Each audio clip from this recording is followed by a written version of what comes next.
done with my stuff. So, well, I did 15 minutes and then I did this Wild Wild West song.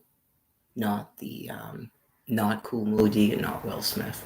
I don't even know who sings it. Like the one from the 80s. That's actually kind of decent for like if you were gonna do like jump rope. Excuse me. It's just over five minutes though. And then I contemplated. Now I'm gonna stop belching. I contemplated doing another song, and then I went, that's good enough for today. So it's good when you do all the things that you say you're gonna do rather than doubling up. It was so funny because as soon as I shut off the live stream, I saw two dudes jogging just as I was going downstairs to do my jog walks. So I don't know. We'll see what happens tomorrow. I may take a walk tomorrow. Well, before I think I would. Did I take days off before? I'd maybe take like 1 or 2 days off a week or something. You know, I was getting like a lot of days off because I'm under so much stress. Just the whole thought of being outside and homeless again, which is just all of it is a bunch of nonsense. All of it. Just there's not a reason on God's green earth that I shouldn't have housing and a stipend to live on at this point. So, like I said, it's not a topic. It's just waiting for enough people to pass away, and then they go. Do we ever give that woman? Has anyone ever heard from that woman? Do we ever give that woman a place to live or some sort of means to live on this land piece? Or, anyways, I was gonna look at my. I think I'm gonna do. Well, I think I'm gonna have walnuts today. That way, I don't have to cook anything for lunch. I just mix the walnuts with either raisins or those. I've been burning through those dried cherries. I'm kind of surprised. It's just because it was easy. Once you open the thing, it's like a huge bag of them. So,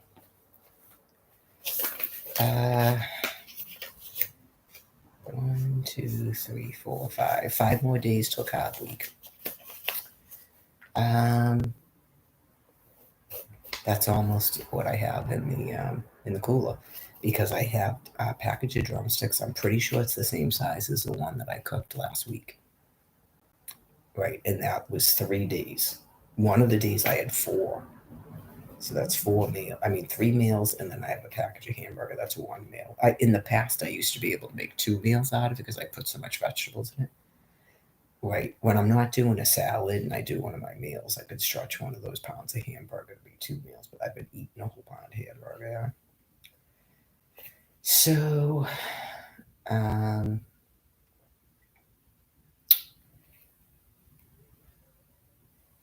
I have plenty of tuna fish. I'll probably do that. I'll probably do tuna fish. Well, that's the thing. If I do tuna fish, then I don't know if I should do tuna fish on a dough.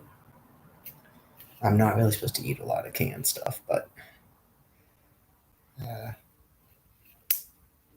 that's probably what I'll end up doing because otherwise it's different than when I add the peanuts because inevitably there'd be a day where I would just eat a pound of peanuts with dried fruit and then have fruit with like almond butter or something. But I don't know if I would actually do that with this pistachio walnut stuff. I don't think there was filling. Yeah, I don't think there was filling, like doing it like that. It's different than shelling a pound. I remember when I was at the shelter, I bought like a bag of unsalted pistachios. You don't have a choice but to eat them all. When you have to shell them like that, it seems like a wicked long time and it seems like more food. So if you're having an issue with like snacking problems, you might want to try something like that. Especially if you're shelling each one as you're eating it. Yeah. It takes away, you feel full and it takes a really long time to eat a pound of pistachios. If you shell the whole pound and store it like that, like I just did, although I will say it took me 2 days to eat it, but that was supposedly 2 pounds of pistachios. It's probably about 1.5 pounds of pistachios because those shells are heavy. Yeah, don't buy unshelled nuts if you're having an issue where you're like, you feel like you're eating too much food or something. I still find it hard to believe if you're just eating nuts that you're having difficulty losing weight. You're doing something else. You're putting chocolate in it or something. You're putting chocolate or dried fruit in it when you're not supposed to be doing that when you're trying to lose body fat. If there was a confusion, it's intended for people that have to eat more. So that's why we add dried fruit to it so we can eat more of it. Yeah, I'm sorry if there was a confusion if you're new to this whole thing. You're not, if say that you have a lot of body fat to lose, you're just supposed to be eating nuts with no dried fruit in it. Yeah.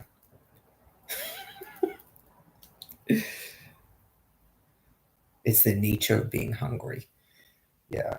So, like those people on 600-pound life, they hardly eat anything. They have that surgery because Candy had it, and they eat this much food. You don't want that to happen to you, right? You don't want that to happen to you because I think that you can actually stretch your stomach back out, as they call it, because there's people in Al's family that had that surgery.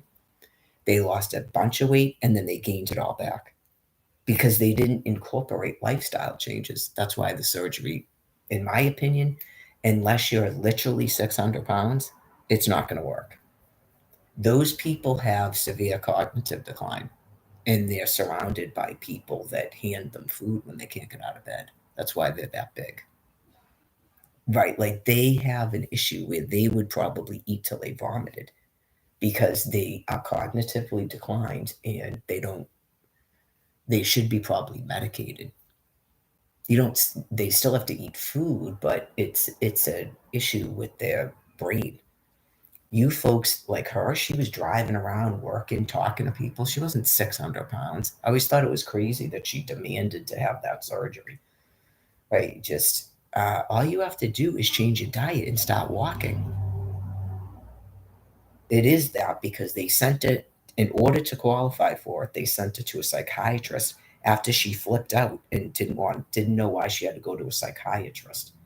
You don't know why you have to go to a psychiatrist. You're telling people that you're out of control and you need a surgery that makes you feel full on this much food and you don't have to see a psychiatrist first. Okay, they gave you the diet, which was one meal a day, and they forced you to go to a gym and you lost weight. Therefore, you shouldn't have qualified for it, in my opinion. But apparently, they still gave it to her because some of these people, she told me, some of these people are very aggressive, and a doctor just goes, "All right, there you go. I can't help you. I tried everything I could." Right. So that's the God's honest truth. And someone like her, she would end up with a lot of problems because now she's going to lose all the muscle mass she ever somehow had being that sedentary.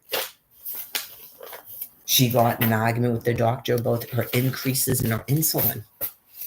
She thought that they should just keep giving her more and more insulin. No lifestyle changes at all. Yeah, just um I just totally like went like they're submitting miracle paperwork to the Vatican because of me. And you can't change your diet and take up a simple walking program.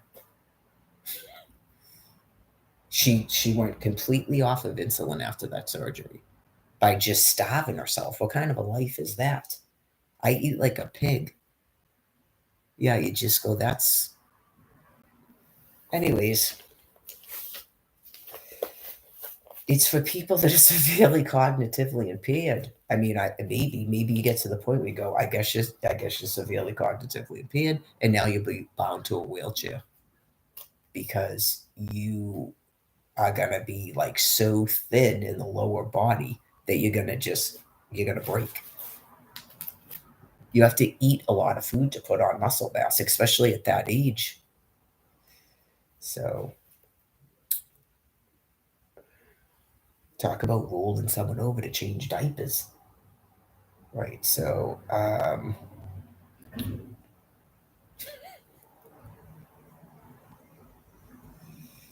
tomorrow's Sunday the 25th.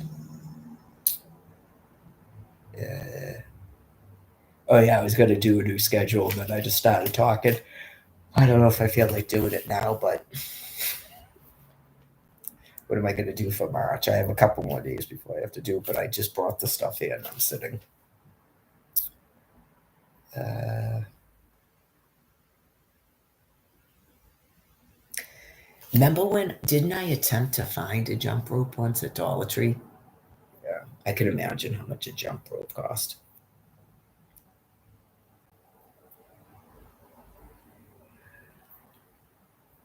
Do we even know? I don't even know stores. Yeah, I mean I don't even know what stores are. Just there's no Walmart around here. I'd have to go back to Walpole. That costs money. Um, I know there's a Target somewhere. I don't know where it is. Uh, like basically, there's like nothing at the mall anymore. Uh, there used to be that used sports place behind the food pantry, like around the corner from the food pantry. I should say behind. But I did they go out of business?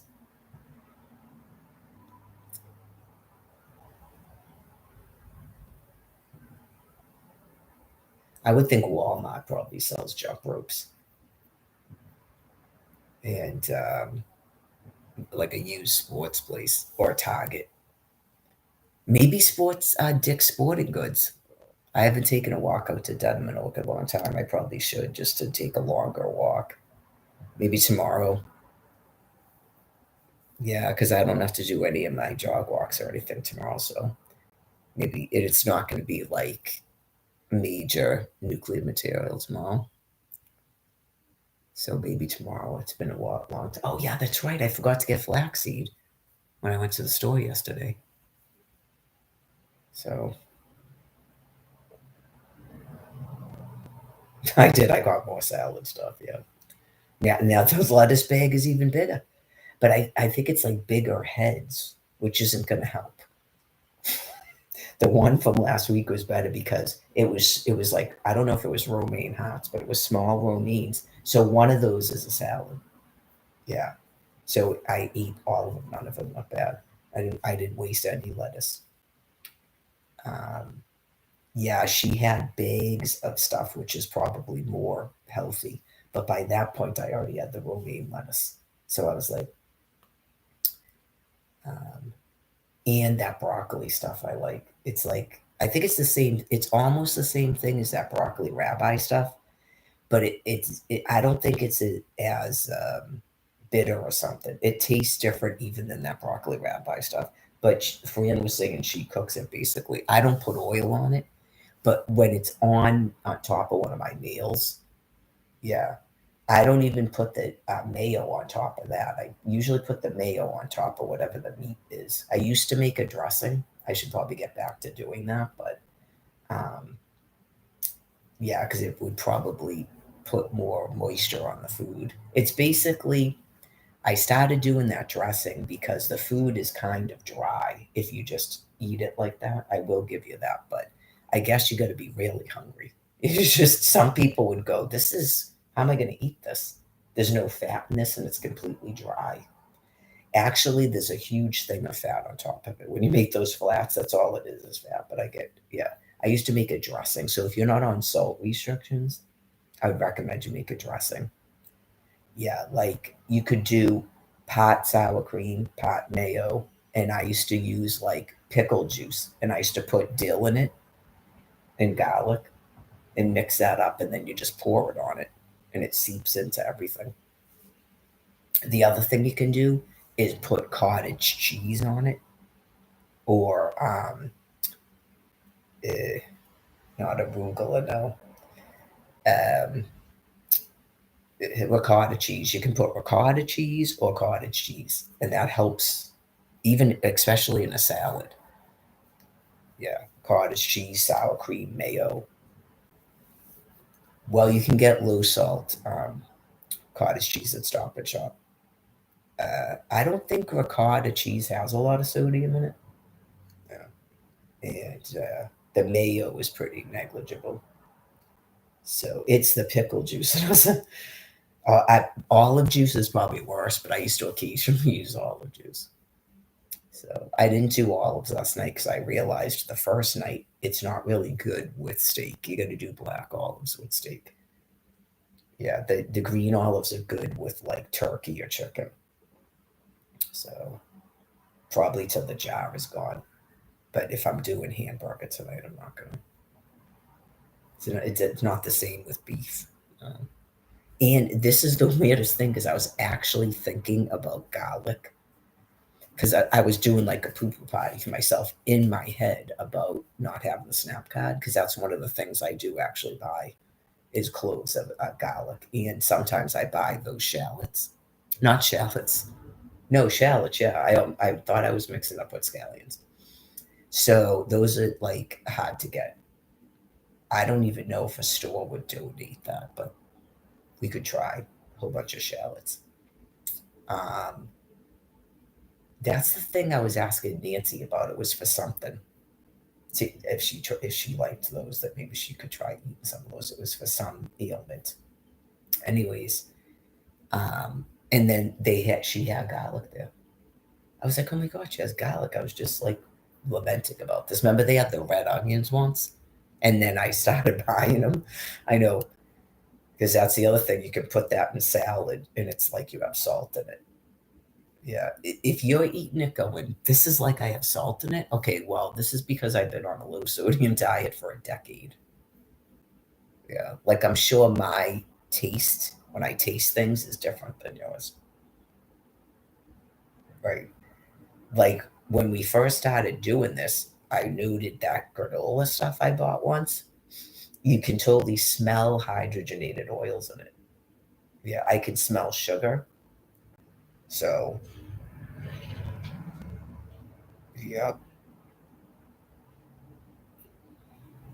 So I was, oh, that's right about the canola oil. I'm gonna have to look at the actual thing I have because when I tried to look it up, I'm thinking it was in a salad and I had a little bit of mayo left. I ran out of mayo last night.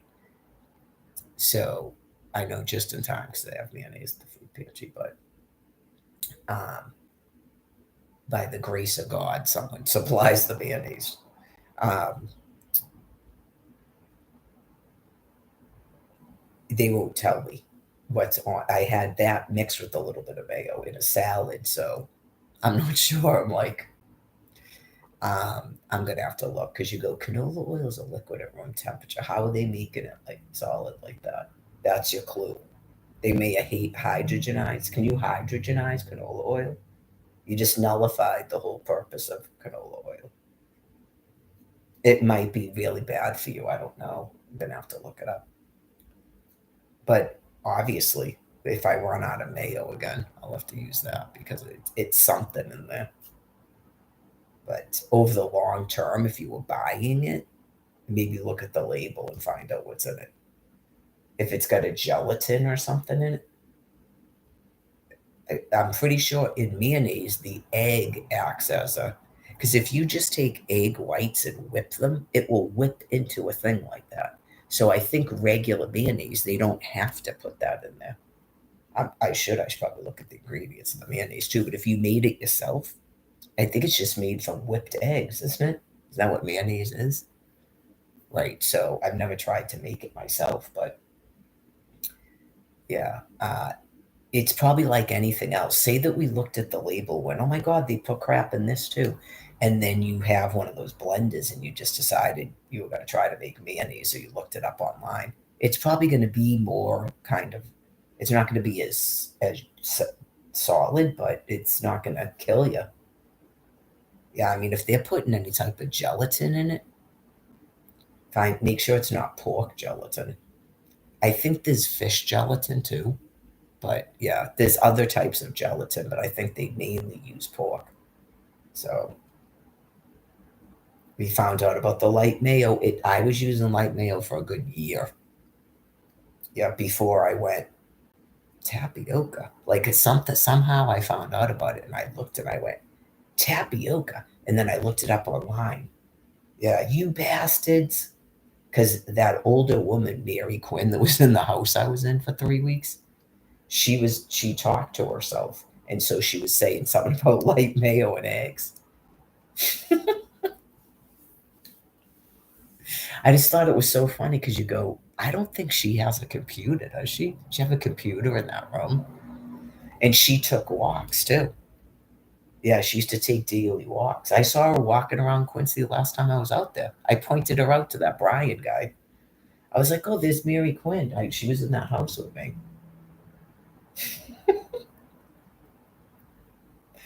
Still walking around. I don't know, man. I have no idea. She's got to be at least in her 70s.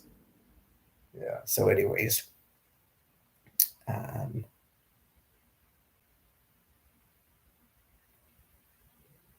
I don't think she's in the house anymore. Yeah, which is good because she was being abused there. So I don't know if her family heard about it after I was online and went, huh? Or just people in Quincy went, huh? Like some people, they don't care about me, but they go, what is this? Yeah, she was just in the house with some woman, drunken woman that was the house manager's pet. She's the one that she goes, oh, if you're nice, she'll give you the internet code. What? And she's the one, she gave her a full size refrigerator. She used to bring her coffee, and she would go to the shelter and steal coffee out of their kitchen and give it to this woman. Duh. I mean, really? I already got invited to the apartment, so clearly something's going on there. She would go up she was downstairs and she'd go up to the next floor screaming at her. And she had already admitted it to me that she had abused her once when she was drinking. Okay, you should be at the shelter. I don't know what the hell this is, but clearly I think we all know what it is. And that's how you get put in a room by that person is she's a sex offender. Okay. And then she goes, wait a minute, what? You're not even gay and you're not gonna go to my apartment? And boom, was out of the place.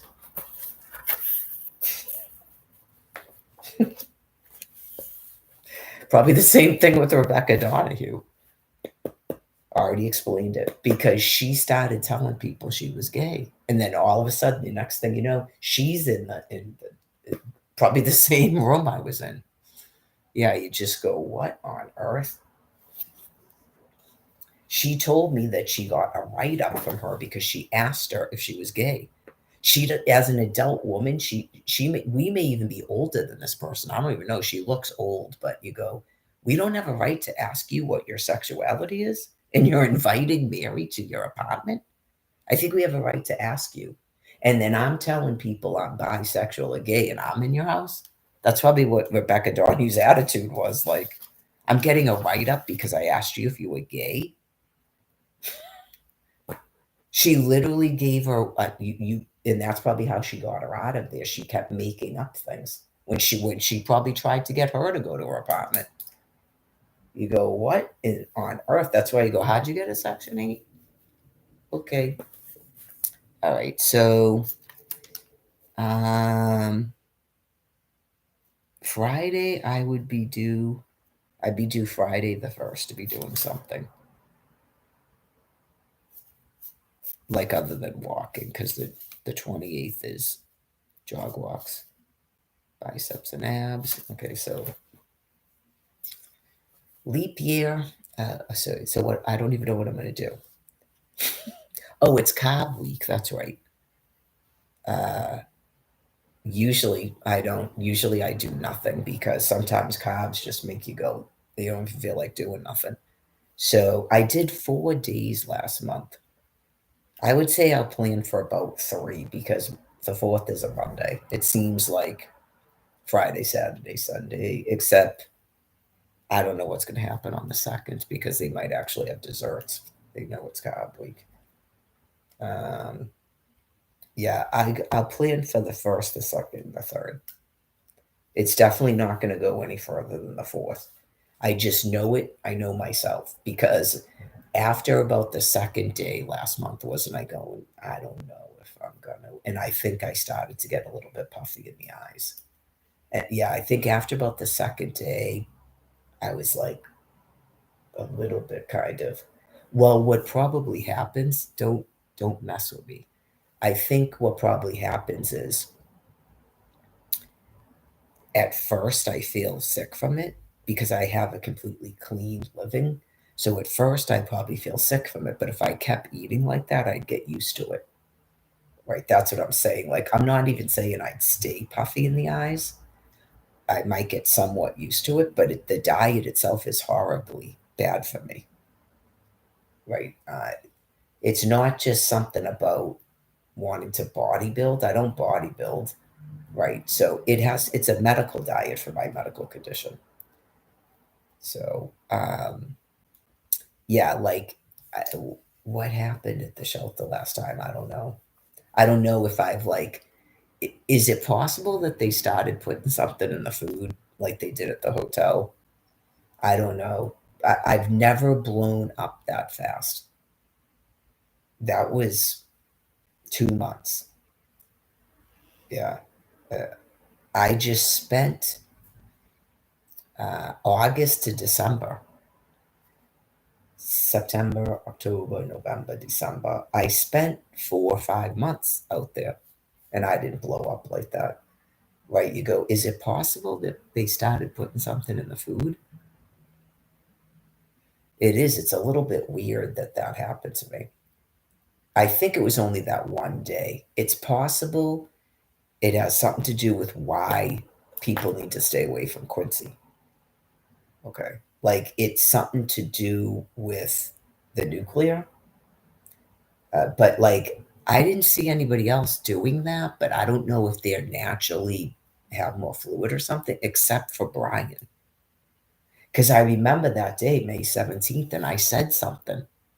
And he goes, yeah, I am too. And I could see that his eyes looked a little bit puffy, and they generally weren't like that. Yeah, I'm not kidding you. Like, I'm not trying to be in denial about my medical condition. Just, I did leave the shelter after that happened. And I had just been here, hadn't I? Yeah, I had just spent 3 days here. Yeah, yeah, I just took my 3 nights off. And then it was, I'm trying to get the dates because I know the 14th was Sunday, Mother's Day. So the 13th was a Saturday. Was it the 12th I came back? No, I think I went back on that Saturday. I think I went back on the 13th on a Saturday. And then the next day I had to do the shelter's laundry on Mother's Day, the 14th. So it was the 15th was the day that we officially started. Um, no, I probably went back on Friday. Right, because I had a conversation. I started talking to him in the library when I went back there. That's right. So it couldn't have been I got back on Saturday, but it was really it was definitely that week. Anyways, I had just taken 3 days off and came back. His eyes looked a little bit puffy, not as puffy as mine. Right, and you go, yeah. He didn't generally look like he had puffy eyes that I noticed. So yeah, I mean, I don't know. I don't know if it's because you're on the coast and there's a lot. I remember I told you about the bacteria at Mound Beach, or it's just something to do with pollution and bacteria in the air or something. I don't know. It's just something going on out there that's not going on here. Yeah, I forgot about that actually till just now when I used to take my walks before I went out to Quincy. And I would go, there is something going on with the eyes. Maybe it's always going on out there. Yeah, because was it 2021 when I went to the dentist or before that? Was it when I was in the room? Was it 2019 where the dental assistant was talking to me about it? It was years ago. It was probably 2019. That was already going on out there. Burning eyes. Yeah. I remember her telling me about it. She goes, I don't know what is going on. Just, I get this thing and my eyes just start burning and watering. Yeah. I had that happen last year. And then I mentioned it when I go up 138. Remember that? And I was like, it's safe to walk up there. I'm not noticing it today. Was that's not after I came back from Quincy, right? Wasn't that the year before? Like that year before I went out there? It was the same year, but it's like I guess it doesn't really matter. But I'm not sure if it was like January or February. But I'm thinking no, maybe it was after I came back. I don't remember wearing like winter clothes, and I don't usually go up the hill in the winter. So it might have been when I got back here. Between was I taking those types of walks? I don't know. I'm still thinking it's before I went out there, but maybe it was like March, like right before I went out there. I remember mentioning it on Facebook. I don't think I could live stream then. I remember mentioning it. Um, anyways, so that has happened, but I think it was going on in Milton. I don't think it was going on here. And that's like cough. It's like red tide. I didn't notice having a cough or anything on May 17th, but yeah, just anyways. Maybe is it because they don't spend any time outside, like that woman Melissa, the black woman? Anyways, oh yeah, you can definitely get puffy eyes from allergies for sure. That never happens to me. No, that absolutely never happens to me. That's why it weirded me out so much. And not only that, but my ankles were puffy too. Yeah, that doesn't happen. So if it was because of my medical condition, that's definitely new. Because I just, like I told you, I just spent all those months at the shelter in the hotel eating. I was eating nothing but sandwiches for 3 weeks, and that didn't happen. Yeah. So it must have went away as soon as I got back here. Isn't that the day I left? That's the day I left, May 17th. That's the day I left. Because I went back because they said they were going to give me housing and stuff, and I wanted to see that Brian guy. We weren't going out yet. That was exactly why I went back there after my 3 days because they said I could stay here. I didn't know. I was never officially told I had to leave here at that time, by the way. Yeah, that's the first time I've ever just like done it like that without being having to do it because I was attacked. So I would say it went away by the next day, but yeah, you just go. Could have just been some sort of fluke thing. It's almighty. But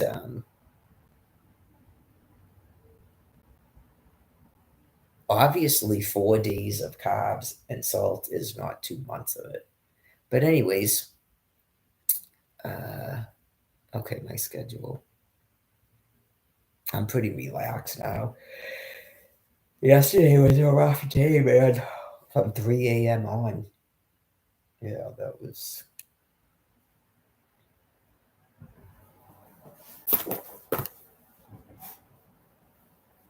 It's almost time for me to have a meal. It's like 2 something. I haven't decided what I'm doing. Okay, so I have to go my carb days. So I'll start on the. I guess I'll start on the 5th, and then whatever I could walk on the 4th if I don't do anything. What do I want to do? Excuse me.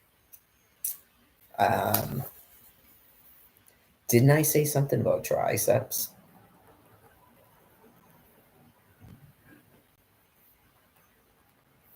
How about triceps and wall lean? Should I do triceps in water bottles or triceps and wall lean? Maybe triceps in water bottles. How about that?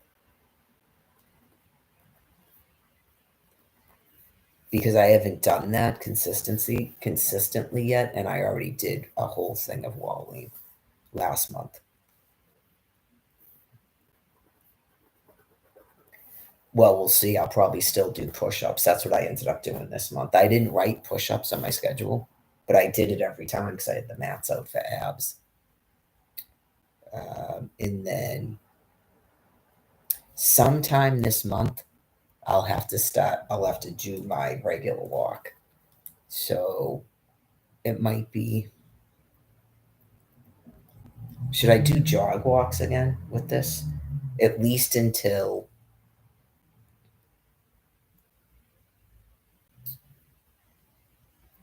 uh, I'll have to pick like, oh, the vernal equinox. What's the vernal? Oh, that's spring. Till St. Patrick's Day, maybe, and then I'll switch up my walk.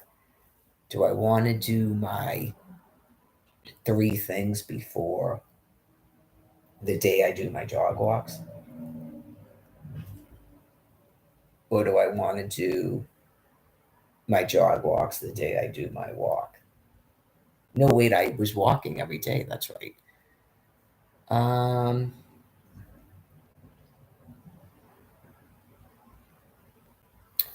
all right, maybe I'll do this. Do that and then do jog walks.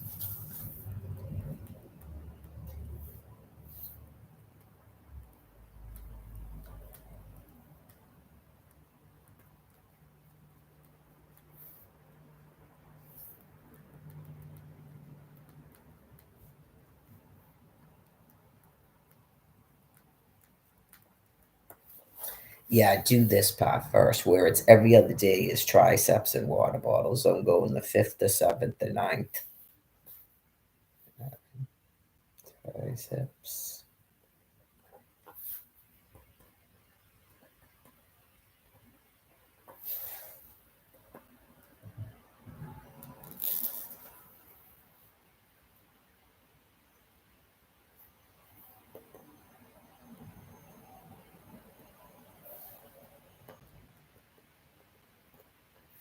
Because that's going to be the same all month, regardless of the walking. It's just I'd like to go back to my regular walk at some point.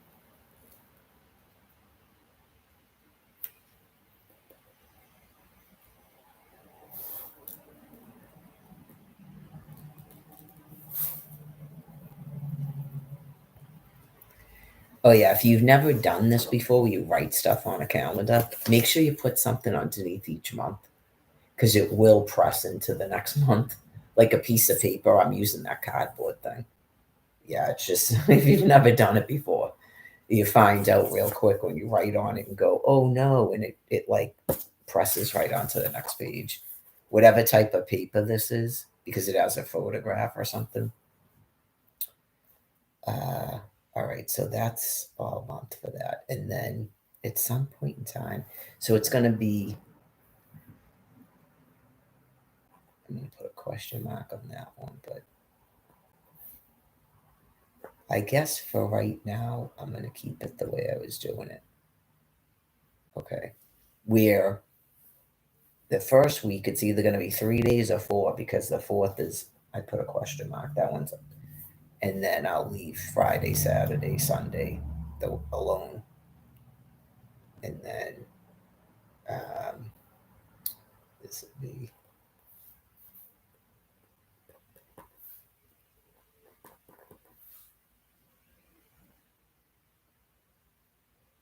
okay. I was like, what am I missing? The jog walks. Okay, so I'm going to do it so the jog walks are not on the same day as the upper body work. That's the only thing that's different in terms of this month, at least for the first 2 weeks. All right, so I got to write this down.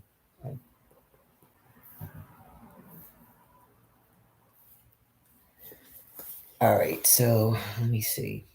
I'm just making sure I didn't mess something up. Triceps, water balls, walk, jog walks, walk. Boop. Okay. Boop, boop, boop. Okay. So then on the 18th, um, I'll put regular walk.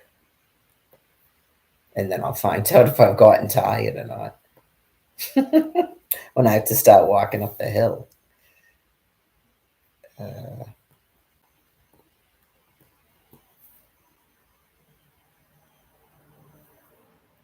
yeah, I mean, I could do that. Do I want to wait until April to do that? or I add the Dedham walk. Yeah, because right now I've been doing like way too many days off, in my opinion, but we'll see. I don't want to like tax myself because I'm getting old. So um, I will see. I might have to wait until April to do that. But yeah, so on the 18th, it's regular walk, 19th regular walk, 20th regular walk, 21st regular walk. So I'm not going to add jog walks that week right now because it would be snow typically. All winter long, I would have been walking in snow. That's why I even was doing the jog walks. It's like when I used to be able to do my step and dance because I didn't have I had a step. I had a step and there was nobody under me. So I could do that at one point in time. So then it became walking in the snow because I wouldn't stop being placed in rooms above other people and then someone took my step. So um, right, there's clearly no snow and the sun is going to change its direction here eventually. It's usually either March or April. So I'll find out on the 18th if I go, oh crap, that's still too early to do it. Then I'll have to fix something. But all right, so let me put regular walk. Yep.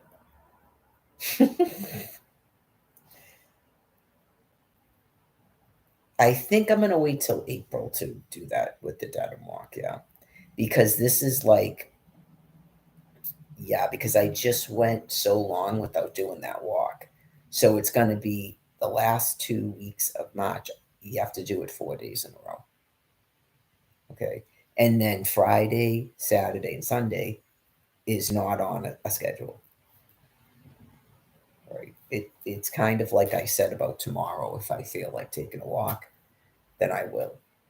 Um, like yesterday, I just went to the store. So it's going to be depend, but it's not on my schedule. Obviously, if you feel good and you've taken a day off all week, yeah. Well, you got to remember the whole rest of the day, all I do is this.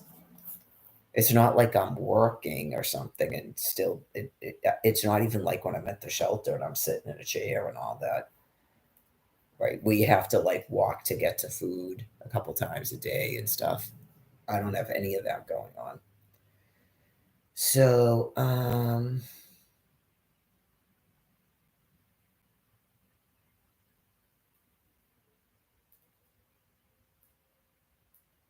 yeah. Well, it might. We'll see. Hopefully, it's not going to hurt like it did when I first got here from the shelter in 2022. Isn't that when I? Yeah, that's when we broke our bum. That wasn't last year, right? That wasn't like May and June. No, because I was still going out to walking out to Quincy. So that was the first year here. The first year here, I got back here in March because I spent 8 weeks on the ground in Quincy Center. So I got back here sometime in March. It was like the middle of March or like the third week of March. I got here. And then it was like every day. And we broke our behinds. Yes, then we had that's when we found out what a piriformis is and all that, and the stretches. And I was on the rack on the bed and stuff and started putting it on the floor. And then that summer was on the floor eating a cheesecake that was made with gelatin. That was I wasted a whole cheesecake. It was like a small cheesecake.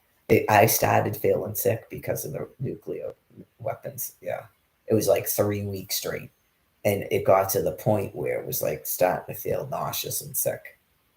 So I've had that before, but it was in the summertime. I'm sorry, that was the summertime. I had it before, and I'm pretty sure was it 2020? Remember the heat wave? I think it was 2020 before I went out to Quincy. But that's not making any sense because I wasn't upstairs. It had to have been 2021. It had to have been 2021.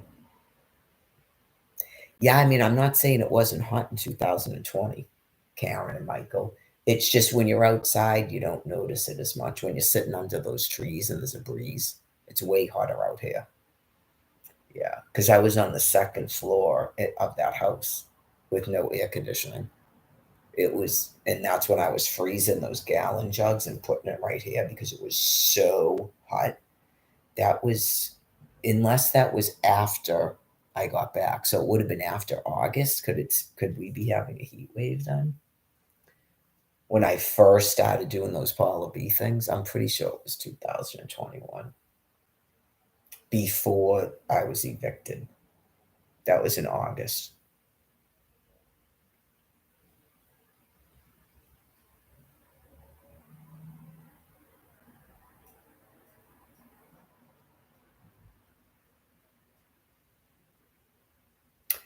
Yeah, some people maybe might. I hate that I'm saying that now. Might say that they blocked me at a train and uh, forced a face mask on me because they couldn't keep up with my workout routine. We would walk it in the snow and doing weights and country grammar and stuff. I remember it specifically because I actually got sore in the lower body, and that never had happened to me before. That's why they said they were checking my creatine level. Yeah, like you just go, huh? I'm in a courtroom when it says on my discharge papers that they're checking my creatinine level and my belly's out to here, and you're trapped trying to trap me in a shelter to be murdered. Yeah, you're gonna have thermonuclear weapons. Is that weird? You tried to make my life a courtroom drama for your own enjoyment. You didn't see my belly that day in court, the first day.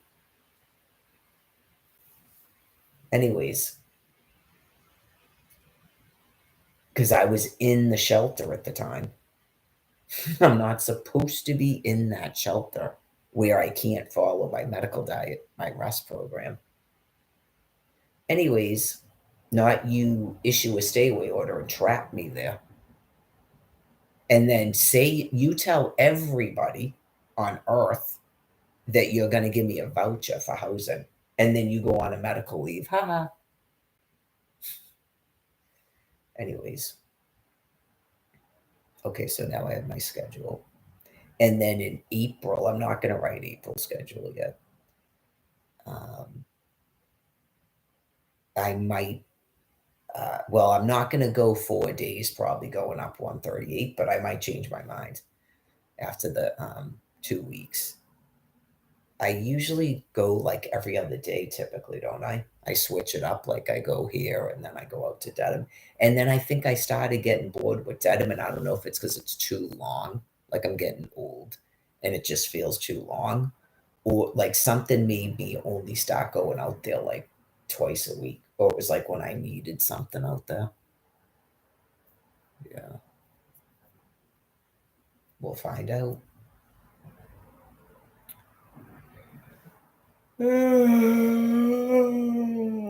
Okay, so that's done.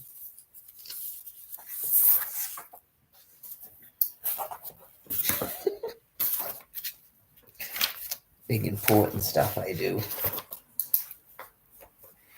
I guess. I mean, yeah. Some people might. That's some people might say that. I don't know. I have no idea because no one's allowed to talk to me. Well, you just go. That's like someone's career right there. Okay, and then we're gonna do this, and they actually do it and make you do it.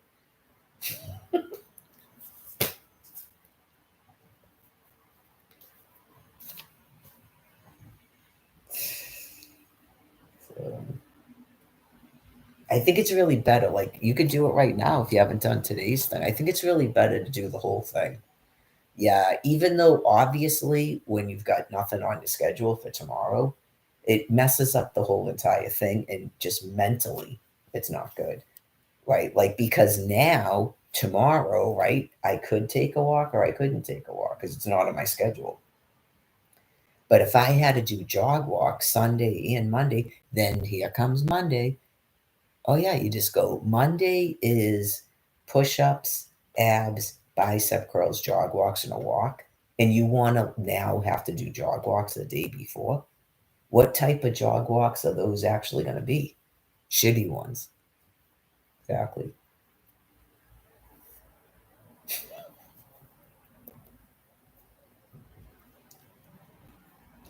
That's why I said put it on a schedule, because um, I could tell, like, when you're doing something and you're not going to be able to keep doing it, you just go, I don't know about this 4 days in a row jog walks, because I can still do it, but I'm not going to jam. Why do that and then not even get the cardio part of it? That's why today I went, I think I'm going to go 15 minutes and then see what happens. So then I went 15 minutes and then did it more intense. It wasn't like I was doing before, but it's better than not doing it at all. Right. So, no, I think I can still jam. It's just when I do it on a Saturday. This is the first Saturday that I recall, because I think when I was doing um, push ups and wall lean, I actually missed a day and didn't realize it because it was a food pantry day. I don't think I wrote a schedule, did I? Yeah, I think I actually missed a Saturday and didn't realize it. And this is literally, let's see, this is the first. Nope, there was a day, but I wonder if I didn't do it. I wasn't doing jog walks then. It's on this thing right here. 9:45 FP, that's food pantry, buy and abs. There's nothing on here about jog walks. I started writing jog walks on the 12th of February. That's when I added it. So if I was doing jog walks, I wasn't doing it like consistently every other day. That's why I like to have a schedule.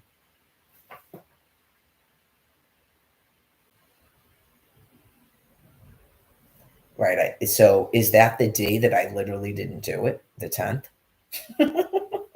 It might be, even though it was on the schedule. Right. I may have actually just not even done it, or that's why I wrote it down. It might have been, no, it had to have been, because no, that's not necessary. It maybe, yeah, I'm thinking I didn't do it that day. And I realized it last weekend and went, wait a minute, wait a minute. Did I actually miss a day because it was the food pantry? It might have been the 10th. I know, I remember realizing it. It since the 3rd is on here, and I just looked and I wouldn't have been due to do it because I did it on the 4th. Oh, that was during Carb Week. Yeah, it couldn't have been that day because it was during Carb Week too. The 4th was the first day that I wrote biceps and abs. So it had to have been the 10th. And I just realized it, I think, last Saturday. I'm like, what the heck? So this was the only Saturday I actually did it. I didn't just start doing jog walks on the 12th. I must have been doing it even though it wasn't on the schedule.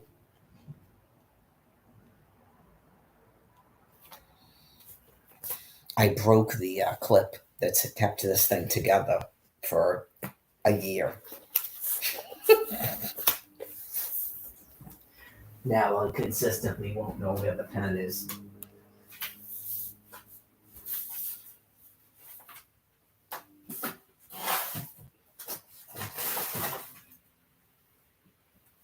I know now I don't feel like going downstairs to get a bowl. Oh, wait, I guess I could. I use a plastic bag. I don't even have to do that. I'm super lazy. I think I have a sandwich bag in here.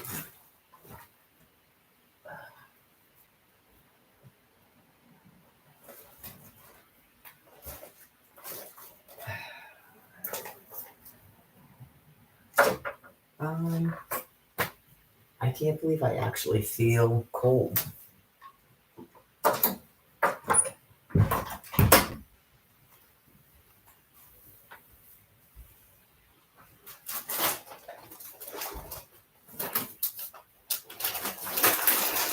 I'm not going to put this thing down yet. We'll see if I can get it a day. without having to put it on the floor before it starts smushing down.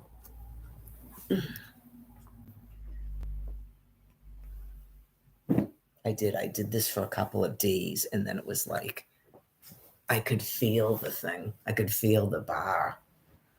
It's different if I'm just sitting here too than when I'm going to bed. I'll probably end up putting it on the floor when I go to bed. I don't know if that's what I'm feeling when I'm sitting. I think it is. I don't think so. That would be so funny though. Is that what I'm feeling, or is that actually my ass that's that hard? No.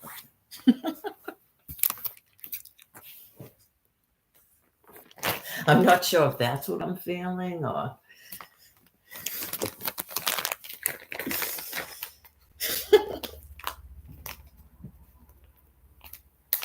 Continuous one-woman show. I know. Could you imagine going into the thing too and going, "Who are you talking to? Why don't you take the filter off?" And then she can talk to a whole bunch of people. No, just people accusing me of just doing nothing but talking to myself. They don't allow me to talk to people.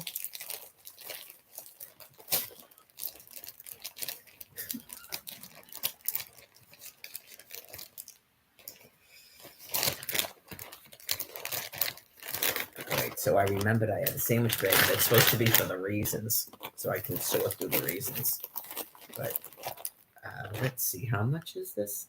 Oh, this is a pound. I mean, seriously, there's no way in heck I'm eating a pound of walnuts. No. So I don't end up eating as much when they're not peanuts. It's just easy to eat a pound of peanuts. I guess I shouldn't worry about how much I'm mixing. I'll just do the whole thing there. Oh, wait a minute. Nope, I did want to know. I just remembered because I want to know how much I'm eating. Yeah, I have to make sure I eat a certain amount, but I guess I can mix it together first and then do it like this. I have to make sure I'm eating at least like a half a pound, because I'll start losing even more weight. I was already having an issue when I was able to eat a whole pound of peanuts. Duh. Oh yeah, I'm sure there's probably people right now going, "That's too much peanuts. That's too much food." I'm sure. It would be great if those people would write that somewhere so someone could hear them, what they're talking about, why they shut a Snapchat off again. Because I'm sure the whole planet would love to know why you did that again. Just it's interesting to people, the thoughts in your head, what you're doing.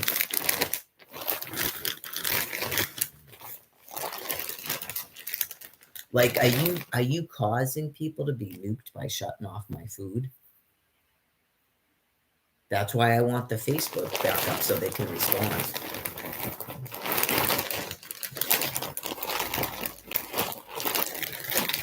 Let's just go like this. Let's just say that the premise is, okay, that you never do renewals by leaving a voicemail on someone's phone. Let's say that you never do that. Let that be the premise. Then answer the question. Because you didn't even, is that a topic? Is it a topic that it didn't mail a renewal to this house? For me to simply mail back to you so the card would just renew? Is that a topic? That you leave a voicemail on a cell phone that you're going to shut off my food? Is that a topic for me to discuss on this?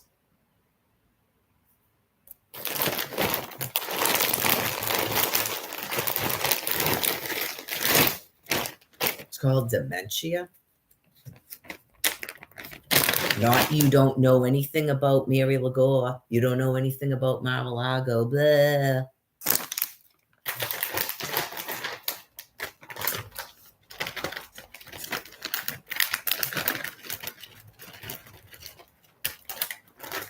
You can't scream, "I want you out of this house."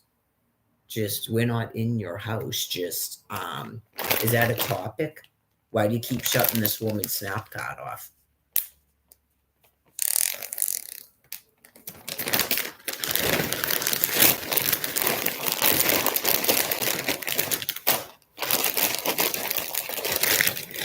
I know. Could you imagine? It would have to be like co-workers or the police or the governor would just go, "We're not here to arrest you. Okay. Are you the people that shut her snap card off? Or you go in the computer and go, oh, I see. No, I don't know why it's doing that. Can you answer that question? You're not supposed to be asking for renewals and recertifications since 2020. Because in 2021, I appeared in your office and you told me I had to do an interview. And then the next year, you threatened to have me arrested if I asked you for cash money and that I was subject to have my food shut off. And then you sent a renewal with no return envelope because I had no phone. So is that a topic that's going on? Are you not the person who sent that letter? Taunton office in Massachusetts. Did you send that letter to an address, 78 Sprague Street? Did you do that? Did you send that to a Mary Lagore? Yes or no? Did you send that letter from that office? Obviously, people that are criminally deranged, ma'am and sir, could take your letterhead and send that to this address and say it came from Taunton. We're not retarded. So that's why it does well to answer a simple fucking question. Okay. If you're going to go, letters go out like automatically and we don't know. Okay. Is that a typical thing that you would mail to a person? Assault weapons offense? And that if I ask you for cash money, these warrants will have me arrested and put in jail, and that I'm subject to have my food shut off? Is that a typical thing coming out of the DTA office?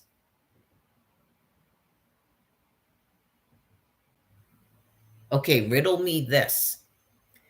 If the first offense happened in the fall of 2019, why would I never get that letter until the summer of 2022? Like when I arrived in your office in 2021 in August, why was I not told that by the Quincy DTA office? Why would I only get that letter after going out to Quincy in May of 2022 and asking about cash money? Not you gave it to me, not I even applied for it. I asked you about it and you printed out the forms and then never heard back from me. Why would you then send that letter to me when one of those offenses is from 2019? See how that doesn't make any sense? So someone eventually is going to have to explain to someone if it's your office mailing it out. That's all. No one is going to storm DTA offices. And then the next question to whoever is doing it, because you know who you are, is that a topic for people to talk about? Is that good content?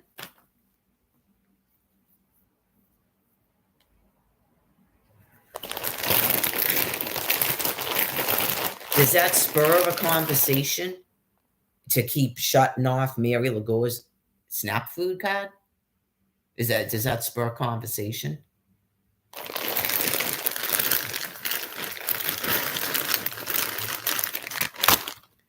So, like I said, some people have to deal with burying family members because someone thinks that spurs conversation or no one knows anything and it's all on a computer that I'm completely destitute. And why didn't you just send a form like you did in 2022? Why'd you leave a voicemail? I don't know what these things mean. I explained it, those phone calls from California. I would assume these people have severe brain injury. And I don't know if that's a secret message. Okay, I have no idea if that's a secret message somehow to me. And you go, why are you communicating through secret messages? It's not a secret message, and you keep shutting my food off.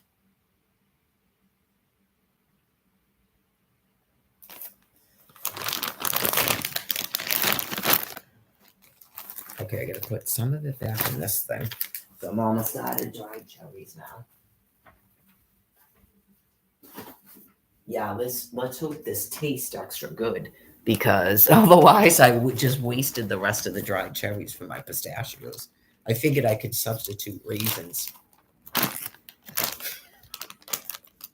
Since I didn't never in all the weeks took the dried cherries. I know, just I wasn't thinking I had a stockpile of things at that time, and I don't like doing it.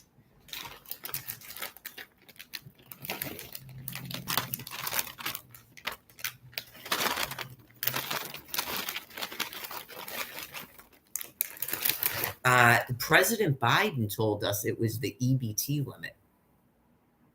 Okay. So some people might want to know who's actually doing that.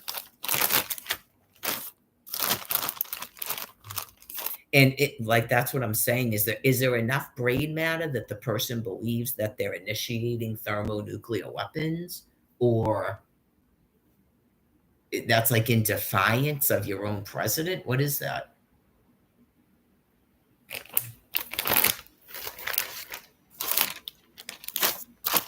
I tried to explain it to them that they're not initiating thermonuclear weapons. I tried.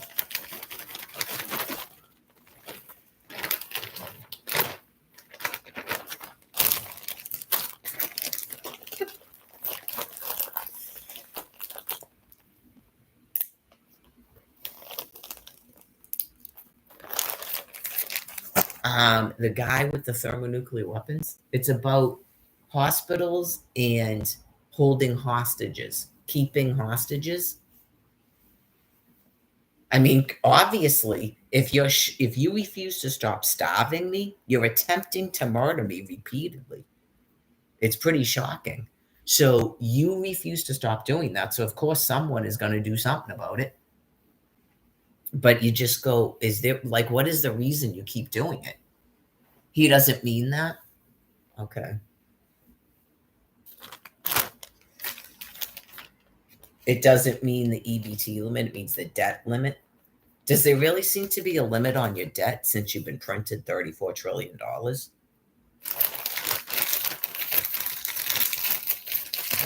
If you all made up nonprofits, how does anybody have $34 trillion to print back to people? You don't even pay taxes. You're all nonprofits.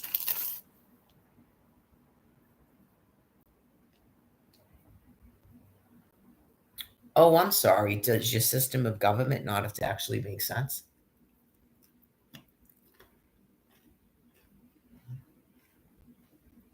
Is that a topic?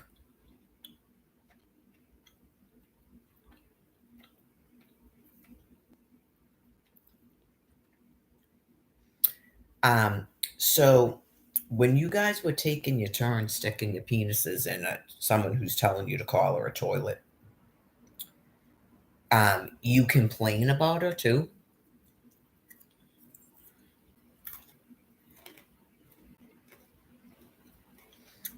So even the neutered males do it. Jane, if you're still living, Alessia, even the neutered males do it, not just the dominant.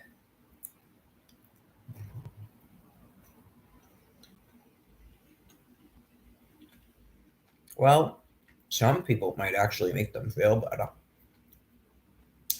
Like if they can get over thinking it's an insult to explain to you you're a primate, it's been scientific fact since before I got here in 1971. So if you can get over the fact that you think that being called a primate is an insult, it can explain some of your problems about why you don't like females. It doesn't mean you're homosexual, and no one says you have to be around females. Okay. I'm pretty confident that in a primate kingdom, they actually really don't like females.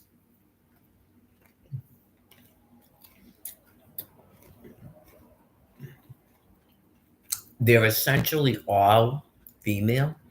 Like mentally, in my opinion, they're all females, but they don't like the sex acts. They actually get no enjoyment at all from the sex acts.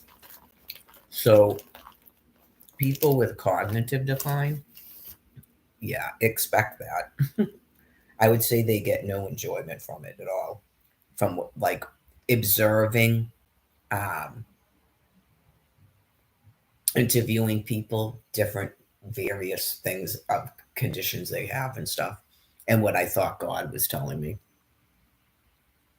Right? It like if you watch the videos where they make the rape tunnel and stuff, and the female won't leave the dude alone until he just like a disgusting cat.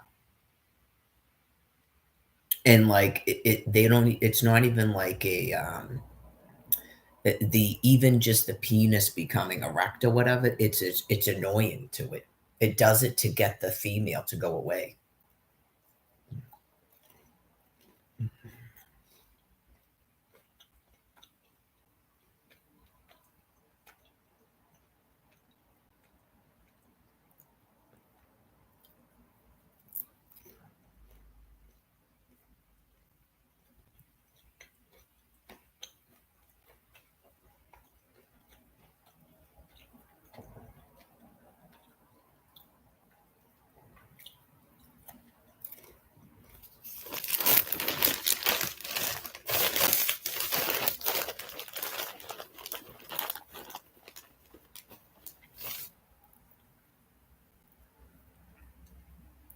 Um, it's not bad. One thing I've noticed with the dried cherries, which is probably in a sense not the greatest thing.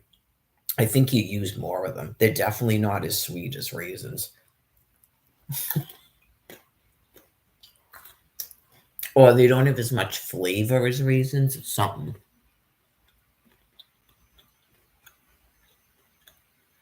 Even with peanuts, I noticed it. Yeah. I think I eat more of the cherries. Raisins, it seems to be the least. Yeah, like it may even be less than dates and figs. If you cared about that stuff. If you would just start to incorporate dried fruit in your nuts and you're hoping to still lose some body fat, you really want to use raisins. Unless you can't stand raisins. If you never measured them out, yeah, to see like what you were using.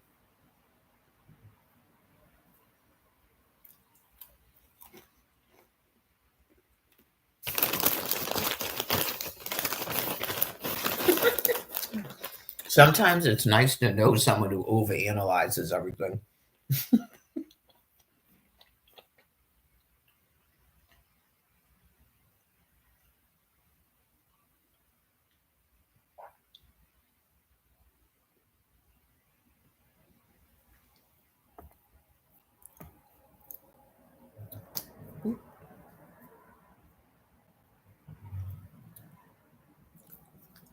That's how they were all talking about it after each one of them hung out with her.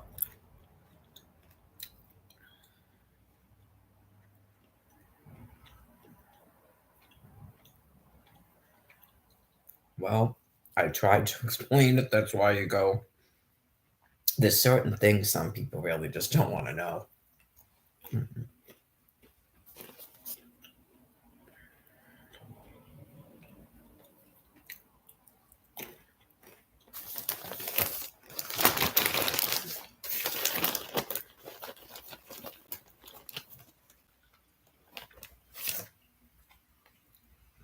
The other species, it seems to me that it works out.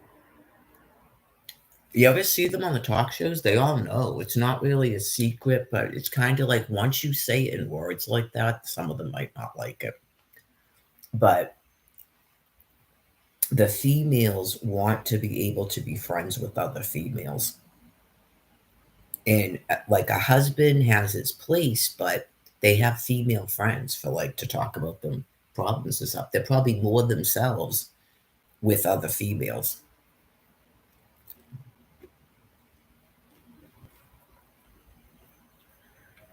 I'm not like that, no. I think I'm just basically myself, but I prefer male friends. I'm kind of the opposite. You gotta be kind of like me as a female, like Barbara Hutton. Or I don't fit in anyways, and it's just now with there's such a difference in the species, it's really, really evident.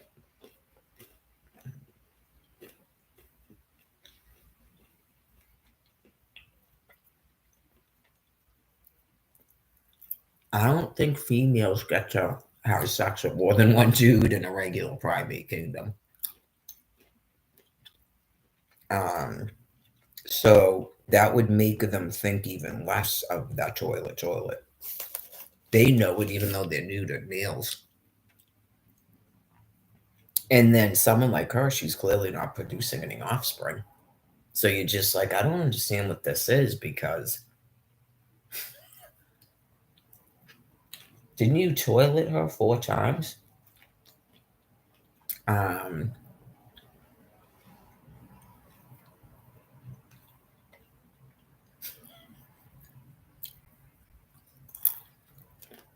but yet none of us have a kid.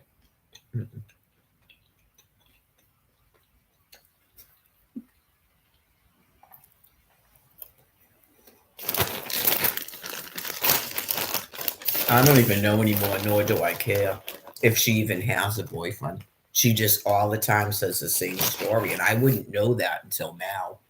You're like, it's 2024. Wasn't that like 2016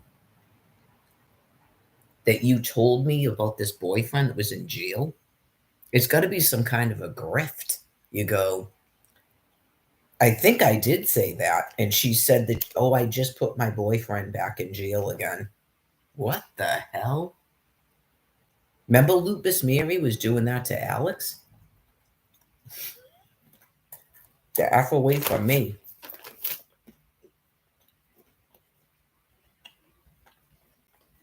Did you tell those dudes that the neutered male's the same story? I know you go. When you have a pack of dudes that are that desperate to get laid, um, I don't know if they all took turns on her first, but when you have a pack of neutered males that desperate to get laid, and they all after each person goes, I that became a topic. They came to me and started talking about her to me. Oh yeah, you're just like this is disgusting. Is that a topic?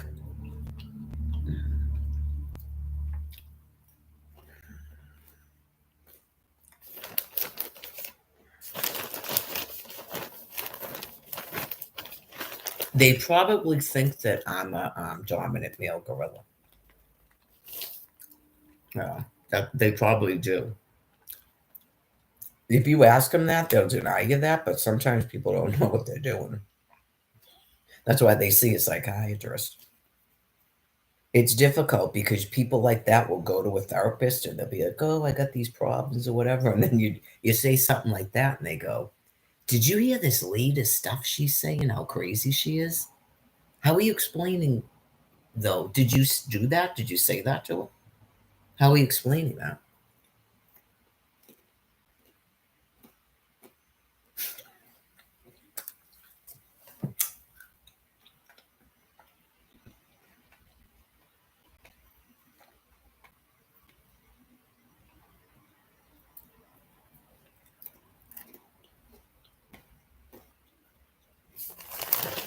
Oh yeah, it's gross, isn't it? You go, "How are you still speaking words?" That's got to be almighty, right? Because you go, "What the hell? They talk?" Yeah.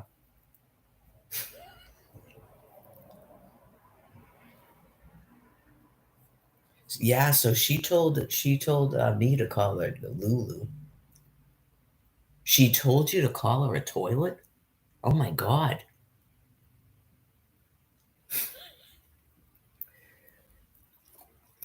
See, why wouldn't she tell the female to call her toilet?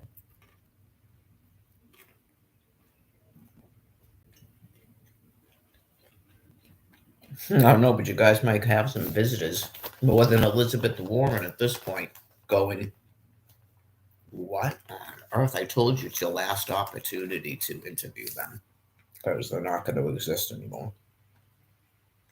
They have to be put down. It's very, very sad. You can't keep people alive running around like that. They should be nonverbal and in nursing homes at this point. It's really gross.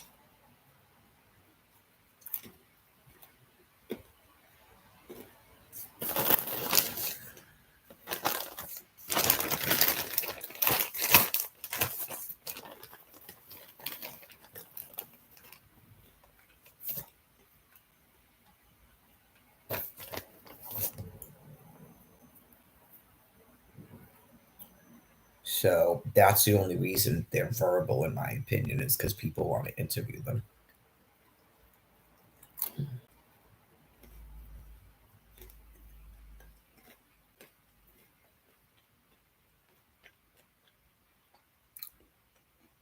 I did notice that when I went back to the shelter that night. She talks to every single person the same way. I'm sure they were probably like, oh my God, when is this chick going to go in a nursing home or something?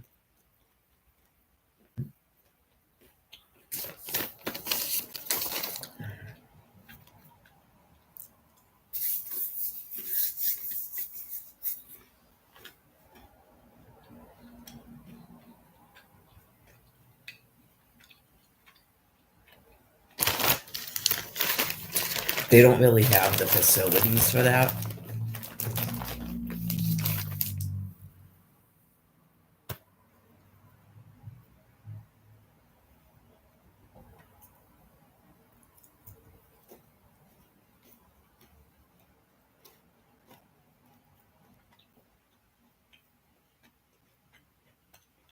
Probably. I don't know in the past where they would get the people from if they were in a mental institution.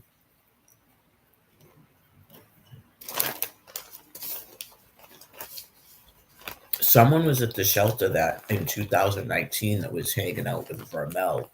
I think he was like interviewing her. The one that came here from Georgia.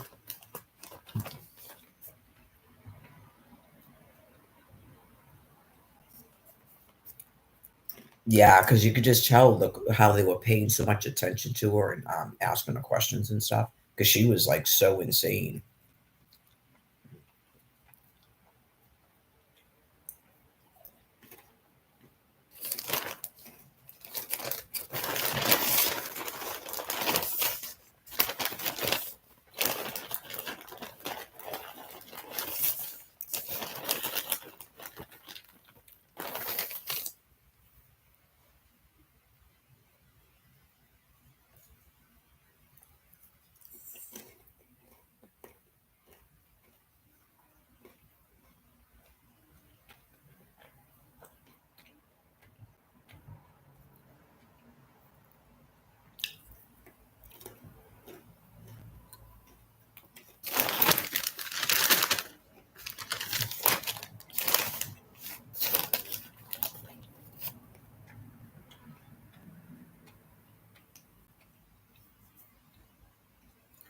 Don't touch your eyes.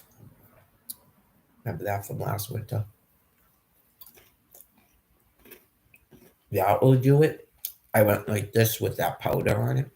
And it was like, believe it or not, I don't think it's from high blood pressure. Believe it or not. I figured it out like the second time it happened to me that I could see the threads when I pulled them out of my eye. I'm not like I have that weird condition where you think you're picking stuff that isn't there. It's because I can see it on the sweater from that coat.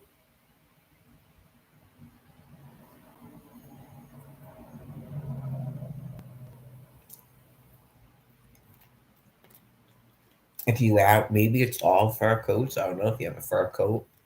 a coat that you're not sure if it's dog fur or not, but it's warm, so you don't care.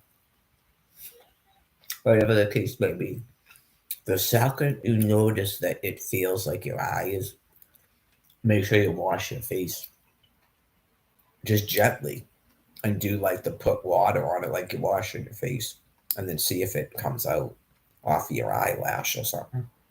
That's what I did the last time, and then I didn't get the redness because it's like in the scratching your eyeball over and over again every time you blink. I'm pretty much convinced of it now.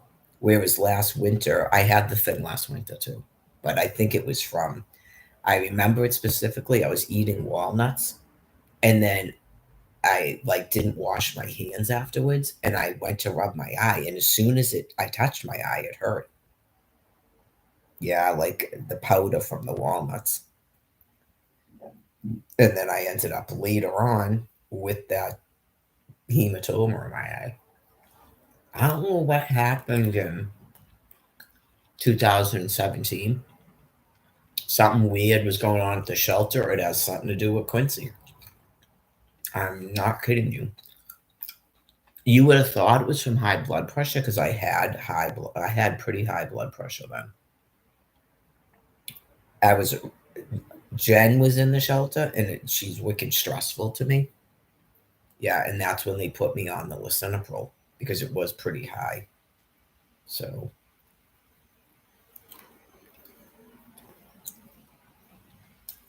in 2019, when I came back from Albuquerque and went out to Quincy, and I slept in the dumpster with Alex, my whole back of my thighs was covered in bruises, like something happened with my platelets. And they told me when I got there that it had been raining. It was like 40 degrees and raining all the time. Yeah.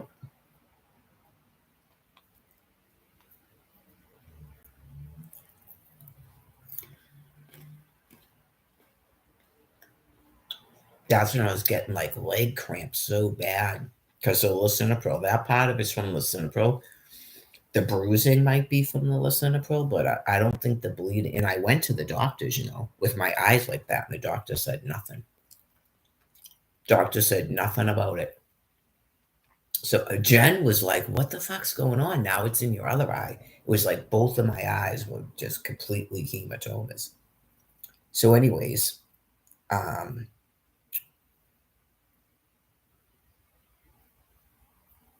I was getting leg cramps. That's what from the lisinopril, and because my potassium level was so high and I didn't know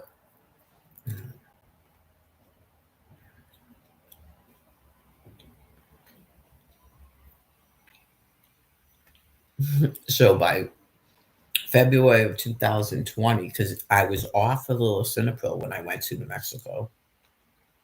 Yeah, I finished the prescription, and I had a handwritten prescription, but I didn't fill it. And I was doing all that walking, right? And then, like I told you, I got that crush syndrome thing. I got sick, and I went into a shelter, and I like completely blew up my whole body. You'd just be glad you didn't see me like that because you probably would have flipped out and thought I was going to die.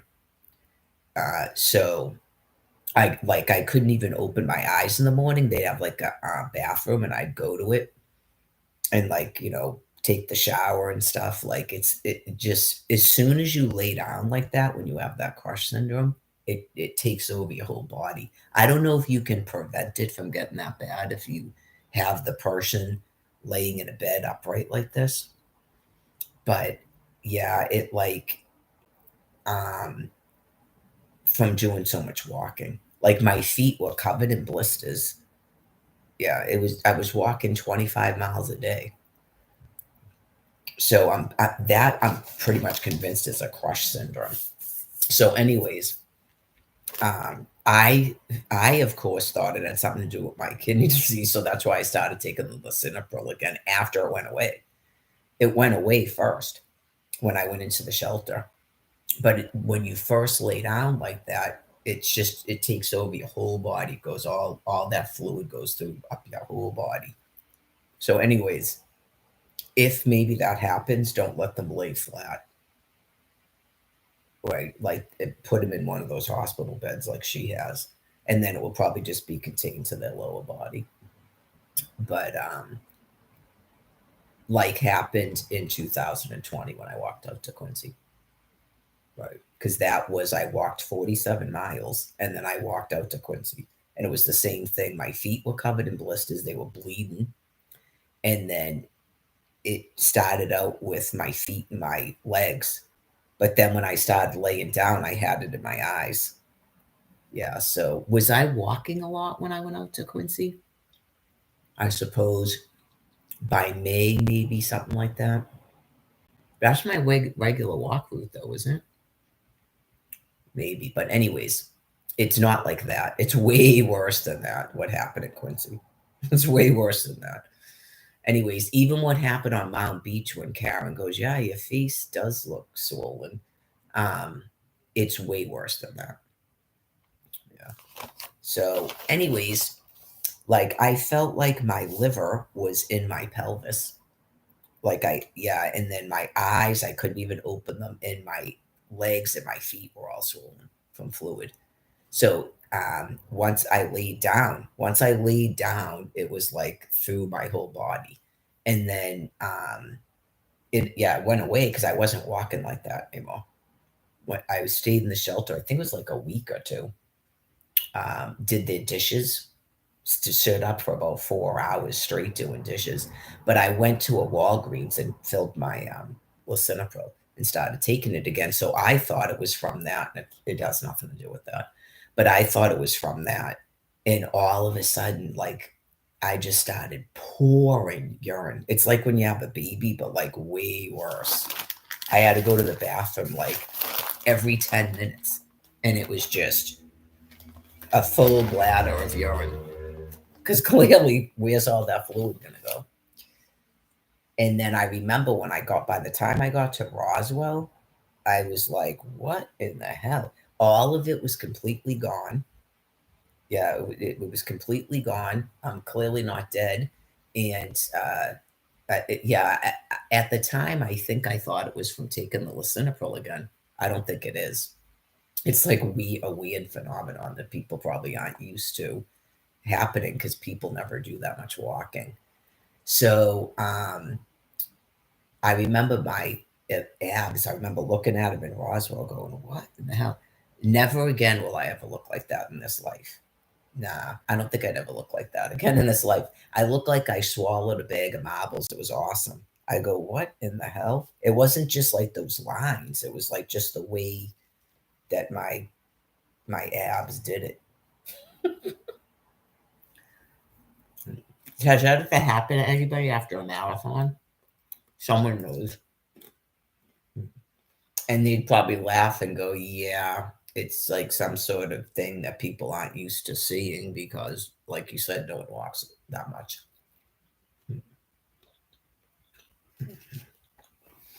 Especially on pavement, and you don't have the best kind of footwear.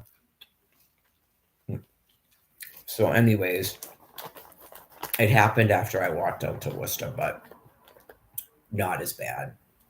Yeah, it definitely wasn't as bad. So, anyways. So anyway, I start having those wicked bad symptoms after I come back from Albuquerque because I'm on the lisinopril again. That clearly Almighty God went out of his way to get me away from, not once but twice, because I didn't have that prescription when I came up here from Florida, and I was only on 5 milligrams of it. So he went out of his way to get me off of the stuff again by telling me to go to New Mexico and not fill the thing until that happened. So, anyways, by February of 2020, it's like reaching critical mass. Right? ACE inhibitors. I mean, that's when I got the hives and shit. So if you ever got hives like that, thank you, lucky stars, because that Linda person that works at the shelter had a heart attack. She takes lisinopril as she did, and she has breathing problems. She told me since.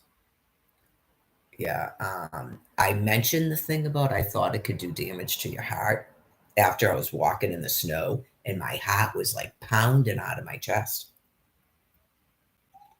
When I first started taking it, and I used to walk up the hill from Flanagan Place up to Oakdale Square. When I first was walking up it, I'd be completely out of breath until I was at that part of the walk. It was like it takes so long for your heart to catch up to what you're doing. Yeah, I knew it was from the lisinopril when I was doing that, but it didn't dawn on me that it could actually be bad for you until I started walking in the snow. And I could tell that I could tell my heart was pounding.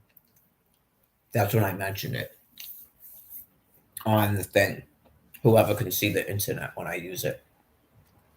I mentioned it at that time. That was like the winter of 2021.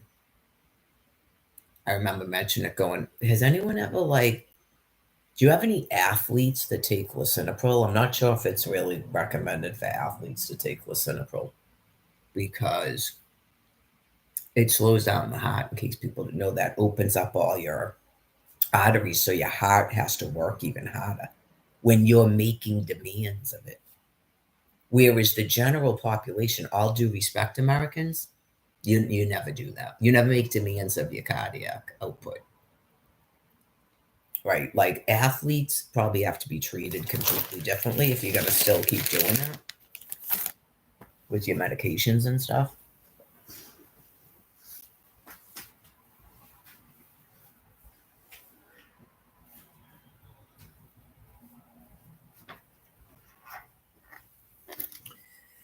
Oh, now I'm gonna be cold again. Oh, that might be it for right now. Well, I probably could have eaten more. Put this over there. It's walnuts, so it's probably amazing I eat that many of them. Yeah, Mary, the door is open because the thing's not up, so put them up there.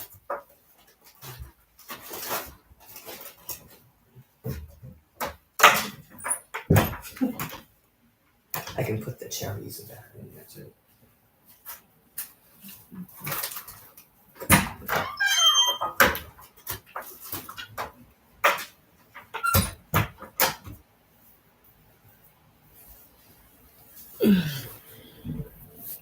I did. I told the psychiatrist at Bournemouth Hospital that I felt that I could control my blood pressure if I was in the right environment.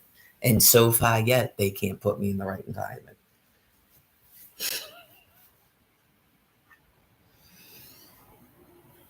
It was great at the shelter.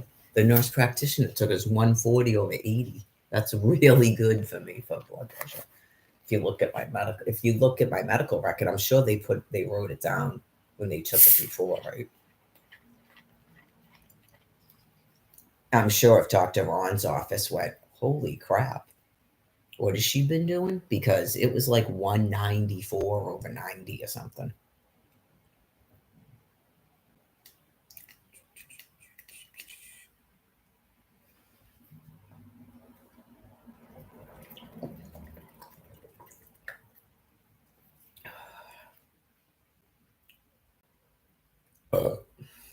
It's all part of it. Yeah, all part of it. They will not stop doing it. Like, whatever environment they think is the worst place for me to be, that's where they put me. Yeah. They're just profoundly mentally insane. So it is what it is. They just won't stop trying to stress me out and shit. Like it's grotesque. It's absolutely grotesque. So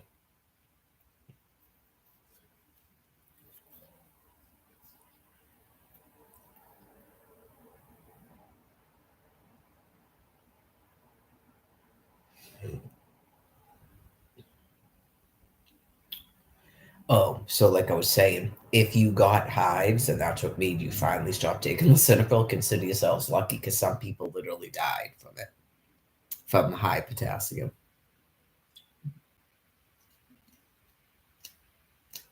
It just apparently makes you have a heart attack and die. Yeah. If you were on lisinopril, the second you started thinking you were having hot flashes, stop taking it. Hot flashes, diarrhea. I didn't know. I never looked it up. Never look at that stuff because then you get scared and you won't take the medication. I never looked it up. I thought it was from the diet I was on. That's why I mentioned that as soon as I found out. I went, "Are you on keto? Do you take a ACE inhibitor?" Okay. It's not from the keto, it's from that ACE inhibitor.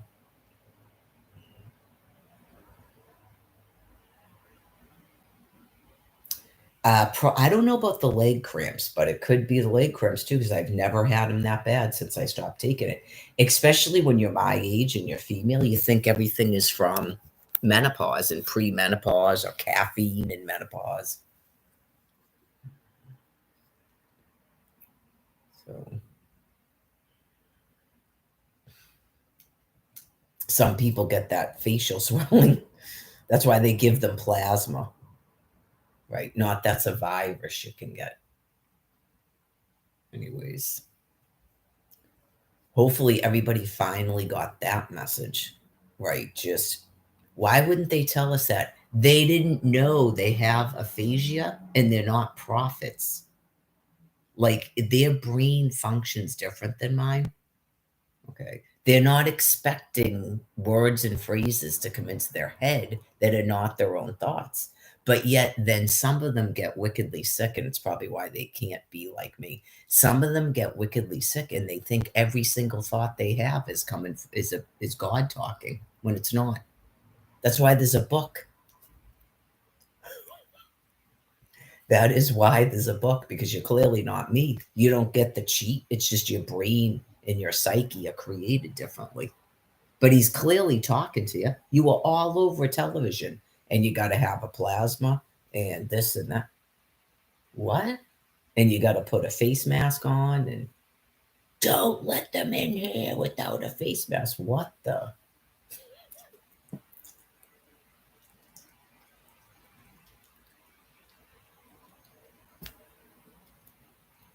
COVID rashes. I mean, some of it is hives from the nuclear material, but you can also get burning hives from an allergic reaction. As I found out, that was horrifying, man. I'd say that's the worst pain I've ever had in my life. Didn't that come up the other day? That's definitely the worst pain I've ever had in my life. Definitely. Like I was at the point of tears. You ever hear that statement? It literally is that. You're in so much pain, you feel like you're going to start crying, right? It's just, oh my God, God, please make this pain go away. Remember, I went, what in the name of God? You can't have people out in tents that have liver failure if that's what happens to them. No, if you've got a friend that you know has liver disease like that and they're living outside, you go, the second that I see you scratching yourself, I'm calling 911. Yeah, that is like scary. That is scary because no one should be in that much pain. Yeah, that is yuck.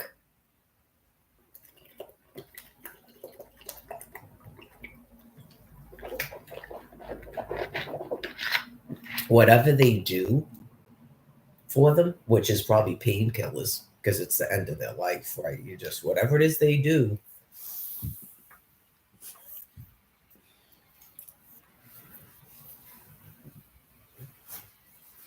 The magic carpet that comes eventually for some people.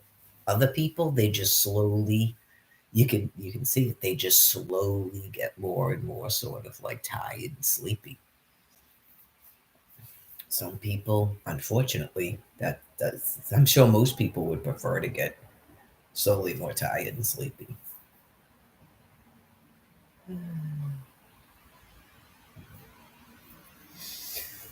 Check the news.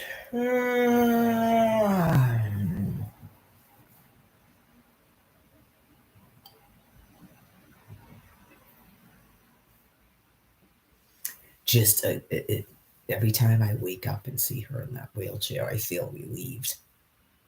Right? It just, even last night, it was like I couldn't even sleep. Like every time I was trying to relax and sleep, I started worrying about it. I don't want to end up homeless. Yeah, just this is not a way that anybody should be living. Do, do, do, do, do.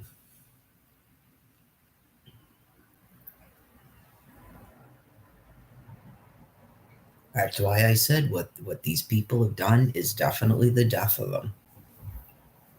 Whatever it is they think they're doing.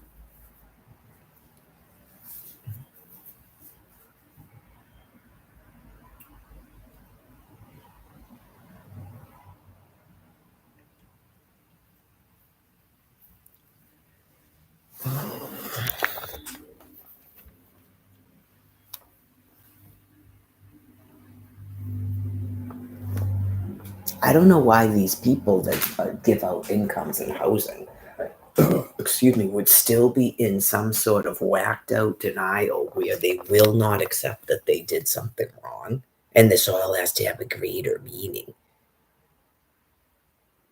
Yeah, I don't understand where that's coming from them, other than I did enter their shelter in March of 2012, and they know. And I did enter their Social Security building in around June of 2012. So, and they were all informed.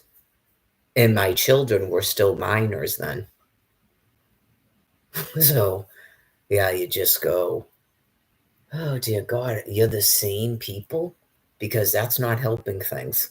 It works out a lot better when it's a whole bunch of new Oz and they all get to pretend they didn't see me on the internet and they go, oh my God, what is this? And put a stop to it. So it's not helpful if it's the same friggin' people.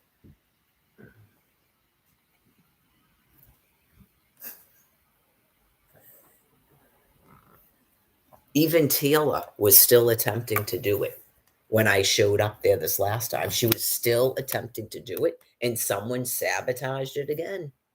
She did the "Where have you been?" and "It's good to see you" and stuff. Even she attempted it. Nah, like say that she's a psychopath. She was still attempting to stop doing it, and she still can't. That's why she's depersonalized. So if she was partaking in it, it's because she tried again to now I'm going to pretend I'm good and where have you been? And that's the made up reason why all this is going on. It's the same phone number, folks, since April.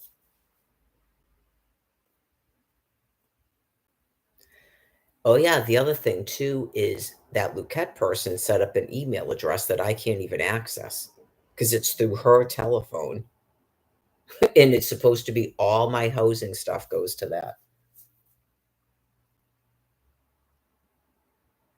I explained it. That's why you'll never see me out there again. Oh, yeah.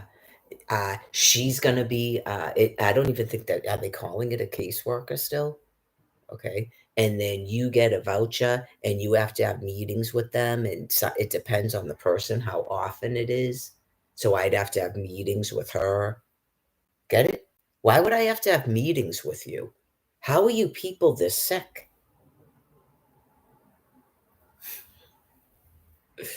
Anything. They won't give you Social Security. They won't even let you apply for Social Security. That's why you go, they shouldn't be verbal is what I'm telling you. They shouldn't be able to verbalize, but they can.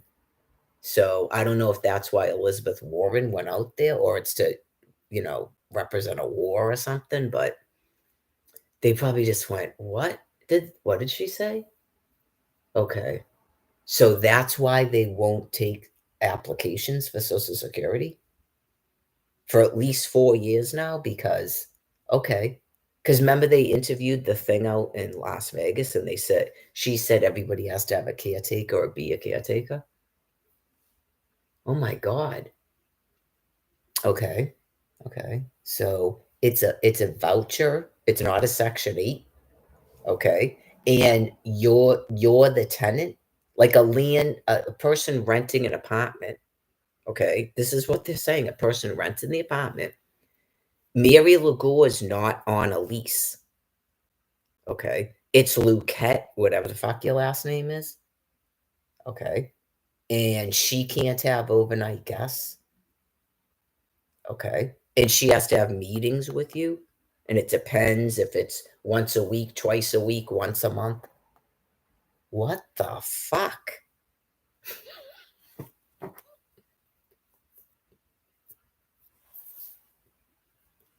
Oh, yeah, I didn't wash my hands. What the fuck? Um, someone is killing these people, right? Is that what Elizabeth Warren said? Someone's killing these fucking people, right? Okay. Is that what they're doing at Quincy Housing too? Okay. You would have to think so, since no one's issued me a Section 8, and I applied to like 6 different housing authorities in the state of Massachusetts.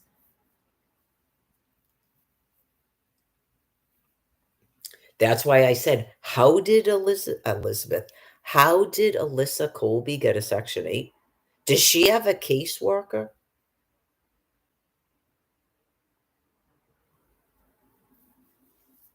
Did she go to a friend's house to color her hair? Who is that friend? Who's the friend who had Alyssa Colby at their house to color her hair? Because I and a whole bunch of other adults were told that we couldn't color our hair at the shelter or the hotel, but we could go to a friend's house and color it. That was my first question to her. How did you color your hair? Oh, I went to a friend's house. Who? Is it a staff member of Father Bill's? And how did you get a Section 8?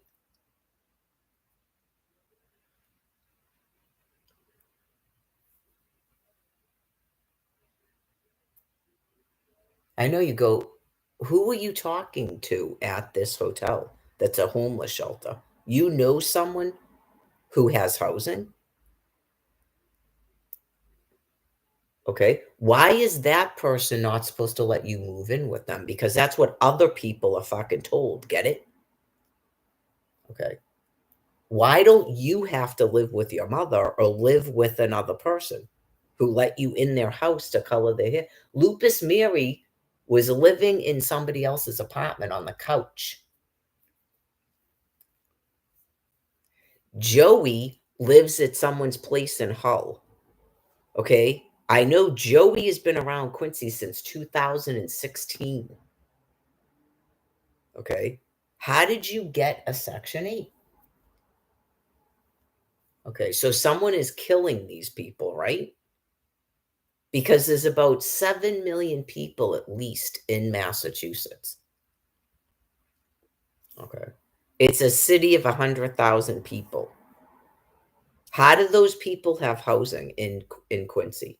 Because in 2020, they didn't pay a mortgage, they didn't pay a rent, they didn't pay utilities, they didn't pay for a bus. They were given COVID money and extra SNAP food units. So that's what you're being told. I'm sorry if that sounds threatening. Okay. That this is still going on. They tried to murder me out there. I spent 8 weeks on the ground.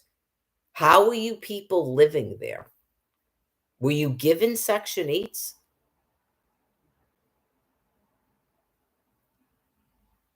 Okay. Someone is killing these people, right? Okay.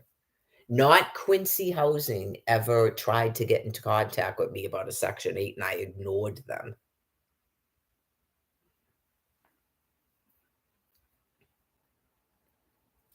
Did they mail it to the shelter? Okay, like the Social Security office does? Right, and what someone asked, Did you contact Mary? Like, say that you're Elizabeth Warren or you're the governor of Massachusetts. Are they allowed to ask Quincy Housing? Did you contact a person named Mary Legore? This is her social security number. About you attempted to contact her about a Section 8 housing voucher and she didn't reply to you? In what manner did you attempt to contact her? How did you notify Mary Legore of a Section 8? What address would you she didn't have a telephone, so you didn't call her. You don't have a telephone number on file at Quincy Housing. So you didn't call her about a Section 8. In what manner did you notify a person named Mary Legore, this is her social security number, about a Section 8, and then she didn't get back to you? Someone is killing these people, right?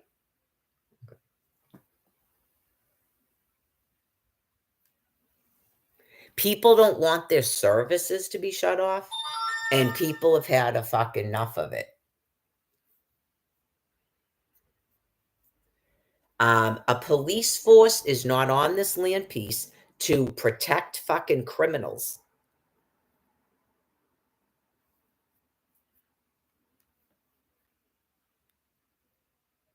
That's the type of thing that makes police officers fucking quit, because the handwriting's on the wall.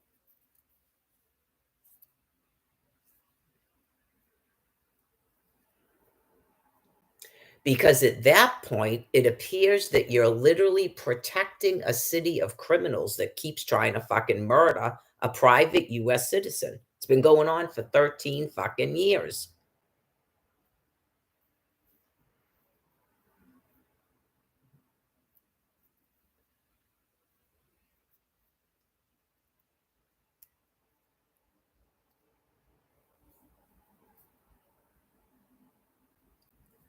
So, anyways, clearly thermonuclear weapons are being used, and people don't have to get into it.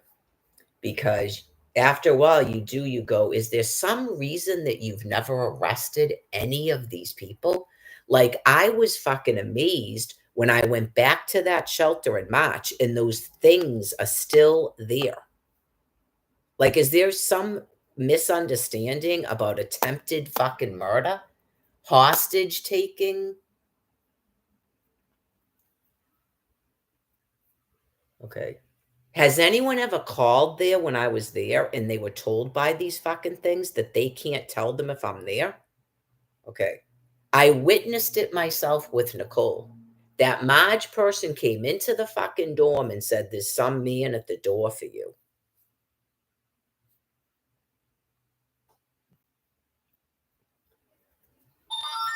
And there they are, still fucking working there, and someone doesn't show up with fucking handcuffs. Okay.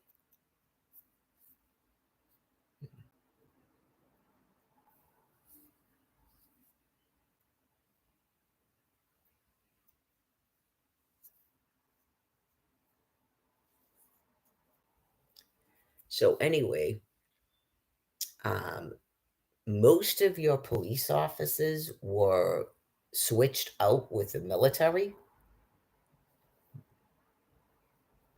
From my point of view, the entire city is being killed. That's why they're not being arrested. So it's called the kill zone. So I expect those people to be dead soon, since we were told in 2022 that they began being killed by thermonuclear weapons. There's only so long a population is going to wait for these things to be officially in a fucking grave and for this madness to finally end. You're not going to be able to keep off a tide of a population of people for another 2 or 3 years. So just know that about yourselves.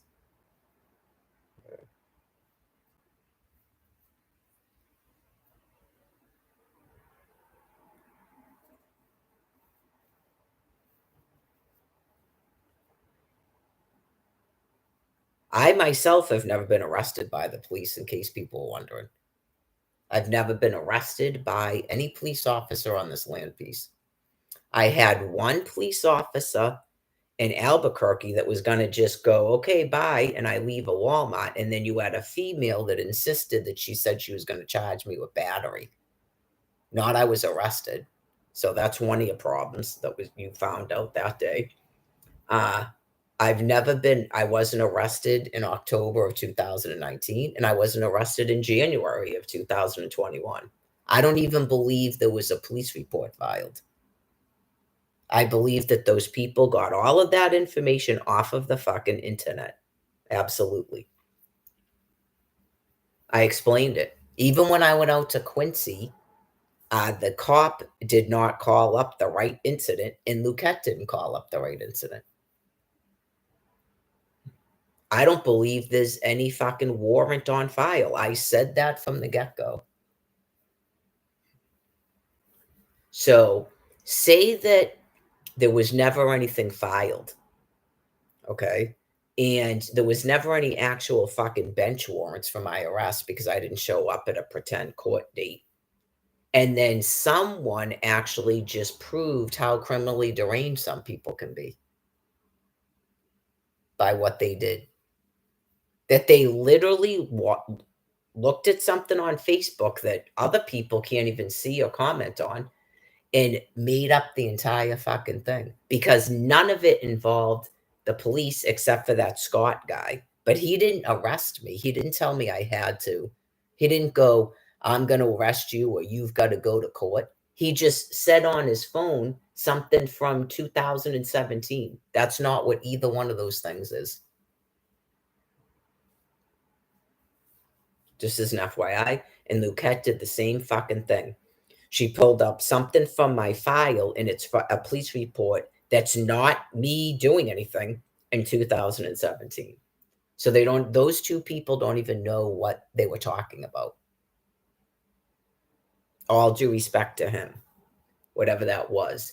He might have been just trying to get me to leave Quincy because of the nuclear material or something or whatever, just to make sure. I don't know what that is. He goes, just make sure you don't get in trouble like I would be arrested. Okay. I don't think there's actually any warrants.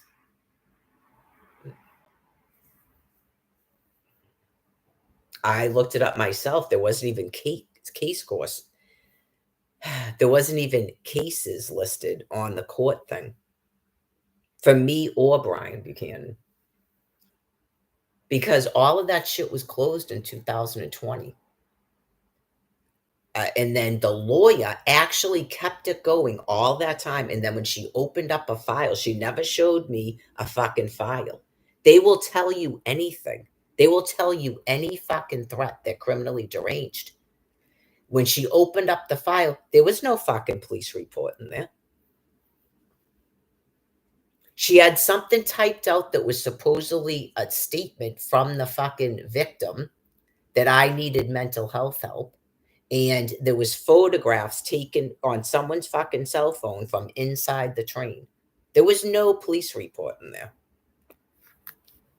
I was present at both fucking incidents.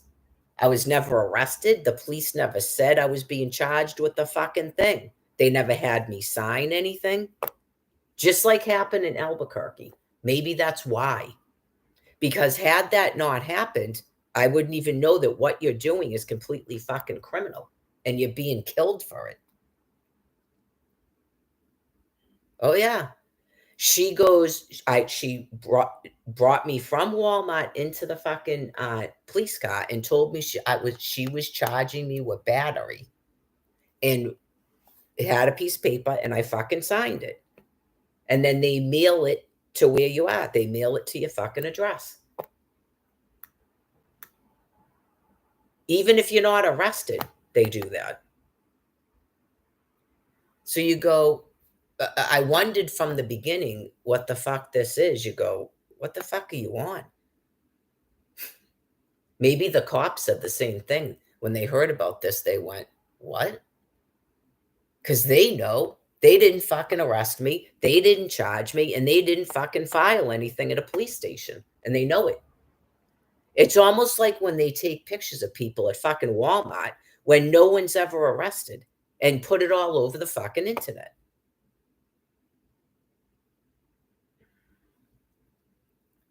They're called thermonuclear weapons. Explains it numerous times.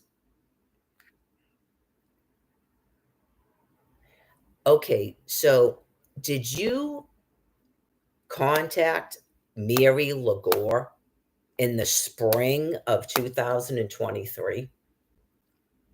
They had to have mailed. Did they mail something to the shelter? They had to have because I wasn't even here. Okay. In what manner did you contact her? Regarding a Section 8 housing voucher that you're claiming she refused to take.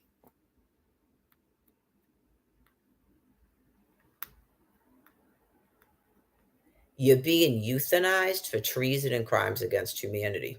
The whole city, you're being euthanized for fucking attempted murder.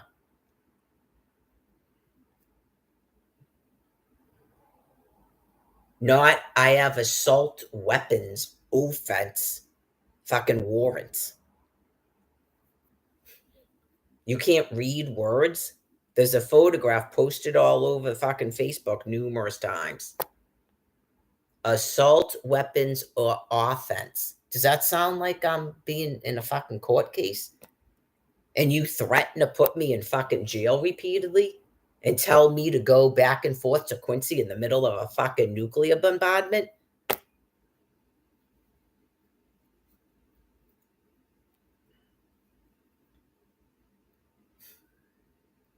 Anyways, because you told us to, yeah, fucking told you to. And I'll fucking tell you to keep doing it because I don't have a fucking housing key or a fucking income in my hand. And is anyone in this fucking chat? No.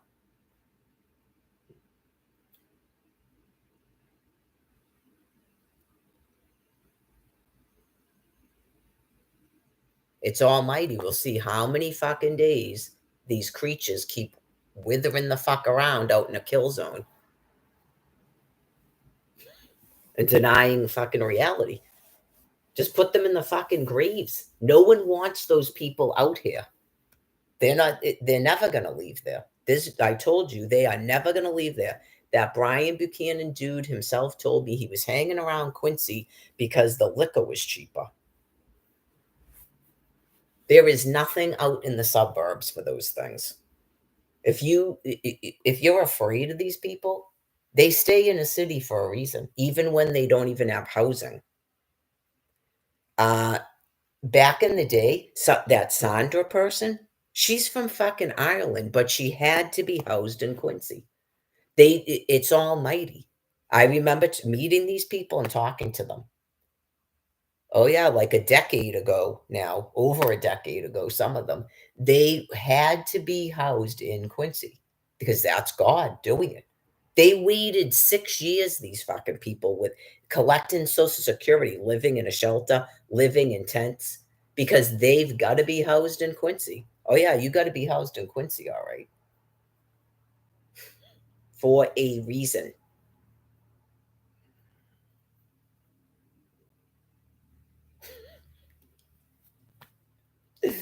I'm just laughing. Like anybody that got like public housing in like Westwood or something, I know you're probably like, oh my God,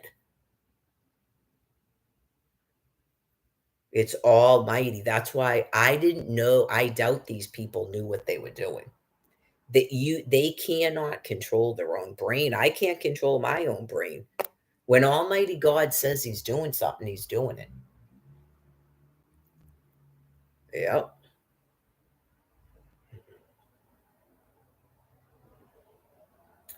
So that would be why. It's not an excuse for what they've done. There's other housing authorities, right? It's not an excuse for what they've done, but you just go.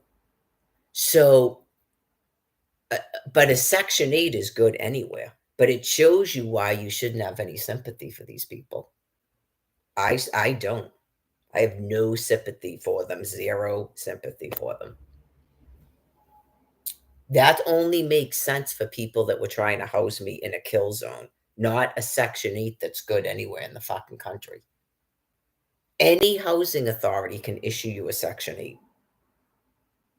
Okay, so, um, oh yeah, if those people just went, we only have housing in a fucking kill zone. I don't think they even know that, right? But you just go, we only have housing in a kill zone. They hey, feel free to say it now, but I don't believe you because you tried to murder me in a hotel. Had you not attempted to murder me in that hotel, you might be able to even trick me briefly until God forced you to present to me. Like when you go and you don't have any children, you clearly didn't do it on purpose because you're so psychopathic. It made sense in your brain to just keep denying me fucking housing, but it's almighty. Feel free to make it up now in your own brain matter until you die that you weren't going to house me in the kill zone, right? You go, we can't issue Section 8s.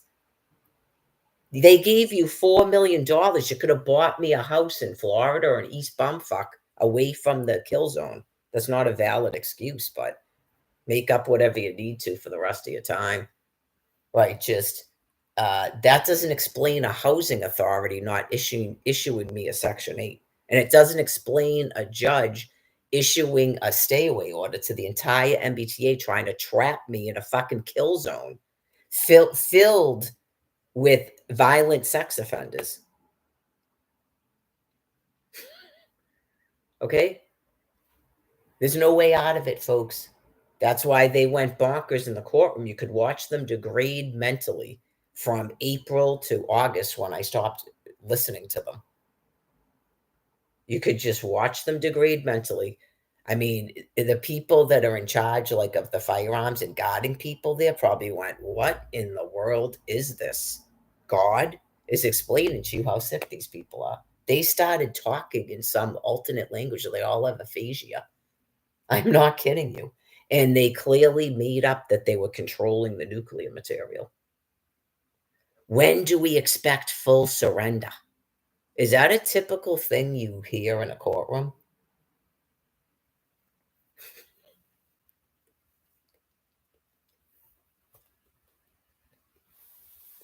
I just went, "Oh my god, what in the" Probably because the people witnessing it, they have no choice but to go, we can't be, bringing any more people in here."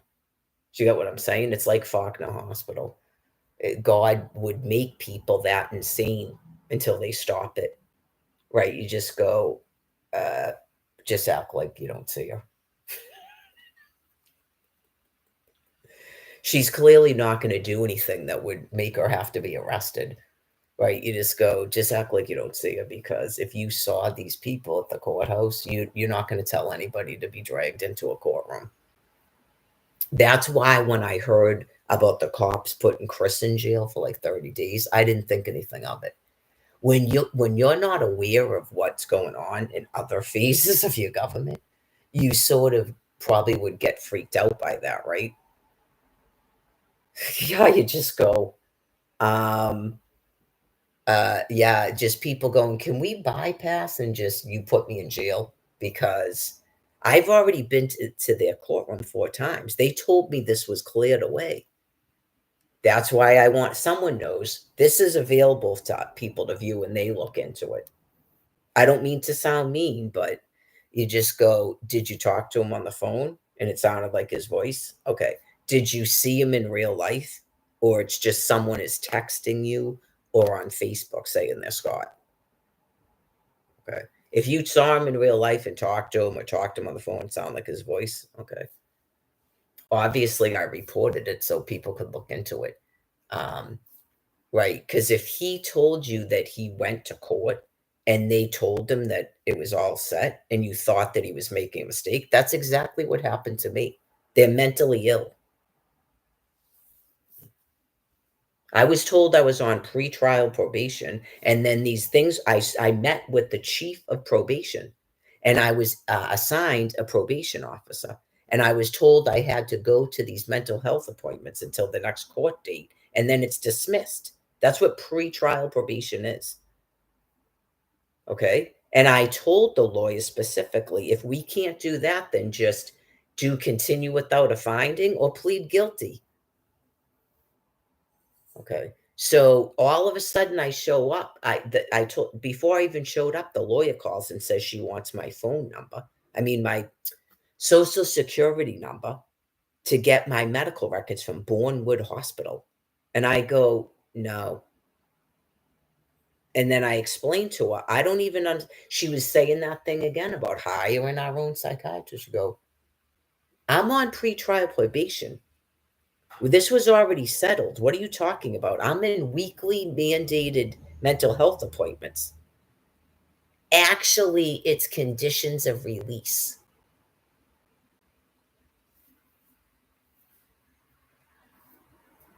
They're mentally insane.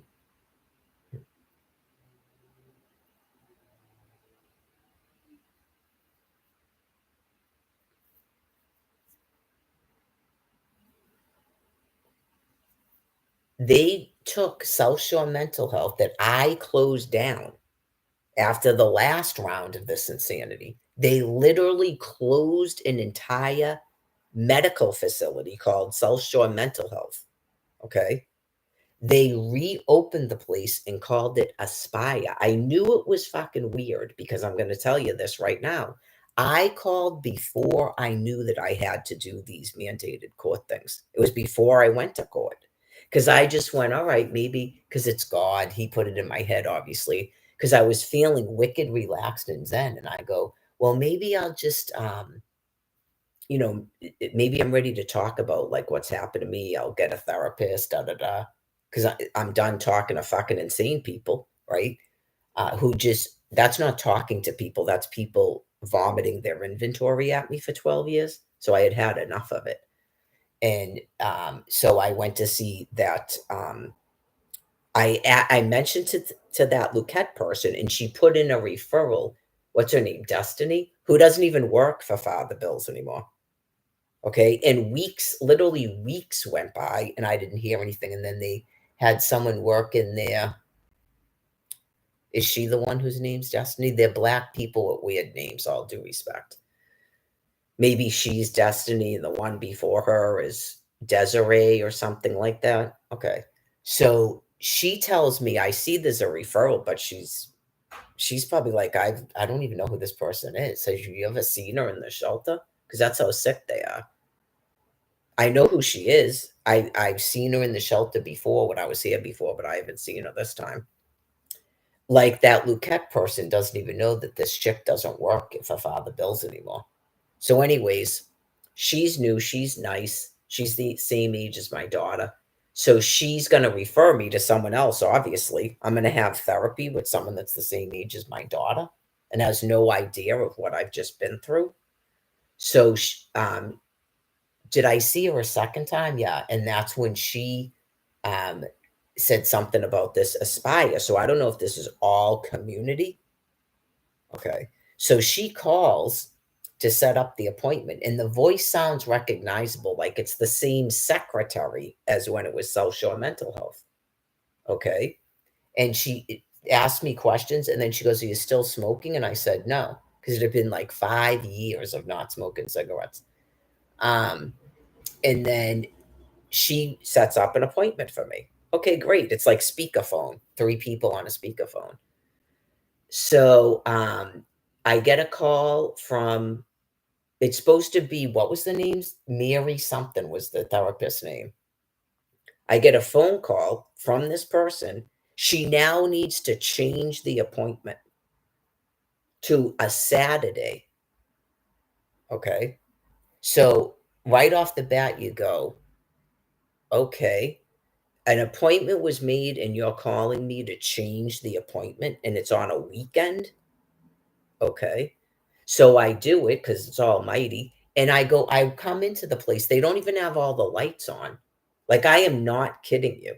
I don't know if they broke into fucking South Shore Mental Health and started calling it Aspire. It looked like the place wasn't even fully open, like you're in a fucking horror film. And I'm supposed to meet with someone named Chris, who's a fucking navigator. Okay? He's not a fucking therapist. It's the same shit. They're insane Nazis. He's not a therapist. He's not a fucking social worker. He's not a board certified fucking psychiatrist. He doesn't have a doctorate in psychology. And I'm supposed to talk to this fucking person and tell him intimate fucking shit about myself. And then you see yet another person after that who still isn't your fucking therapist. And none of these people are the person, Mary, whatever the fuck the person's name was. Callahan? Is that what it was? Neither one of these fucking people are the person I was told I had a fucking appointment with. Okay? So then they're going to get back to me about a therapist. I still don't have a fucking therapist. They're going to get back to me about a fucking therapist. Get it? Probably the same fucking people in a chat. So anyways, a bunch of time goes by and I get a call from this fucking person named Chris, who's a navigator who helps me make connections in the fucking community. Oh, yeah. So anyways, what was the guy's name with the white hair? Bill? I'm sure he told you a fucking earful too. That was at the shelter. They did the same fucking thing to him. It might have not have been related to a warrant. Okay, so they're literally trying to tell you that you're going to go to fucking jail to try to give themselves work when they're not even qualified. They're completely insane fucking monkeys that talk words. So anyways, that was before I was actually court mandated to do it. So when I showed up in court, I had already done all that. You go, I already talked to these people. Okay, like I already have an appointment with the therapist. I'm supposedly supposed to be getting a voucher. None of that stuff was untrue. Why are you? Why? Because I just showed up at Dedham District Court. Why are you here? Because I was told that I had warrants I didn't even know about. Yeah, like how are you people this fucking insane? You have warrants for my arrest? Okay. You're not entering into the kingdom of heaven. You are most definitely not entering into eternal life, and you're being euthanized by thermonuclear weapons.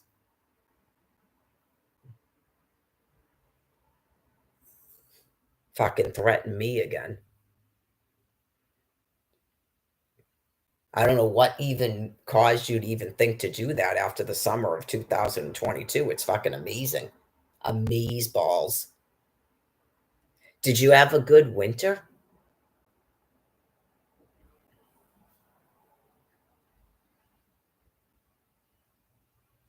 Did all of those threats stop the fucking thermonuclear weapons campaign?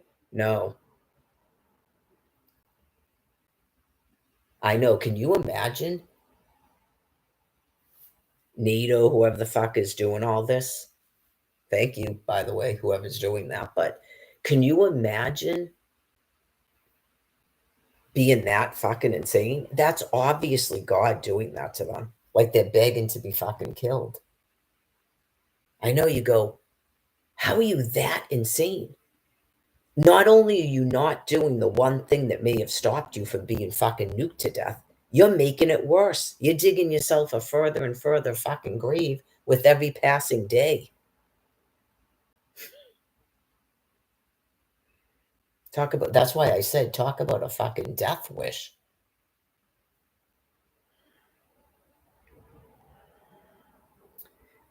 That's some of the questions. That's why. Do you think that you're killing other people after threatening to put me in fucking jail? You're killing other people? Okay.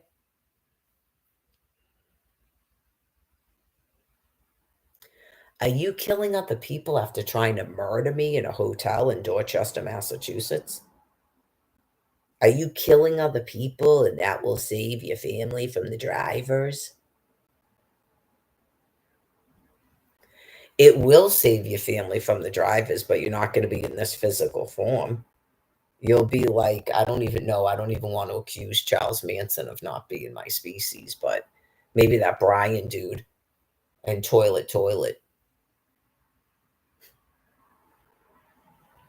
Because eventually the drivers would tear down all your trees, right? The poachers would come and they'd start cutting off your hands and your head like a fun thing. So I guess, yeah, you better make sure you kill the drivers.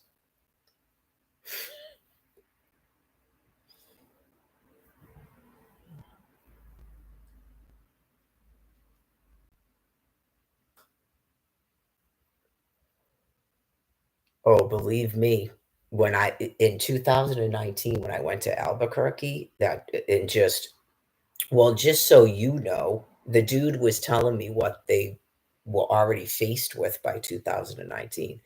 Just so, because he said Mar-a-Lago, that's how I know. Just and it's scary to be a cop in Albuquerque. Those people have a right to carry, and they're clearly gone in the head. Just so you know, this is private property. This is private property? Okay. I see a problem out here. Okay, just so you know, you can't enter into, the kingdom of heaven with all this going on. And the guy goes, "Pff, yeah, exactly. 2 5-star. You didn't know that then, but how to end the cycles of rebirth so you won't rebirth in this physical form." Are we done here? And just like I told you, dude, it's battery, not assault. Because I punched you in the face about 15 times because you wouldn't stop advancing on me. You're mentally ill. This isn't private property. It's a fucking Walmart in the middle of Albuquerque, New Mexico, using US commerce. Holy God. So, uh, I think what Brockton is asking is that you people stop fighting. Yeah, because you're probably equally as mentally ill, and it just has services shut off. You can't fight ionizing radiation.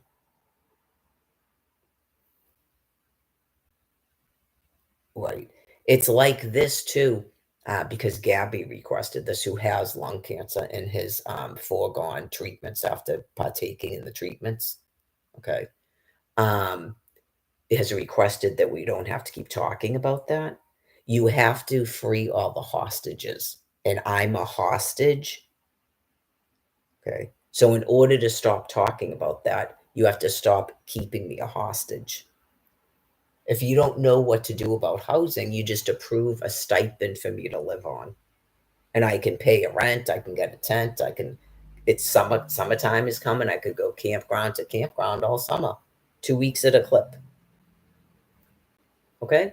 So that solves your problem in one swoop. Most people with reasonable incomes don't even have a SNAP food card. I still had a SNAP food card because 401 a month is not their limit. That's the other thing too, is they started raising and raising the limit of money that you can have to still get a SNAP card while still doing this to me. They're completely criminally deranged. It was $92 a month, not 401 a month. $34 trillion dollars, and it's still not fair that I get 401 a month on a medical disability. And this and what is it, 174 or 194 a month in SNAP food cards units? That's unfair. Okay. Well, I'm waiting for you to be put down. And then other people that are actually supposed to be our government will go into those offices.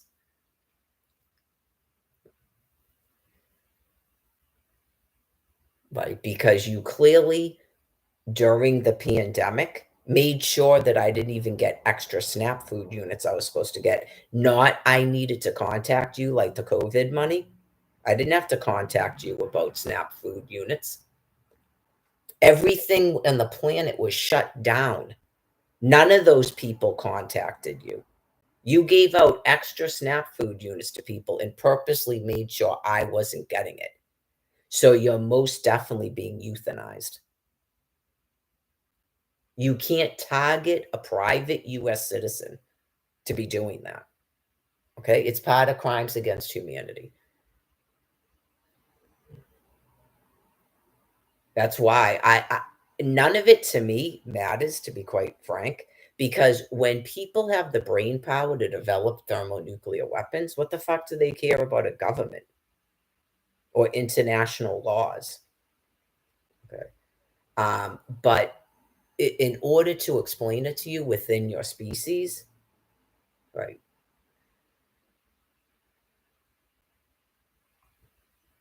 Some people are arguing you hadn't committed crimes against humanity.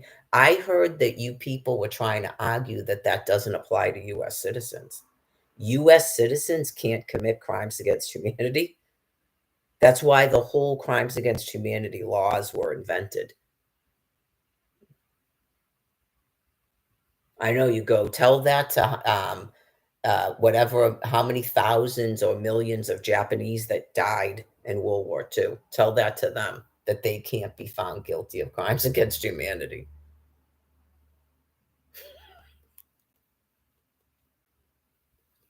Someone knows. It messed all up because I don't know the figure.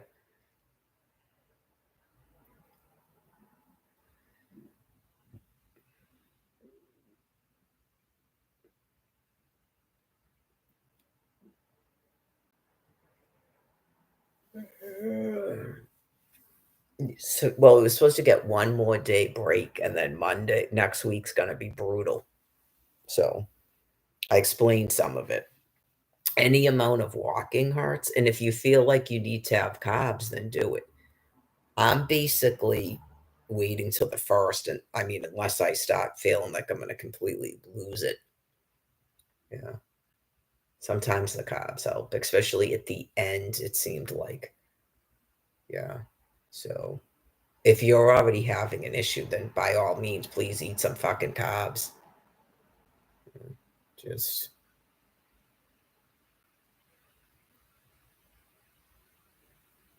it's from the thermonuclear weapons. Like it doesn't matter how irritating any other person is being, it's from that.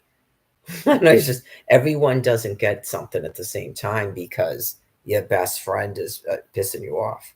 So please stop trying to fight each other.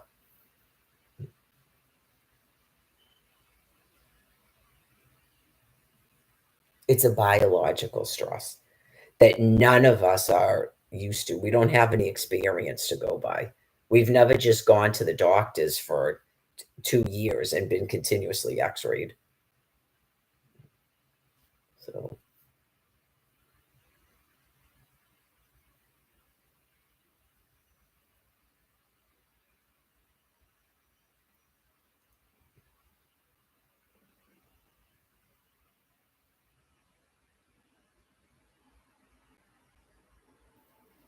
spiritually, God has a place for everyone, but for you folks, it's not going to be in this physical body. Okay, because you took all my children and committed a holocaust against me, and you won't stop keeping me a hostage, and you won't stop trying to murder me. So it's clearly not going to work out with you and I on planet Earth in this physical form. I can fly to a taxonomy for a species. You don't.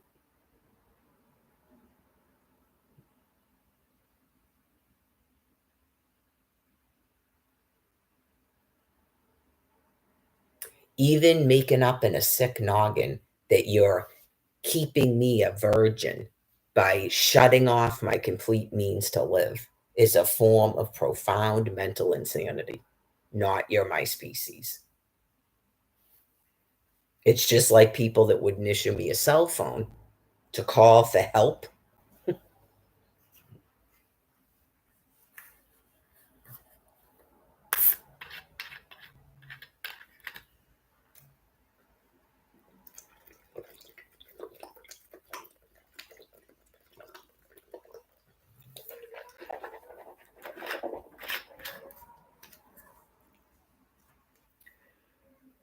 Some people actually begin to believe that they are supposed to initiate lockdowns.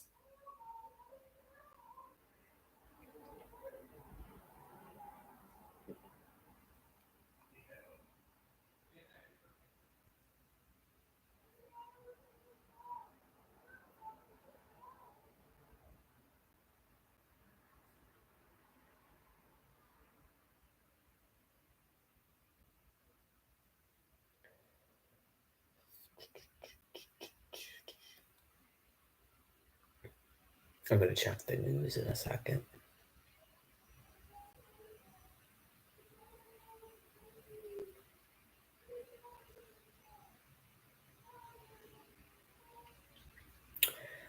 Those people would be doing what they were told to do.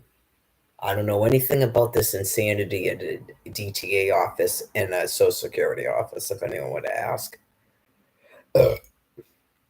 If they're talking about nuking everyone, then they're doing what they were told to do. Right, because they attempted to get you people to go back to the the US Constitution, and you wouldn't do it. You refused to do it. So now you're being nuked. It's similar to Germany. It's similar to World War II. What in the?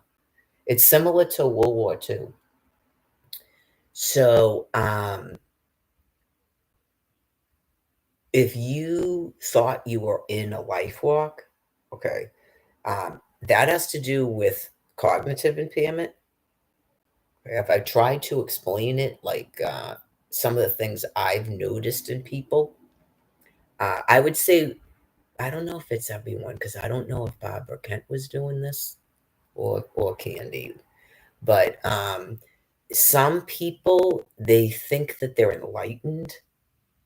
Okay, like it can start off like that where apparently, and it's a lot of doing this. I've noticed looking up to the sky and stuff, and you think you're enlightened, and it's got something to do with the early stages of the brain dying. Okay. Some people, they become sort of like weirdly sadistic when you never really notice them doing that before. Um, right. So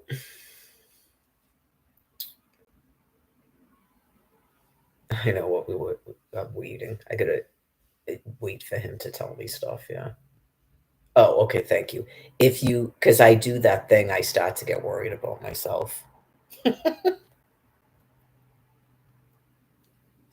I do, especially when you're flubbing words, you go, "What the heck?" And then he completely blanks me, and then I hear that thing again.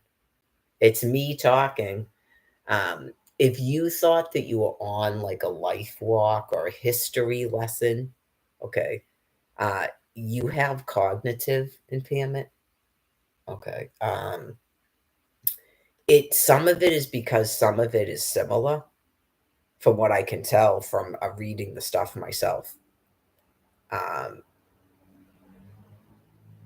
Some of it, I don't know, like, it seems familiar, but it could just be him telling me that.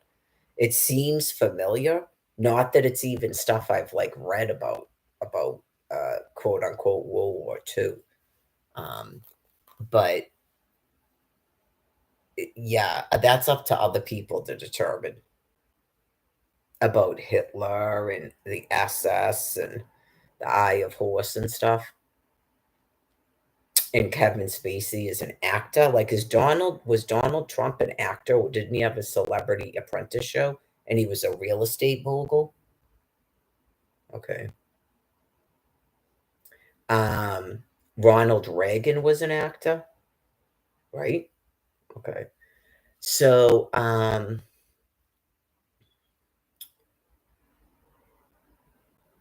yeah, if you were thinking that. Well, I'm not trying to scare you, but if you're a person who thinks that you don't have to comply to US law and stuff because of it, no, you just go, other people are you're hurting other people besides Mary Lagoy, you know? Okay.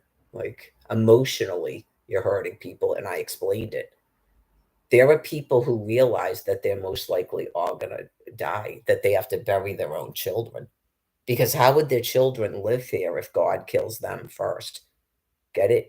It would be most likely that God would have their children that gonna die if we're all gonna die. Okay, so you're causing a lot of suffering. They don't want to have all this going on. This is uncomfortable and it's a reminder constantly.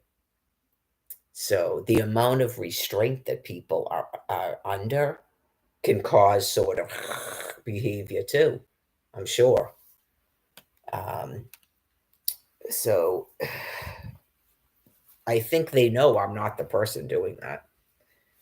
So I'm not the person that caused it to get to the point where thermonuclear weapons had to be used. Never at any given time was I partaking in anything called William Wallace. I was never doing that. Nope. So if I was somehow a factor in that, that's God doing it because I was not doing that. Nope. That's a God's honest truth. It's full of grace and truth. I really sort of, I don't even know if some of the wordage is sort of obnoxious. Like, I don't know if I pride myself on telling the truth. That's just who I am. Yeah, I mean, that's if I ever lied about something, I used to say this about myself for probably 40 years. If I had to describe myself, if I lied about something, I actually believed it at the time. Yeah, I'm just not a liar. Some you might on a wicked rare occasion, if you're, like, wicked threatening to me and you force some sort of a response or something, you might get a lie. But that's the only time that would ever happen if I felt literally threatened. Yeah, I just don't that's why I like doing this. And I don't like those people that go and say it to my face and stuff. Okay, if I say it to your face, are you going to hit me like that toilet? Because if you know you're an aggressive person, no one's going to say what they mean to you. That's not really other people's fault. Yeah, that's not really other people's fault if if you're known to attack people. Yeah, that's anyways. Um, That was so funny out in Quincy Center. The two Johns, when I screamed at that Charmaine person, they go, I like this new Mary. It's not exactly new. It's just, I'm being told constantly that I'm going to go to jail. I'm going to go to jail. Really? I mean, oh my God. But don't get into fights with people. But yeah, you go, I'm going to go to jail. You're a criminal like that woman, Michelle, at the hotel. Amy was still talking about her like she was a nutcase. Yeah, like, I don't know what is going on with Amy. I don't wanna beat up on her, but you go, "Are you in that much of a denial? You must be petrified if you're in that much of denial, or you're straight out community." Yeah, you just go, nothing that Michelle woman was saying was insane. She's in the hotel going, "Oh, yeah, yeah, you're, something or other." I don't know if it was a governor or said or something. I'm in a homeless shelter. No, I'm in a homeless shelter, and you're a fucking criminal. She was like walking around outside the hotel just talking out like that. Sometimes she'd like slam the thing. Yeah. You just, whatever was going on in her life was so, yeah, because obviously I do understand that. It's probably one of those things where I can't be like that when I'm in that shelter. I'd lose my fucking mind. That's probably the times when I leave because I'm starting to, like, it's like subconsciously I know to leave or God tells me to leave. Yeah. So anyway, it's not that it's sort of like it doesn't make you a bad person if you thought you were reliving history. Okay. When especially when you're not harming anybody and you just go, oh, so we're all gonna learn about World War II. Yeah, we're gonna learn about World War II, all right. We're gonna find out what the word not see means, okay, and stop calling sane people Nazis. And then you're gonna find out what Nazi idealism actually is and how horrifying it becomes. So it's like some sort of certain damage to certain parts of the brain. Okay, and it's different. Even I think how even she's acting. Uh, um, I was just thinking about something else. Sorry, about people that talk words like I explained, and you go, "What did you just say?" You understand what I'm saying? Like, what did you just say? Okay. Someone said to me once that she was making candy with their grandchild, and then she goes, I feel I was telling her that when you're doing this, it's like part of my love, like it has my essence in it. Okay.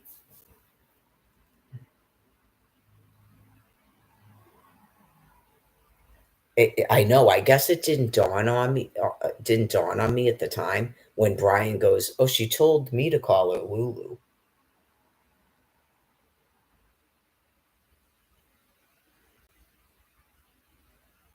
Okay, so I'm gathering now, and I don't know, I kind of doubt people at the shelter actually knew this because they go into the shelter at night and sleep. So, are you saying that, after I left Quincy that day, that the 2 of you stayed outside and had sex? Okay. That she took you to Angelina's and took you to the Prez, and you were drinking, and then you stayed outside with her and had sex? Okay. And she told you to call her Lulu, which means toilet, toilet, just like the video of the monkeys that we saw with the males and the females and sniffing each other, and it's like a toilet. Okay.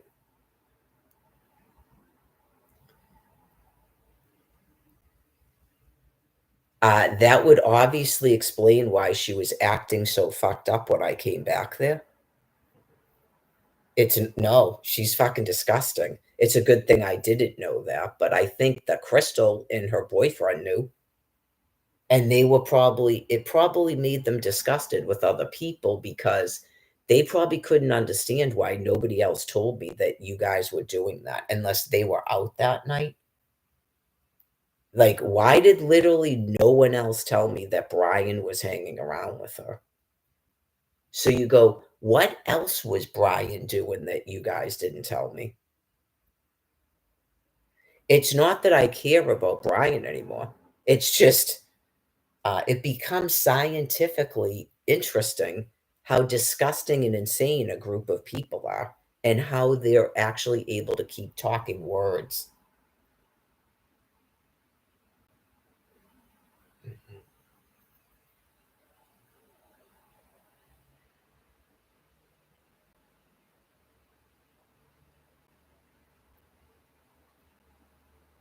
That's all.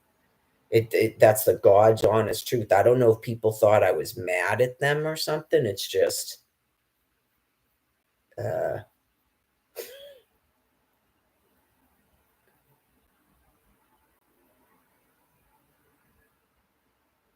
mad at you.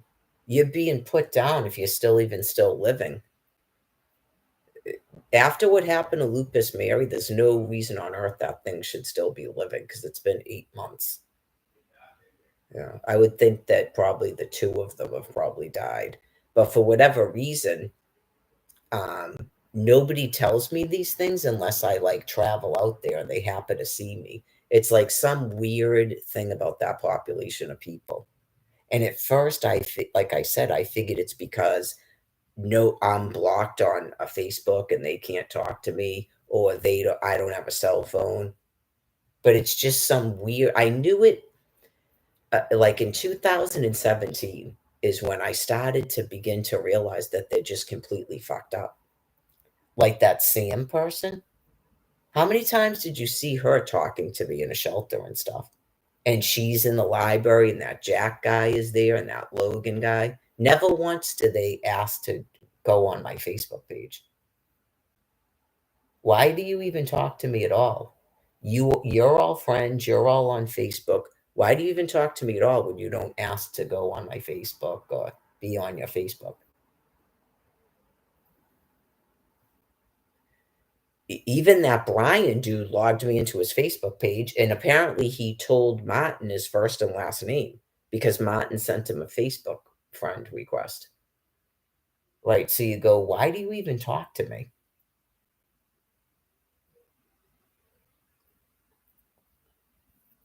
Like, do you people think I'm some sort of traveling nun or something? Then why the fuck are you, treating me the way that you're treating me? You can't see how insane you've gotten? Maybe you've always been that insane, disgusting. I never hung around with her. I should have known it when she goes, "It's just weird to see you with a man." I should have known it was fucking here we are, Delia Duffy in 2024. Another one of them. Now go around trying to tell every dude in a fucking city I'm gay. Re-victimize a fucking rape victim. And what is that? Blocking me from going out with dudes? Fucking disgusting person. Anyways. Oh, what happened? Something had to happen because I tell you not to ask me for money, you disgusting low-life scumbag. Something had to happen. Who the fuck are you? I know you go, I was stupid enough to say hello to you. Do you realize that? I was fucking stupid enough to say hello to you, and it came to that.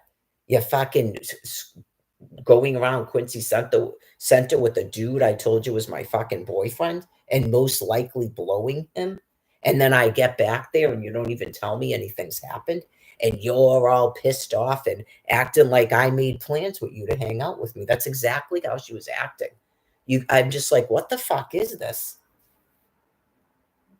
Oh yeah, she was like we had plans and this what the fuck she was acting like that towards me. What the fuck is this? What are we doing? What do you mean, what are we doing? How are you here talking to him? Oh my god, I think that's the worst thing I've ever experienced in any of the time I've ever been out in fucking Quincy. Is that what happened to Judith? I know you go, oh my god, you are so sick. Stay the fuck away from me.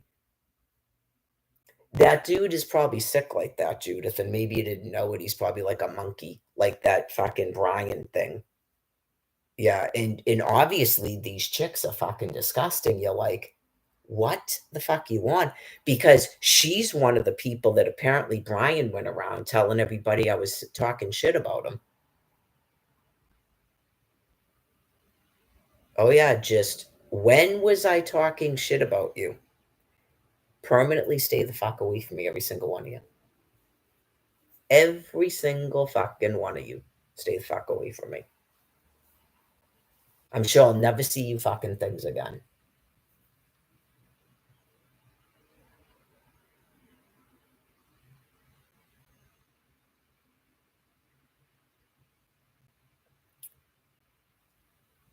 You can tell that the seasons are changing, like I said the other day, because of the direction of the sun, but it seems wicked bright, doesn't it? Let me check your weather. Well, that's why I was wondering if I was having that photosensitivity stuff. But looks like bright sunny sun tomorrow, but it's only supposed to be 38 for a high. Tonight's the night. And it's weird because it seemed like wicked bright, and now it's supposed to get freezing. And then Monday's supposed to be 53, 57. Yeah. Kill them, mommy. Kill them.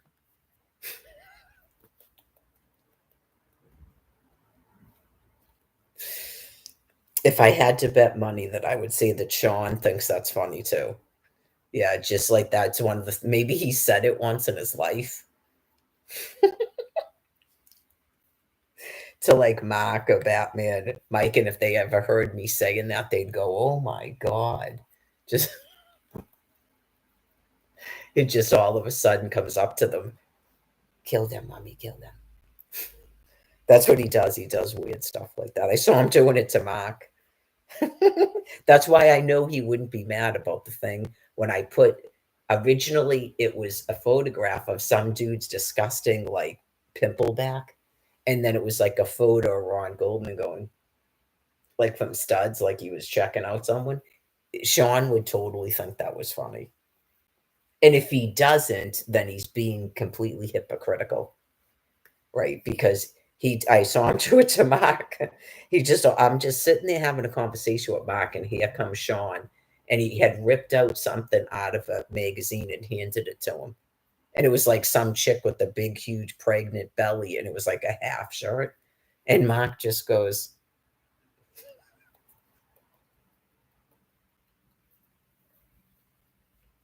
like, why are you handing me that? I don't know if he was he making fun of Mark and telling him he had a gut all the time because he wouldn't stop drinking. That's why. He had wicked bad, probably cirrhosis. Hopefully, he's still living. I saw him and Mike the last time I was out there. He looked fairly decent, but I mean, the time before that, when I saw just Mike and I introduced him to Karen, who also has quite a drinking problem, because that's what Mike does. Mary doesn't do that. Mary doesn't do all that hand holding.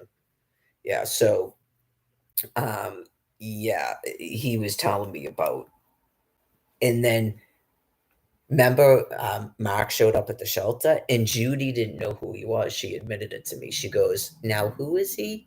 You don't know who Marky Mark is? Okay, you definitely got dementia. Sorry." He's been in the shelter many times. He was probably in the shelter more than me. But you remember me and you don't remember him. Okay. So, anyways, Sean would think that was funny that I did that. Kill them, mommy, kill them. Right. He's the one who goes, I don't think she's wearing a bra. Remember that? And he would, shit. Like he came up behind me. He doesn't even mean anything like it. It's like a class clown. Yeah, he doesn't mean anything sexual by it.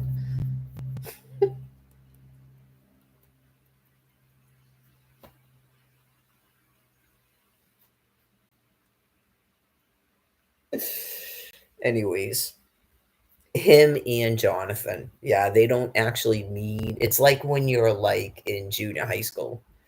Yeah, they don't mean it.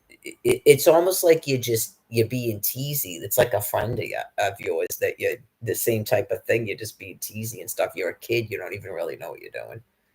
Yeah, I mean, people like Sean and myself are not these streetwise ghetto children, right? So it's like we're regular children, So it's just he doesn't mean anything by it. So that can become confusing to other people, I guess, when they literally think the person is like likes you because he's now 24 years old.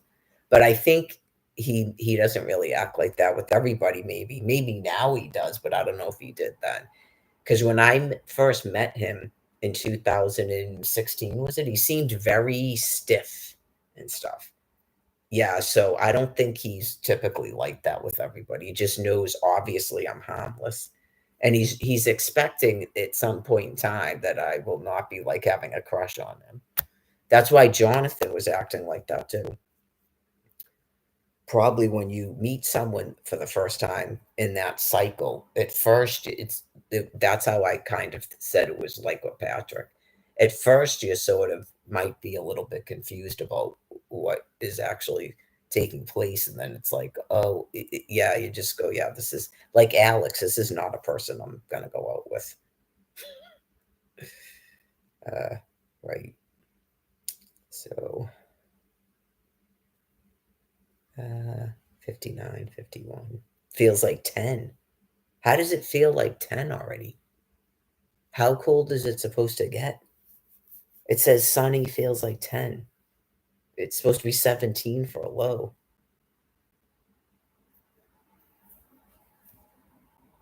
Let me check. Let me see what it says here. Oh, they're not telling me the feels like temperature. 34, yeah. 17 degrees by 6 a.m. I guess the average high is 46, so actually below now. Okay. Average low is 28. So that's pretty. We're actually colder today.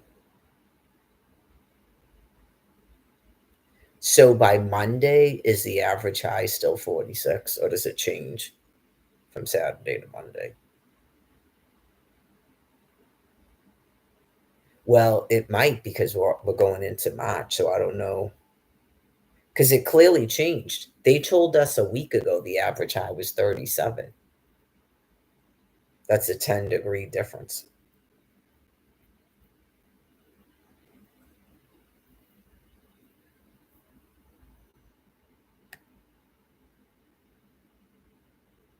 Is that this February or is that this February? Okay, maybe I'm getting confused. Is that just for this year or that's always February 24th average high?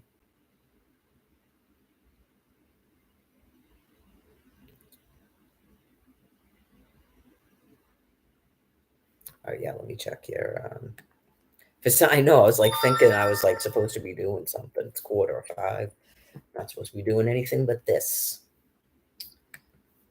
No, sometimes on Saturdays I'm really kind of lax about because I always make sure Friday that I'm like ready for the food pantry and stuff. So sometimes Saturdays I just yeah, like I slept in my leggings and my did I sleep in the jeans? No, no, no, I'm sorry. I didn't even do that. I slept in my maroon pants and I took those off and put these on.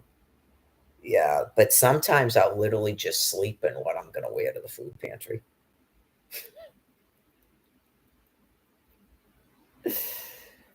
It's the one day of the week where I have to do something, even though it wasn't until 10:15. So I slept in my maroon pants that I woke up this morning and went, that's right, I can't wear these pants in public. Yeah. So I had to change. Nikki Haley takes on Donald Trump in her home state, where 50 GOP delegates are at stake. Trump's potential VP picks compete to prove loyalty, a view from Moscow, the war in Ukraine. Yeah, riddle me this, but it could have been that he left something in the room. I get up at like 5:45 and make coffee, right? And I can see that she's sitting in the wheelchair and that the bed is completely made. So, yeah, he comes downstairs and I hear him go, "Oh, mamas, you're up. What did you stay up all night?" Okay, so before that, I heard her open a can, like she's opening up a can of soda and drinking it. So you go, okay, so you're able to open up your own can. That's probably good. I don't know if you rolled that wheelchair out to get it because she was doing that, um, or it was left in there. But it was good that she was drinking something. Yeah. So she independently opened a can of soda and was drinking it, just as a report, right? So I think that once she's in the wheelchair, she seems to be okay. It's just a matter of she's got to be put in that wheel. If you would ask me, she's got to be put in that wheelchair every morning. Okay, so uh, I could see her wanting to just stay up all night because of there's not really a harmony between the two of them as much as there used to be. So I think it's almost like her chance to be left alone. So, anyways, I hear later on him like talking to her, and he's got to prove to her that she didn't get in the bed because there's no way she was in the bed and it looks like that. Okay. So what? Yeah, maybe he wasn't saying anything bad about it, but you go, she just spent like 2 full days laying down. That's why she has a rash like that. Like she should be in that wheelchair every morning.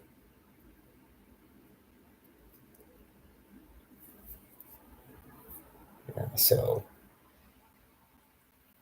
and then a little bit ago there was some sort of discussion about it's not my business because usually I'm not even asked to do anything about dealing with her defecations and stuff. But there's clearly defecating going on because right now I can smell it. So she's probably in the process of changing a diaper or something now. Yeah. There's clearly defecations going on. I noticed it like 2 days ago. I was like, oh my God. And I'm like checking my own breath and stuff. Yeah, like there's obviously defecation going on because you could smell it. So, anyways, whatever happened last night was, I don't know. That's why sometimes you wonder if I'm purposely being given a chore like she used to do. So, anyways, I don't hear any conversation or anything. I don't hear yelling or nothing, but I can smell poop.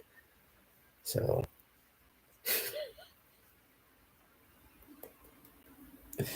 there's supposed to be a toilet there, right? Just, life would be a lot easier if just, if you kept track and realized a person hasn't taken a poop in a day or two and she's not telling you that she needs to take a poop, that you just lift her slightly off a bed onto that porta potty and just leave her sitting there until she shits.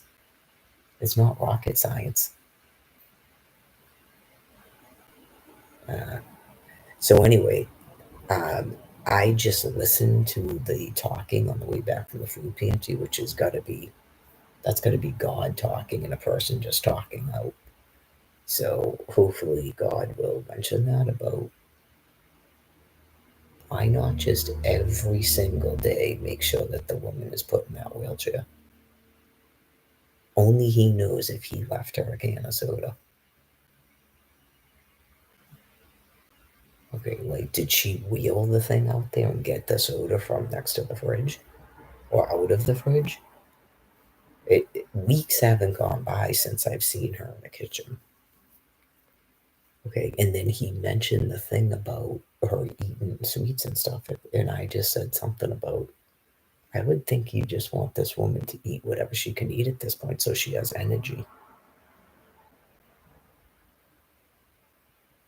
I'm not understanding why there's some issue about her eating sweets, except maybe that person is feeling weird because the person is heavy and either can't stop eating sweets himself or he feels he can't eat them. That's not Barbara Kent's problem.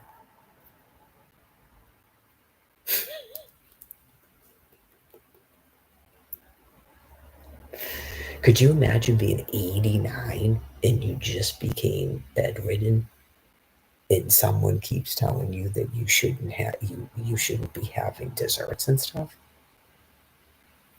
A person would be cranky. Yeah, that's all that woman likes to eat. Okay? And obviously, the more frail the woman gets, the worse it's going to be. Just, that is what the woman, Candy and Norm did the same thing to her. That's all the woman wants to eat. Who cares? She's 89. So, anyways, just a slight vent, right? Just not intended for that guy's ears because that's between him and God. I don't get involved in anything. I don't even want to have conversations at all, and never mind about that. So that's why when it starts in the truck, I just go bloop and stop talking.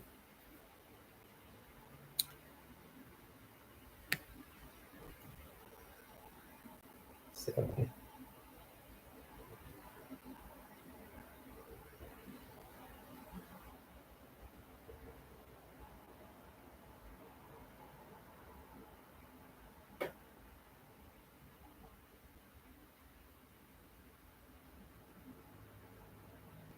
all of the news seems boring to me.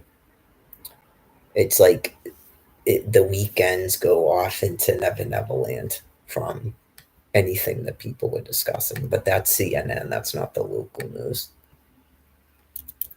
right? You just go. Obviously, the state of Massachusetts has its own news and stuff. So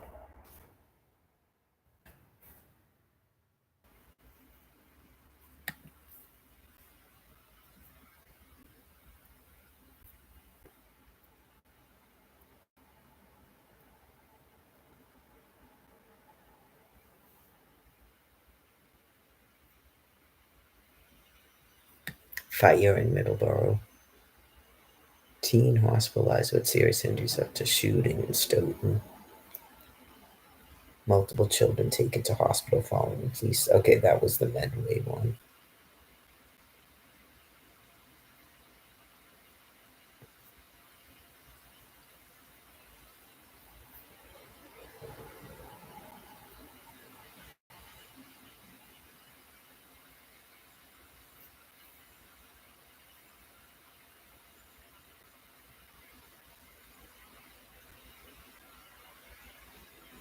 So it's probably a made up story, but this Lynn murder victim's family hope for justice renewed after Adam Montgomery murder conviction. Is that really that important to them?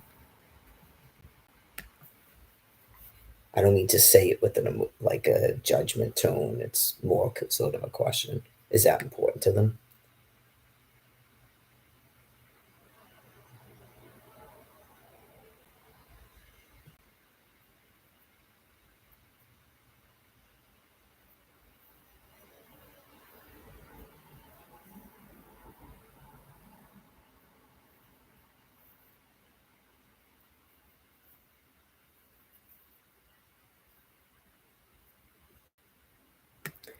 Yeah, I guess in a sense, I mean, it's from 2008. Okay.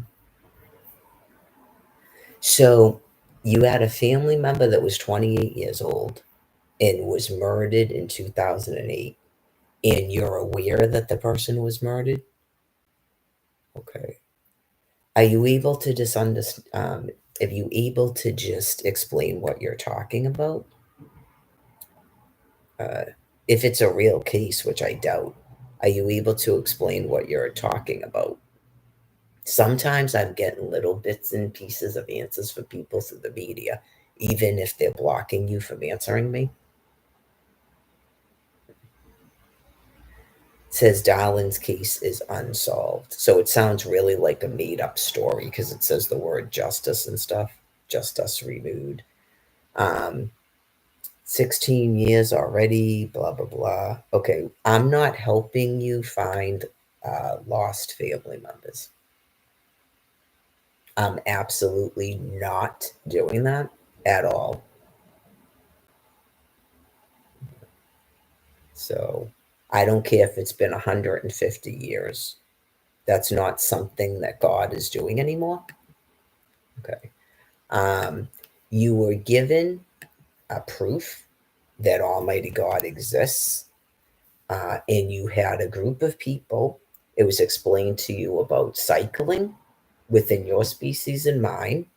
It was explained to you the difference between cycling and reincarnating. Okay. It was explained to you that there's two different species here. Okay. And then you still refuse to stop keeping me hostage and committing a Holocaust on US soil. So it's honestly not a thing where we go around helping people connect with dead loved ones. Okay. And it's sort of like nonsensical to your species because you don't actually want that information. You don't actually want it. Okay. It's just, I've done it a couple of times, and that explains why I did it a couple of times within your species because I have found that you don't actually want to know that. It's nothing that you whatever it is that your species invents happens. It can't happen. Okay. So when you guys transition into whatever form of life you're going to be in, then perhaps ask God those questions then. Because if you don't know, I don't know. Okay. I know your species now that you cycle and you have no recall of doing that. Okay. And that you care about other members that look like you and members within your genetic family. Okay. You have a built in mechanism where you don't believe in cycling because of it. So you wouldn't even accept the person because they're not in your genetic um, family anymore, and they may or may not look like you because they're not in your genetic family anymore. Okay, so what you're asking, there can't be an answer to. Okay, so when you transition and when you die and you transition to another form of life, then ask God those questions. That's why Christians go, oh, and so is up there, or so and so is in heaven, or so and so is waiting for me in heaven and stuff. And they completely reject the cycling business. They really don't have an explanation for, people like myself, people like George Papad. They don't have an answer for that other than they probably don't believe it's George Papad. They go, "I don't even see how that looks like George Papad. It's just I'm not getting it. To me, that's not proof that that's George Papad." Okay, and it wouldn't matter how much proof there was, that's what they would say. It's just a built-in mechanism for Christians. So, right, I've seen people at first act like they believe in cycling, but then when you point a person out, they still don't believe it's that person because it's a built-in mechanism. They wouldn't accept anybody. Yeah, like it could be your own. Hopefully, Ron and I mean, hopefully Fred and I forgot the sister's name, Kim. Hopefully, Fred and Kim believe in cycling. Okay, because otherwise, it doesn't matter if you're in New York City, Boston, Lithuania, LA. It wouldn't matter how many times I explain to you where Ron went, they won't believe it. They'll completely reject Sean, and then everybody's feelings are hurt because I'm sure Sean recognizes them. I can just tell by his whole demeanor and the way he was talking to me. So I'm sure he recognizes them, whether they don't recognize him or not. So it just becomes hurtful all around. And they just be traveling all up and down saying that they believe in a thing that they can't. I'm Obi-Wan Kenobi. So married someone, Deborah Winger, but it's right. Really glad I got these glasses. 1994, too many injuries, but it right. You just go, do you like the new kicks? But just still okay. I don't think she has a bra on.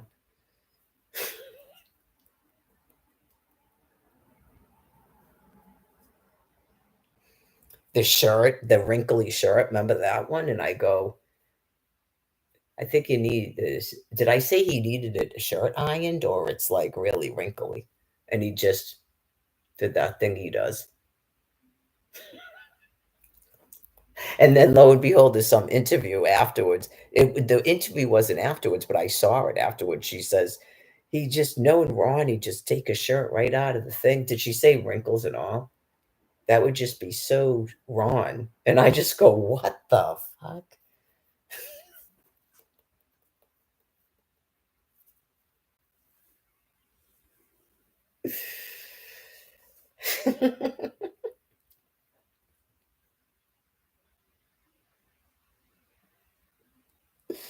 Anyways.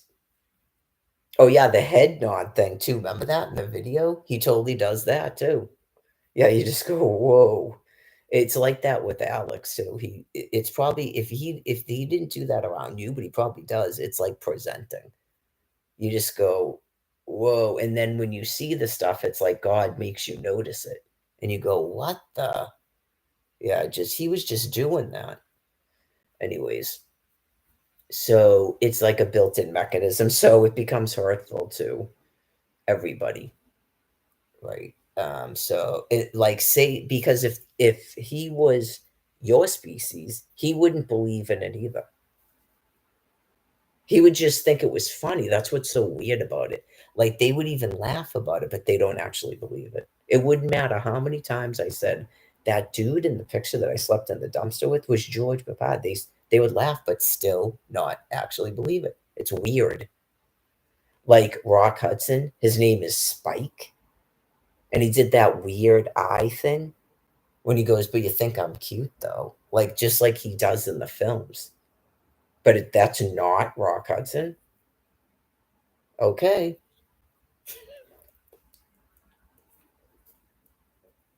maybe ask Jane Fonda. I don't know, someone who worked with them. But you think I'm cute though, and he does that weird eye thing. It's intended to make you laugh, like you just go like this. Even when you do think he's cute, but if you were on a set and you're like, But even when you do think he's cute, you still go, probably he would be like, "Seriously? You let that thing put his mouth on your mouth, but you went like this to Rock Hudson?"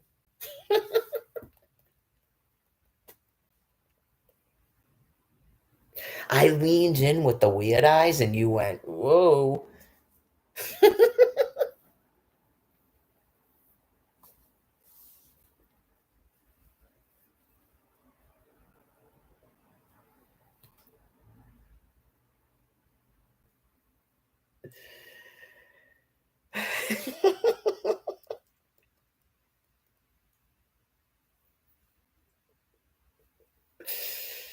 Anyways, all right, let's see.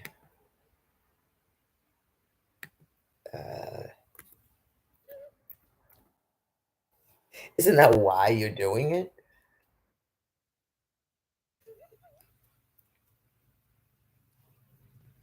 And then just this weird Mexican guy comes over and starts screaming at him. Yeah, I didn't realize you would think after I just had to beat up someone at Walmart, the manager of Walmart, you would think was he an employee or the manager? You would think that I would have realized, but nope, it takes a long time, even when stuff like that's happening to you. It takes a long time because it's like God's protection. You just can't believe people are that sick. Sick, dangerous, violent. You go, how are you talking words?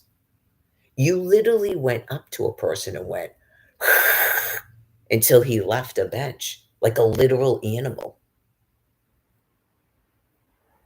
That is like, yeah, you just go, I saw that toilet screaming at some guy sitting on a bench. And I was like, what is going on? That's the day it was supposedly going to rain, right?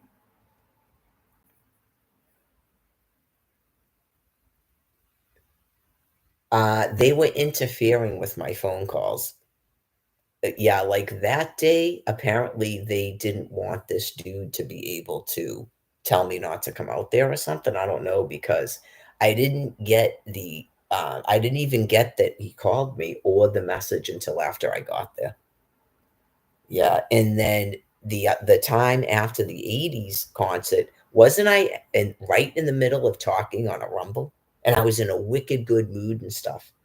Oh, yeah, because it was right after the '80s concert, the whole haircut, marriage proposal, cornrow, and all this stuff, and just I'm getting a phone call like that the next day. Remember that? I'm angry a little bit, and then I'm calling back and calling back and calling back, and nobody can answer me. None of it matters, you're all gonna die, and you just go, "You people can't even answer questions." Like, I gave up. I literally gave up walking back out there to try to find out what the fuck was going on. I don't know if other people were doing that. Um, yeah, like I have no idea because I didn't speak to people that actually know Brian, like Donnie or that Chris guy. They may have been doing it too. They may have been walking out there going, "Have you guys seen Brian?" And they were encountering the same type of fucking insanity. I have no idea. I saw Donnie, I think it was on the 28th, the first day I went back there, and Nate was riding his bike around up by the train station. So, not that many days had gone by. Yeah, so they may have not been like, say that Brian was missing at that point. They may not have been as alerted, right? Or it was like I thought I saw him sitting up by the train station with some chick. So they were probably just like, we don't know what the fuck, right? They might have just been like, who knows? Who knows if they were at the point of going, we don't know what the fuck, how the fuck he ended up back out of the hospital, man. Now he's sitting over there purposely at the train station when she's here for an appointment to make sure the two of them are that fucking sick to make sure that she can see that he's with somebody. I know. Talk about that's why I said walking right over, going, don't bother getting up and kicking this person right in the fucking head. The female. Right, you just go, "My eyesight's bad, so" but I gotta say, it looked like him, They weren't holding hands or anything, but I mean, seriously, what the fuck are you doing up here right when you know I'm here to catch a bus for my appointment with another fucking female? He did the same thing to that Sean guy. That's why I was questioning if they were ever hooking up together because he clearly has sex with males and females. He admitted it to be himself, right? And you just go, were you, is this the guy you gave a hand job to? Why is he like looking at you like that? And then you find out that there's a whole bunch of them doing it because they're wicked, grossly sick. Yeah, if you saw the interaction at the wall outside of Hancock Liquors with that Asian guy, you would have yourselves went, "What the fuck are you doing?" Right? You yourselves probably would have taken him to a hospital. If you've literally known him for 5 years, you probably would have went, "There's something wrong with you." Yeah, there's something wrong with you. You people are like indicating and staring at each other like you're about to ass fuck. What is wrong with you? What are you doing? Yeah. He was doing that with that Sean guy up at the train station. He took me there with him to talk to him. Oh, believe me, I thought it was fucking weird too. Cause I was like, and he goes, "Oh, he's acting so gay right now." Is he? Aren't you all extremely brain sick and you're all acting like disgusting monkeys and need to be put down because it's no one should be walking around and verbalizing in a physical body that looks like that when you're acting just like those animals in a video? Is it possible it's that and not he's acting so gay? Were you hanging out with him and drinking? Did you give him a hand job? Who's the man that you said you exchanged hand jobs with? Was it Sean from the beach that you said you spent a night in a hotel with? Or who was the other person named Dino with the truck? Is it that person? Who is the person? Like, would you literally tell me that and then proceed to have a conversation with the person right in my fucking face?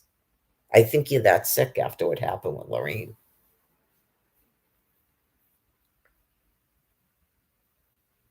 So, at what point do people, right? Because stuff like that was probably going on with that Lupus Mary person at the end. The person that she overdosed with used to go out with Darlene. If that's the person they're talking about, I asked about 5 times if it was that dude that used to work at Dunkin' Donuts, Karen Corbett's friend, right? Or if they were talking about a big fat guy, because I didn't know that guy's name, because I knew she knew some guy. I was with her when she was talking to him at Wash and Dry. The one who goes, "Do you have any Addies?" And she goes, "Oh no, she doesn't do that." She didn't even know what he was talking about. Yeah, he was probably not talking about Adderall. Right, because he saw me online. He knew all about that program. He wasn't like pretending he didn't know who the fuck I was. But it obviously you could see that she didn't even know anything about it. She's so out of it. Right. So, anyways, I clearly don't take Adderall. Uh, and I'm not a prostitute, and I'm not an Oz.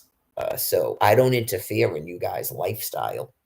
Yeah, no, just no, I'm not into that. And then they leave me alone, just like that guy did. But I don't even think he meant that. He was probably like, You seriously think I'm asking this person if she wants drugs? This is everybody in Quincy knows who this fucking woman is. Really? You thought I was asking her if she wanted drugs? Then you come to find out there are people that sick, but I don't think they're from Quincy. Those people that were out there last time. So anyway, how many people had this woman been with in that short amount of time? She was only around Quincy for 2 years. It was spooky. Yeah, just as soon as she got there, she was messing around with Joey. And then it was just dude after dude after dude after dude for 2 years until finally someone put her down. So That's what happens because it's actually compassionate. But I mean, don't you've got to let the police deal with stuff like that. Yeah, I'm not telling people to murder people. I'm just explaining it to you. They were talking to you about the fentanyl, okay? Because they're not an older. She doesn't even act like that, as far as I know. But then you don't have an older person in a house with their family members taking care of them, right? These are people that have dementia, like that Wendy Williams person they're talking about, and they're just. I don't even think they're probably aware of what they're doing, even though they talk words, right? Just um, well, it was probably difficult with Lupus Mary because she didn't even seem to have aphasia from what I could tell. But that remember the last time I saw her when I spent the 2 nights? Wasn't the last time I saw her, but it was that time period, 2 nights at the. She seemed extremely manic. Yeah. I mean, no, I guess I did note it before. She would go from the library to this spot to that spot, and every spot involved drug use. It was like Brian was explaining to me.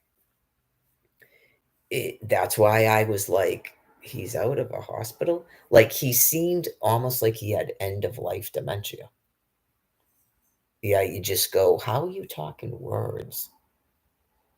I know, and you go, "These people are engaging in, like, just sex acts with probably God knows how many people in a day." And you go, "Are they even aware of what they're doing?" That's why I couldn't believe he was out of a hospital.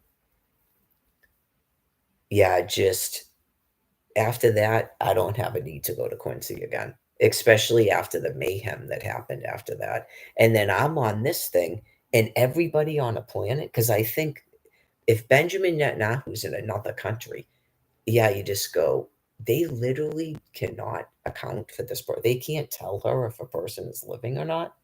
Yeah, we're done. Because clearly she doesn't know if her own children are living or not. And now they can't tell her if Brian Buchanan is living or not.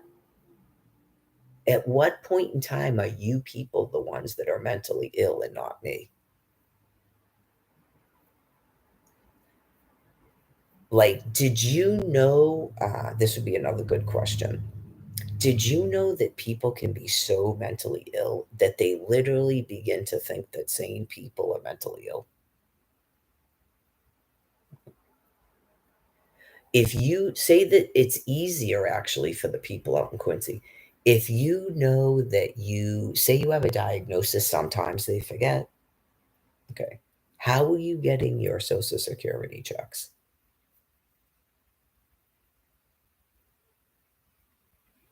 Sometimes, like this is another good thing. Cops probably already know this, but when they ask for the photo ID, okay, say that they have one of is it a green card? I've never been on Social Security, but I'm aware that it's a card. Okay. How do you have this card? Okay. Is that your first and last name? Okay. How do you have this? She started telling people she was on disability for a medical, not a psychiatric. So if you were ever gonna take help a friend or take over care, you've got to have their diagnosis printed out and keep handing it to them. They refuse now. You don't even have medical, but back in the day, they refused to go to their mental health appointments. Yeah. Well, I'll say this about myself too, because you get weirdo. When I went to see that person named Laura, I told her what my diagnosis was from Boardwood. She goes, "Yeah, I don't have anything different than that." I would think that you don't, since you don't actually have access to my medical records. I found that out from Devora. And it sounds like a lawyer, if she's even a lawyer, was trying to get access to my medical records and she couldn't. So, yeah, it would be interesting if they took my social security number and then wondered why MPs showed up at their house or the governor. Like, what are you planning on doing with Mary Lagore's social security number? Because the social security office never calls you and asks you for your social security number. Right. Well, what happens is hopefully hopefully someone took care of this. What happens is because of who I am, I have to allow you to do certain things. Okay. I don't know if you're so mentally ill that you didn't know that I posted my social security number all over the World Wide Web years ago. I literally asked people to go into their local social security office as a courtesy to me, punch in my social security number and take a ticket and leave. Okay. Because I'm not even sure that they'd get in trouble because all they'd have to say is, she's on the internet and she asked us to do it. No one's ever asked me, did anyone ask you to do that? And I go, yeah, I put it all over the World Wide Web. To walk into the local social security office and punch in my social security number and take the ticket, and then watch the Social Security Administration still refuse to even acknowledge that happen or approve a social security stipend. So by the time 2023 comes and you're calling me because I walked out to Quincy and I'm sitting on a bench in my leggings, and you're calling me to ask me to tell me that you need my social security number to access my medical records, and it's a psychiatric hospital. Okay. I tell you no because clearly the judge didn't ask for that. I already had to go through a pretend 15A and you're still doing it. So then all of a sudden, I get phone calls to my phone from people saying they're from a Social Security office in Massachusetts and need my Social Security number. So they're verbally given my Social Security number, and then the phone disconnects.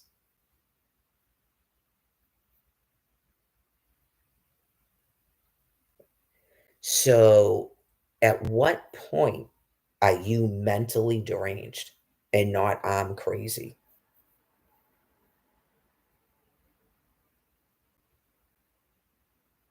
If you attempted to do something with that Social Security number, and then what would you then understand? Because that Devora person said, "I see that something was signed, that you signed a release, but we still haven't gotten your medical records." You think?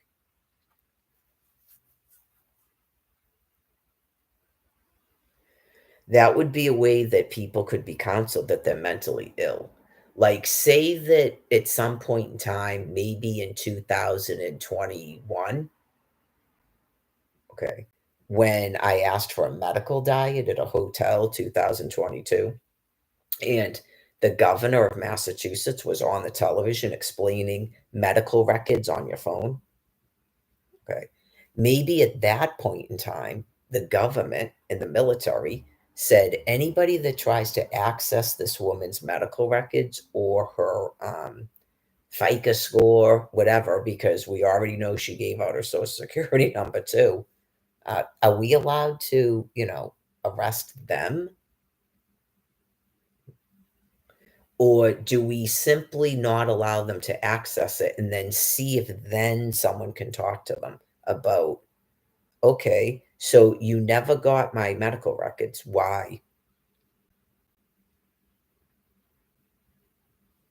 Is it possible that you're mentally ill and you have no reason to be pretending that you're a therapist or accessing my medical records?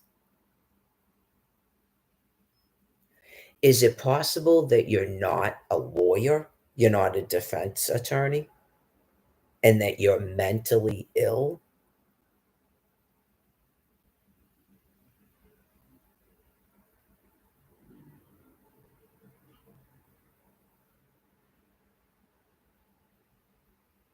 Is that possible?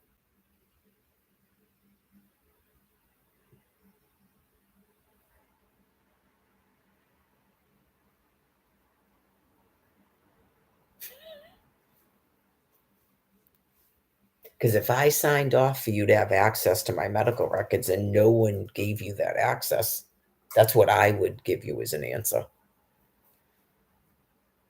That's literally what happened. She said, I can see that you signed off on it, but we never got it. And I was just sitting there like,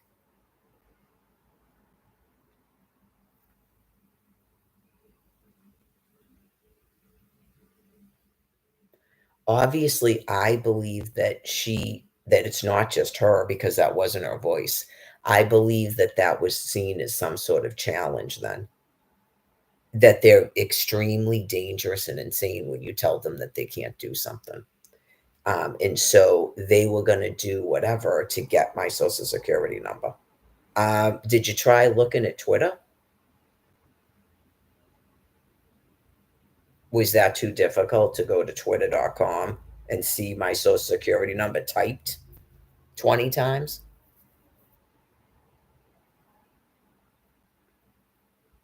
Oh, yeah, just these people are terribly, terribly mentally ill. You think Wendy Williams has dementia? It's some sort of insanity about fraud and trickery, yeah. It doesn't mean anything scientifically, no, they're just mentally insane people. So, people used to live in, institutions, because they were so mentally insane.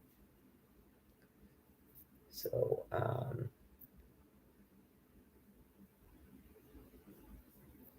right, it's got something to do with, being mentally insane and, lying and tricking, and people can't tell you no about things, stuff like that. So,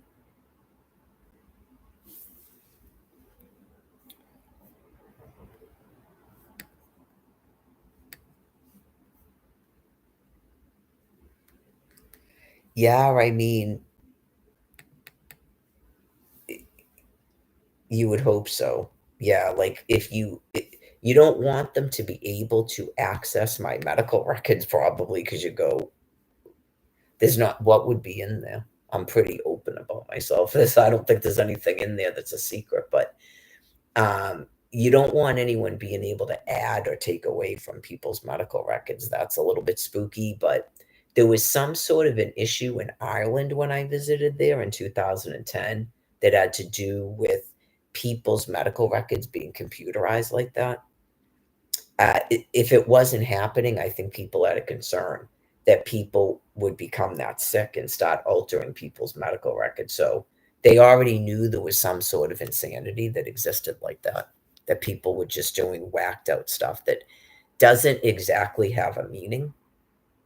But when you're dealing with the Virgin Mother, if you were trying to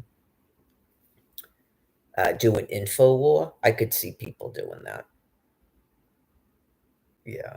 So, like I told you, they did it at the shelter, but they pretended that pretended they destroyed your file, but they actually didn't. Because lo and behold, in 2023, the woman had my file that she told me in 2019 did not exist. So it was like God going, yeah, God does that to me. And you go, see how insane these people are? Yeah, I see how insane they are. Yep. So like say that someone just said, she does not have a psychiatric. She doesn't have a psychiatric, no. It actually means people that suck dick. But even if you said PTSD and hypertension, okay, that's not exactly a psychiatric. But oh yeah, just oh, we've got a lot to delve into. We have nothing to delve into. Okay. Like you were not in Bournemouth Hospital when I was there. When the psychiatrist asked me what to put on the report. Yeah, and so you came in here to get the high blood pressure medication? I guess so. Because I can't get I mean, by then it's 2016, so I'm not sure what they would expect a psychiatric hospital to do, right? I'm not sure what the public or the government or these deranged people running around a land piece would expect them to do. And when I came out of there, when I told her my diagnosis, she goes, "There has to be something wrong with you." Why would there have to be something wrong with me? Okay, because she wouldn't accept that she was mentally ill, even though she'd been living on a disability. from the VA. So they must think they tricked the people into giving the money. That's what they think. That's why they should have been mandated to go to therapy. But now everything is so fucked up now. But back in the day, yeah, I don't know about forcing everybody to take medication. There's no medication for post traumatic stress disorder. There's really no medication for major anxiety disorder. You're supposed to give these folks an income and housing opportunities to get away from their abuser. Okay. You don't force a person to live under this much duress when you're told in 2016 the person has post traumatic stress disorder. Okay. So you're horrifyingly ill. You're like sadistically insane. Okay. So, um, I don't know if it's helpful for other people in the mental health community that actually have degrees to explain it to them. I mean, Jesus, God, please, someone explain it to them. Uh, right? Just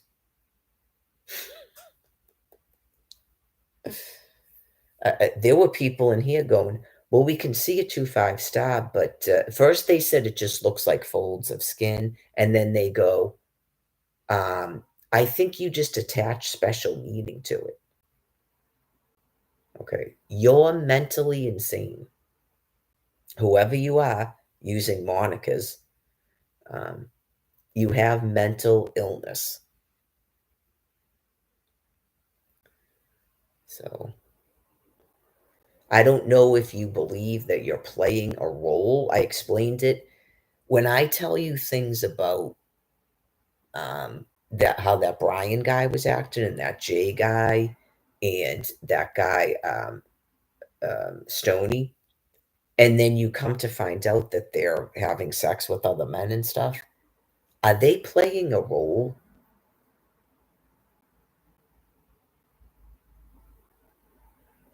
Or is something wrong with their brain and their brain is making up that they're playing a role because they can't understand their own behavior?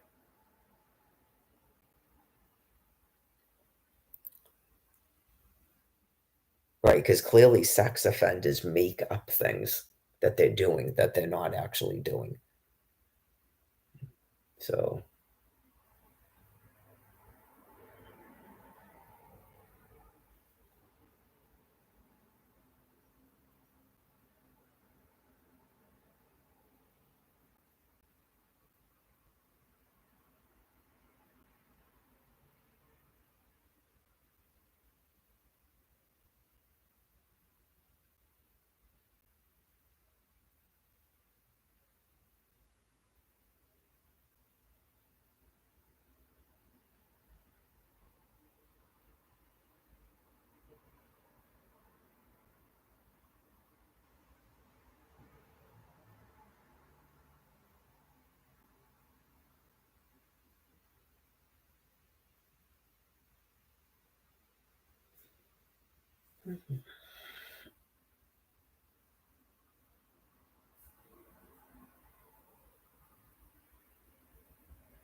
I think the whole planet put special meaning on it. It's called Christmas. It's a holiday that's celebrated planet wide. It's a really not a Christian holiday. It's a established holiday on planet Earth that's celebrated on December 25th. And people put stars traditionally on top of a tree called a Christmas tree.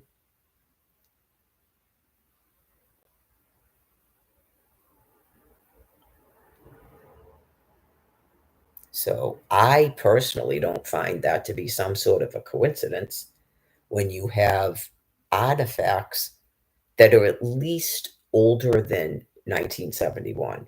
So even if the brain wanted to make up that people made up Egyptian mummies and Egyptian masks with something called a realist on it, um, that clearly existed before 1971.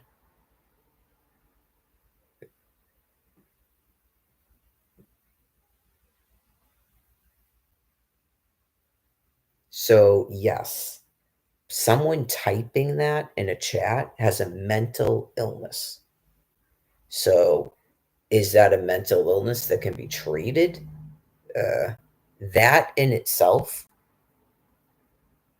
okay. If you're one person and you make up four different names in a chat and you refuse to admit that you're the same person, you're mentally ill. It's part of depersonalization.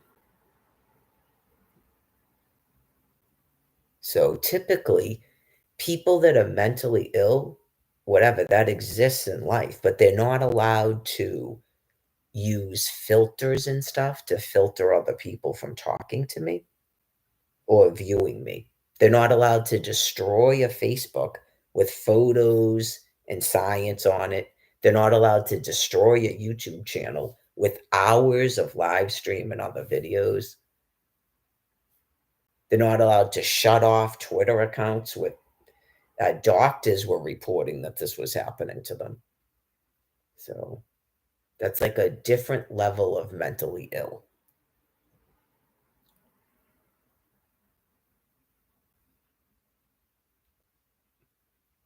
right? It's called being criminally insane.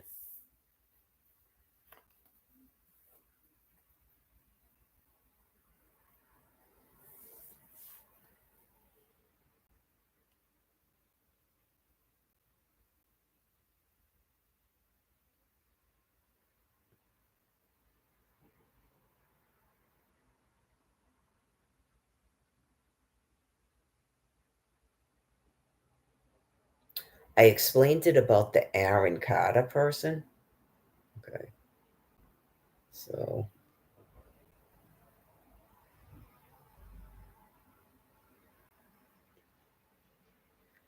at some point in time, someone decided that they were going to go into my recovery program and put themselves in a room. Okay. And then it just went bonkers from there. I don't believe that all of those videos are from the same person. I explained it. So someone put his family, I think, put an end to it in the fall of 2022. They put an end to it because they probably realized what was going on that they didn't realize was happening. Where people that maybe convinced a family, if the man was still living at the time, that he could help people. Okay.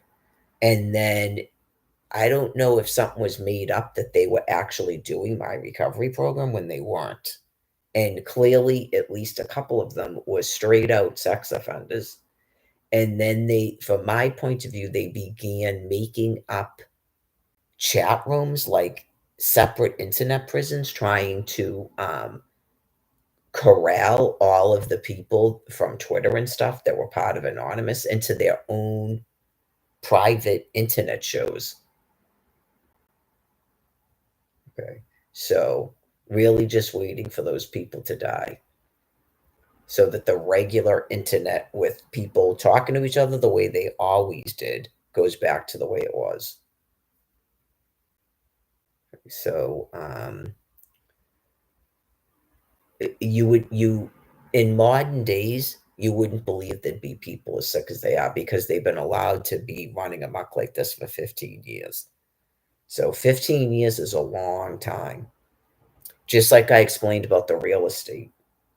That's a long time for people to for Satan to be released for a little while, just long enough to initiate the nuclear non-proliferation agreement. And no, clearly these people didn't realize they were doing that.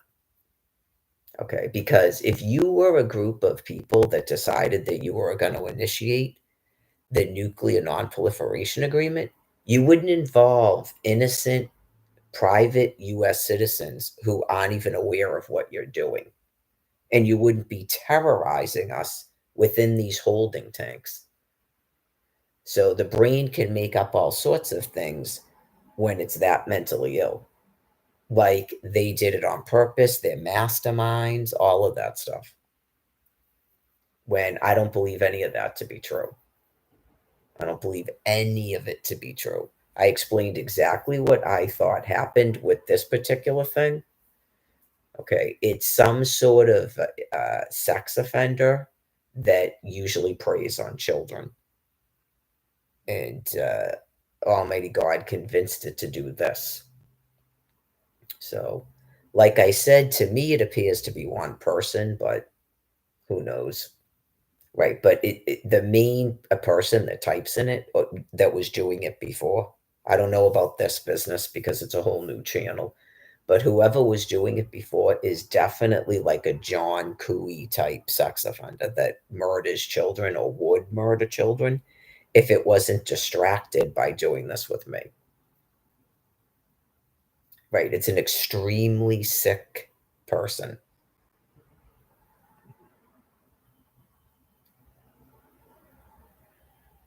So, I know that that Aaron Carter person used to talk to sex offenders because I saw some of the snippets of the videos, um, like admitted pedophiles. And then he was doing that thing where he said to go live so that he could see what these people look like because they hide behind monikers. And this thing made sure I wasn't even on Instagram, right? Because I have a phone now. Okay, so if I was on Instagram Live with my phone, I'd do the exact same thing. I would do the exact same thing and just go, you need to go live so I can see who you are and who I'm talking to. And everybody on the internet can see who you are and who I'm talking to.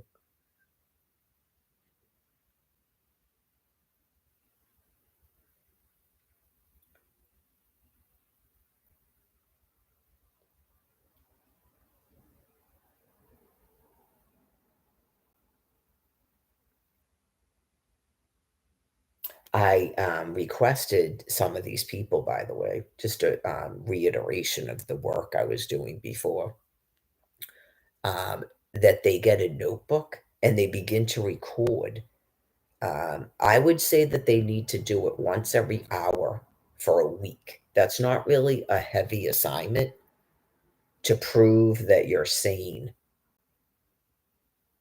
Okay, that's not a heavy assignment to get a notebook and you go, okay, once every hour, I'm going to just check in this notebook, a new page every single time, right? Maybe a date in a time. They make day planners that are set up like this that you can buy at a store. Where because I've had day planners before, so you wouldn't even be looking at what you wrote the hour before. Every hour of a day that you're awake for 1 week, you go to a page and you just write a little thing about yourself, your first and last name, maybe your address, what your not your income, but what your job is, and maybe your education history. How does that sound? Even those things right there. Your first and last name, you can write it down right now. What you're just write it on a piece of paper what you're going to do for a week. Okay? Your first and last name, uh, your address, what you do for work. Was that it? Oh, in your education. So that's what four things: your first and last name, your address, what you do for work. It's okay if you don't work, just put I don't work. And your education level, like your background, or your education, like a resume. So that's four things you're gonna do. It's not a heavy task. Just every hour you're gonna do that in your day planner. for 1 week. If you're only awake for 4 hours, tomorrow's Sunday. Say you can't get it till Monday because you have to go to a store or whatever. You're not going to do it with paper. You're just gonna if you're gonna do it with paper, it's got to be a notebook where the papers are all connected. Otherwise, you go to a store and buy a day planner, like I said. So say you're gonna start doing this Monday, just like I wrote a schedule. Okay, every hour for an entire week. So if you're only awake for 4 hours, first day has 4 entries that it's a different page every time because some day planners are set up by times. If not, just get a regular notebook and just you can set it up ahead of time, the days and that what the hour is, right? Just go. If you don't say that you go, you don't know how many hours you're going to be awake that for the whole week. Just go Monday, February 26th, 2024. You're even letting yourself know the date. You're cheating. Okay. So then you're going to go, what's the maximum I stay up in a day? Only you know that. 4 hours, 18 hours, 20 hours. It depends on the person. So just make sure you write that out on enough sheets of paper. And if you don't use them all, you don't use them all. Get it? So then you're going to go 7 a.m., 8 a.m., 9 a.m., the next page, 10 a.m. Okay? You're going to do that for 7 days in a row. So if you can't, first of all, if you can't complete that task, you're definitely mentally ill. And you need to realize that. Whatever you thought your diagnosis was, okay, things change. People forget diagnoses. So when I see it in real life and I know it exists, it exists. Not that's a weird thing that could never happen to a person.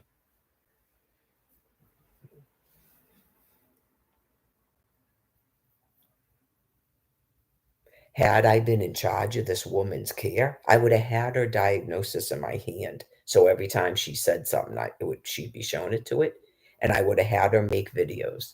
I suggested that to people.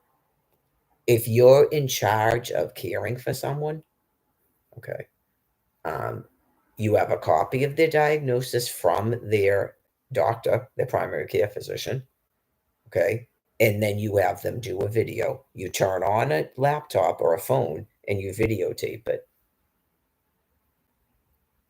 because they will tell you they didn't say that. That's not their signature. They do all of that.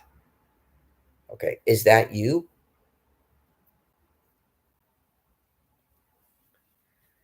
Is that you talking? Okay. Just if you just started doing this with someone, I'm helping you. Okay. Because I've been observing different people for 13 years. So,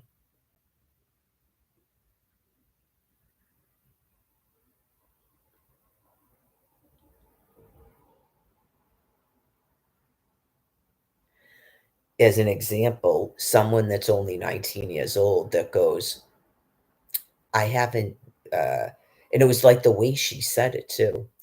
You could tell she was already completely ingrained in this community from June, and it was only January of the next year. That's 6 months' time. She was already converted, right? She goes, I haven't used Alyssa in a long time.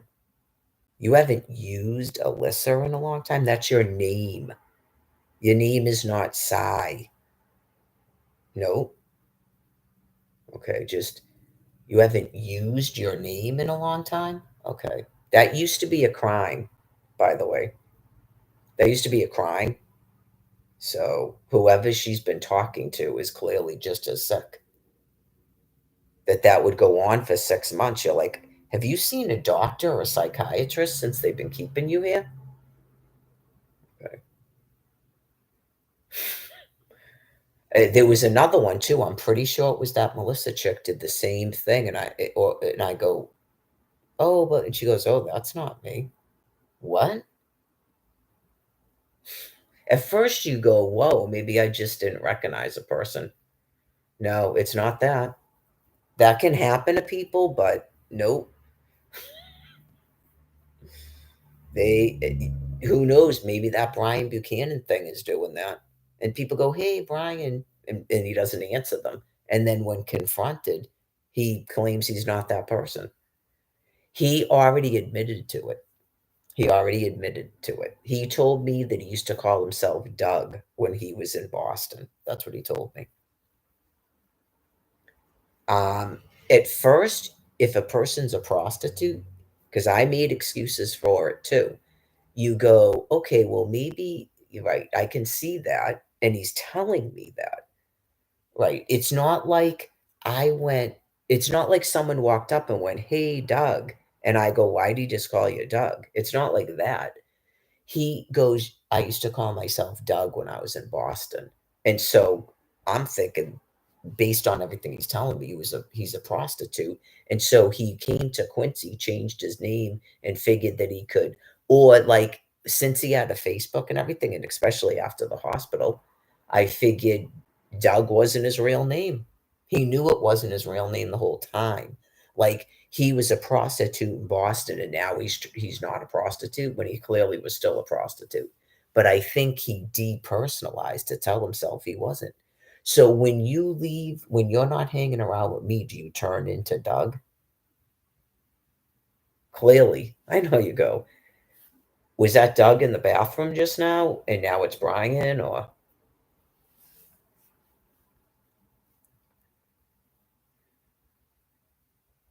I thought it was weird at the time. I told you that because remember that guy came to the DTA office, and I asked him that. I go, "Did you come to the DTA office one night when I was sleeping there?" Because some guy came there and he said his name was Doug. That just seems weird. Doug isn't a common name that I know about. I mean, there's how many Dougs are there between Boston and Quincy that fit your body type and your hair color, and just they're street homeless and sleep at the trains, and they show up at a DTA office in Quincy Center and try to make up an excuse to cuddle up with me? There's more than one Doug doing that?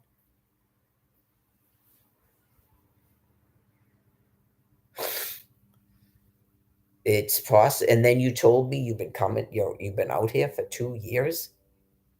Right, you just go, "That's not adding up at all." That is not adding up at all. You go, 2021. I was here 2 years ago. That's probably what Patrick was thinking too. He's clearly a nutter, this guy. Like he's not a nice person and he's losing his brain. Right? That's the simplest explanation for that guy. He's clearly had quite a weird life and he's losing his brain matter now. Right? So anyways, you go 2021. I was forced to the street here in August of 2021. I wasn't even at the hotel. I was at the hotel for 6 days, and then I was at the shelter from August to the end of December. I was at this library every single day during that time, and I take a daily walk. You were not in Quincy 2 years ago, so he has no concept of time either.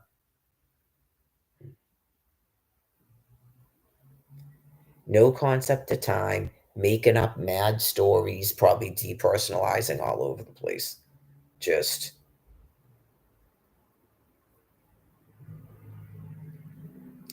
living in a character. So the second that that Facebook page got deleted, he probably made up another character and went to another place because he may have tried to do it in Quincy, but I kind of doubt that he was doing that. Remember, I told you I saw that one dude. I still believe that could have been his friend Donnie. So I don't know if there's a whole group of them that started doing what I thought I told you. Remember when they started this Zoe Woody account? Okay. Then all of a sudden on Twitter, I see videos of some chick going, "I am Zoe Woody." What? Okay.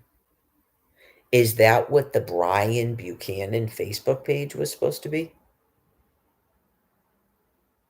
Because apparently people could comment on that one.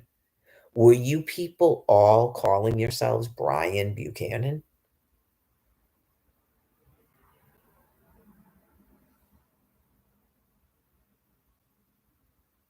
I'm asking you, is that a weird question?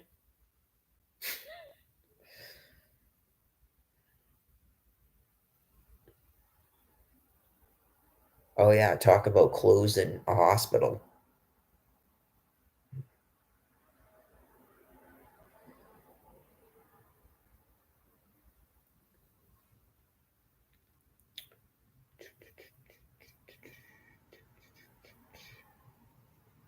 I have no idea. What would you actually need at a hospital to lie about who you are and get a hospital being printed to you?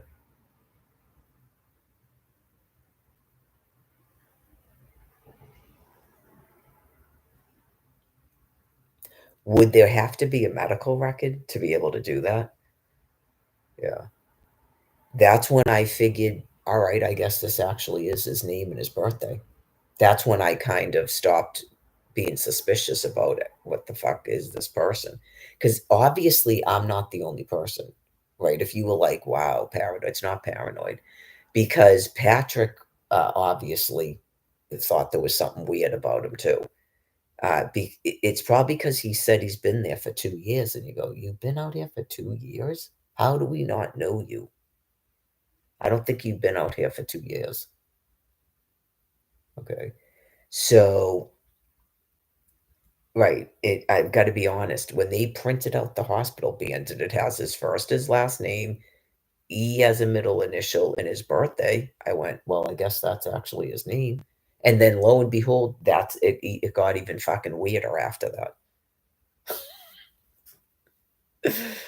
Yeah, and then that chick at the other hospital doesn't help. He's not in your computer, so now he's not a real person? Okay.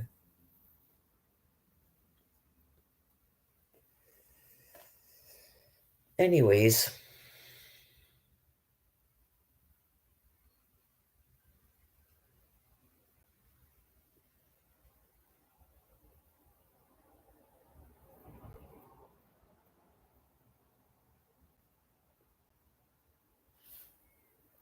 WCVB. If you talk about it too much, like, it's so insane that you begin to be worried that it's starting to get to you when it's actually not getting to you. I think it's what it is, it's so overwhelming to the psyche that and it's there's so much of it over the course of 13 years that I personally in some things, it's part of my job, I guess, is that I have to keep talking about it, be a go. It's not exactly that the stuff is that important to me. It's just I have to keep reminding people that have cognitive impairment and forget things, and they want to keep staying in a denial and stay in regular world and stuff. I have to keep reminding them that, um, right, like that's not really possible. That's not going to be possible.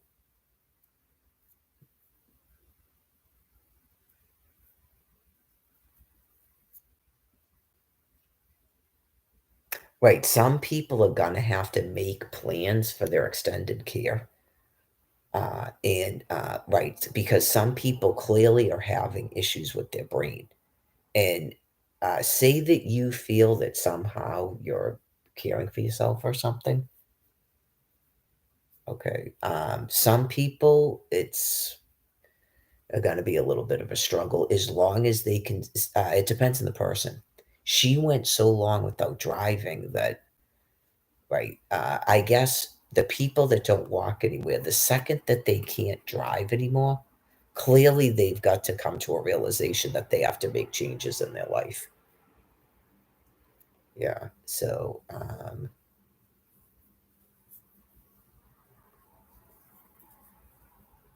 it can be difficult when you're dealing with the time period right now.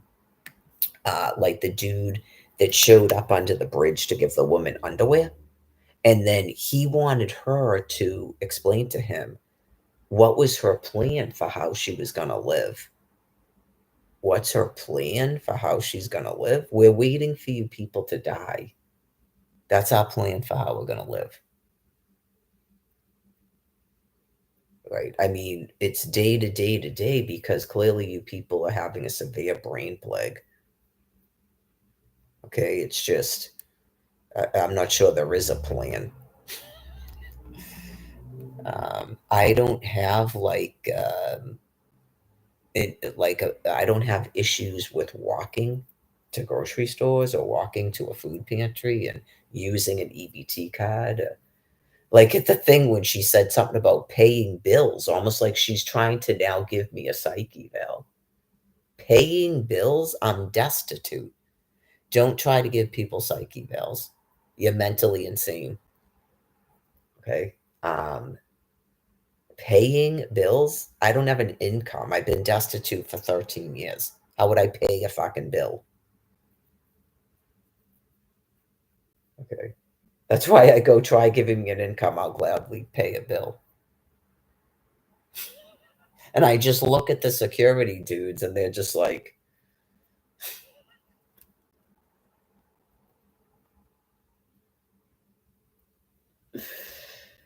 I know, seriously, just some of the questions you go, like that might have made some bit of sense 15, 16, 17 years ago. You're talking to me. It's been 13 years. I'm waiting for you people to die. Okay. Like you're clearly under attack, as you call it. You're being euthanized by thermonuclear weapons. So like in 2020, those offices, I don't know if they're even going to need to be open. Obviously, there's an issue if someone's card becomes not usable or they lose it. Okay, so other than replacing cards, um, they just renew automatically. Okay, like this business with Social Security and stuff, you can just put an income on an EBT card. It's been 13 years of it. We're just waiting for you people to finally die because you won't stop. Okay. I don't care anything about, we were told to go back to regular US Constitution. Enough.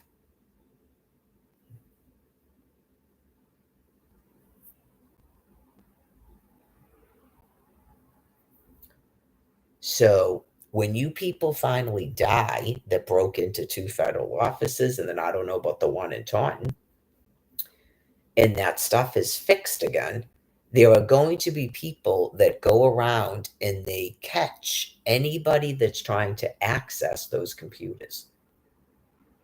So I don't know if it made it worse by putting those people home and then they were able to work from home over a telephone.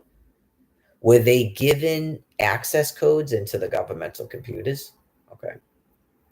It's not going to take that long to find all of these people. They're not skimmers at the grocery market. Okay. They're people that are criminally insane.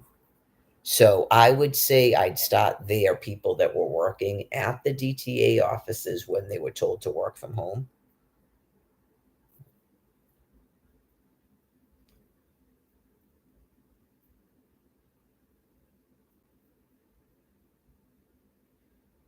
So I explained it. That's clearly a crime. So people can be quietly arrested and brought to whatever it is. And then it's up to the people that talk to them and stuff if they handed a fentanyl drink to put an end to this finally. So, anyways, it's not that difficult to do when people have an existing account, and I clearly have an existing account. So, it's just that they're asking for a renewal, and they shut off my cash and stole the rest of the cash. So they're never going to stop doing it. Right. Whoever it was that did that is never going to stop doing it. They've got to be handed a fentanyl drink. Okay. Not their skimmers at a grocery store. So, anyways, We went over the thing about the IRS that we refused to issue $3,200. Okay, those people need to be handed fentanyl drinks. Are they in Washington, D.C.? What about the one that answered the phone when I was in Washington, D.C.? She answered, the, is it DC Metro? Someone has a log of the phone call. It's on the phone, right? Um, that's the number I called, and within how long was the conversation? 2 minutes? They refused to come out there, and then she said, "I think who you need to call is DC Metro," and that is who I called. They're answering the telephone for the police in Washington, D.C., and within 2 minutes, they're not the police in Washington, D.C. They're that mentally ill. It's the same thing as in here. It's called depersonalization.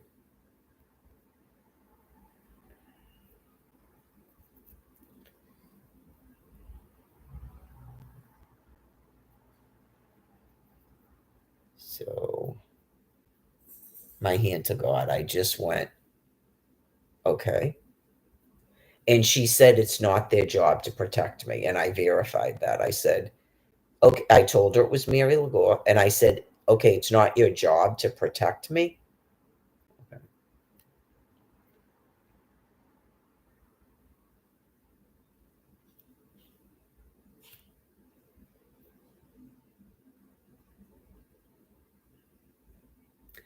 You might get stuff like that in the kill zone. Okay. So if you're in the kill zone and you call uh, people, um, I don't know if that's why the state police said don't call 911. I'm not sure exactly what was going on, but just remain calm. But I got sort of like a preview of it from going to Washington, D.C. So there's nothing for anybody to be concerned about, right? Just right. If you were in the kill zone and you called, like, I don't know, the cops, or you called an EMS or whatever, and you got some weird response like that, right? Just is that why they called 911? Because they got worried, right? You just, all those calls are monitored. Okay, so just, I didn't really say too much about it, and then suddenly I had a bus ticket out of there. It was weird. It's almighty. It was like he completely made these people stop what they were doing so that I could get the fuck out of there. It was weird. They completely like changed what they were saying to a different thing. I'm not kidding you. I know you just go, what did I just experience? Yeah, I'm never going back. I'm never going back to Washington D.C. again until, I mean, obviously, if we're walking around on foot after all this, the insanity's over. But after, I'm never going back there again. To me, this is the way I took it, but I don't know if they'd have a way of knowing that based on some of their verbiage. The second that I called Cindy, they let me leave. They are that sick. Right, because you can't even apply for Social Security unless you have a helper. They are that sick. That's why the place was nuked, because they're that sick. So we're just waiting for them to get lung cancer and die, because it's very disturbing when people are that mentally ill. I can explain it again about the depersonalization. Some of it's interesting when they're not actually allowed to affect your life. If they were just in a mental institution and you went in there and talked to them, then it becomes interesting.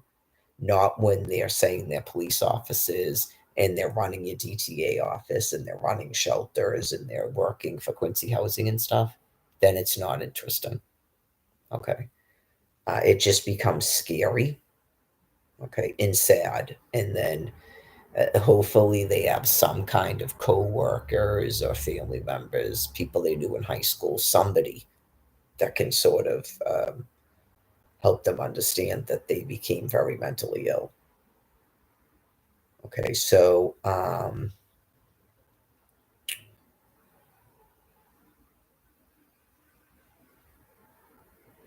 primates can do every single job, from what I can tell. Okay. So they don't actually really understand individuals, and they don't understand that people are separate from them. Like they really do believe that they're sort of all one spirit. Okay. So they do actually believe that everybody can do jobs. Okay. And then they also think that there's like something wrong with you if you're not part of their community, if you're not interacting with them or other people, they seriously think there's something wrong with you. And they will completely keep trying to concoct ways to force you to interact with people. And it becomes scary sometimes because they're sick. Like setting up ways that people have conversations with each other, setting up ways that you have conversations with them, stuff like that. This whole thing about advocates. Um, there's something wrong with you if you don't have a sexual partner. The guy in Washington, D.C. in 2017 explained that part of it. Um, right. If you have a boyfriend, then they'll, for the most part, leave you alone. But if you're a single female, they won't leave you alone. Like you're a monkey in the jungle. Yeah, because that's how those favorites that get to sit in their bum all day so they're not perpetually bothered by meals, right? That's what the guy meant. Whether he knew it or not, that's what he meant when he was telling me that stuff. So, like I said, I generally don't have a problem with black men. Okay, I had an issue with Black Alex because he's a homosexual and a sex offender, and he wouldn't stop trying to rape a straight man who came to me for help. So typically, I usually don't have issues. And his issue was when he was drinking. He didn't act like that with me when he was sober, like during the day, right? So it's unusual for me to have issues with black men, even if they're the other species. It's just some sort of a thing where they don't bother me. That's why, if that man was the other species, he was completely explaining it to me without bothering me. He never put his hands on me. He was completely respectful the whole time. Um, and he explained the whole thing about Washington, D.C. and what was going on there. Okay. And about, he didn't like it if people were like do gooders or something. And like, remember, I was like, didn't understand exactly what he meant. Yeah, I've kind of gone back and forth about what he possibly could have meant. Um, right. So you just, but they generally don't bother me. Yeah, like I gotta say, even in Quincy, even the white guys generally don't, but there was definitely an issue. Um, well, populations get sicker. I've watched that entire population degrade over 12 and a half years. It's like watching this group of people over 13 years. So when I arrived at that house in 2011, there was Candy and Norman were living there. She was there. Um, Candy's daughter's children, her grandchildren, uh, three of them were living there. I'm pretty sure one of them was sleeping in a bedroom with Candy and Norm at the time. Um, he was living there. He spent all of his time on the couch. He was blasting pornography all night long. A wicked super loud, like the volume of it. And the one that was sleeping in the bedroom with Candy and Norm, there's only one bathroom in a house. He'd have to go downstairs and walk right in front of that television with him on a couch with pornography blasting. He was smoking drugs in the basement every day, and you could smell it all in the house. And Candy was smoking drugs every day out in the driveway. Oh yeah, it just constant screaming and yelling. Norman wouldn't stop abusing Barbara's three children, screaming and yelling at them, putting one of the children in a bedroom with the gate like a dog and making him sit in there every single day. He made up that the kid was being bad. on the bus. I am not kidding you. It was surreal. Every day being bad on the bus, and he would put him in that room and close the thing like a gate for hours. She was like helping the children with their homework. She was in that room. She was still using a desktop computer, and she was still paying bills and everything. And Candy would go to her and ask her to take money out of the thing and put it in the house account so Candy could access it. Oh yeah. And then Norm would walk through the house before Candy came home from work and go, Candy's on her way. She's gonna be pissed because Barbara's gonna jump up and empty a dishwasher and stuff before Candy comes walking through a house, storming around a house, talking aloud at the top of her lungs about how people didn't do this and that and how much of a scumbags everybody are.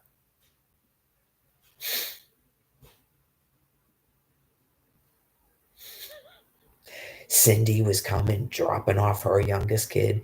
She was sometimes showing up at the house in the middle of the night, completely blotto.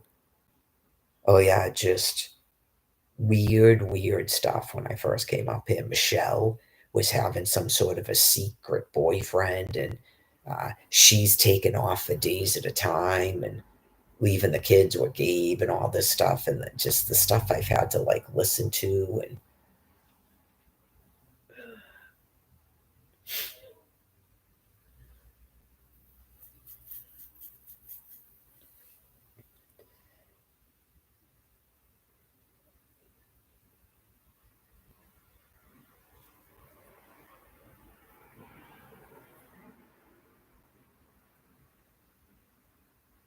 remember when Scott supposedly smashed Nikki's head into a car window and stuff? Remember all that? It's been a very long 13 years.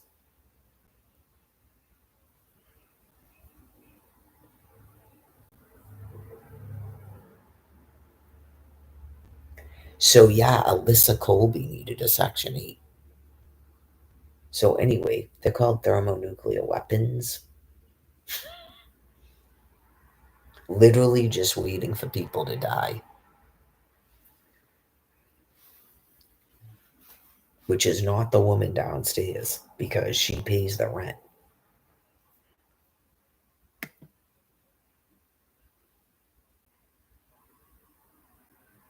Just clearly, I don't know, it doesn't matter what people would conjure up another day that I'm supposed to be here like this.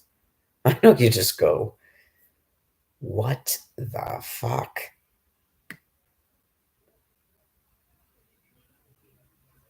Okay. Well, tomorrow's another day. I mean, Monday. It's not going to be tomorrow.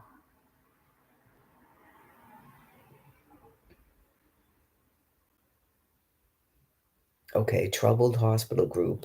Is this the same as yesterday? Confirms interest in orderly departure from Mass. Okay, I don't know if they think they're making a joke. Okay. Remember how I told you that they do this? Okay, because this is what they were doing uh, for the years preceding up to initiating the nuclear non-proliferation agreement. Okay, I was talking about it this morning. For a while, they were completely seemed to be like this with me, and then there was a departure, and that gap widened and widened and widened and widened, and then finally, there was no more holding back, and they had to go full force with the nuclear material. Okay, and then after that, we had a brief thing after I was out in Quincy where it was explained to them uh, things that I thought was going to happen, and then they completely tried to not do it. And didn't I sort of not pay attention for them a while? And then I could see that they were doing it. Okay. Um, when your population is fully aware that thermonuclear weapons are being used and they're not reacting to it, uh, what's today's excuse for cutting off people's communications?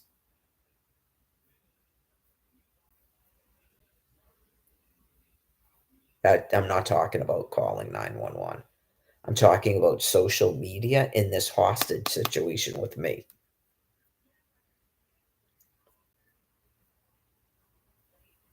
Well, because eventually God makes you think things.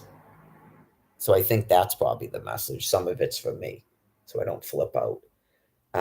He clearly made you do that after I announced it to you, just like the vaccines, even though you probably don't like it. Okay.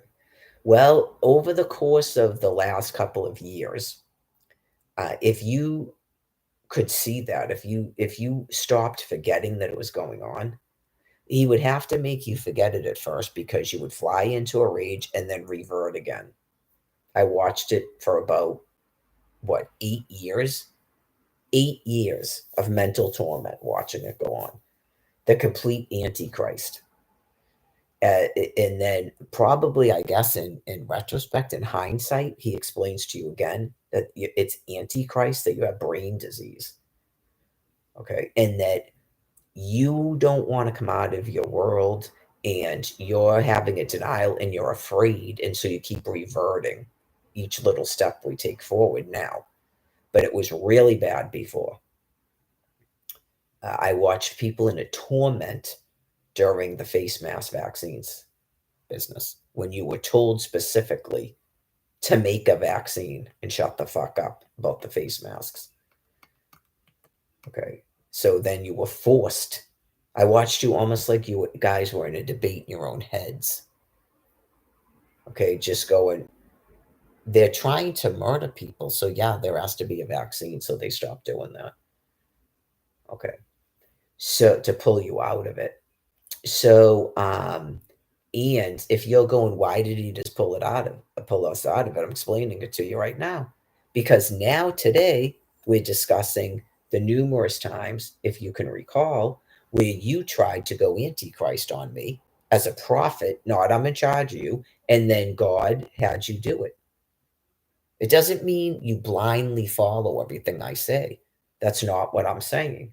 Just stop fighting it when God tells you to do something. You know when you're getting frustrated and stuff like that, that that's not what God's telling you to do. Um,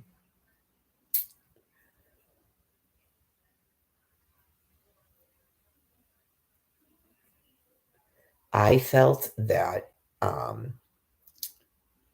it was becoming so obvious to the population, and because of the biological stressors from the nuclear material, that you had to begin discussing with them the effects of being exposed to radiation. Okay, because this business about vaccines are causing these symptoms, they didn't even have vaccines. Okay, and you've been doing this for 2 years now, so eventually people are going to get ill and die. So, right, it, in order to actually maintain peace, there becomes a time where you have to discuss with them what's going on. You don't have to do it in a scary manner. Just stop denying what's going on. Okay. And then clearly, if you wanted your demands met, you would expressly tell them what the demands are. Okay. So, from my point of view, I don't have a nuclear weapon. So, I'm not really allowed to do that. I can tell you what I would say, in my opinion. You have to do the transition plan that God gave you. So, if your population is ready to stop acting like they're not going to do that, I explained to you the purpose of saying the U.S. Constitution because they're clearly in violation of the U.S. Constitution. Okay. Um, uh, Even the U.S. Constitution would not have Mary Lagora hostage. No. PTSD qualifies me for Social Security. Enough of the fucking nonsense. I know. Okay. It's all in a medical record. You have medical reports and a diagnosis of PTSD. Like, as late as June 30th, you had a person outlaw Florida alimony. That's how sick they still are. They did another thing like they just did in Quincy. So clearly, people like that have to die, correct? Okay, because that's monstrously insane. That's not helping anybody. How is that helping somebody whose child has brain cancer? How is that helping them? How is that helping anybody that goes, we've got to do something about the driving because of the free electrons? How is that helping those people? After a while, it to some people, it should matter that just pouring out money at them isn't gonna mean anything anymore.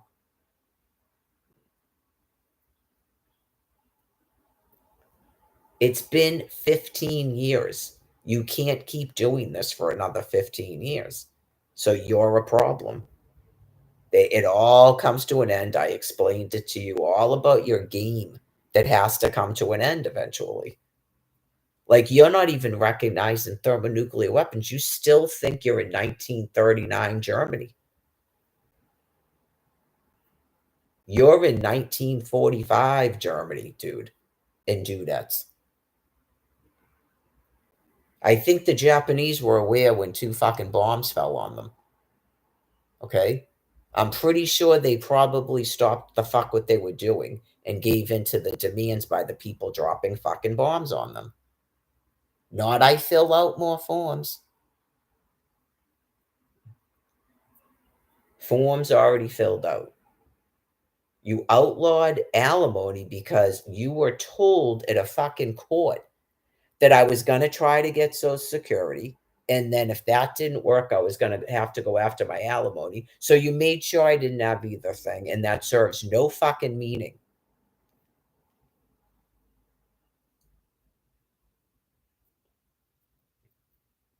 So anyways, I explained thank you for the reminder. I explained to your population that's supposed to be able to view me on this, that there is a kill zone in effect. Okay. So if there's a kill zone in effect, you may lose your cell service, just like I told you happened in Washington, D.C. Okay. That is so the public remains calm and it doesn't cause further problems in the kill zone. Just let people do their job.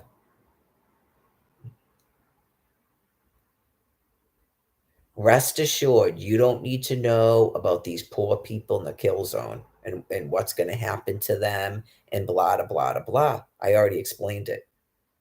Okay. The whole place was assessed over the course of 13 fucking years. All right. Um, I can explain again about personas if that helps. Okay. Um, if you're the other species, right, and you know that you've ever like done a phone voice or you went to a Tupperware event and you made up a whole thing about yourself because you wanted to get banged and you don't want this person to call you again or whatever it is. You do role playing in your marriage. Okay, so you know that sometimes people put on a facade for you. Okay, but in your thoughts, you think actually other things, right? Like you're doing a pretend. Okay, I don't do that. Okay, like I can be put under so much threat or whatever that I don't feel able to just be myself. But I never just um decide for no reason that I want to do it. It's part of being a different species. Okay. Which is different. It's not the same thing as you have moods or you have different facets to your personality. Okay, I'm talking about just straight out you're not you're not representing your actual self when you're talking. Right. I explained some of it like some people actually make up an entire history for themselves that isn't even true when you listen to them and you go like you know the person and you know it's not even true. You're just like, what the hell? So anyways, those that's what those people do. So if you saw them without that persona on, You would not be worried about who's in the kill zone. Okay. So I just state that. Um, some of the business with the face masks, like I explained to you, I went out to that city during COVID and it was nothing like out here. I was here, if you remember. I wasn't in the room. I left the room right when the COVID was about to start. It was before it started, February of 2020. Okay. And then I'm back in Dedham in 12 Flanagan Place with the scabies. My concern at that time is how to get rid of scabies. I'm in a denial at first I even have it. And then finally it's God telling me about chrysanthemums and stuff. And I'm like, oh shit, it's gotta be scabies.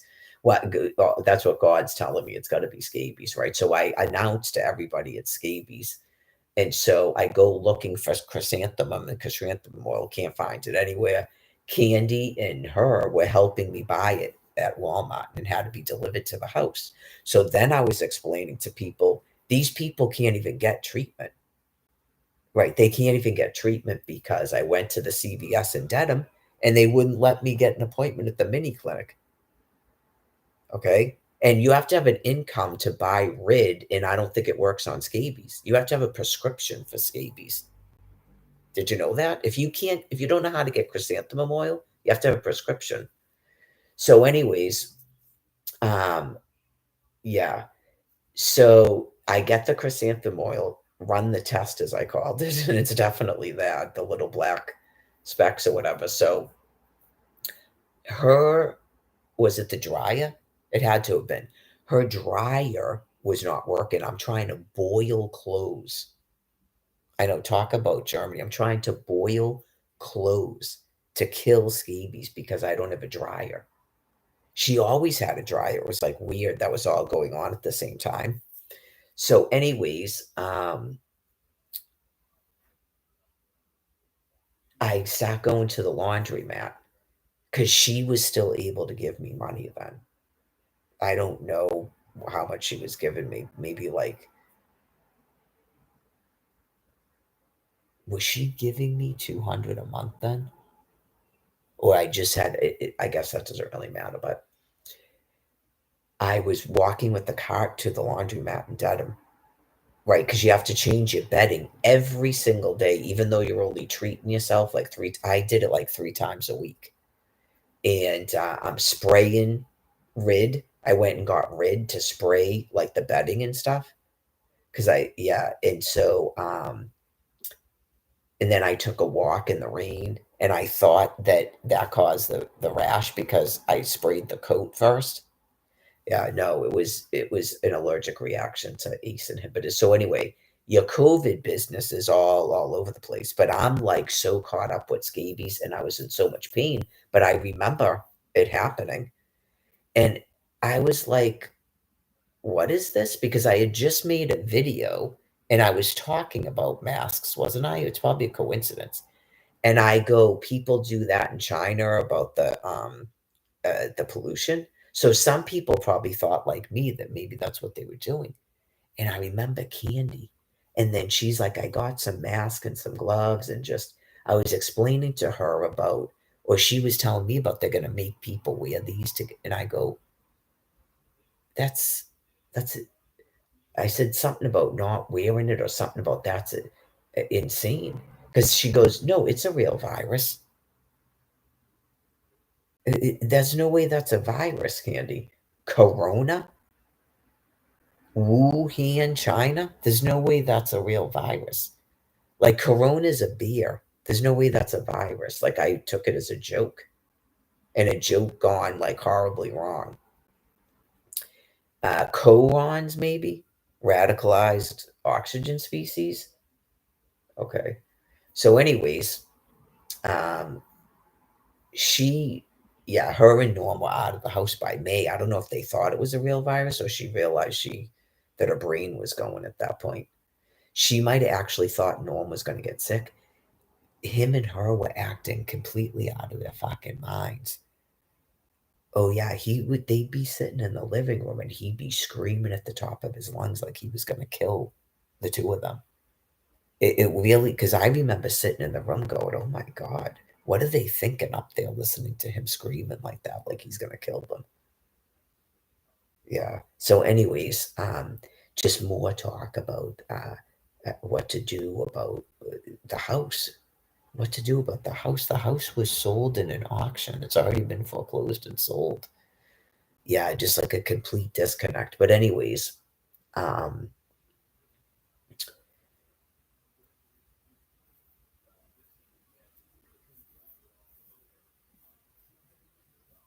I know. Started talking about the COVID. I'm in the room, blah, blah, blah. All this is going on. Oh, that's right.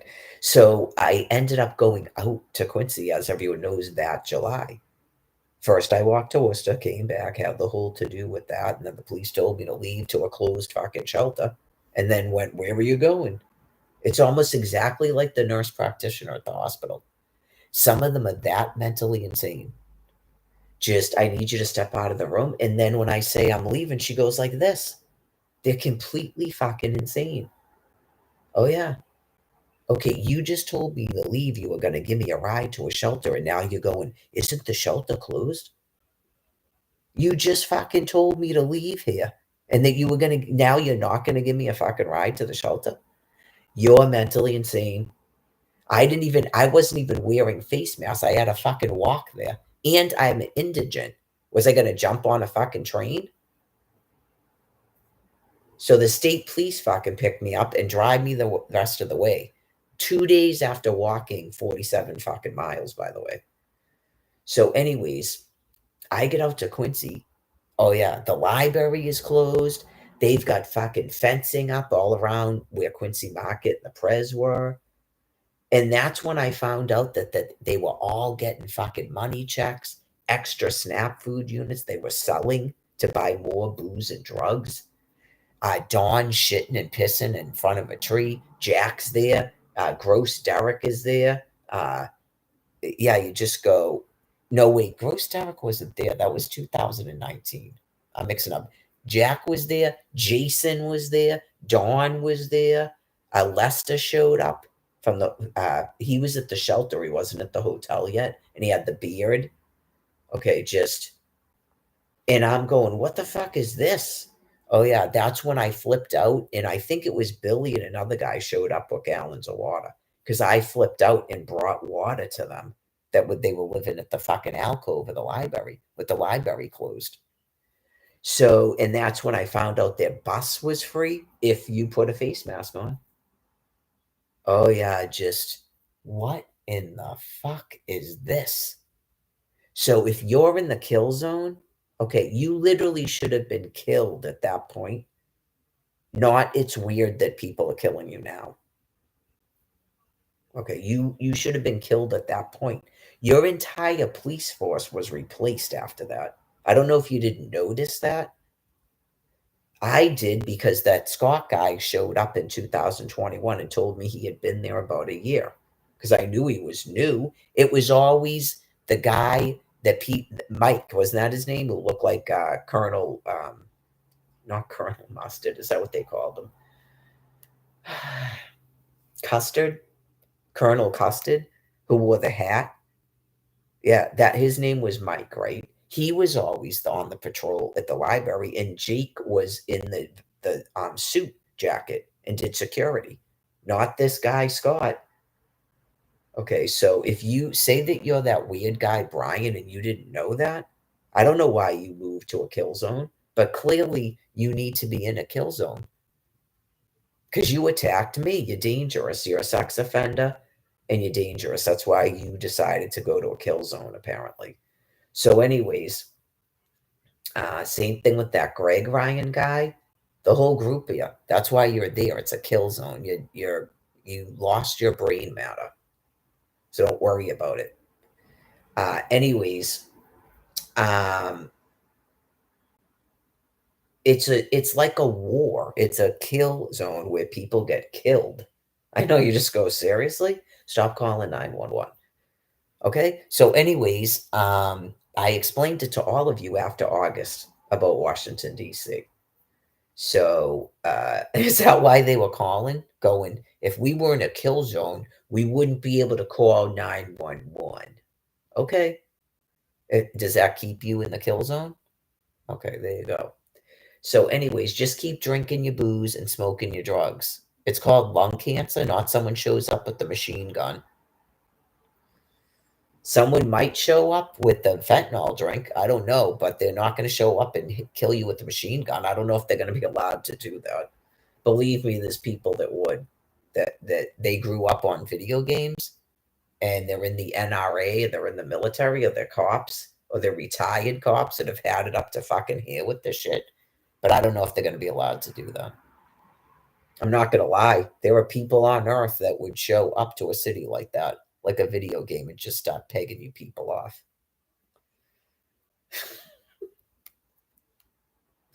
I'm sorry. It's funny, but it's not funny because it's like people gone mad. Like you're in Night of the Living Dead. They're trained for that shit. Like you're in that film Cell. Okay, so anyways, you would thank them later. Yep, you would thank them later. I mean, say that you every single day of your life, all you did was get orally raped by other men, and then you're given drugs and alcohol because your brain is gone and they know it. Wouldn't you be better off if someone decided that was a kill zone and just showed up pegging not only you, but people doing that to you, just pegging them off? That's why they do it, because they know that you're not people anymore and that there's quote unquote people just showing up in Quincy to rape people. Like the guy that showed up at the DTA office asking me if I was working. Like the one that drived by the bench asked me if I was working at all. Like the dude driving up Dorchester Ave that said he had $10, would I blow him? People like that. You would be upset if people showed up there just pegging those people off. Get real. You just don't want to go to hell. You don't want to violate Exodus 20:13. Not you would think it was bad. You don't want to be the person to go kakling. I understand that. In most respects, don't want it. I don't want to be that person, but sometimes if you had the ability to do it, I guess, okay, strike me dead with fucking lightning because it's been 13 and 15 years. So, anyways, yeah, when you see people that are clearly being holocausted and people won't stop showing up there to abuse us, you care if someone goes bing and down they go because they're having fun playing a video game. Anyways, what the heck was I gonna say?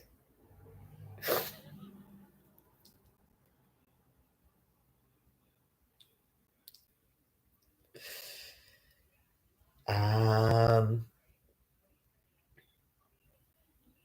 I went out there in 2000. Yeah, and the guy goes, "I hope you die, you homeless bleep."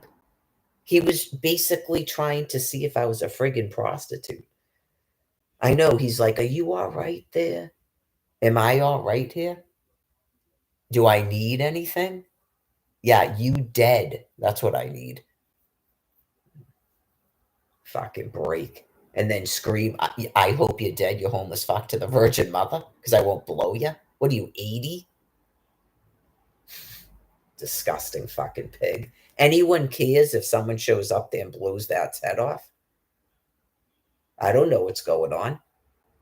I don't see anything. I don't hear anything. I don't see anything. I don't go out there. I am done with that fucking place.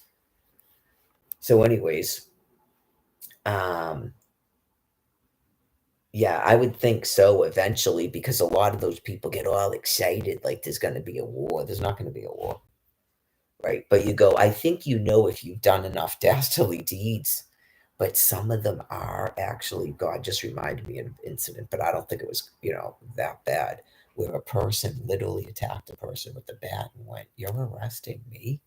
So some of them,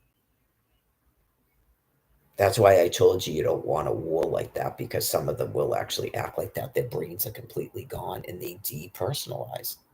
You go, "No, we're not arresting you." Boom. Probably like that dude leaving a hospital. He cycled into some other character after leaving those voice messages on my phone. It is, it's shocking, isn't it? I can just imagine the second I turned my back and left Quincy what he was doing and what he was saying to people. Just, hey, baby, everything is love you. And when he's talking to me and stuff, he called me like 4 times from the fucking hospital that morning alone. I guess it's interesting he didn't call me at all that night. Isn't that kind of interesting? I didn't think about that till just now. I leave there at 4:30 in the afternoon. He doesn't call me the entire night. Maybe he was drugged out and sleeping or chatting with nurses. I don't know. He starts calling me early the next morning. If the phone didn't tell you where a person was calling them from, I literally would have believed he was calling me from like downtown crossing or something. Right. I seriously to God, I would believe it about that person. I'm not surprised what he did. I was just fucking pissed that he did it. Not I was surprised. Sometimes you can be a little bit surprised, but you're not surprised at just how disgusting people can be. I went through this crap with that Phil guy. You wouldn't believe this. I don't think that guy ever said he loved me, but I mean, have you seen these songs? So you get it, you get it, right? You get a sense because he talks to you just like that, like he's in undying love with you, and that was 5.5 months of it.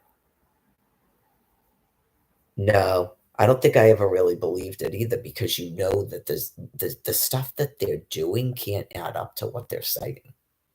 Yeah. Like you I have a logical, reasonable mind. So you know that it's not really true the whole time, but you still get pissed afterwards. And it's like almost like a slight depression almost because you can't believe a person's that sick. Not you actually care that much about the person. Because you go in a review of 6 weeks, you see how many times the guy abused me. How could you care about a person who won't stop abusing you and hurting you? So, anyways, with the Phil thing, you have to remember too that I was trying to go through a divorce. So I had a lot of shit going on in my life, which added to it. Sometimes you sort of like transfer emotions about something onto another thing. I was really trying not to do that with this thing that happened with this Brian person. I don't think I was really doing that. You would think that I would have all this fucking emotion and shit after everything that's happened to me, but I don't think I was doing that with him. Yeah, I don't really think I do that anymore. If I did it in 2009, I don't think I do it now. Um, so, but it might seem like that, but it's not. It's just you go. I think when you decide that you're gonna court somebody and you know anything about their history, yeah, I think it should matter. You should go. I spent. It's like this. I spent uh, the night thinking about like things that you've gone through in your life or whatever. So I really had to think about if I was being honest with myself about my emotions and my intentions towards you. And I realized I really don't think that I am. I think I'm sort of like a person who gets like way too romantic or whatever, and it's not really sincere. And that I got stuck in some sort of whirlwind and I can see that you actually like believed it and that you wanted to actually marry me, but I think that I just can't keep doing it because it's inevitably just going to end up hurting you, and it's just everything you've been through. Like that's what a normal sane person would do. Even a person who was on drugs. I mean, eventually, especially in a hospital overnight. Nope, the dude never did it at all. So you just go throw you away like a piece of fucking trash. Yeah, I told you, I expected because of what he told me about the 30 days and the halfway house and shit. I expected maybe 15 days maximum. I'd get a phone call. So, yeah, I'm in the thing, and it's been, 15 days I haven't used and stuff. And just, I don't want you to like sit around waiting for me to get out of this 30-day thing, and then I'm going to go to the thing for 6 months because he has the safety net if he's in this thing for 30 days. You get it? I can't go up there and visit him and start yelling at him and shit. That's the opportunity to be a fucking man and break up with me. That's what I expected to happen. I fully expected him to go into a program and 15 days in, break up with me. Not I'm a fucking retard, right? You just go, I can't believe how much of a pile of fucking shit you are. I spent basically, I don't even know if it was 6 months of my life just, okay, now we're going to go the other way with this because sometimes I know what God's doing. We're going to go the other way with this and still watch this fucking pile of shit not contact me. And none of the people out there that know what the fuck he's doing. And that's exactly what we did.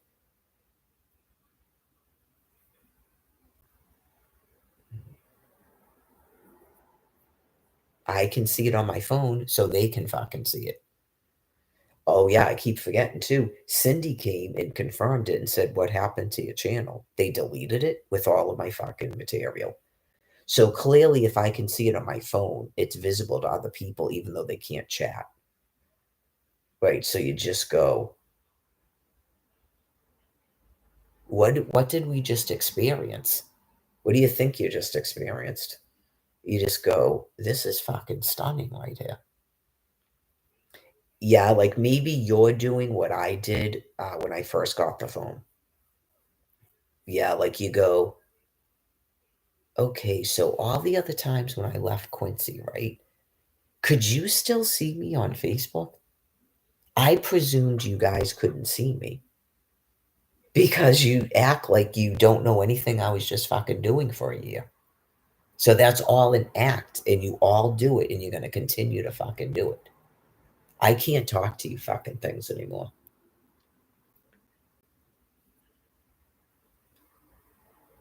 Maybe that's what Delia Duffy was thinking.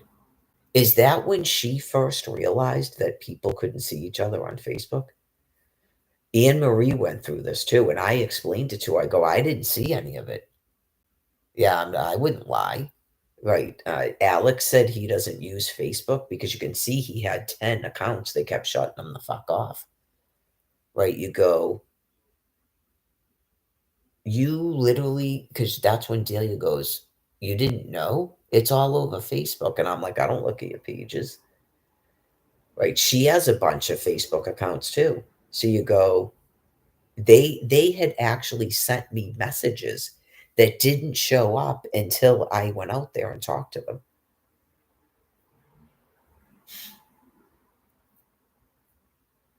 I don't think I would have cared, no.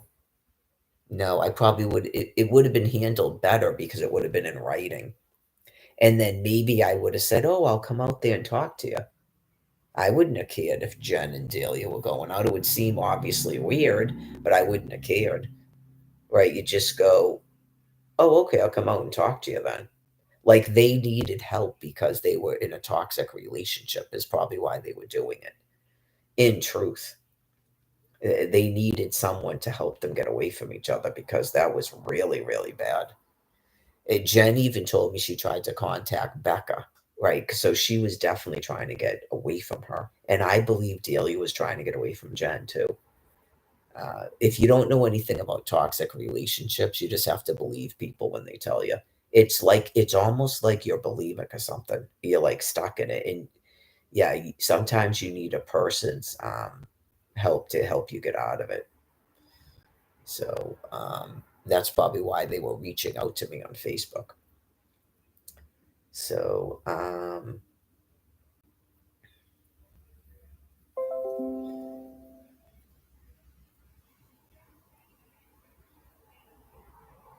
I can't even believe that Sean McLuhan is doing anything on Facebook that I'd be allowed to see.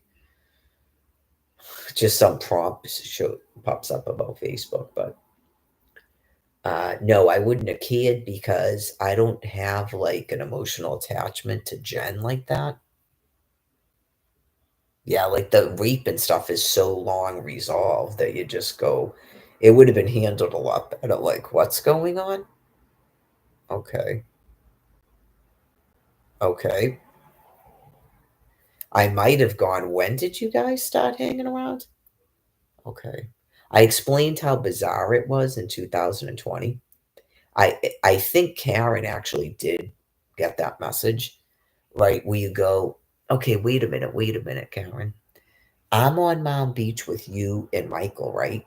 Okay. And then Lupus Mary is there, and she's telling me, maybe you didn't know about it, that Delia was threatening to have us kicked off of Mount Beach. That's what Lupus Mary was telling me. Okay. So it's a little bit concerning to me that that happened supposedly. I was told we were being told we couldn't be there. I was told people literally showed up and moved our tents and said we had to leave. Okay. And then someone that Delia Duffy was hanging around with, that Mike guy, like rubbing oil on him, hanging around with, starts hanging around with you and Michael. Okay. Like I 100% believe they were preyed upon. Okay. I don't even think her daughter was around during that time. Her daughter was in Boston, right? She left Mount Beach and went to Boston. Okay. So it's just the two of them. And clearly she was using then, and so was he. And all of a sudden, this disgusting dude with some girlfriend befriends them. They don't know anything about me on Facebook. Okay. And then you end up over by Pond Street where everyone smokes crack cocaine. So that makes sense.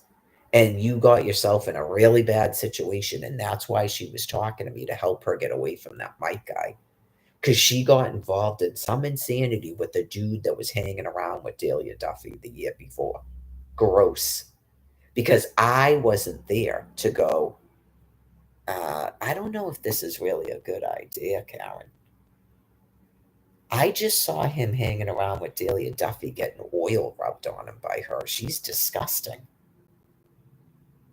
No, just he might have something for first of all, and it's gross. I mean, you're gonna go with some dude that was just with her, right? So, anyways, then he's going back and forth from Karen to his girlfriend. I know you just go, this is not good. That's what a friend is for, especially a friend that doesn't use, and you know that I'm not competing with you for dudes. Yeah, just I seen dudes you like, and you've probably seen dudes I like, and clearly there's never going to be an issue there, right? And plus I don't use, so you probably wouldn't want to go out with the sober dude, anyways. Um, clearly that was a nightmare too. Oh yeah, and then she tells me that her son ended up being raped too by one of this person's friends.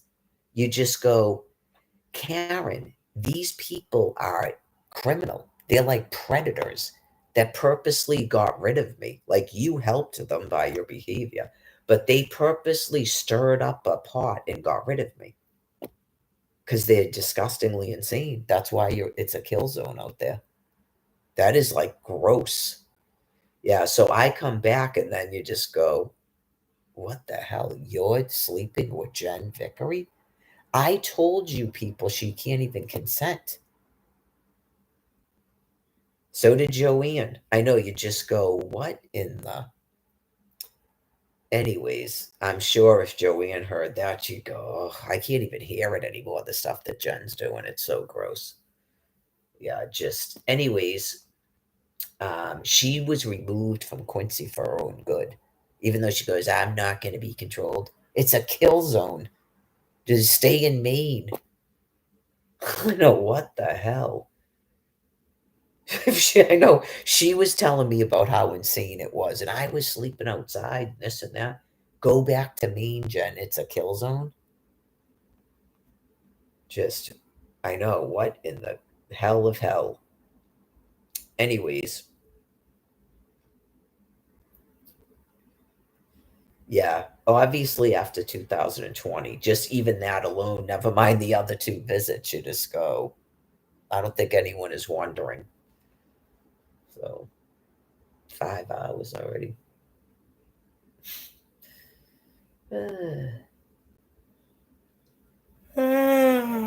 I'm actually having a good day. Usually on Saturdays, I do nothing.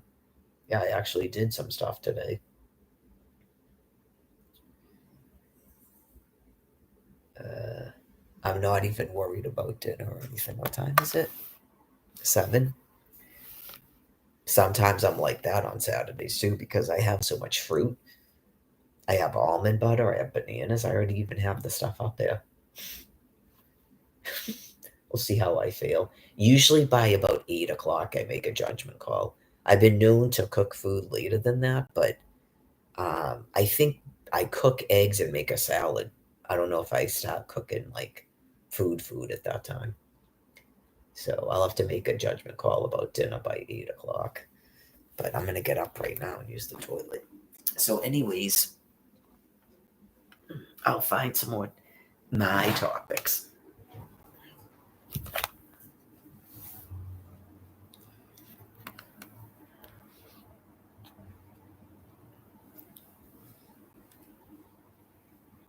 It's clear that some of these people have a wicked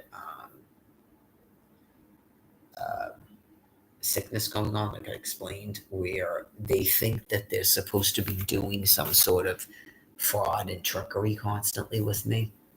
Yeah, so I would say anyone that's actually doing that, yeah, I'm just waiting for them to die because clearly that's the problem. They already have their reason to use thermonuclear weapons and they keep explaining it to the public. January 6, 2021, right? The invasion at the Capitol, that's enough to use thermonuclear weapons. Okay. So people that are still doing weird stuff to me, they're just like rogue, insane people. That has nothing to do with stopping literal starvation or reducing the population, dealing with people that won't stop burning fuel, dealing with people that won't stop storming into houses, dealing with people that won't stop breeding, stuff like that. Um, it's even separate from dealing with people that won't stop printing themselves money. Why would those people care if I have an income? Right. If you were breaking into that's what I'm explaining about what I witnessed in 2022. So it's the same people. Why would anyone care? Like, if you broke into a Social Security office and a DTA office and you were just printing mad money, why would you then deny me an income? So you're in a kill zone to be killed, right? Not you're part of, you're not even part of, like, I don't know if that's considered anarchy or something. You're not even part of that. Like, you're insane monsters that are still doing the same shit that people have been doing for 15 years here. Uh, you're just like looking at people and then deciding they don't deserve to live because they're prettier than you.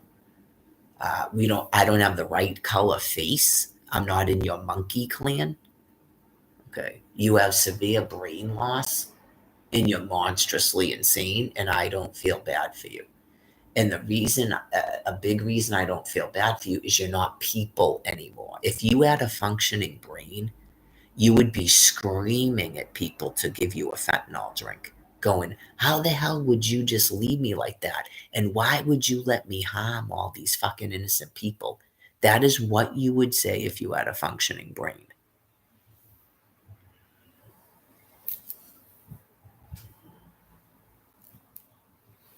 I don't know who you people have ever known in your lives. Maybe you never had a functioning brain, but I'm explaining it to you. You're not normal Neanderthals. Normal Neanderthals have a United States of America, they have a Germany. They never want anybody on earth to go, you're too pretty or you're not the right color. They never want that. You're an island to yourselves. Right. You have people that I disagree with because they want to just go blah, but they wouldn't care if I had a friggin' income, especially if they're printing themselves money.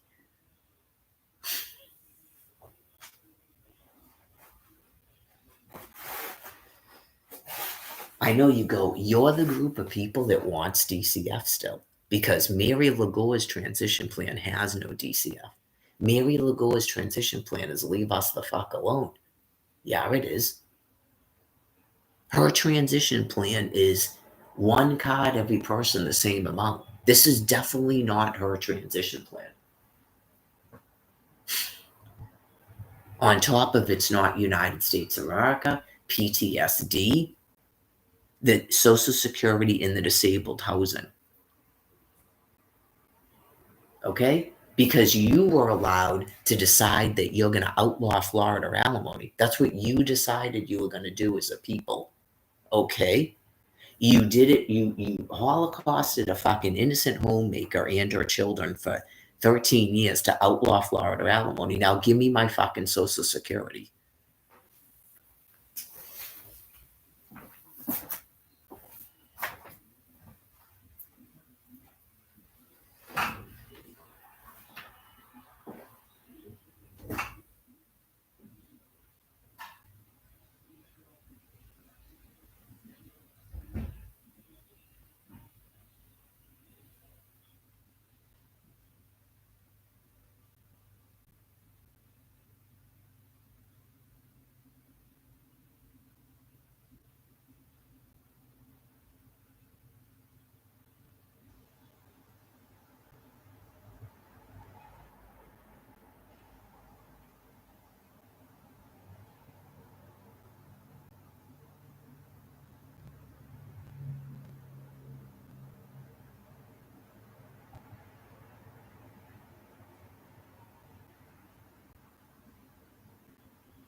Exactly. You let the woman not pay her alimony because the woman was never asked to pay me fucking alimony. I don't know what a fucking lawyer is.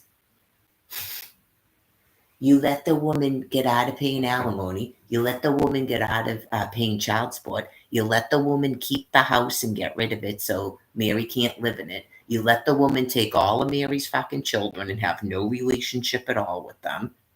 You care if now I get fucking Social Security to live on? All gonna die. We're not living here with a group of people that thinks that a woman can't get a fucking divorce. As bizarre as that seems to people. The fuck that has to do with anything, and now people are burying their fucking children because of it. Bloop, bloop, bloop, bloop. This is because some woman can't get a fucking divorce, and you can't cut her fucking head off like Nicole Brown. So we all gotta fucking bury our children now. Grand.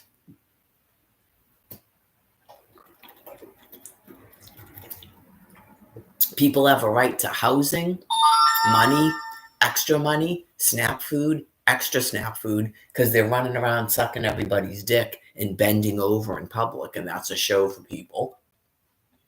And we're just going to keep doing this to the Virgin Mother. Grand.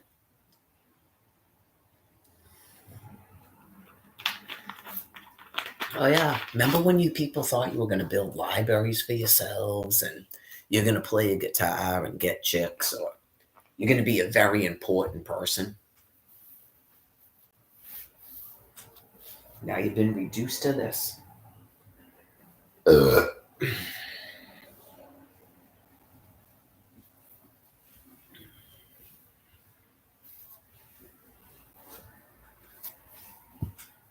No wives, no husband, no dignity, no fucking respect, no legacy.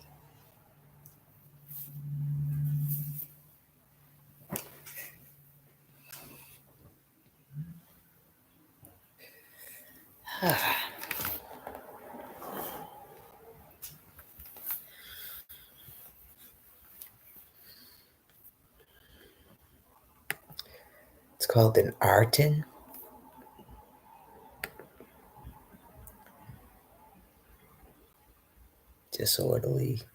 Orderly departure. Oh, so what I was getting at with this thing is that are some people thinking that this is a joke now? Like a film, Disorderly Orderly? Like, are you converting reality already again into another joke so we're not being nuked?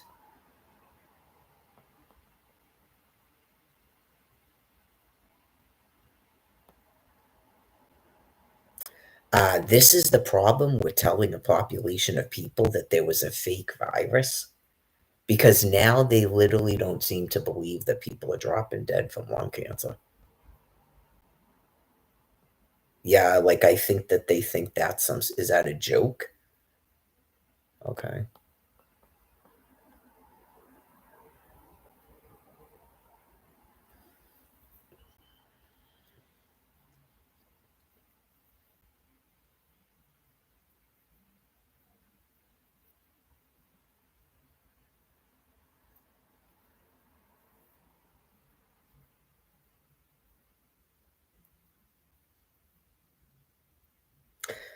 Right. Well, we hope to God that nobody on, in the state of Massachusetts or really on planet Earth itself is already trying to make demands about medical care that won't be met. We hope to God that's not going on, right? But it's interesting, um, right? It's interesting for the people that are in charge of conducting the euthanasia, right? Because every day they show you exactly what I told you. Because it's if you were ever having an issue, like with mental processing or mental reasoning, if you having issues with logic or you've been in a disassociation or a denial, okay, um, right, it can't make sense that they would ever stop what they're doing. That's why I authorized the use of thermonuclear weapons. It can take a long time to get to that, right? That was about uh, obviously God has to do it, but that was about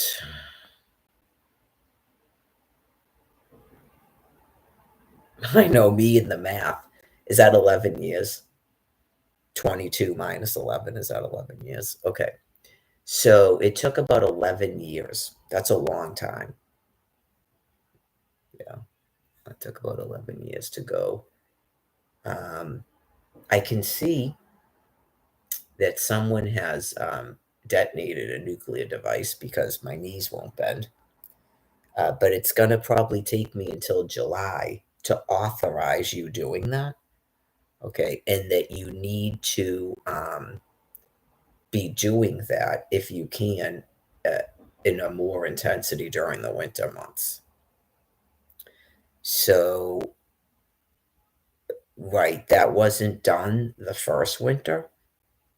Okay, so um, yeah, I don't know what's going to happen over the summer, but when people started talking about taking a break, am I freed? Okay, then why would we take a break? Like, I don't want to be mean, but were you just saying, "Didn't we do 6 months?" Okay, we're not doing that. That's what I'm explaining. So it's alright if there was a misunderstanding?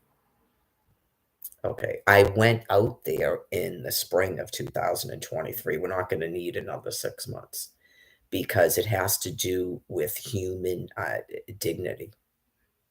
Those people cannot be allowed to keep degrading like that. Okay, and then I have no idea what's going on in the rooms where the people don't leave. Like, have you noticed stuff that's been going on with Barbara since December? And then before that? Okay, when people don't come out of those rooming houses and talk to me, it's clearly concerning. I know that that Brian guy mentioned that Colleen has welts all over her body, and she didn't come out to speak to me, so we can presume she's not doing too well. Okay, so and wherever it is they're living, apparently they're shutting the water off at night. So they I would you would almost guess they're in Father Bill's in a house that Father Bill's owns, and they're doing it purposely, like they do at the shelter. They purposely shut the water off and shut the toilets off. So they're sick. I explained about the illnesses and that the residents there telling me that had already been happening, and I don't know if they ever reported it to the city.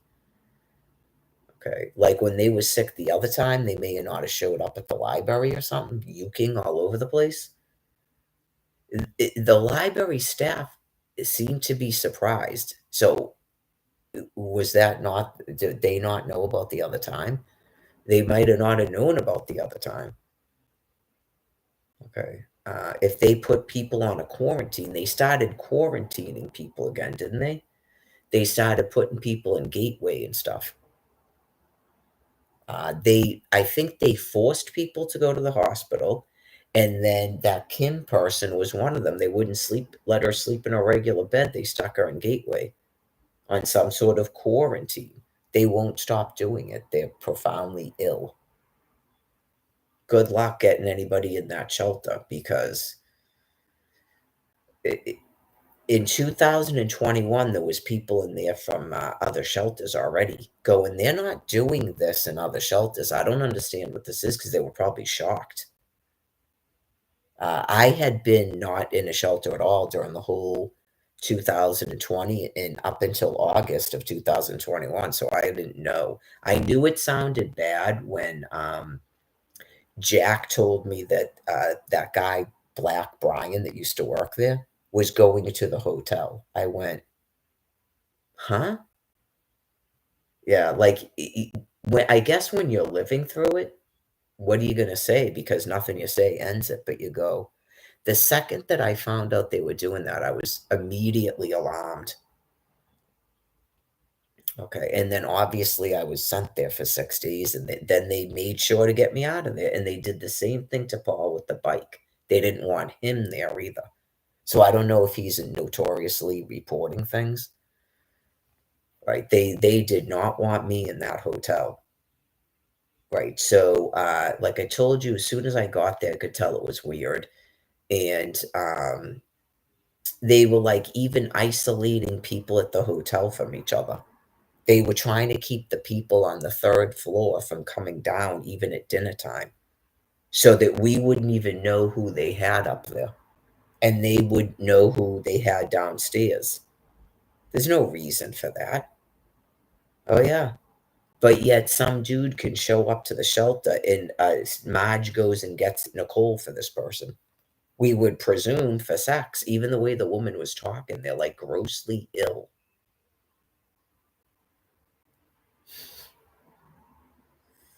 So, anyways, you find out a lot of stuff about people. I knew she was wicked sick when I got to the hotel. I told you she seemed like she was on spice. I didn't even know she smoked. And she's out at the tent hanging out with them, smoking cigarettes and stuff. You could just tell right away it was bad. In that they act completely different at the shelter than they do at the hotel.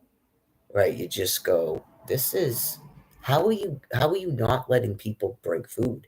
And then someone told me they used to let them bring food in, but then they stopped doing it. They were claiming that people had mice. So you call an exterminator. You deal with one person if someone's having an issue hoarding. You maybe put them in back at the shelter. I know, you go, "That doesn't make any fucking sense." I know. I don't even know if they were making that up. You go, "Were you watching a live stream of the room I was in?" I know, you just go, "What the fuck are you on?" They had mice at the hotel? Okay, so you call an exterminator. I don't even think people would care if they were checking the rooms, but you had to be in the room when they were checking it. These people are fucking loons. You have someone cleaning your room 3 times a week when you're not in it.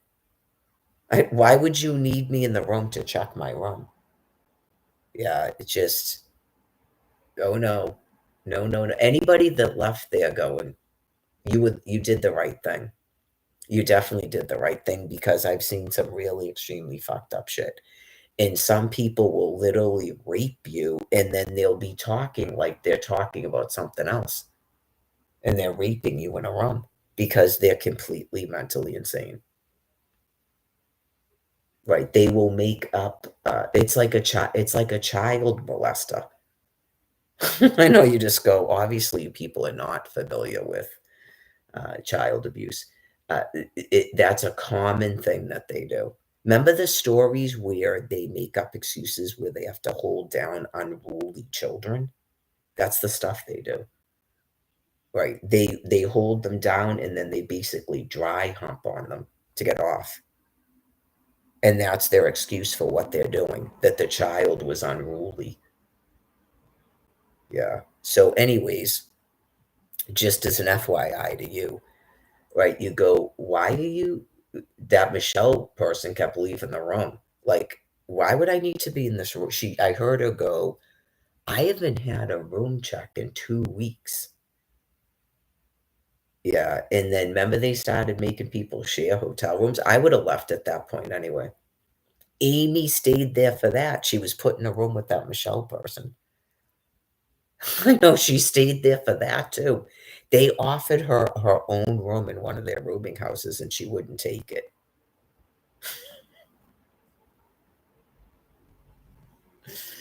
Okay. Yeah, that is like someone's got some serious, like, weird, stuff going on there. I'm sorry. Weird stuff going on, like, you like to be a prisoner. Like, you guys played prisoner for, like, 3 years, and you were mad that you couldn't do it anymore. Yeah, that is you're being euthanized? Okay, so anyways, um, anybody that was at that hotel, when they hear that, they probably go, "Oh my god." Those were the final people, kept them in that hotel for that for like 3 years. There was a bunch of, just so that she knows, there was a bunch of people that were kicked out of Father Bill's place when they put people in hotels. You just go, someone actually lasted in that hotel for 3 years. And she had a boyfriend, and they offered her a room in a rooming house, and she wouldn't take it. You can bring food into a room in a rooming house. They let you cook in it. You do your laundry for free.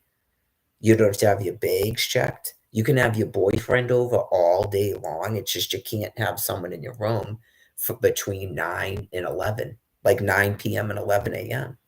I know you just go, this is, was he going out with her then? Dude, she does not want to be with you. Someone has to tell you, right? Yeah, she does not want to be with you. That doesn't make any sense. It's like this thing with Brian. You go, you you weren't even sleeping at a train station. You're fucking lying. Okay. Well, were you sleeping at a commuter rail? Okay. How did you sleep till fucking 3 o'clock in the afternoon? Why the fuck didn't you just break up with me that day? What the fuck is wrong with you? You're a fucking wacko, dude. Just, I knew it was bad that day the way he was talking to me. I think you knew it was me and you're a fucking liar. I had bad eyes. He wasn't even nice, even at that. What the fuck is wrong with you? Why didn't you just fucking break up with me? You're a fucking sicko, man.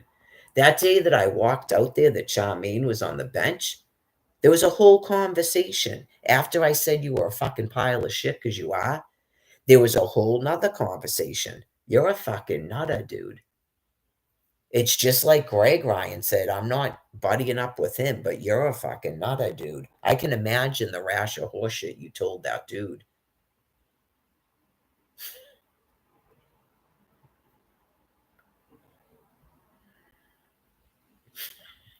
You're at a house with Colleen and Michael and Nate. Why the fuck were you never invited to a house when you were with me? You people are fucking gross. Anyways, just you people are so fucking disgusting. Could you that's never happened to me, but I'm sure it's happened to someone. Like, you're literally married to a dude, and all of a sudden, all you find out that, like, some couple that you just had in a dinner party having a threesome with them in a fucking hotel while you're at work or something. I'm sure that's happened to someone. And you just go, how are you that disgusting? What do you do at that point? I mean, I don't think it's even worth it if you had a firearm. I don't even think it's worth it if you had a firearm. Honestly, you just go, turn around and fucking leave. Yeah, just you open the door, like those people that say they open the door and there's someone screwing another person right in your bed. You just go and just close the door and fucking leave.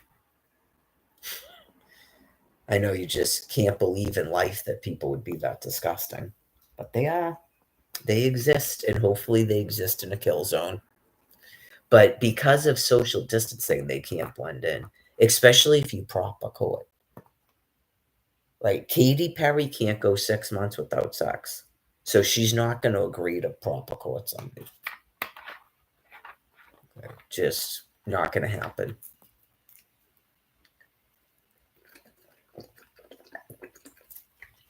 It's a different species. Right. So they'll tell you all the time how lonely they are and stuff, and they always got to have a boyfriend or a girlfriend. And oh man, it's been this long since I got laid, and you just go, is that a conversation?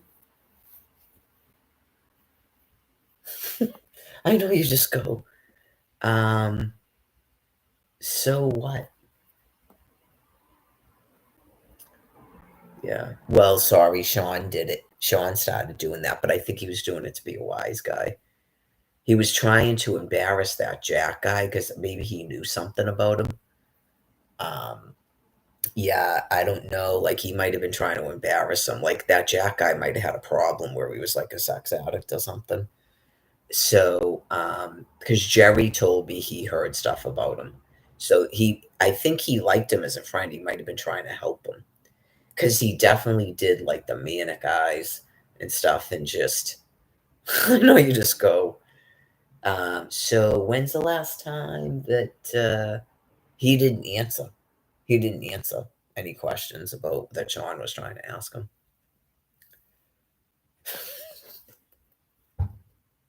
If you're in a social situation with me and Sean and he starts doing that, yeah, he's trying to like psychoanalyze you. He's trying to get you to come out of your persona. Maybe he knew that that guy was two faced or something. Maybe he knew he had a persona. Yeah, because clearly that was a life's work for that person. Trying to trick psychopaths into admitting that they use personas and say something about their true self. That was like Carl Jung's life work, apparently. Yeah. Sometimes people they do try to like help when they know they're living amongst people like that. They try to help other people because they can see that these people are preying on people and they hurt them. And so they wouldn't even have to really be aware about different species. Just they know that there's people that people call scumbags and douchebags, right? Because they're psychopaths that shift their persona around.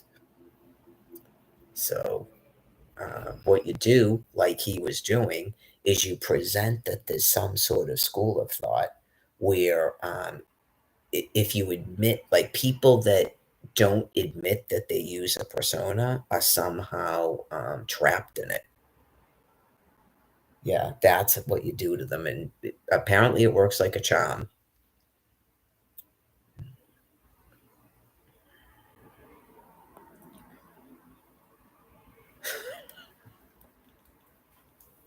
Like everybody lies, right? He would probably be maybe he's witnessed it before, and he would go, "Oh my god, this is like amaze balls." Like Jerry witnessed that day. Like, why are you talking to her like that? They're presenting.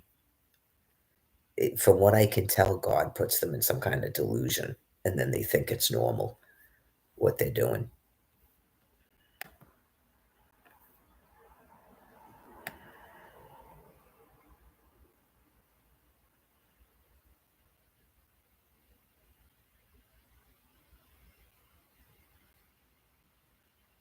So there's not Connie Hospital's not going to exist anymore. So there's clearly having problems there in Dorchester. That's the only one I recognize the name of, honestly. Norwood. Isn't Norwood Hospital already closed? Isn't that the one they said flooded with water? Yeah. Some people, well, you give people the benefit of the doubt. Like, say that those people are then told to immediately stop and close a hospital and they listen to you, then it was people that just have simple brain injury and they thought that they could go back to work and they can't because of COVID, right? They literally thought that they could go back to work and then they realized they're too cognitively impaired to be able to run a hospital or work in a hospital. They would immediately close their doors again. Yeah, like the other people are straight out criminally deranged. They're the problem ones. Um, it's not going to be possible. That's a good thing for the public. Uh, why I do this. It's not going to be possible right now to get the medical part of the transition plan going. We're not even at day one of the transition plan. Okay, which was supposed to have medical care for people that wanted it, because God's doing an extinction anyways. Okay, so also part of the transition plan was limiting the breeding, and that hasn't been happening either. I showed you the statistics this morning on Twitter. At the beginning, okay, it was working. The transition was working, and people shut me off and went antichrist and wouldn't stop attacking me. And then people fell into a despair. And then people began to doubt and go back to what they were doing. Okay. And then people began to become progressively more ill. Okay. So um, it's a problem. But obviously, when Almighty God's doing a transition, it's going to happen. Okay. So um, the people were supposed to come here from Puerto Rico, not to Florida, and they built stacked up FEMA trailers down there. After telling me they didn't have resources for me to be in a shelter, not a trailer.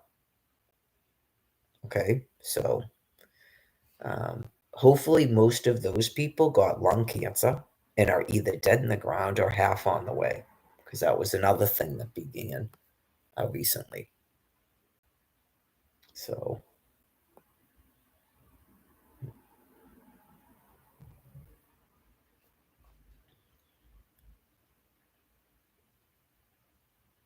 right when people wouldn't listen when it was discussed about 2011 and a nuclear event and about the strokes, those echomic strokes that seal the vessels shut and they can't be fixed, even if you went to a hospital. And it's a progressive death of the brain. Okay, so somewhere along the lines, there was a disconnect about people who didn't think they were mentally ill when they clearly were already mentally ill to be doing that stuff. Just no listening to any amount of reason. They have to have basically like severe memory loss. Like they've got to become incompetent to even go, I'm losing it. You're losing it? I think you lost it a long time ago, not you're losing it. Because you can't cook an egg? Okay.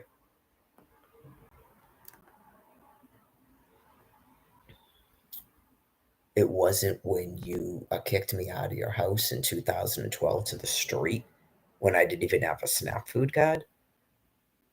That wasn't you losing it? Okay, so that's quite a persona. That is quite a persona going on. So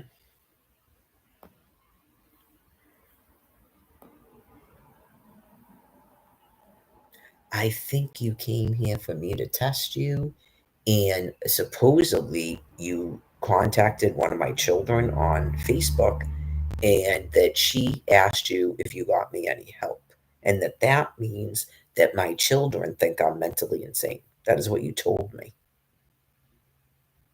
Okay. That is quite a persona. So,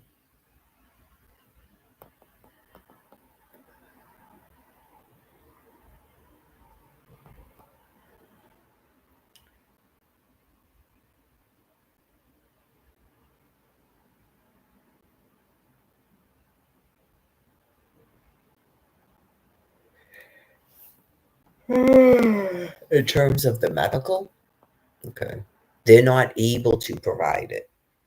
The doctors, the ECMAs, as Americans call them, the heckin' on my bread, were told to go back to India for their own safety. They reported to you from India and told you that people were being turned away from hospitals because they ran out of oxygen. I'm pretty sure that was about 2 years ago. Okay, so the remaining people here have brain disease and they're not able to provide medical care. John Dubbins interviewed one of them in Virginia Beach.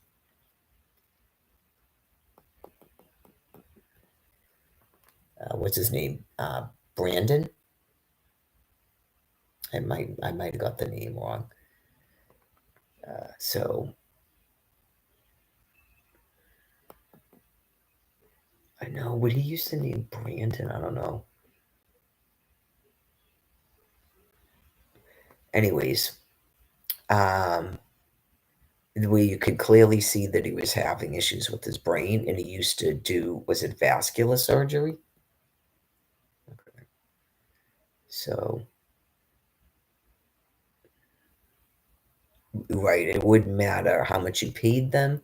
If you held a gun to their head and went John Q, they can't do it. Like, you would be more hurt because, especially if they have dementia, like they mix up what they're doing. Okay, so um, that's not going to be available. And because we're in a nuclear campaign, you want to preserve anybody's brain in case we ever get back to the transition plan, right? Okay. So they can't be here during what's going on right now. If they choose to come back over here for the rest of the transition, then that's what they choose to do. But they're not going to do it with this going on. No, that's not food and water. I mean, thank God there's people doing that with this going on, right? Not people that you might need to maintain that level of brain function. They need to be off of the land piece during that time. Okay, so once it was established it was going to come to that, they were told to leave.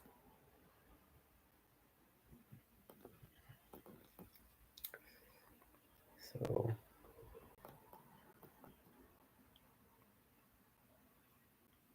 in 2016, it was supposed to be day one, the housing. So it's now 2024. It's been 8 years. So, um,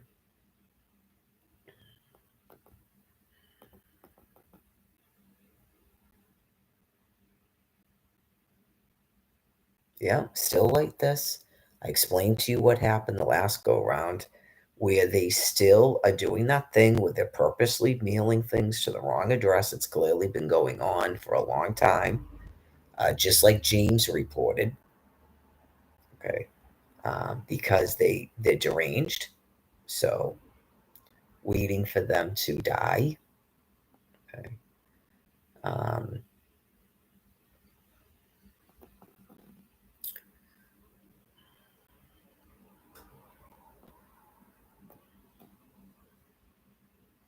especially now because we right. Um, it's not a normal thing to say to me, number one, and I was in Quincy at the time. Why don't you just go, we need you to come into Quincy Housing? You wouldn't even say anything. You'd go, we need you to, this is Quincy Housing. It was probably mailed to the shelter, right? This is Quincy Housing, and, we need you to come down to Clay Street. Okay, because that's where they're located. And then I walk into Clay Street and they hand me a Section 8 and explain it to me what to do with it. Okay? Just it's really that simple. Sometimes I explain it more than I need to people with thermonuclear weapons, right? Because that's regular US Constitution. It's already in there that I applied for it. Okay. I'm clearly destitute, all of that. Because they know if they've just been handing out Section 8s to people, and now all of a sudden they're doing this again to me. They've got to be put down. Um, January 6, 2021. Not they're supposed to be doing this. They never were supposed to be doing it. Okay, they're murderously insane. It happens. So people like that are probably going to be handed a fentanyl drink, especially if they're military members or they were, and someone asked them to distribute housing through Quincy Housing, and then they did that. It's like the IRS phone call. Someone will hand them a fentanyl drink and explain it to them. The punishment for treason is death.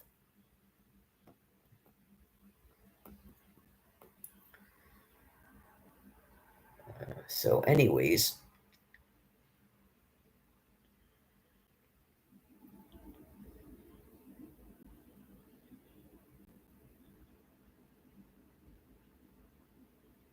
people get sick. Yep. Everyone will worry about that. God will figure it out, what's going to happen to them. The punishment for treason is death. Okay, so there's only so many times you can be given a direct order to approve every stipend because then we don't even have to worry about this bullshit with housing. Explained it all. They're not storming into people's houses that are paying rents. We've been here for 2 years. It's something to do with people that are in houses that were foreclosed. Okay, so really, I just am given an income and I pay a rent. And then if people want to figure out what's going to go on with housing after the kill zone is done, fine. But yeah, you just go, you still refuse to give this woman a fucking Section 8? The punishment for treason is death. Not you tried to contact me because someone knows if that's even true. Okay, just I have I have had stuff mailed to this house since 2022. That's how you sent me a whole bunch of threats from a DTA office. I letters have come here from the Social Security Administration since 2022. Right. So what that actually was you acknowledging that you knew exactly where I was and you still didn't just go, we have a Section 8 for you. You still wouldn't do it. So, no, I mean, I don't know what you people have been telling people that has delayed you being handed a fentanyl drink this long, but um, really, really, really horrifyingly sick.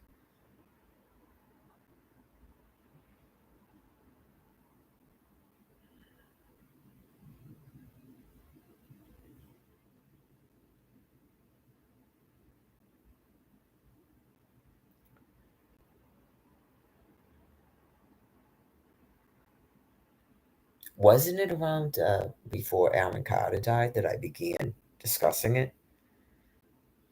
Like, yeah, like seriously, the worst has happened. Like, your brain is completely.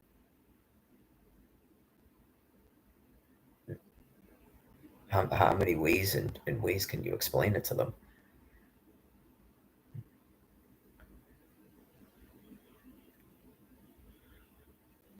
I was wondering why I was even getting anything from them. Do you get what I'm saying? You go, how did you even know I was in this shelter? That's what I questioned. You go, I haven't even had a meeting with a caseworker, right? You go, how are you even contacting me here? But you didn't know when I was on Sprague Street?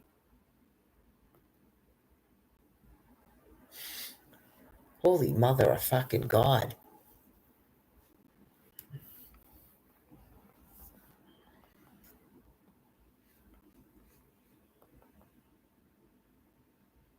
and then reconfirmed about the Social Security. God knows what he's doing, right? And clearly, the people that pay attention go, all right, well, that's clearly why that's going on, right? Because you go, she walked all the way back out here, okay, in May, went right to the DTA office, changed them to this mailing address to make sure they knew she wasn't at the shelter because they don't forward mail. Then she went right to the Social Security office and did the same thing there. Okay. So then when I walked to the shelter on June 28th and saw that there was mail there that had to be returned by the 30th, they did it on purpose after already mailing shit here. You see me go back to a DTA office after that and go, I want to make sure you have my address because I just walked to the shelter and something was mailed from Social Security to the shelter when I changed my address to a mailing address. Nope, that never happened. It's the same fucking building. That could be why they asked them about overpayments to Social Security and shit. If you don't know anything about DTA, then you don't know what I'm talking about. Everybody that knows about Social Security and DTA knows, and they know about Quincy. Okay, so I go to the Rosendale. He knows. He fucking drove me there. I go to the Rosendale fucking Social Security office to drop off this paperwork. The dude doesn't want to stamp it that he received it by that date. They are 100% doing it on fucking purpose. So they need to be handed a fucking fentanyl drink and fucking drink it. The punishment for treason is death. I am a United States citizen. I'm a private citizen of the United States of fucking America. How you get paid with US fucking dollars. You're sitting in the United States of fucking America in a Social Security office. That's a federal fucking building. He did not want to stamp it until I pulled out a fucking telephone and had a sheet of paper with the person to call. And then suddenly he fucking stamped it that he received it by the 30th. He tried to tell me, oh, well, this isn't Quincy. You're gonna fucking die. Okay? I don't care if this is fucking Quincy. You're in a fucking federal office building in the United States of America. Stamp that fucking piece of paper.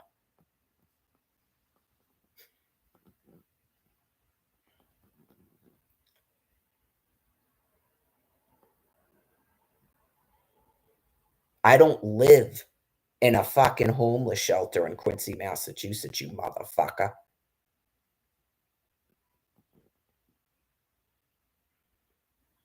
13 fucking years of this shit.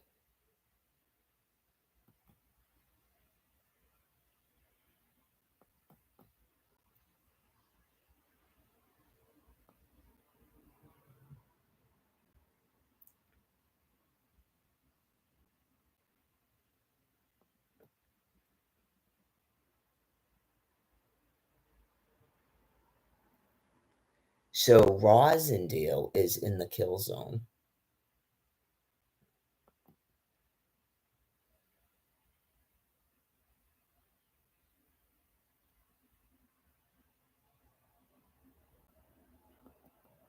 I got a fucking case number for you.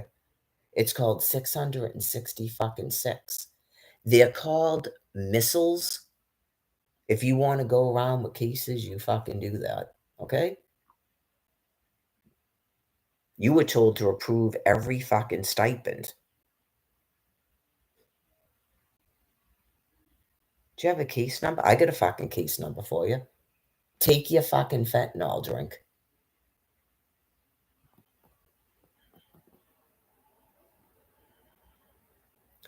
Because you did not cooperate with Social Security, someone will show up at this my fucking home address and hand me a fucking fentanyl once and for all.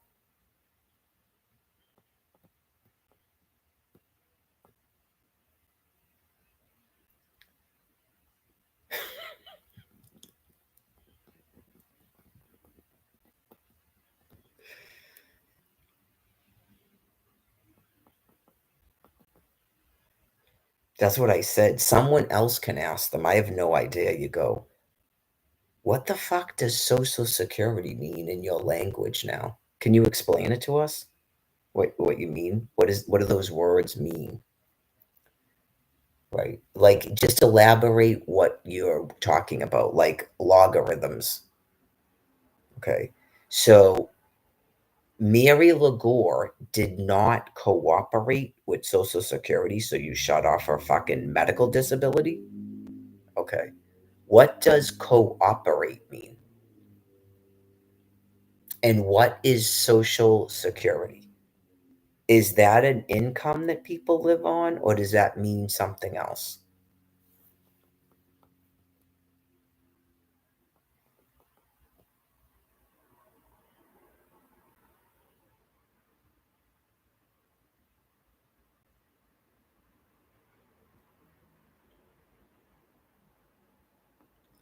I'm sure it's difficult. Just everybody that has a child, or they're being told they have measles when it's a sepsis rash. I'm sure it's probably fucking difficult as we wait for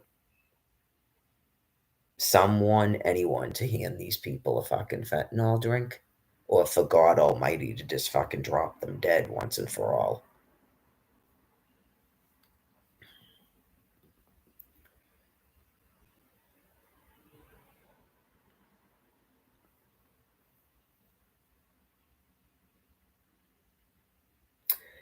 So, like I was saying about the medical, it's way too early, with all due respect, for anyone to begin really even inquiring about that. Okay. I'm obviously doing the best I can, but if you've had a chance to talk to these folks, okay, I was told by hospital staff, which they themselves were having major cognitive issues themselves in January of 2021, that they don't use logic.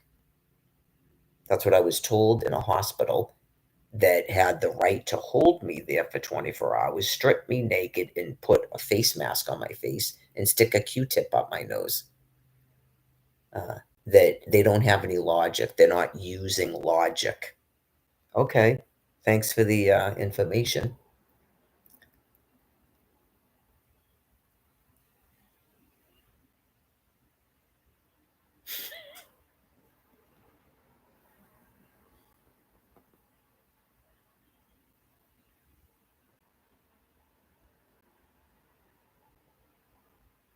Would you ever believe that people in a hospital that are running a hospital would look at you and go, we're not using logic when you're inquiring as to what the fuck is going on and what are they doing?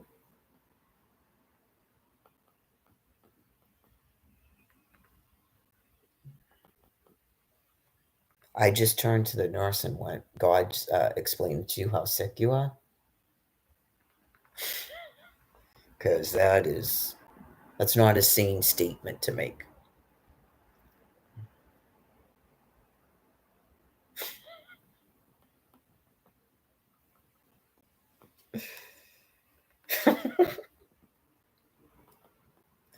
Someone changed the wiki, ma'am. Yeah. Someone changed the wiki. They do that. Just like they took away mental reasoning. Um, Logic does not mean you're arguing. That's not what it means. Jesus God.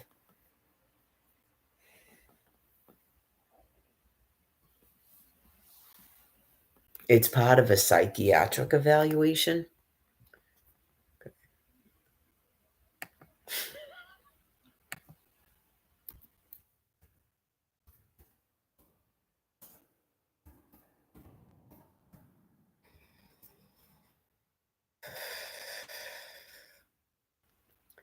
Reasoning conducted or assessed according to strict principles of validity.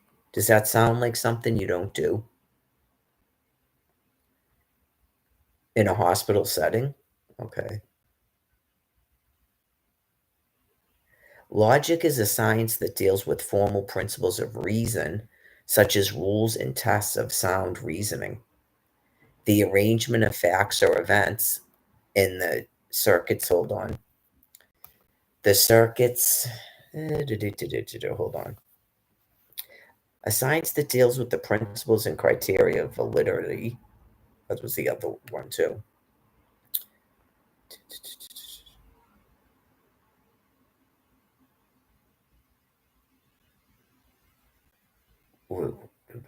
Now, yeah, see, even when you click on this, it's telling me the wrong thing. Something that forces a decision apart from or in opposition to reason. Okay, here we go. Used strictly in the singular is a science that deals with the formal principles of reason. Okay, so you're not doing that in a hospital setting? Then how do you have the ability to hold me here? You're not going to use logic in determining that I have to strip naked, or you have any right to keep me here? And some dude comes in a jacket that says security and puts a face mask on me that I don't want on my face, and then I don't leave until you stick a Q-tip up my nose? Clearly, you're not using logic.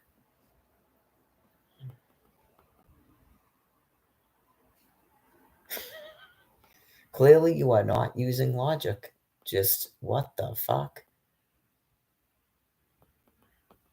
They changed the wiki, ma'am, because I remember when they did it myself, and I went, what the fuck is this? So I don't know if you just started being working in a hospital and you looked up stuff online. That's how they would know that's what you did.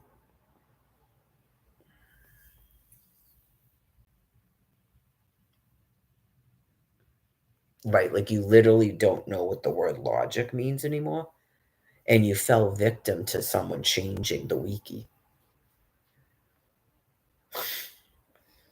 Holy fuck.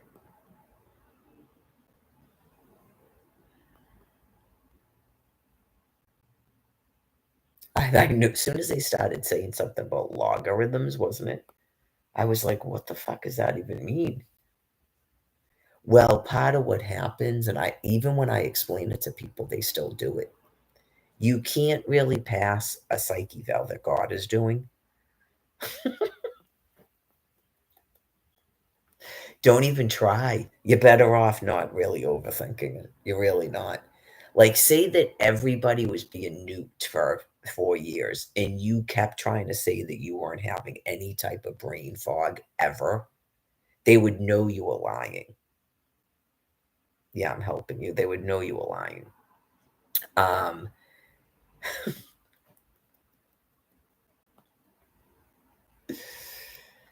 they throw out nonsense words and phrases and see if people start using them. Okay, it's a sign that you're not processing and going, those words don't really sound good together, like in a word flow. It's almost like English. Like English is a language that some people don't understand. Like they think it's hard to learn English because it's something about growing up with that language. You can tell when a sentence sounds right. Okay. Like that's why people talk in choppy English. It's not that they're dumb. It's just that their brain didn't grow around the English language. And they don't live here, so they don't hear it all the time in a flow. Okay, so it's like when you speak English and you're given like weird modes of speech and you don't go, you know how those spelling tests you're supposed to know if a word is spelled wrong? It's like that. You go, I'm not understanding that word right there. Like optics. Right. Like, did that sound weird? Okay. I remember when she used to flip out at the TV and you go, she can still tell that it doesn't sound right.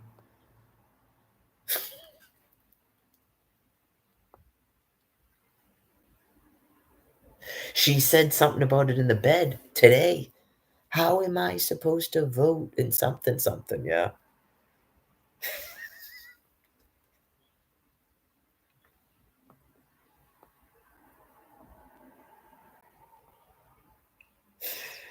She still knows the TV doesn't make any fucking sense half the time. So,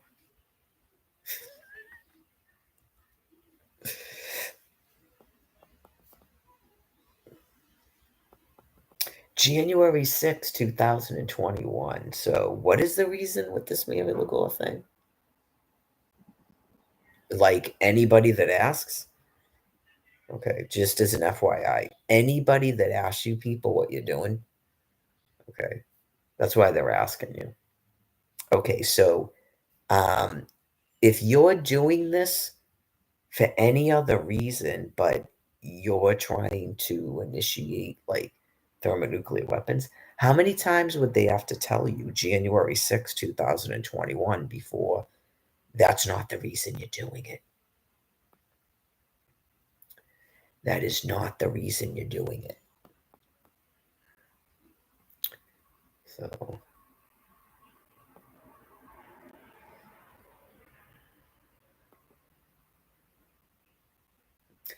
probably it can be sad for some people, but like I said, I don't have to do this personally.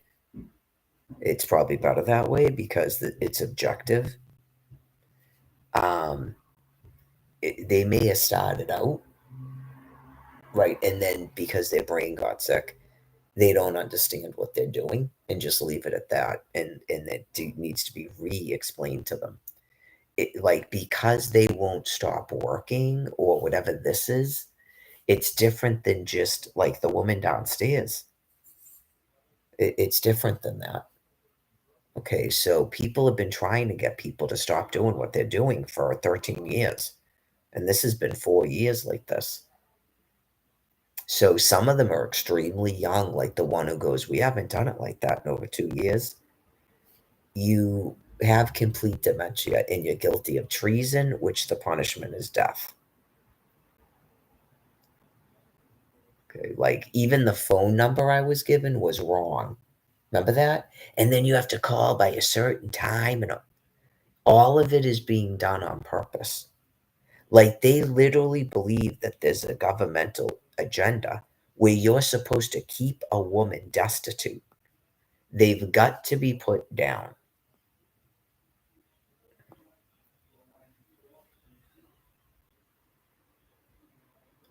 Yeah, just anybody, right? Some of them, maybe they used to be nice or something, or it's just how many times would you have to be told you go, you don't have to keep a person a quote unquote virgin. You're mentally ill.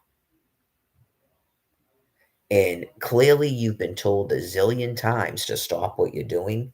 I remember when I used to tell people to go to an emergency room and tell them what they're doing all day and that they'd be sectioned to a hospital because they were already that sick then and it's been years. Remember when I was telling them to call that what number was it? Not 911, it was something else. Right, that was like a helpline. Okay.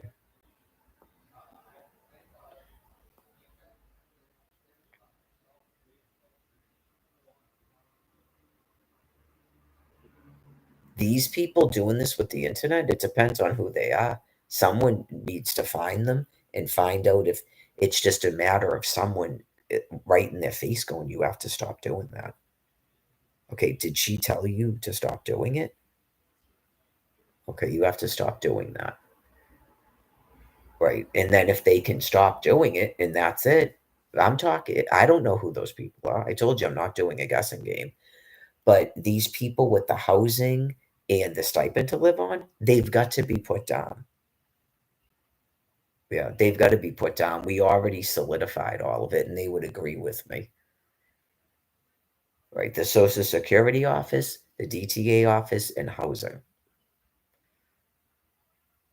At least in Quincy, they're saying that's where that letter came from. It's almost like the IRS letter, and then you saw what happened with that. Did that seem like I didn't get back to the IRS? Okay. Hopefully, those people were put down after that. Alright.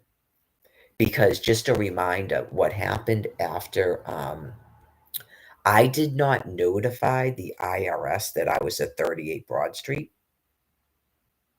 Okay.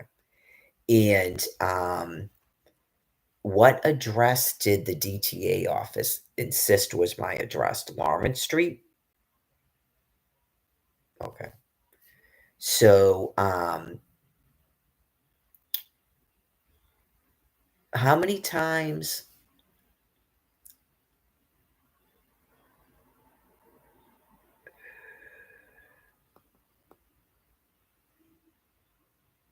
they would have shut my card off anyway, right? Okay, because I renewed the SNAP food card in December of 2019.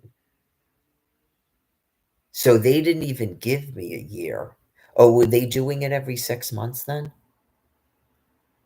I don't think they were. Weren't they doing it once a year then too? Okay, so oh yeah, don't even get me going. I forgot about New Mexico. Yeah, I actually forgot about it till just now. Like, not I forgot about it, but like it wasn't present in my mind. Yeah, just what they said on the phone that they refused to. Yeah, they went through this between New Mexico and Massachusetts. They're all fucking insane. That's what I'm telling you. Someone may have shown up in New Mexico and handed that woman a fentanyl drink after I left there. They have dementia and they're criminally insane. Okay. It's part of what used to be called the legal imprisonment, even though they want me to use the word hostage now. Okay. Where first they thought that you couldn't leave a state, they shut your food card off. So when I went to New Mexico, that's what they were saying to me. It's a federal program. Okay. So they concocted some sort of story because they're literally keeping me hostage in the state of Massachusetts. They're criminally deranged. Okay, so you might have National Guard come, and we probably will never see them out here. So don't worry about what's going on. Okay. Um, the DTA office in Albuquerque, New Mexico, made up some nonsense that because I had an account in Massachusetts that was run out, Massachusetts wasn't loading it because I didn't do one of their renewals. And they can validate that by calling them, which she did. Okay. So they don't renew my Massachusetts SNAP food card, which would still work in New Mexico. They don't do that.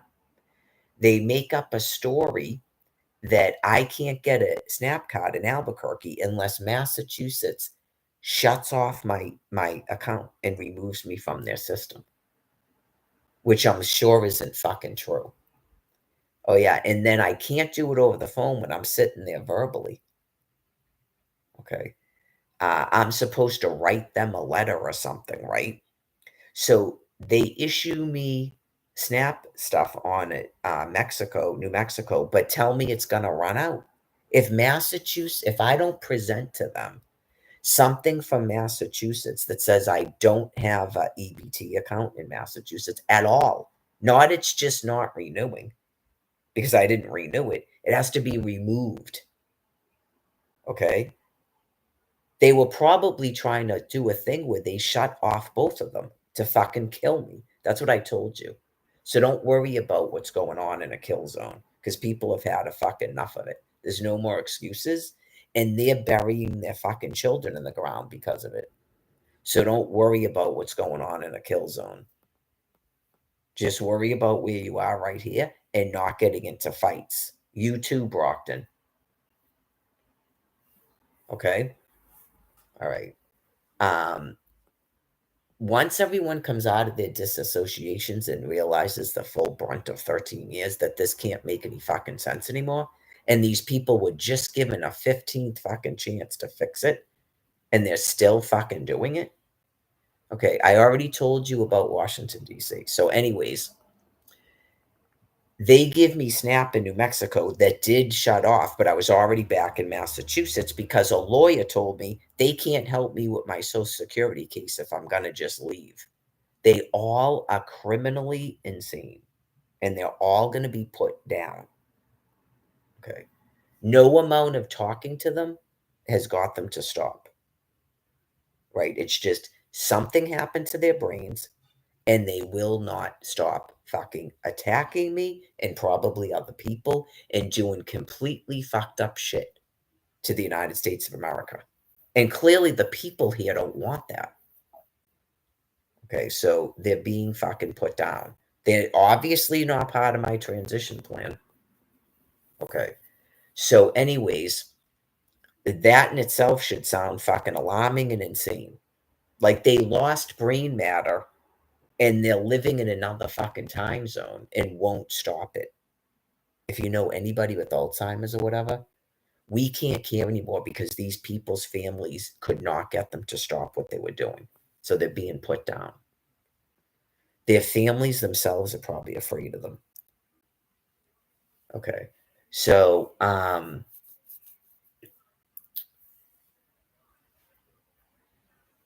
forced to come back here. I explained the rest of what happened in New Mexico. So I'm forced to come back here, right?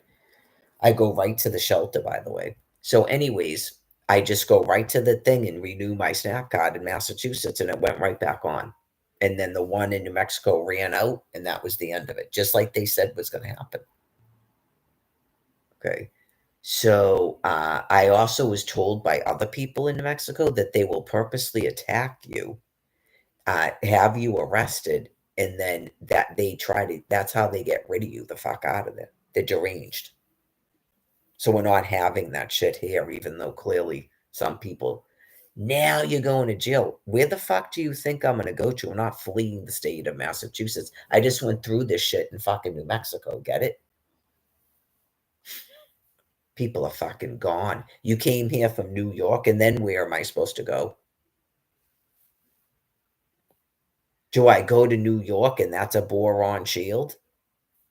Fuck you, drop 14 more fucking bombs on you people. Then you'll get it. So, anyways, I told you about what was I talking about before I got sidetracked with New Mexico? Just about just what just happened. Yeah. Just, oh, IRS. I get a letter at the shelter after I'm forced to the fucking street in 2021 after being attacked in a house in Dedham. Okay. After a federal ban on evicting me. That's what I'm explaining to you. They won't listen to anybody, so they're going to listen to a fucking fentanyl drink or the end of a barrel. Not my business. Okay. So that's how I ended up out there after they were told to stop trying to evict me. So magically, after the whole COVID, remember the whole COVID, how I never got any COVID money and I didn't get the extra SNAP food, even though I had an active fucking SNAP card. Okay. So clearly I should have at least got the extra SNAP food units, thus for fucking proving they did it on purpose. Okay. So I get a letter to a fucking shelter, not I contacted the IRS, from the IRS about my COVID money. Okay. So I go on a thing. I've got to file taxes even though I don't fucking work and all this shit. 14 fucking different events. I was even just, he dealt with it too. You just keep calling there. And then finally it came to doing all this shit on a computer and taking a picture of me, and they can't verify my identity. Okay. That was like what, March or April of 2022. That's why Washington, D.C. looks like that. So I don't know the last time anybody tried to call the IRS.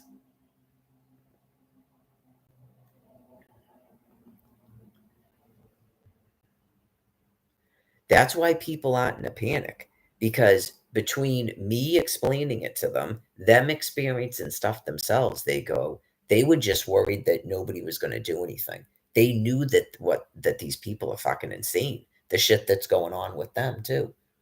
And you go, okay, so all right, that's obviously what they would do because it's like a war. It's like someone took over our country and they won't stop warring with us and trying to fucking kill us. And they won't stop giving out money in Section 8s to other fucking people. Yeah, that's exactly what's been going on. 15 years of it. 15 years of it. Like literally storming into houses, attacking people to get them out of it because there was no police force that would evict us from houses, just like the police told you. So It has to go to a certain level because uh, the cops can't just show up and shoot these fucking people dead. Because you had a couple of incidents where the cops were shooting people dead and people started flipping out because you're fucking retarded and you don't listen to reason. You don't listen to reason about what's going on.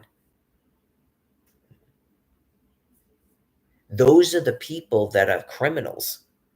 Defund the police. Fuck you. Give the police a fucking bazooka. Defund the fucking police.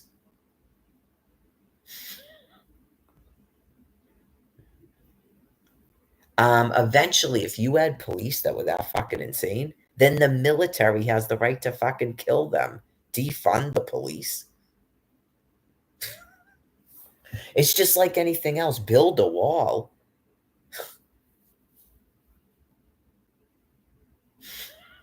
Get with it. Build a wall. Defund the police. No. Nope. They already know what happens because I explained it. Right? That's why many of them have retired because you go, "Whoop." Like, all it takes is one of their comrades to go, dude, yeah, no, you gotta quit. They'll fucking kill us all. Yeah, like, we like you and everything, but yeah, something's going on with your brain and they'll fucking kill us all. So you're gonna have to stop working. Like, you could do other things, but you're not wearing a fucking police uniform. Get it? You're not driving a fucking police car around and you're not wearing a police uniform because your brain is sick. Next. Right. That is how it goes. They have a way of, right, because they're friends and people do get brain sick. Right. So you just go, okay. And then they listen to their friends. It's different in the military and the police academy. So maybe even hospital work is it's different. So uh,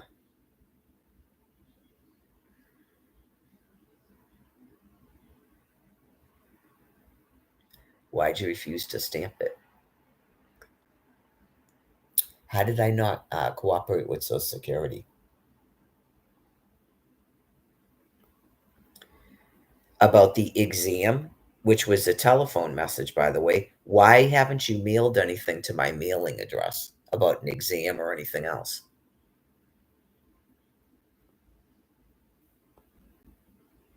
Why was I in, yeah, exactly. Why was I in a Social Security office in Rosendale if I'm in Quincy or you thought I was? Fuck you. Take your fucking fentanyl drink. It's almighty.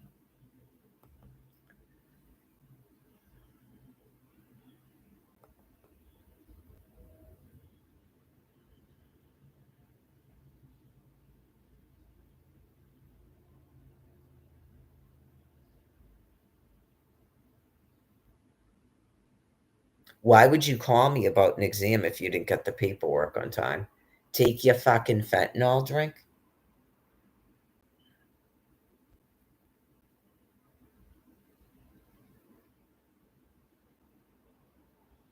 How'd you know I was in a shelter to send me something from the fucking IRS? Take your fucking fentanyl drink? How'd you know I was at the shelter to send me something about housing and not just walk over to a fucking shelter and hand me a Section 8? Take your fucking fentanyl drink?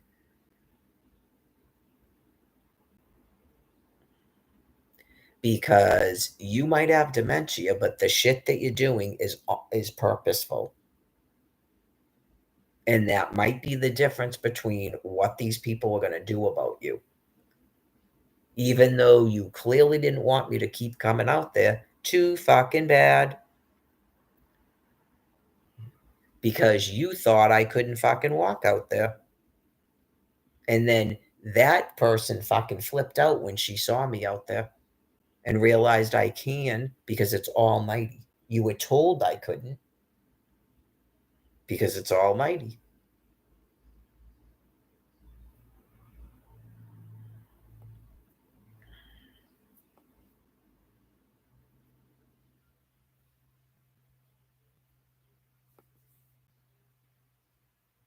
Get it?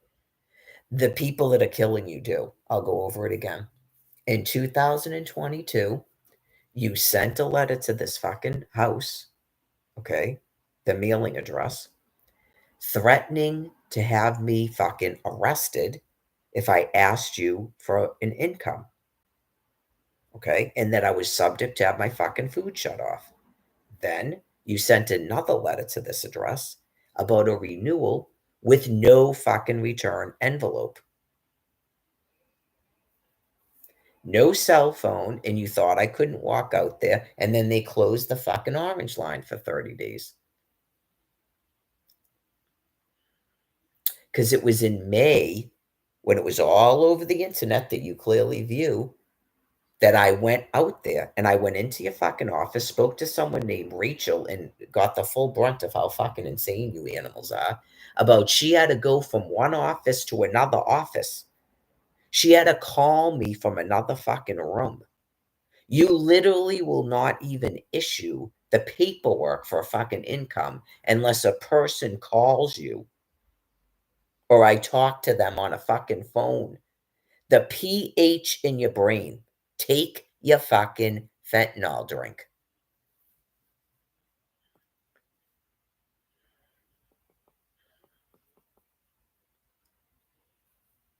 You purposely didn't give me a fucking cell phone and then made up that I had to fucking call you.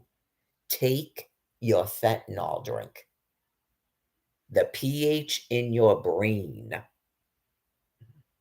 Your brain is dying and you've become criminally insane.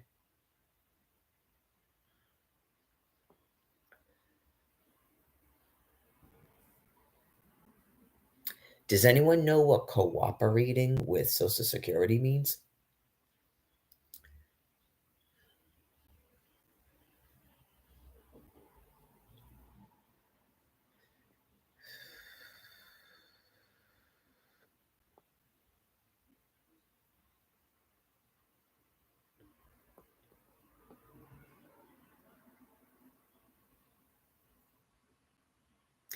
I don't think anyone wants to know what um, someone has your card, okay, and they're using your PIN. So you don't need to get a new card. Just use the card you have, but you have to change your PIN. I don't think anyone needs to know what the fuck that means. Okay. I have no idea if they're talking about pinging. So I get stabbed unless I change who I'm pinging. Take your fentanyl drink.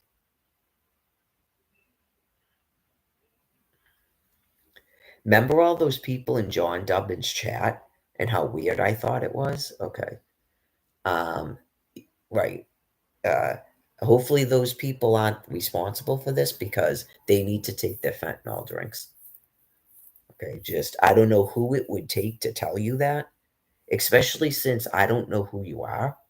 So obviously I'm objective. I'm explaining to you various things that you're doing. Okay. It's on a website. It's if you can't see it, someone else can see it besides the people doing it. The Massachusetts Department of Transitional Assistance website is claiming that on February 6th that people are doing weird things with people's account. No, they're not. You're doing weird things with people's accounts.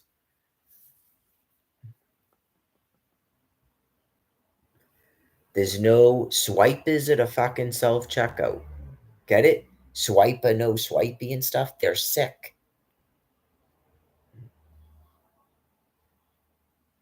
I'm completely destitute and you won't stop shutting my fucking food off. You shut off a medical disability and then stole $600. And now you've shut my fucking food off again. You did not send a renewal to this fucking house. You left a voicemail on a phone and you have no way of knowing if that phone is even fucking working.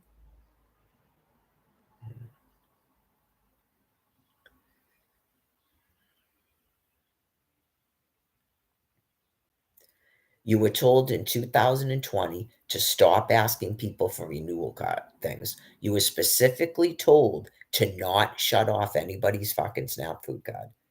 That is exactly what you were fucking told. That is why your offices were closed, okay? Were your offices closed ever? Did you ever close the offices of the Department of Transitional Assistance in Quincy, Massachusetts for COVID? Okay. Did you ever tell us that we didn't have to renew SNAP cards, that they would automatically fucking renew?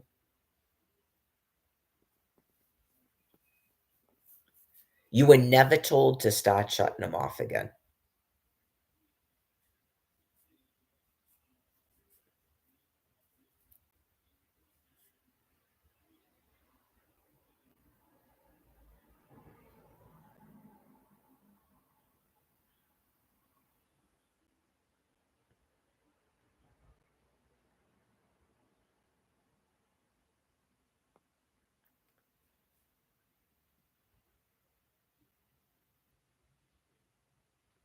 Well, I'll tell you this, right? If you're telling me that I don't give you orders and somebody else is in charge of you, then that person will be handed a fucking fentanyl drink as well. Okay? Enough is a fuck enough.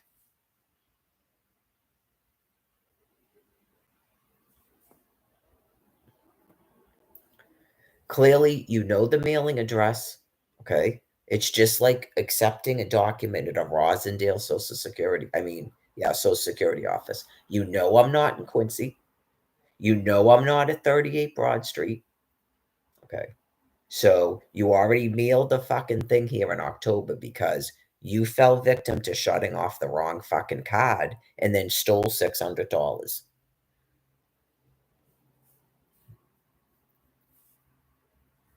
It's called the EBT limit because you're fucking criminally deranged and you won't stop trying to murder me by shutting off my fucking food card. When you first started doing this shit, by the way, you thought I couldn't use the Dedham Food Pantry. Yes, you fucking did.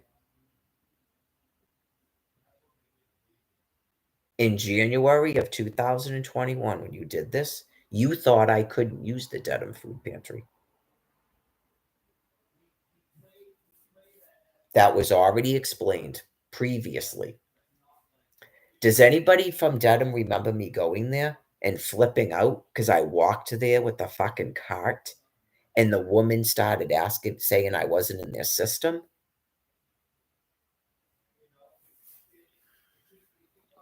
You thought I couldn't even use a fucking food pantry and you knew I had no telephone and no income and you shut my fucking SNAP food card off.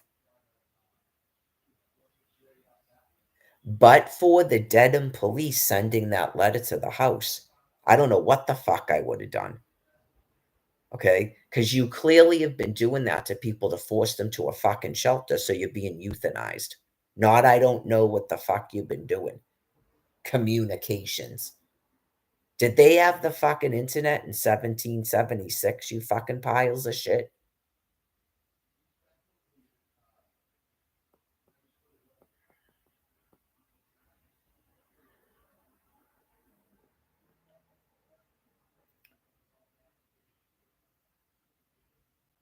You displayed to the whole fucking planet what you've been doing.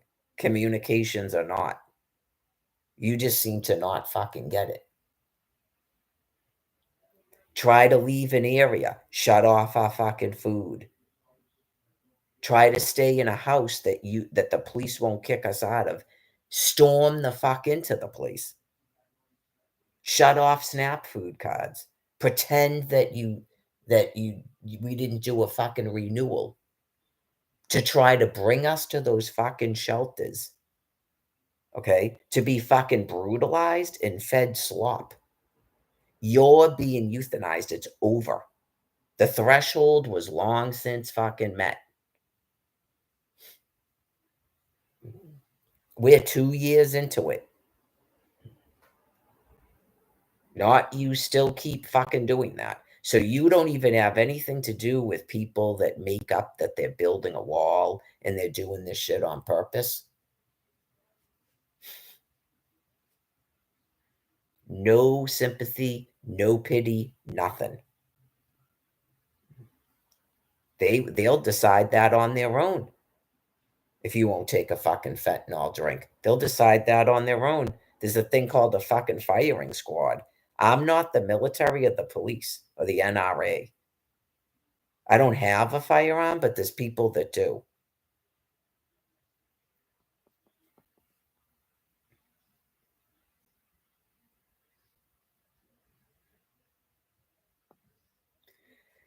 So when the orange line was closed and I didn't have a telephone and you shut off my fucking card and you thought that I couldn't walk to your fucking office, what would I do for food?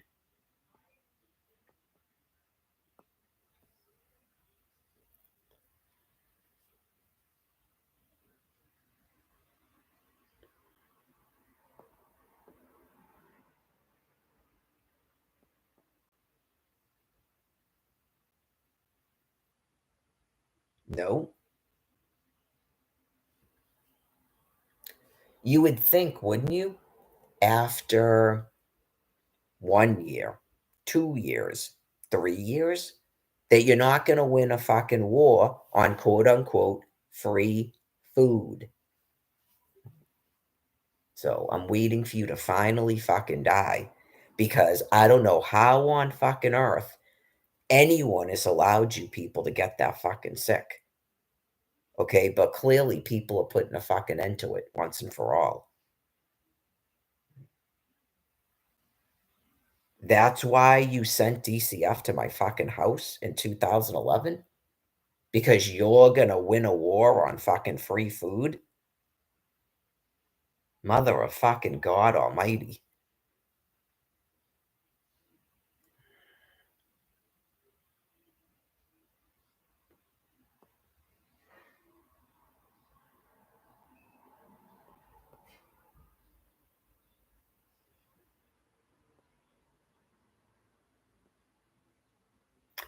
So when a letter came from the Dedham police in 2021, I figured it was so I could use the food pantry because they were asking for a photo ID and a proof of address.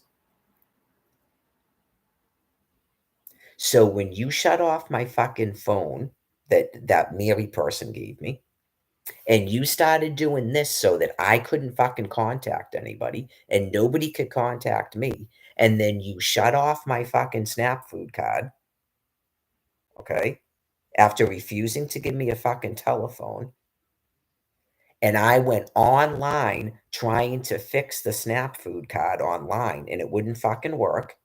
You sat there watching me for 4 days with no fucking water, and I have had a fucking enough. Do I look like I'm not eating or drinking anything? Okay. Oh, yeah, could you imagine when the fucking cops showed up here? Excuse me? W It's not even their fault because they probably weren't even in fucking Massachusetts.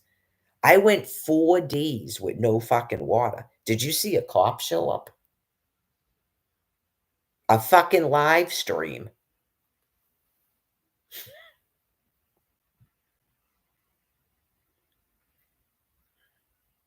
Oh, yeah. Suicidal, is it? No. So,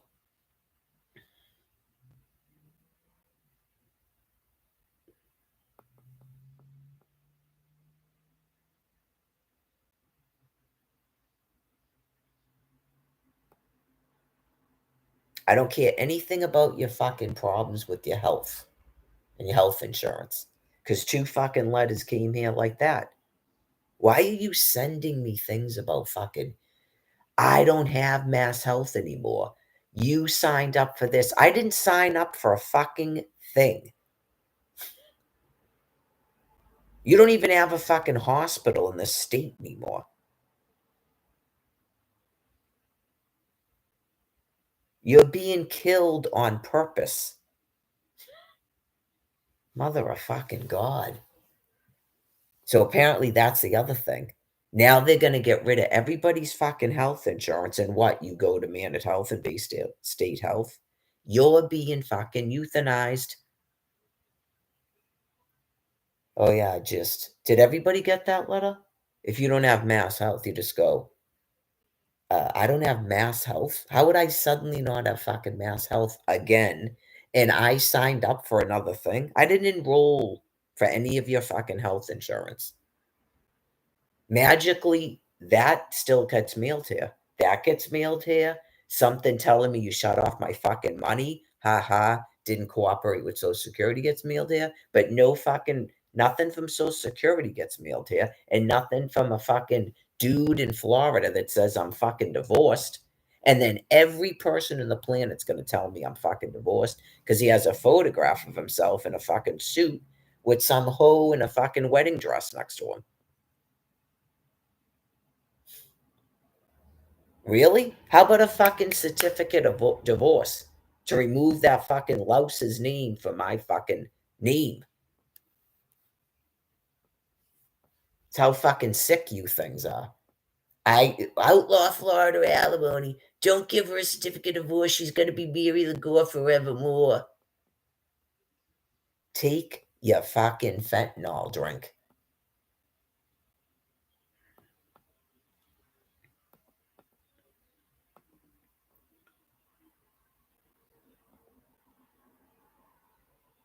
Someone will.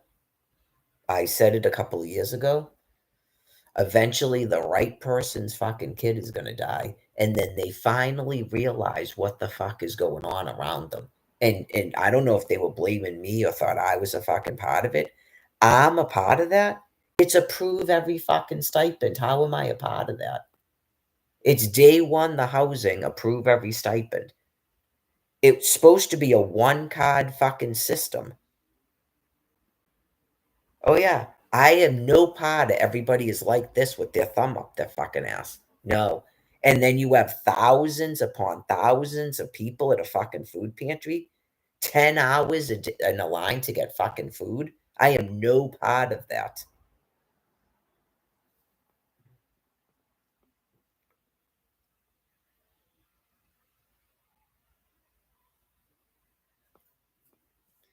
You just steal it, like doing the laundry. You just lie. That's what it is. You just lie to do the laundry. You just steal the food. When is she gonna get it? When is she finally gonna get it? You just take the food and leave, Mary. Blah. It's called a monkey.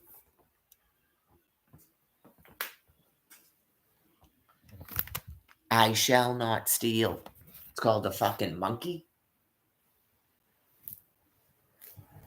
You just go into her fucking Snap account and steal her fucking money. Ugh. Teach me another fucking lesson until they finally walk in there and hand you a fucking fentanyl drink. We don't care what the fuck you thought you were doing. We do not care what. Nope, no one cares anymore. You will take this or you're having firing squad, meaning we will kill you with the fucking firearm. Not you're fired.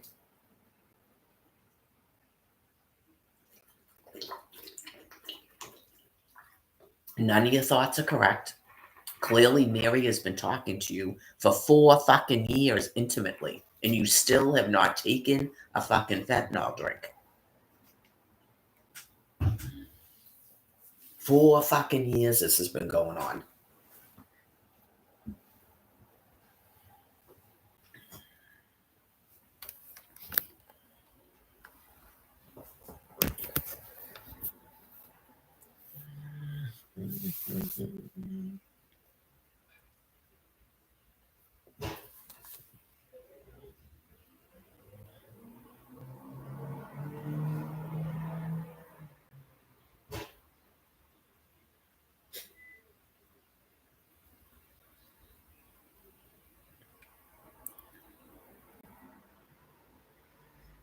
Oh yeah, I was supposed to make a decision at 8 o'clock. It's now 8:39. Is that a 9?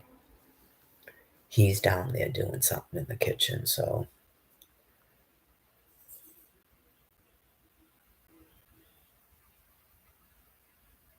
I'm not really that hungry, surprisingly.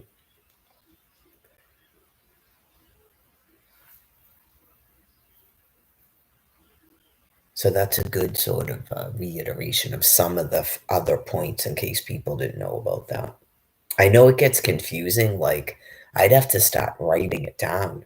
I know it's like, that's 15, I mean, 13 years of, oh my god, like, what the fuck? Remember the days when people thought that people weren't applying for things? Okay, just as an FYI, all of that ended in 2016, okay?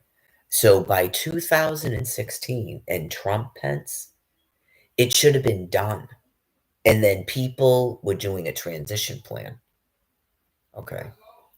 So, since 2016 is when God directed us to apply. I put in for the appeal for the Social Security because someone had me apply for it in 2012, even though I didn't give a fuck. And that's when Social Security was informed about the kidnapping of the children and everything. And that I'm not even supposed to be, I have a home in fucking Florida. The shelter was informed about it and Social Security. Right. Even though the DTA card, Fran filled out the thing and sent it to them, in the Mass Health she filled out and sent it to them. I actually went into a Social Security office in Quincy, Massachusetts, and spoke with a person who took the application. This is what she said to me. Well, you know that when he retires, you can collect his Social Security. What about my fucking minors? Isn't kidnapping a crime? Okay. What the I just fucking fled a domestic and dead him. So there's no this is your response, you don't call the police and report a fucking kidnapping? Okay. They talk the same way in the shelter too, so I don't know how long you people have been doing this, but you're fucking insane. You're criminally fucking insane. Yeah, I don't know how long you've been doing this up here or fucking anywhere, but you're criminally fucking insane already by March, was it March or June? June of 2012. At the shelter by March of 2012, those people are already fucking void and gone. And whoever was on the Quincy Police Department during that time, which is a whole different police force now. This is March of 2012 because they report right to the police who was at their shelter. I gave them a fucking passport that was still valid at the time. You could not get into that shelter unless you came from towns. They had a list of towns you could come from, and Dedham is one of them. And you had to provide proof of your residency too. What did I do at that time? I had to go get something from the notary. Oh yeah, they just make up shit. I had to go get something from a notary and present that to them to prove that I was in a house in Dedham, that I was fleeing from there, and that's why I'm at their shelter. But it's a passport that says it was issued in Florida, and I told Fran, yeah, you just go, you people were fucking dead and gone already. You're not going to heaven. No, you'll have to transition into another form of life. I explained how sick she is. I just saw her again on Mother's Day, bragging about brunches with children and grandchildren and stuff. They're fucking deranged animals. Does that sound like they were confused when I showed up there in March of 2012?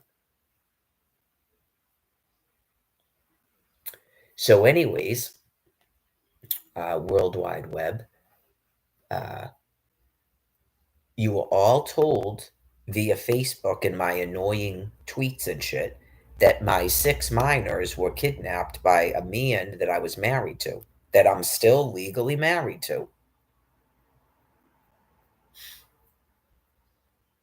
And you did absolutely fucking nothing. I presented emails that he sent to me threatening the children's safety. So, whatever the fuck is going on in your brain matter, did you forget all of that? On top of there was people all over the internet about the Bible stuff that all of us were booted off of the fucking internet, and you were told on the news it was going on. Does this look like Egypt to you? Did you remember hearing about, like, the basically the country of Egypt being kicked off of fucking Facebook? Am I in Egypt or this is High Park? I wasn't in fucking Egypt. Okay, so that's completely fucking mentally deranged. It's some kind of denial, probably, because it was all Bible stuff, and then all of a sudden, all those fucking people disappeared. And they were probably all attacked in their fucking homes and put in these shelters. Like a massive fucking Holocaust. Okay, so anyways, all bad things do come to an end. It ended overseas too, but this is planet wide, this business. In case you forgot about the worldwide market crash and paying off the banks and then still fucking asking people for bills they didn't know. Okay. So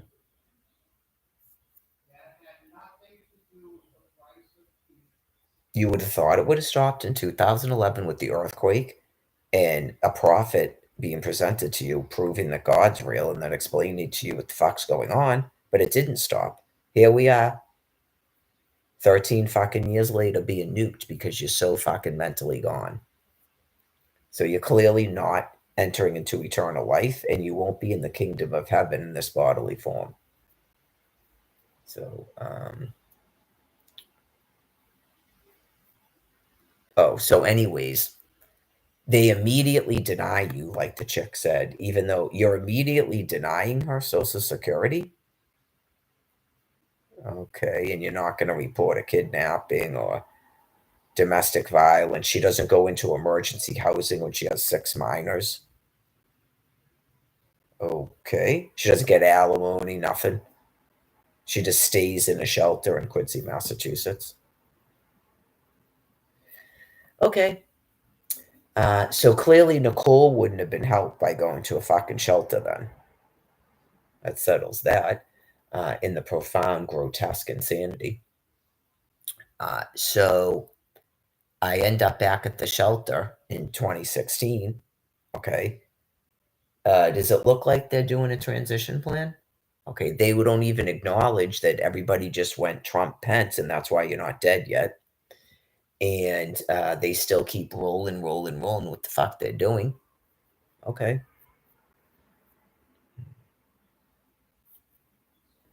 So I begin the process of this appeal process with Social Security, which took then 2 fucking years to get to one of their law judges. And the only reason it got to one of their law judges is because I went to Florida. I explained I called them from Quincy right before I went to Florida to find out if I had a date yet for this law judge for my appeal. And the woman laughed at me on the phone. Oh, that's going to take a long time. I go right to Florida because I had a really bad ultrasound in my liver. Like I'm like, even the doctor would tell you. He goes, oh boy, sorry. Like I'm about to fucking die. Okay. So I go to Florida to try to fucking reconnect with my children. Not I need to try to call them. Haha. Don't have a fucking phone. I can't get into a goddamn fucking shelter, as I explained to you. The police are fucking insane. They're trying to force me to go to Lake Eola in the middle of the fucking night in the dark for no reason. And then they at first don't want to take me to a fucking emergency room, and I demand that they take my blood pressure, and that's what caused them to do it because my blood pressure is high. Okay, so they take me there. I think the nurse was trying to help me get in there because that's what homeless people do. You do the crazy thing. What the fuck do we care? We sleep on the ground. Okay, we're not afraid of fucking psych wards. So they let me sleep in the holding tank overnight. I speak to the psychiatrist on the phone. Obviously, I'm not getting in. Click. The chick comes in and I say something about helping me get into a shelter because that's what the psychiatrist goes. He goes, what can I do to help you? I go, I just need help getting into a shelter. He sends in the social worker. She's obviously fucking Spanish, right? She looks me in the face and goes, we don't have the resources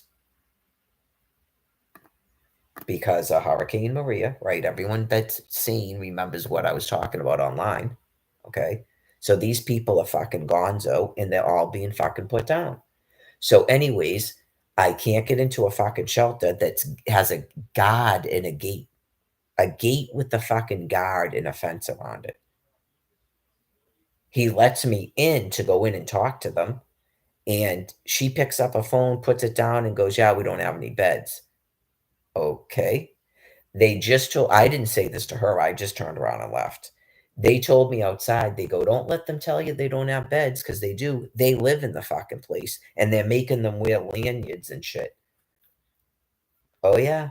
And wasn't it did I say something about was it the guy that was guarding them goes, "Oh, yeah, these people that, don't listen to what they say." Don't listen to what they say. They're your fucking hostages. What do you mean don't listen to what they say? I just came from a fucking homeless shelter. Pile of shit. Don't listen to what they say. Fuck you. So, anyways, I had contact them again, and she fucking has to fly me the fuck back up here. Just, oh yeah, they shut off the fucking Facebook. My Snap card ran out. I'm trying to think. I didn't have a telephone. How was I contact? Did I have a phone? Did I have that little phone that Norm gave me? I know, because I'm going, how did I actually contact him? Did I use a payphone?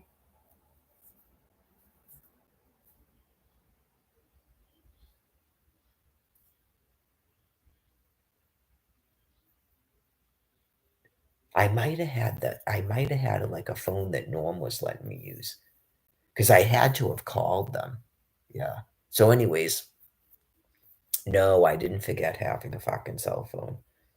I know, you just go, "Whoa." Anyways, the one time Norm gave this guy, Vinny, from the shelter gave me one that they shut the fuck off. Every time someone gave me a phone, they shut it the fuck off. He gave me his Assurance wireless phone in 2012 because they knew I didn't have one. And it was like back then, it was just like one of those basic text things when you have to go, three things is T, two things is D. Remember that? I wasn't even texting. It's like emergency fucking phone call. I know, because you go, they already knew. The homeless people in 2012 already knew how fucked up everything was, right? And it's just, they're supposed to give me a fucking phone at the DTA office. The shelter wouldn't even help me get a fucking phone. So, like, they already probably gathered that people are fucking hostages up here, because you go, "You're from Florida? What the fuck is this?" Right? So, anyways, they shut it off when they realize someone gives you a fucking phone. That thing, it wasn't that one, no, because that was 2012. There was one time I got them to mail me a phone when I was with Jen, and I dropped the thing on the ground the first fucking day I had it, and it, like, broke right in the corner and was unreadable. So then I had to keep calling them on the phone, and they mailed me another one. How long? Maybe I had that phone. That was to the beginning of 2018. It's possible I still have that phone. It's possible I still had that phone. I ended up flipping the fuck out one night and disabled the thing and threw it the fuck away. That's why I didn't have it anymore. So, anyways, they issue you new ones when you lose them and shit. Yeah. They will tell you that you're supposed to mail it back, but they never made me mail it back.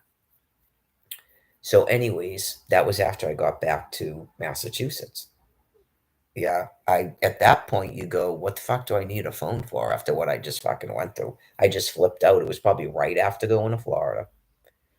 Yeah, I just disabled the fucking thing and threw it in the trash. So anyway, so that was 2018. I'm not sure if I would have still had that phone though. I know it's like I had to have had a phone when I went to Florida.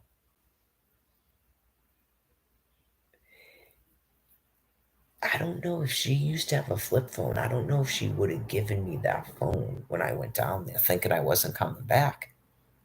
Right. I might have actually had a cell phone at that time, but so that means I would have had one for what, a year? Was it 2017 I got the phone, not 2016? It was 2017. Because in 2016, Jen was buying me and she couldn't keep affording it. And that's when we found out that they were blocking our text in 2016 because we were both in Quincy at the same time. Anyways, she was buying me the ones that you have to keep putting money into, and it was like just ridiculous amount of money. You know what? Yeah, I bet you I had her phone.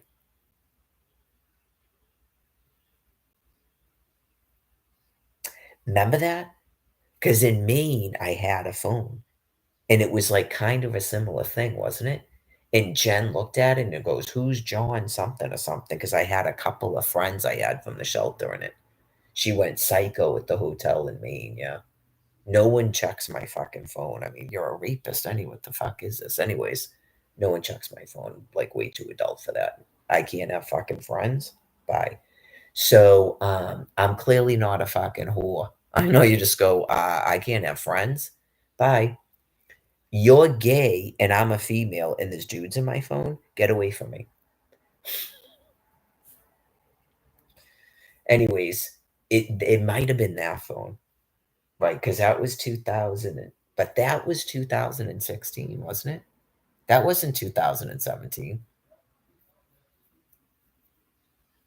In any case, I had to have had a phone when I went to Orlando because I remember he booked an airline ticket and wrote Mary Kent. He didn't understand my name was still Lagore, right? Because that's fucking insane, right?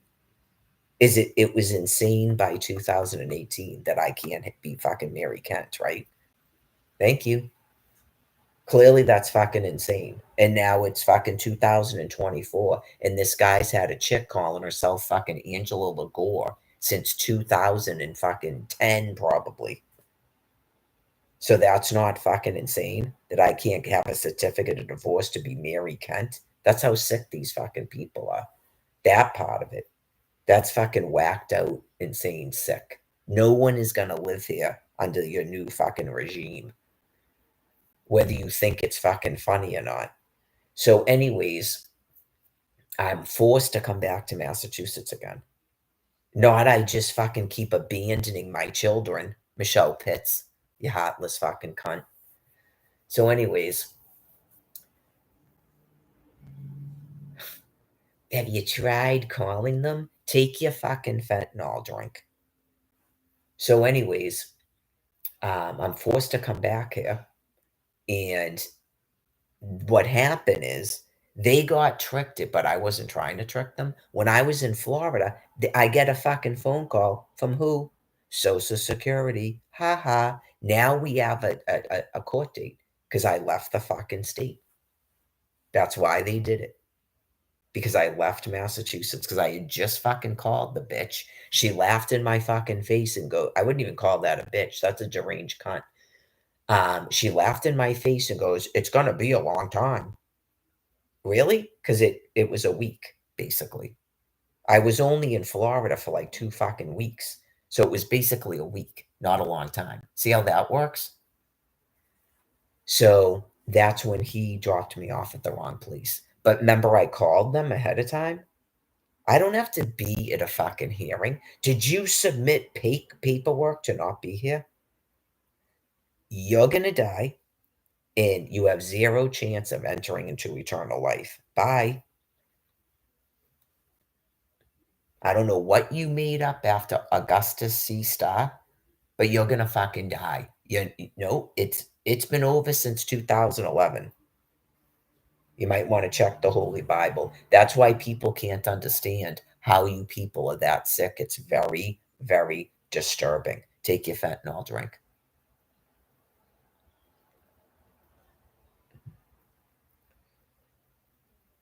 Clearly, in 2018, you didn't get it, and you didn't see photographs of a 2 5 star, print of a nail, eye of horse, 41, Mohammed's fucking imagery. It can't get any clearer. P for Paul. It can't get any fucking clearer. Okay? So things change. Things change when people go, "What the fuck is that?" Yeah, we're all gonna fucking die. Fentanyl drink? Dude. So clearly, what was it, March of 2018, when you decided to go clink and deny a Social Security stipend and remove me from fucking Champ after I was told I had housing. Okay, so you're still fucking doing it. Nothing would ever change you. You just can't believe, you can't seem to fathom how fucking sick and deranged and gross you things are.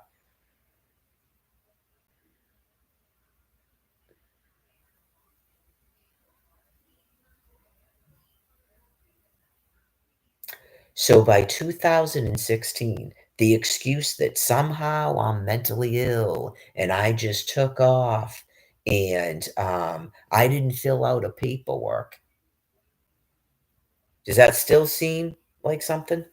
Or, well, see, this is why, because look at all this talking about people. Okay. Talking about people, people talking about people who talk about people trying to murder a person over and over again. People talking about people, people talking to people, talking about people. Maybe, but it doesn't really matter. I mean, what are you going to do with that? But eventually, I guess there's certain things that you don't even need me for, but you know that it's an indicator that a person has the sickness, their brain is sick, and what the progression of it is. And I would, yeah, I would trust that their underlying mental health condition matters, but this is the thing. If they're psychopaths that use personas, but you can actually watch them being manipulated by God. And when they talk, as long as you don't say anything to them, like certain people, you can hear it and you go, well, that's clearly God talking to you. Like, don't get confused with it because some of them, they will talk to you like they're talking to you and they're not. And if you even say anything, they get mad. If you just, oh yeah, and then you'll never hear about it again. For real. So, anyways, in case you didn't know about the forms, all the way to a law judge. And then I put in for an appeal, and they told me that I asked for the appeal too late. They still wouldn't correct it. And as you can see, as of June 30th of 2023, they are still fucking doing it. So anybody that, I mean, they probably murdered people. People have probably committed suicide. People probably have been put in jail. Maybe they got tired of explaining it to you.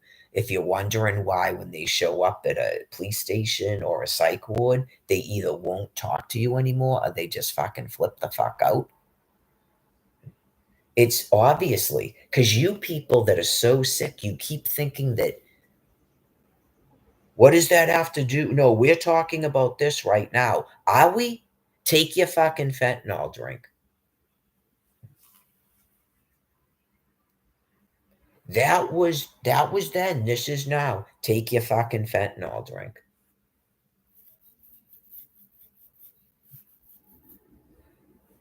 That is how some people act.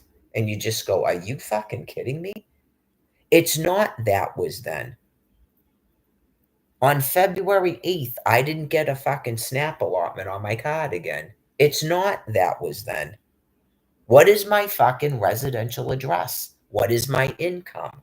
Why don't I have a fucking SNAP card where each and every month a amount of fucking SNAP is put on it?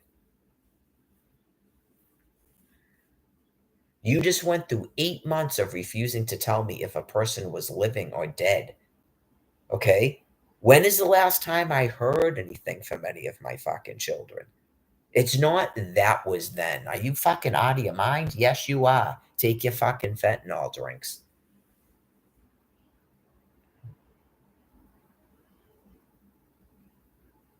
Do you have a hostage anywhere in the United States of America? Anywhere in the United States of America, do you have a hostage? Did the man who has nuclear material nuclear weapons, nuclear fucking ballistic missiles, is that what they're called? Did he tell you that you can't have hostages? Okay, because apparently Camilla Harris isn't your real vice president. That's a joke. And she told you the internet, and that doesn't matter either.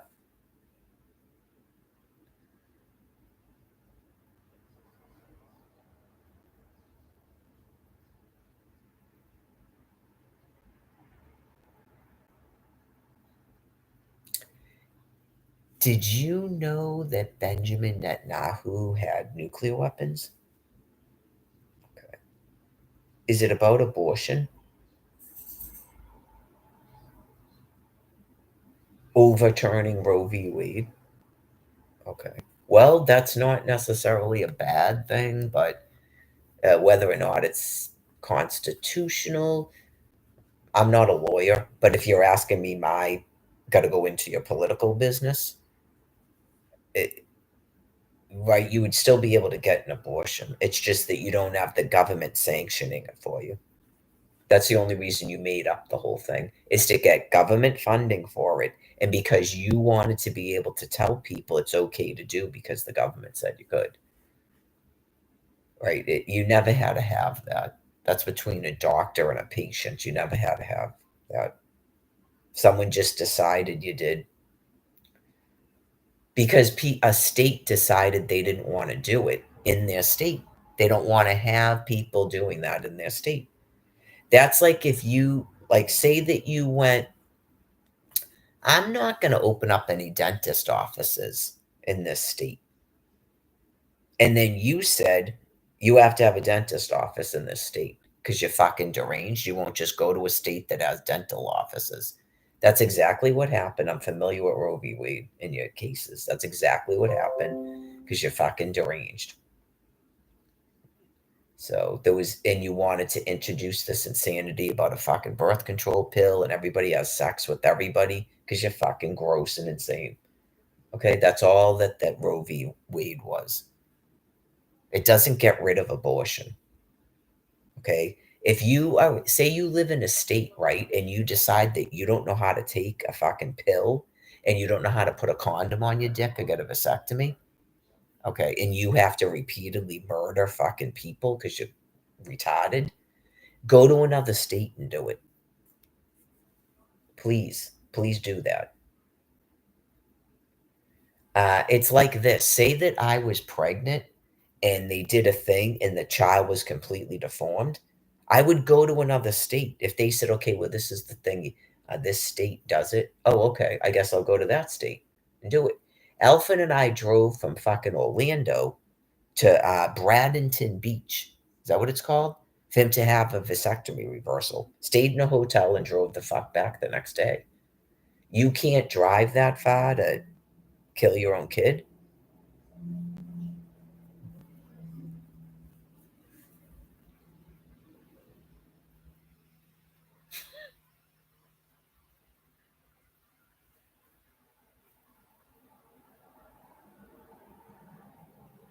People don't go anywhere for specialized care when they're pregnant. Like if you wanted to have one of those surgeries where they go in there and with the telescope and it's a big deal and they remove a fingernail while the baby's in utero and then that's a big to do. And you go, well, we don't actually do that in Tijuana.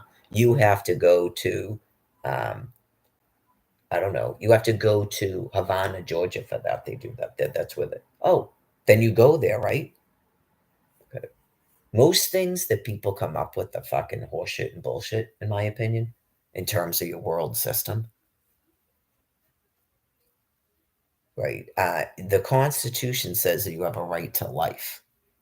So it was supposed to be if the child was viable, right? If you could just induce, because if you have eclampsia, right, something's got to be done.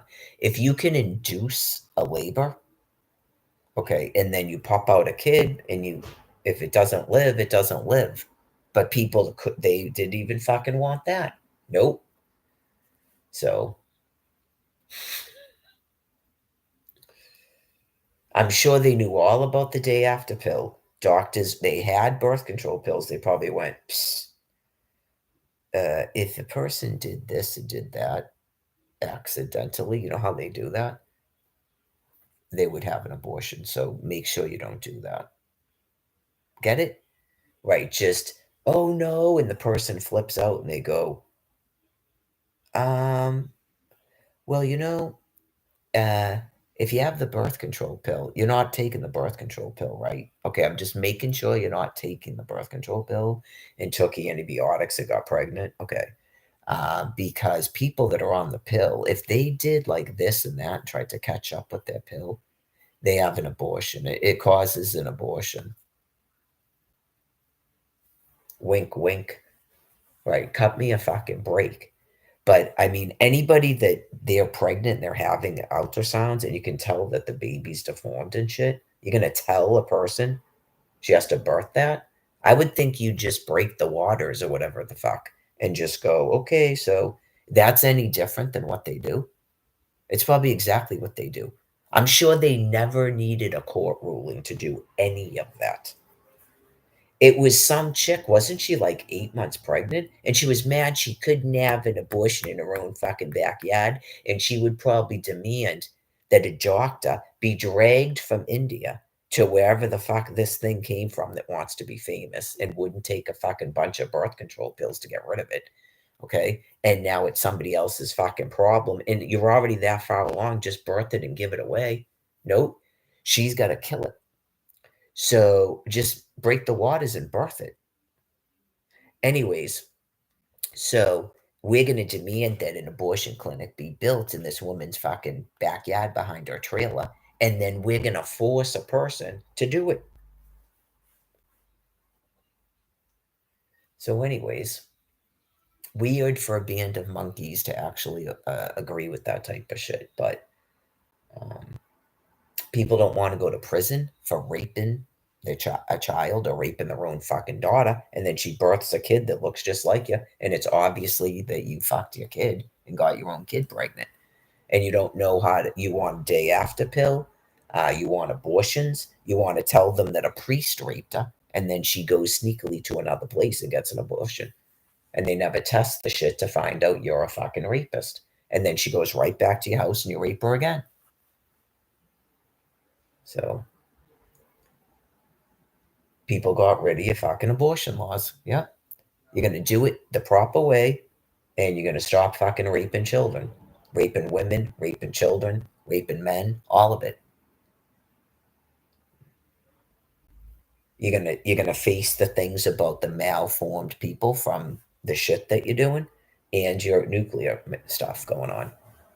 Not you just go bloop and then everybody and that doesn't go in a statistic. Some people actually did it. Could you imagine? Talk about doing God's will, where they literally wouldn't have an abortion, right? And I saw it once online before I even started doing this. Someone birthed a child that they knew wasn't going to survive, but they just felt they weren't supposed to do it, right? And they make themselves go through it. So I don't really consider that to be sick, by the way. Yeah, not right now because it definitely serves a purpose. It's a lot different too than when people do those early trimester abortions. So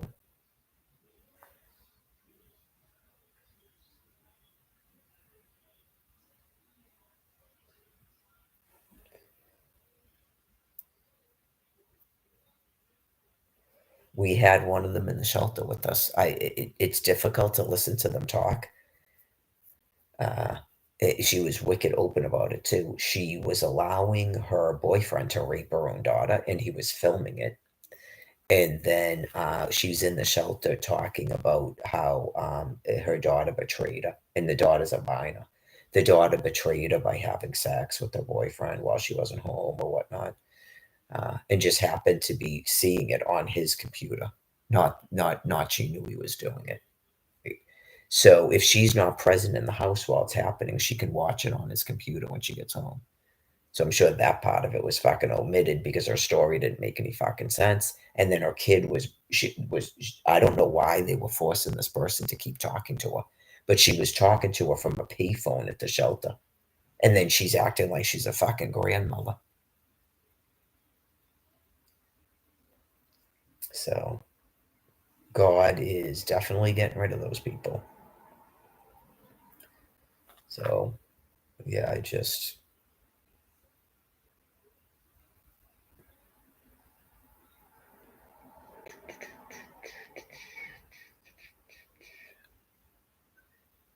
oh yeah. Could you imagine?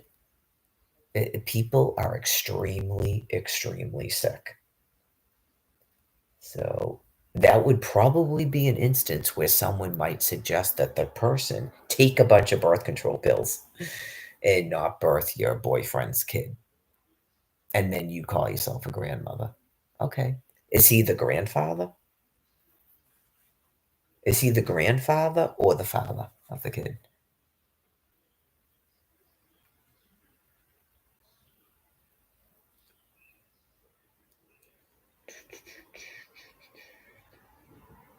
So that stuff does go on because I was wondering. No, she was white, but her boyfriend was not. So, does that actually go on? Is that why some of them have those faces like that? Was some of them adopted? That's probably why. I don't mean to bother you. Just if you were adopted and you went, oh, okay, that would make sense. Just whatever happened, they wouldn't even allow the person to have an abortion, and then they adopt out. They maybe they just think it's the proper thing, but you go, or the state took you. Right, the state might have taken you. Maybe you know some of your background. That could happen to people that are white too. I'm not just talking about black people. Where you go,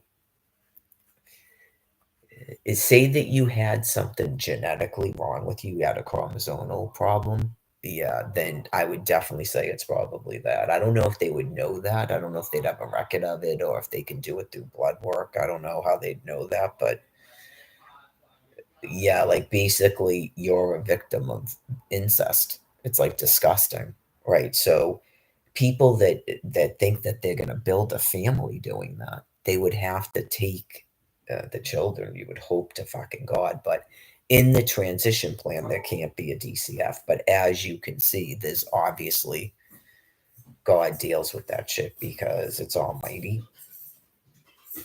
So, like, basically, people like that drop dead. They're not around to keep doing that shit. So, back in the day when they did take people's children, I'm sure some of that went on. And then if like people are adopted out. So Brian's probably familiar with people like that. I don't know if they know their background, but if they're in foster care like that, it's weird that they can't be adopted out. Like he clearly never got adopted. He just it's sad because he was talking like he actually liked his foster care parents, and you go, why did they make you leave when you were 18 though? I know it's sad. That part of it is sad, but he's such an unlikable fucking it. Like that's why at first you sort of like make excuses, and then you go, um, why didn't they adopt you? Why would they throw you out like that because you were 18 because they weren't getting money for you anymore? Some people are really, really vile. I always wondered, you go, why are you perpetual foster care parents though? Why don't you just adopt a kid and be done with it?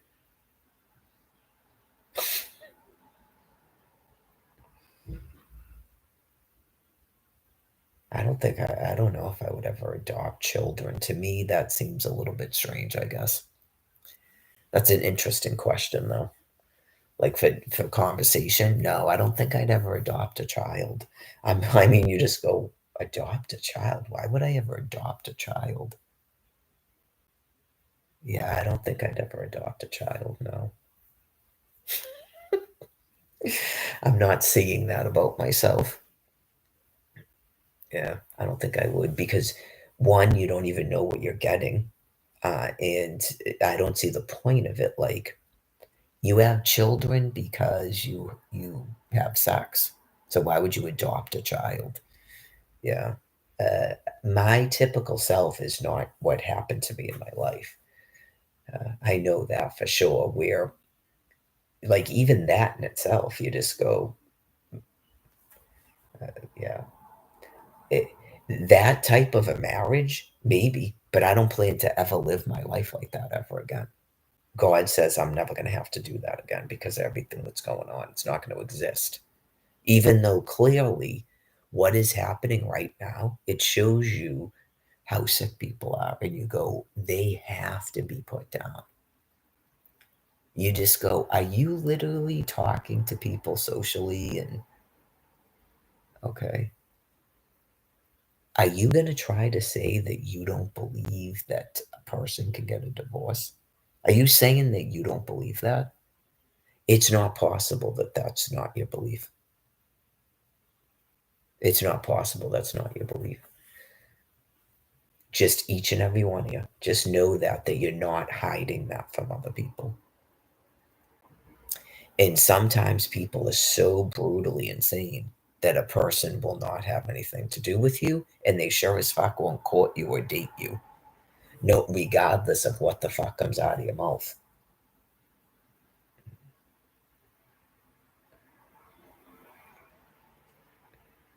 I mean, it's been 13 years now. It's even food.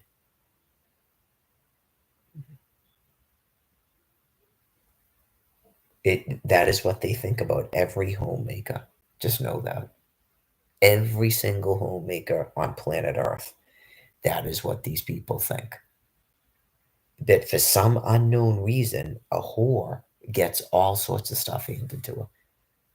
You just go, you clearly believe that. Maybe you can't explain it yourself because you don't understand your own mental illness, but you clearly believe that. Oh, yeah, it's just really just males and females. Now you go, what in the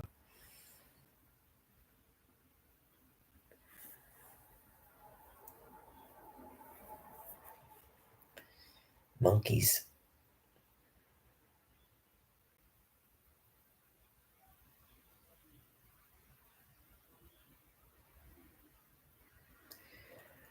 I would say they don't do that to male primates. Yeah, like if you watch the literal ones with the tails and the fur, that at least we hope admit that they're fucking monkeys by that point because they can't speak words. We would hope by that point they admit they're fucking monkeys, and those things aren't running around trying to send us a secret message. They're fucking eyes.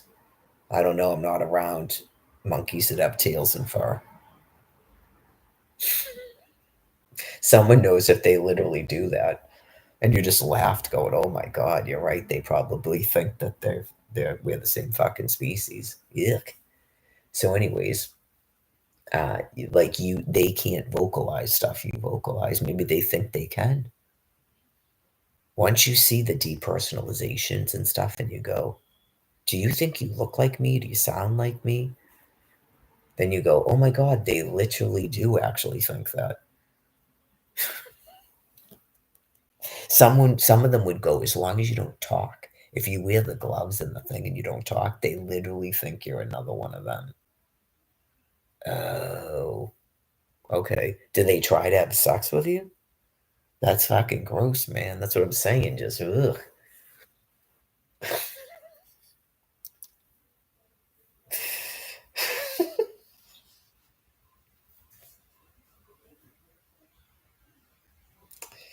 Anyways, um, I'm thinking they don't starve the males, but I don't know.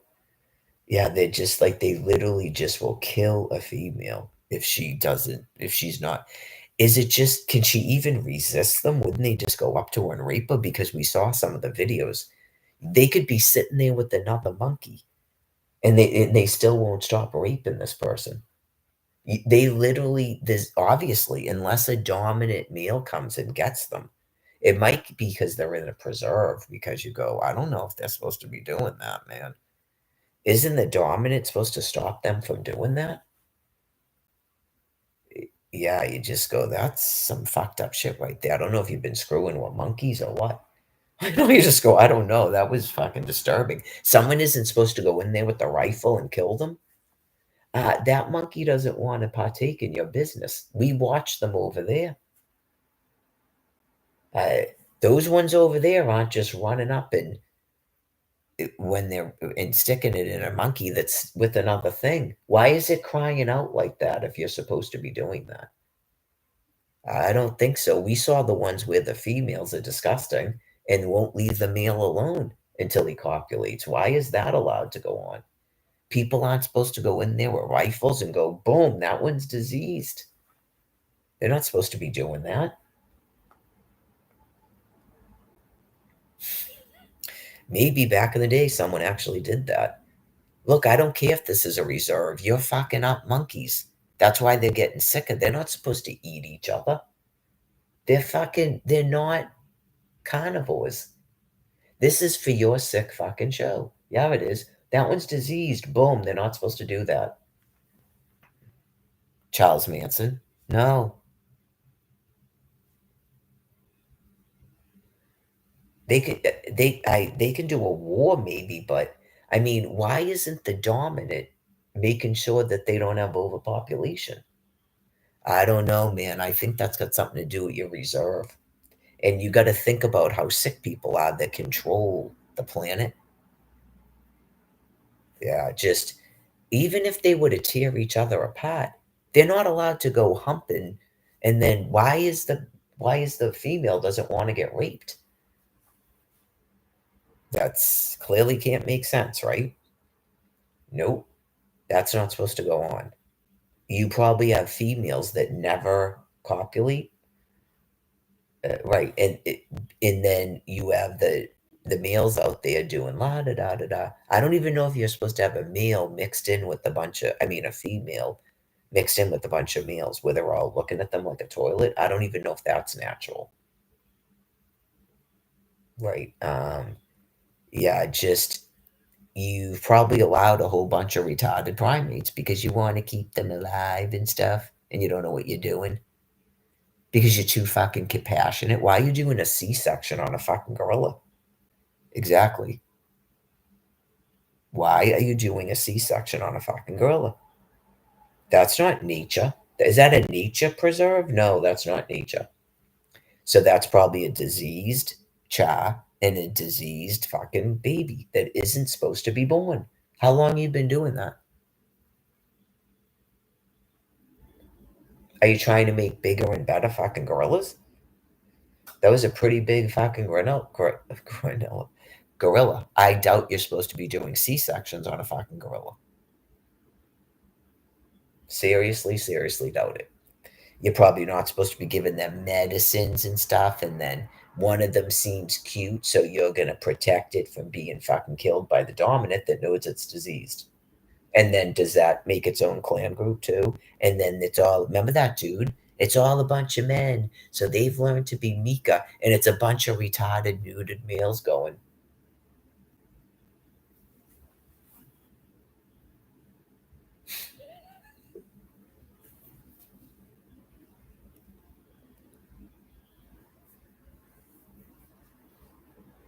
Sort of like when I showed up here in 2011. What is this?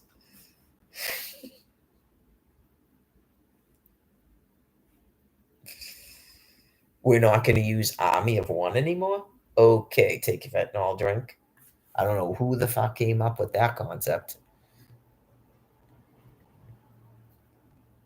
Guaranteed.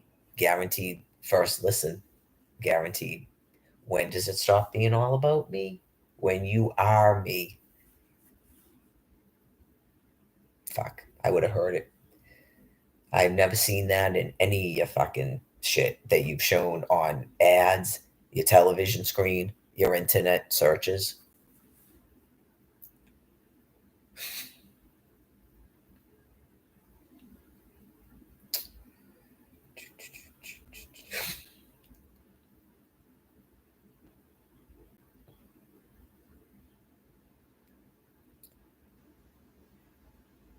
I know, I remember that. It's as bad as the Maid in the Mist. You go like this. I don't know if John Dobbins is fucked in the head like that, or he was just maybe he didn't know, like maybe just not even let me know that, or he didn't know it was gonna have that connotation where you go, how much was it bothering these fucking two queers that I didn't even know they did it? That's not a homosexual man. No. You just go, these are cigar boys because they're neutered males with brain disease. No homosexual man destroys the Maid in the Mist. Homosexual men don't want to destroy a married couple. They have parents. I know you just go, oh my fucking God, these people are so sick. It's no different than killing your mother because you're going to become the new mother. Is that what people generally do in the United States of America? Like that's commonplace? Oh, it's Survivor mother daughter. Oh God, oh my God. Who I think that yeah, I think this one is gonna rise and kill her mother today, right on the TV. I don't remember that going on, and I've been living here for 52 years. So I think that's new. I think that's a new concept where you murder your mother in an aggressive takeover of her bedroom or house. Uh, you separate, you try to separate her from all of her fucking other siblings, her grandchildren, everything, um, and then you become the new mother. I don't recall that being a thing. So I don't recall having to murder someone to have my own children, husband, children. I don't. That wasn't my plan in life. Okay, well, when does that start? This one, it's like that film about the covenant. Okay, so, all right, I'm done having my children. They're about to enter school. Is this the point of time where I have to murder my own mother to fully become a mother? Like, can I have a Thanksgiving dinner after I murder her and she doesn't have holidays at her fucking house anymore? Like, can I have a Christmas at my apartment in Veterans, the fucking O'Brien Way over across from CVS in Dedham. Can I have a Christmas there, or do I have to destroy a woman's new a Christmas Eve first that existed before I was ever fucking born? Do I have to do that? Never, just never in a day heard of people like this. Al's mother, Al's uncle, lived in his parents' fucking house with his grandmother. The mother lived like three doors. I don't even like those people, but the mother lived like three doors down from her mother and her grandmother. I know you just go. I don't remember her.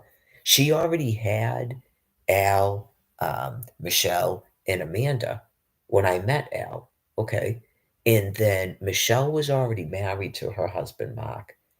I don't remember them, Al's mother, murdering her fucking mother or her grandmother.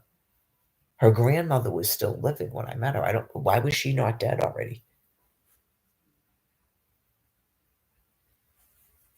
Is that a weird question? Like, why was she not dead already? Was she allowed to have Christmas and then Al's mother had Christmas too? Like, could she have a Christmas tree and she have a Christmas tree? Or,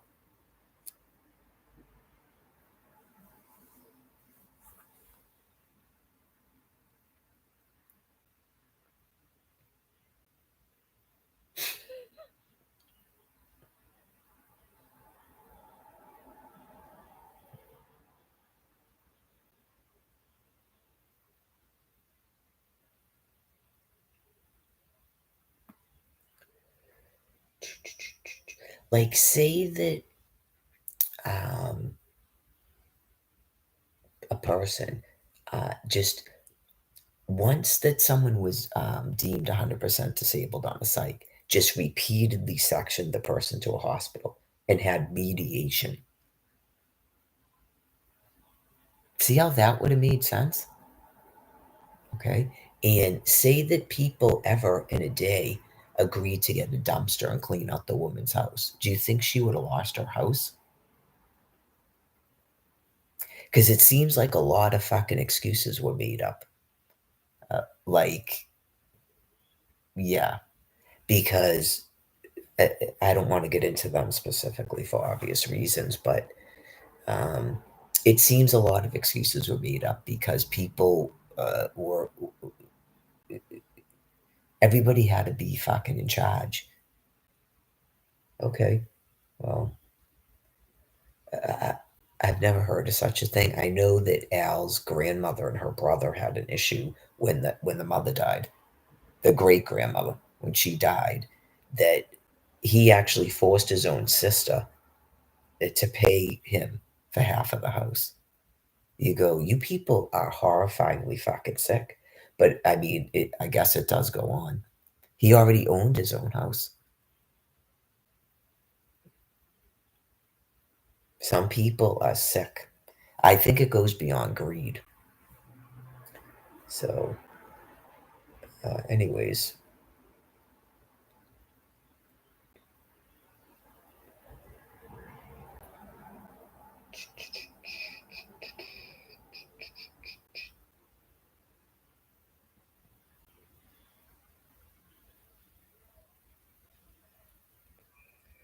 so not thinking that people can get a divorce. Okay.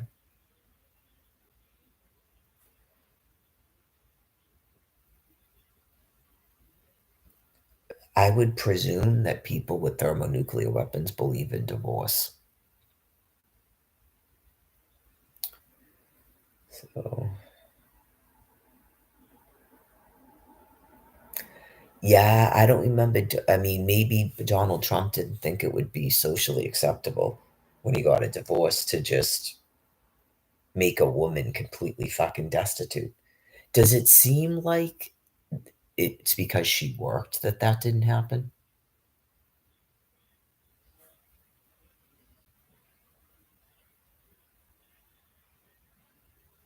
Hmm, fascinating.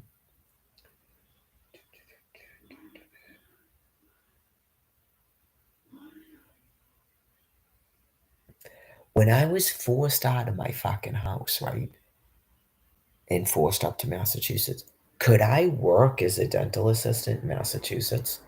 Or was it repeatedly fucking explained to you that's not how the system works? I wasn't fucking working. Okay.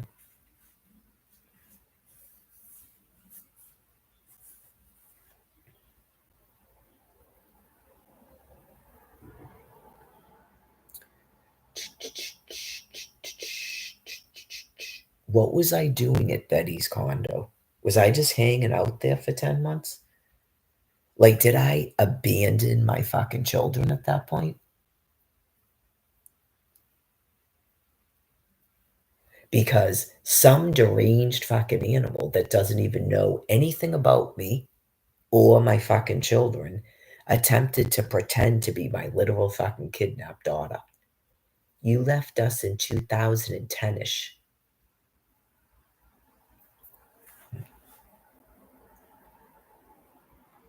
That's how fucking sick people are. And someone doesn't have to take a fucking fentanyl drink or a bullet to the head for that shit.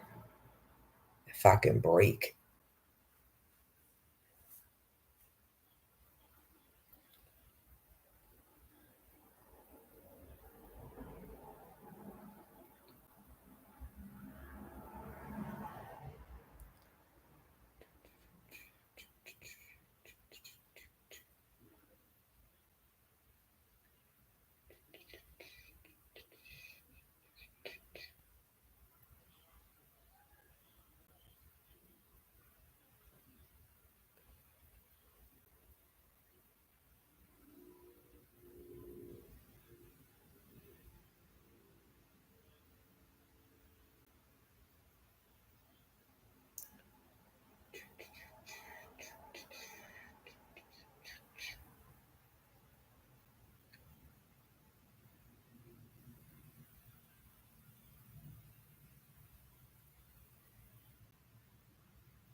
So, anyways, like I explained, uh, in terms of,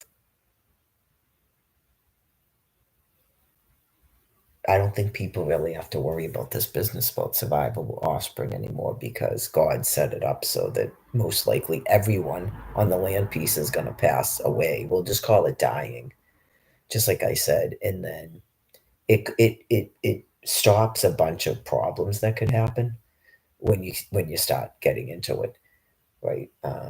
So that doesn't even really have to be a discussion topic. Just if everyone is going to die anyway, then God just decides who rebirths. I don't want to get into it with people with their children, but uh, it's beyond obvious if you have extremely young children that, right, you just go, you've got to be so um, something wrong with you that, or you just, I'm not sure that this is what I explained. I'm not sure that God would allow people that ill to birth my species because I got here in 1971 and you've seen how difficult it's been. Okay. I'm literally treated differently than the women's other children, right? It took them a long time to actually notice that. Okay. But it was going on right from birth. They just were unaware of it because they're very self centered and she isolates each them from all the siblings from each other, and so they all thought that they got it the worst from her and everybody's spoiled. Like it took them a while to realize the woman treats me completely differently than her other children in a very negative way because what they're not really adults when I'm born, and I'm alone in a house with her for 5 years till I start kindergarten, so they don't understand the level of abuse. Okay. Like, obviously, most of them feel they were abused by her when you go. Anyways, uh, so I don't think that God would allow your species to birth my species. The ones that are having children, I mean, especially like the last, I don't know, since 2016, maybe. I know you just go, "Mm," and then you going into housing and shit, right? Uh, Yeah, like just be rest assured that they're the same species as you. Maybe that's good news for some people, but like you can tell because they'd be very distant from you and they'd be scared of you and stuff because it's so, what's happened to your species is so, you're so monstrously sick from what you used to be as regular Neanderthals. So what was frightening and disturbing to me in the 1970s is just way too much suffering for my species. Yeah, just it's just I just don't find it plausible to be going on. So, anyways, I just don't want to get into that stuff because it's when a person's a child, it's impossible to tell what their behaviors are. So, um,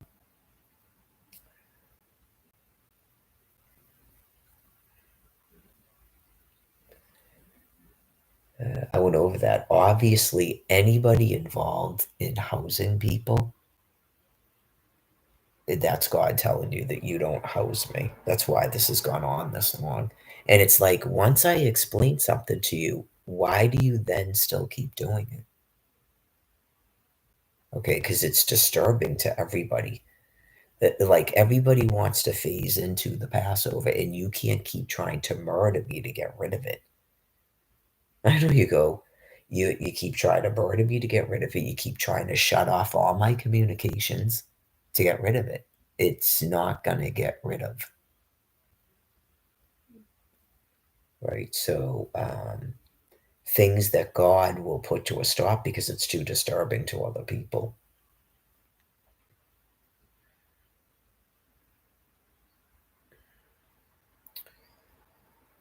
That's what I would say. I mean, it happened with you discussing about the nuclear weapons finally.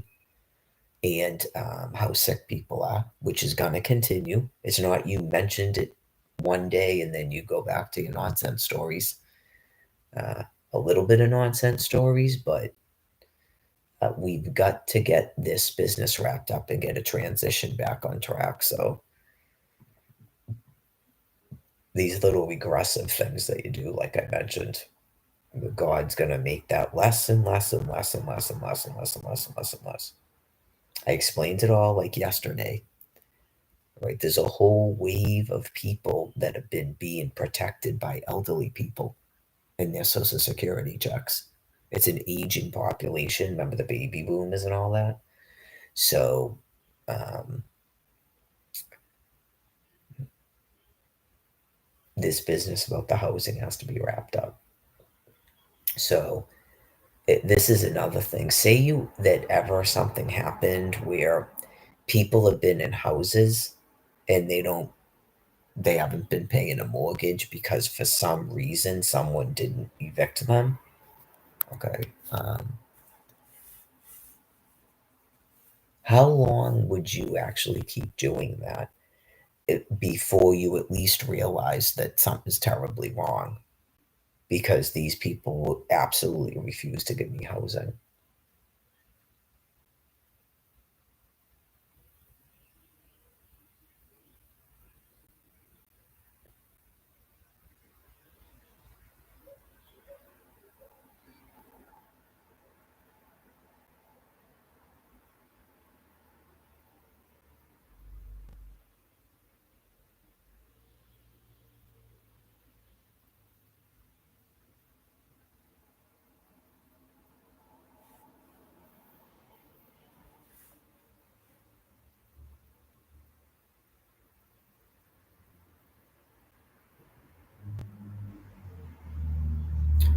So there's only so many migrants you can move into a state, right? Trying to fill up housing in some sort of horrifying, nightmarish insanity where it's similar to what you're doing with Social Security and the SNAP card.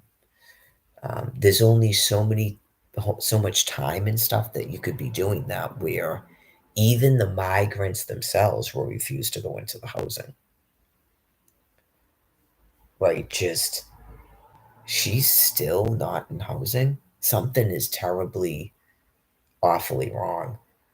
Okay, so when a kill zone is set up and all those people die and you can't keep hiding it, and then you literally keep trying to ship more people here to take up housing while I'm still like this, and you won't stop trying to kill me while you're doing that, eventually those people are going to realize that and they won't go into the housing either.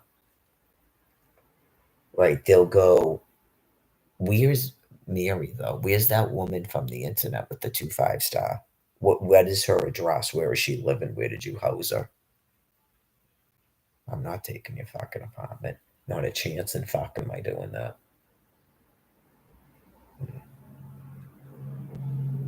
Where the fuck is everybody else? Like, can I get on an airplane and fly to another state and talk to a person? I'm not taking your fucking apartment.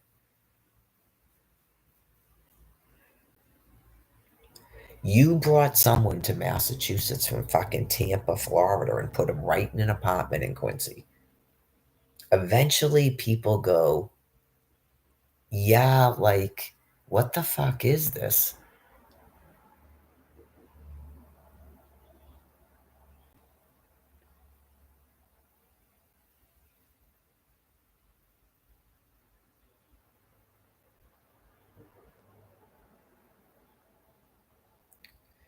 Get what I'm saying? Okay, like, it, it, it, when someone thinks that it's a new goal that you're doing, that you make sure I don't have a fucking income, would you ever decide that you're going to make sure I don't have housing? Like, would you ever actually put people on fucking buses and airplanes and just ship them right to Massachusetts so that it appears there's no housing available for me? Why are people being told that there's more and more people migrating here?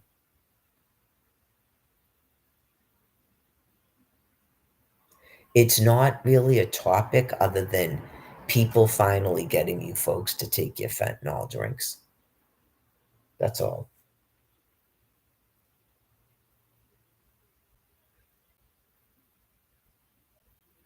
Just that one dude alone who's from, because if people are coming here and they speak Chinese and Spanish and they are like fuck Americans and stuff, you've got a dude that's white and speaks English from Tampa. How is he in an apartment in Quincy, Massachusetts? Like what it doesn't even really matter what that dude thinks upon meeting me and the other homeless people. Was he in the military? Okay. You people are really, really sick. We all saw how sick that dude is. And you go, you, okay, it, why are you doing that though? Why are you doing that? And a conversation's going to take place.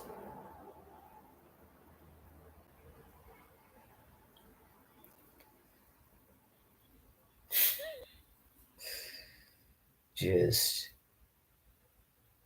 uh, yeah, like, does it go beyond you were just trying to enrage people? Like, it, anyways, that should be obvious when you go, oh my fucking God.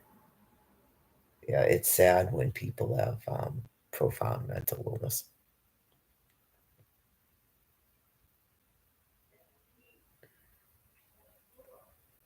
There is no meaning to it. That's what I'm telling you. And you go, I don't think they would deny they were doing it.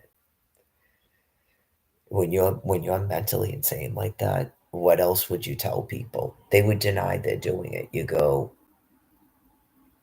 okay,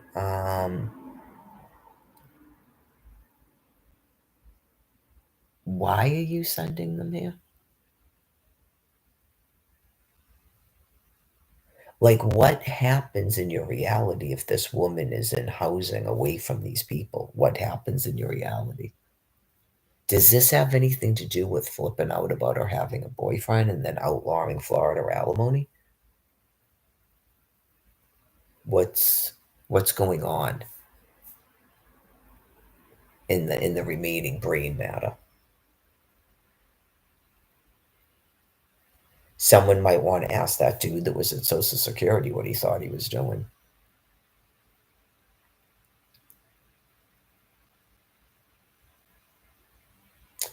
Like, is Quincy a different country? Is Social Security not a federal office?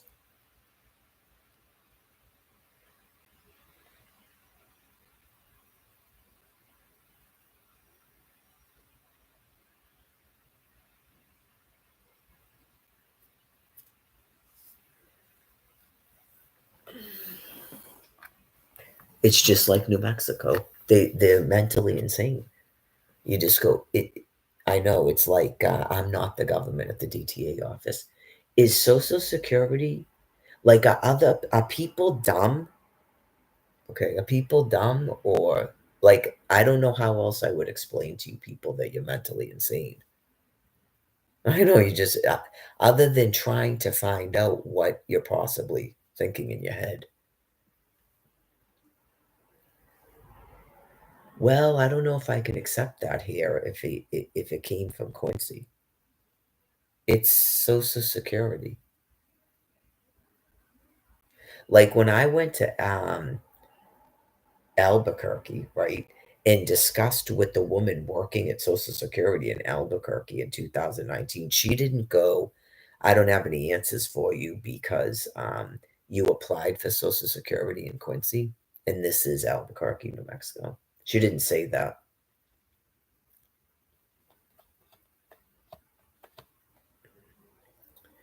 I went to the office in Orlando. It was so filled with people, I left. And that's when they actually called me and told me about the hearing. Yeah. Um, did I call them? Maybe I called them because I was outside the Social Security office. There you go. And then they gave me a hearing date. So I had to go back to Massachusetts for it. It's all part of their fucked up game they think they're doing that has no meaning. They're just deranged. So because I left Massachusetts, if they give me a hearing in Massachusetts, then I have to go back to Massachusetts.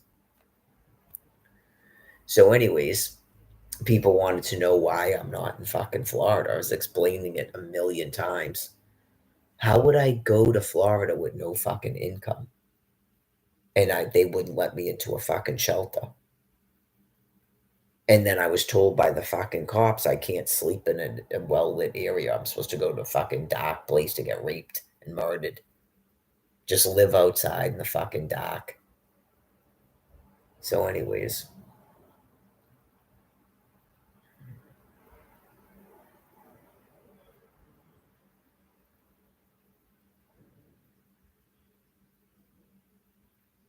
right, why would I not try to go to another state after that happened?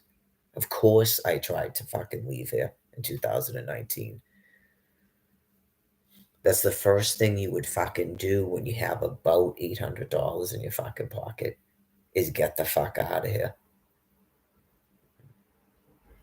I mean, how wildly fucking murderously insane would a group of people have to be before you go, I'm the fuck out of here? That's why they shut your fucking money off. I've explained it a million times. To people that never try to leave here, you go, that's why you still have fucking money. That is why you still have money, because you've never tried to get out of here. Not just the United States, you never tried to leave Massachusetts. Oh, yeah. I am a literal fucking hostage here. I know you go. It, I don't know at what point they ever listen, but I know sometimes I actually drift off and forget myself. Right, you go, um, I'm waiting for you people to fucking ask because I already did all that shit. I don't know if you remember all the work I did on the internet. I've been to Albuquerque, Roswell, um, and Quincy. It's not like I haven't talked to people in real life about God and all of that stuff. I do. Okay, so ever in a day, like you were told in 2020,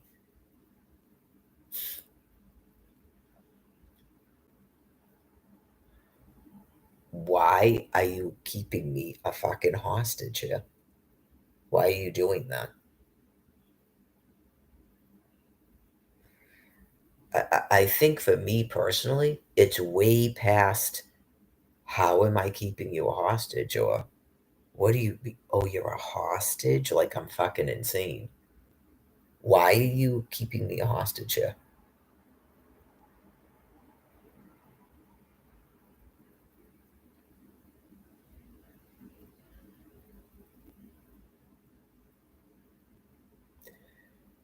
In this, you go, why from 2011 to August of 2021, was it okay for me to be in fucking Dedham, Mass, but I can't be in a shelter? Like, or I could be in a shelter in that house. And then all of a sudden, in August of 2021, I can't even be in that house. I can't be in the shelter, and I can't be in a fucking hotel in Dorchester. That's a progression of a profound insanity. And then for some reason, over the course of 2 years, it's okay for me to be like this. Okay. Because you've been repeatedly told I can't even have a fucking guest here. So you're fucking whacked out of your heads. Yeah. You're whacked out of your fucking heads.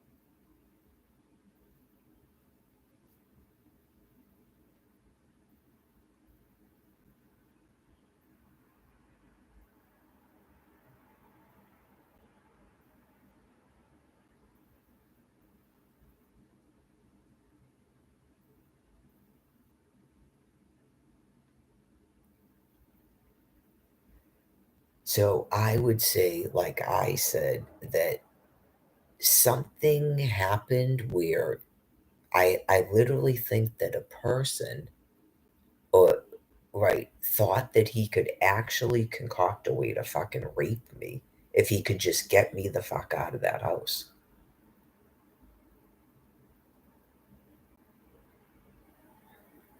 Oh yeah, just I really think that a person is that fucking sick, you go, did anyone ever find out who the fuck that person was that was just walking in the house going, Barbara, Katina? No, first he'd walk in going, hello, hello.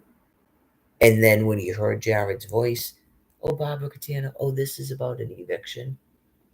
This is about an eviction that you just walked in the fucking front door and went, hello, hello. And who the fuck the dude was that showed up outside the fucking DTA office at 10:30 at night.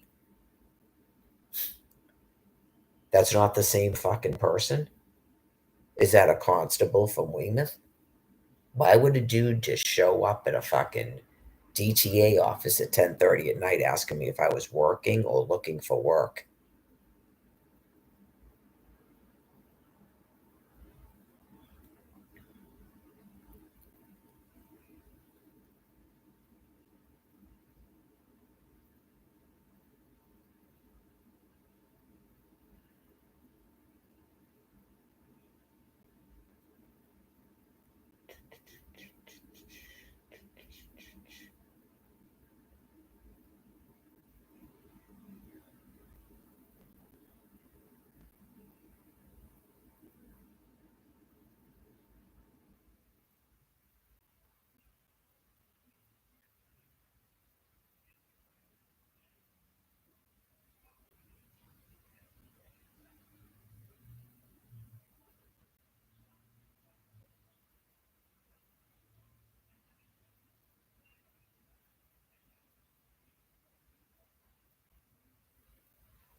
Remember when Jen started telling me that some dude gave her a $5 tip at the fucking work and wrote, that was really good work. Remember all that?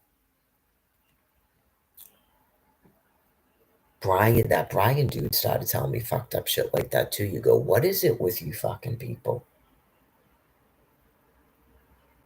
You just go, are you making this fucking shit up? Because I swear to God, I thought she made it up and put $5 in a fucking envelope and wrote the shit on the envelope herself. I don't think that's normal, Jen. I don't think it's normal for some gross old fucking dude at Planet Fitness to tip you. Yeah, I don't think that's fucking normal. That Brian dude was telling me that some guy uh, asked him to help him carry a chair into his fucking apartment or something. Yeah, you people are just so fucking sick. I'm so glad I don't have to talk to you fucking things anymore. You just go, did you talk? Why are you even talking to people? Why are you talking to fucking strangers out here? You are fucked, dude. No, just like community.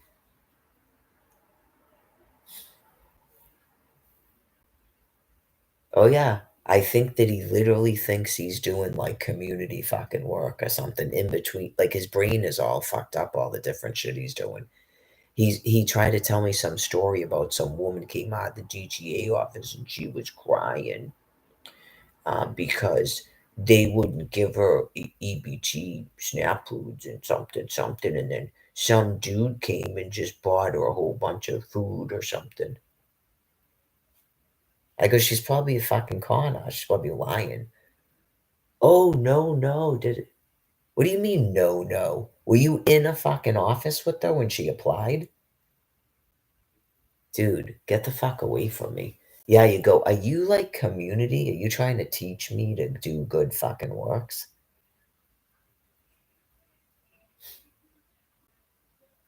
I know you go, "Someone came out of the fucking DTA office in Quincy, Massachusetts, and cried that she couldn't get SNAP." She probably doesn't fucking qualify, she probably has an income that exceeds their limit, not she needed another person to buy her fucking food. I mean, even with all the shit that's going on with me, Brian, dude, they don't do that shit to me. Okay? You people are all fucking demented in your heads. You could have a person who has fucking $10,000 in a bank account and gets $3,000 a month go into that fucking SNAP food office trying to get SNAP food.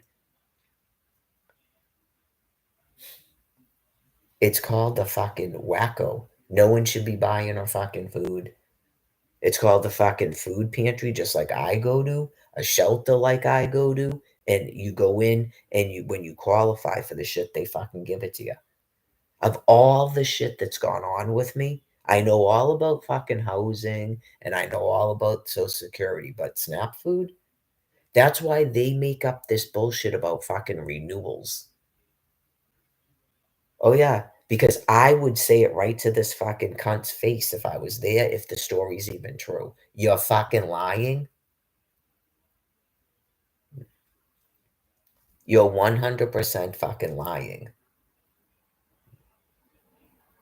I know you go, "Try saying something that's fucking true." She used to tell people she was homeless and had no income and was a prisoner in a room.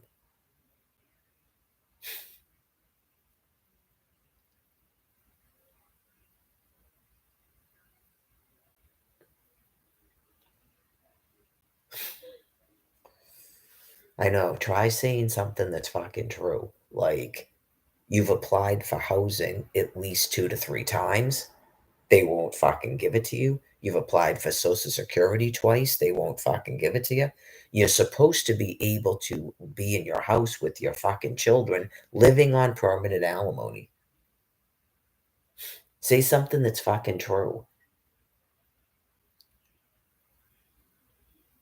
Mine isn't on because they keep fashioning up a fucking secret way to not let me renew it. So if you thought that was a lie, okay, enough is a fuck enough. I just explained it again. That part isn't a fucking lie. But if I picked up a phone and called them or went into Quincy and went into the fucking office and talked to them and engaged, they'd turn it right the fuck back on. I've done this several times. It's basically like a dominant stance that they're clearly gonna lose because they're in a kill zone being fucking killed finally.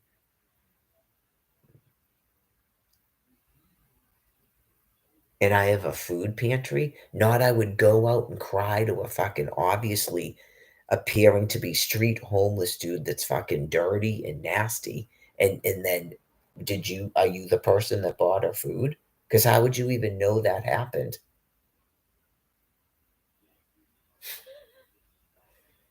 Could you imagine trying to grift some fucking dude saying that you and I don't know who if the story's even fucking true. I would walk right up to the dude and go, "Dude, she is fucking lying."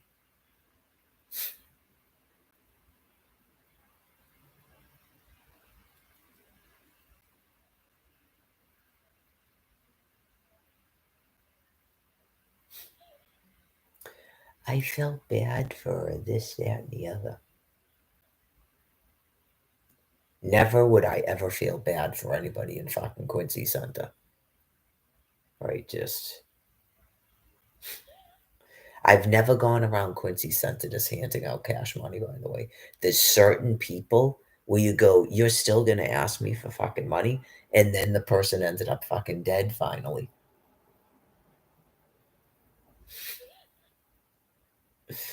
Just that Lorraine chick, "Oh, can I have a coin?" I don't know what the fuck that Brian dude told her.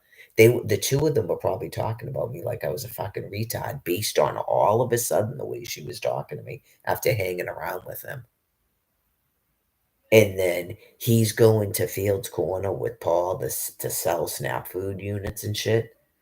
Oh, yeah, just I don't know what that dude told you.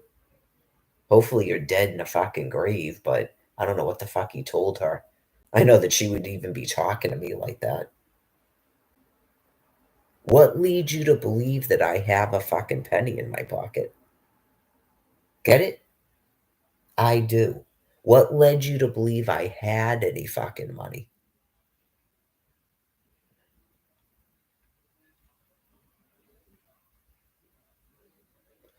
Under the tree, the day that that scumbag rolled in with the other scumbag, scumbag number 3, I ever discussed with you that I had a fucking income?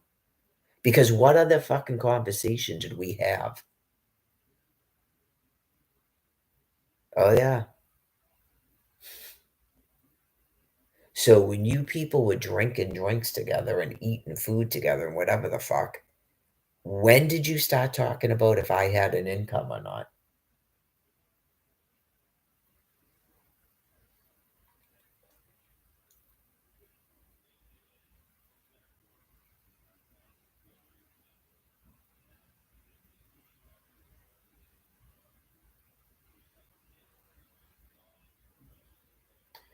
So, anyways,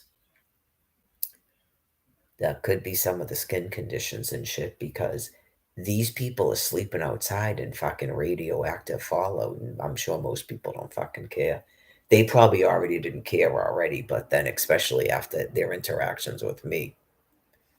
It sounds like someone might have been trying to clean shit off for them. Weren't they saying something about the sprinklers running? Did that have anything to do with them forcing to take down the tents and they don't just fucking tell us that? I know you go, they're probably not going to do that anymore after what they've done with me. They just go, no, you people can fucking sleep in nuclear fallout. Just do what you're going to do. Clearly, Mary explained it to you. So if you're going to continue to do that, then you're going to have welts and everything else because you don't even fucking bathe and you refuse to stop sleeping and shit like that. That's not even a fucking tent, right? Just, it is what it is. It's a kill zone anyway. Most of them want to be like sick and stuff anyway. That's why they're drug addicts like that. I definitely found that out after hanging out with him for 6 weeks. I might have the anorexia, this, that, and the other. Like, they're like hypochondriacs. Patrick's like that too. And I only kind of talking to Patrick, I didn't know that they were all like that, but they probably all are. Right? They're like people that are still using, and that if you ever saw these people, if you use drugs sometimes and you're getting mad at me, you don't even know what I'm talking about. That's all these people do night and day is get high and drunk. It's continuous. That is completely when they cannot have a conversation with you without talking about it. He was doing the same thing. And it's like yeah, like it's sad. They're clearly mentally ill. I've mentioned it before. Like they feel like they have to pretend to you that they're going to try to get back in a program and they got to tell you their life story as they know it. It's just like that intervention show. And you're just like, yeah, okay, buddy. Yeah, good luck with that. Good luck with you going to get sober this time. And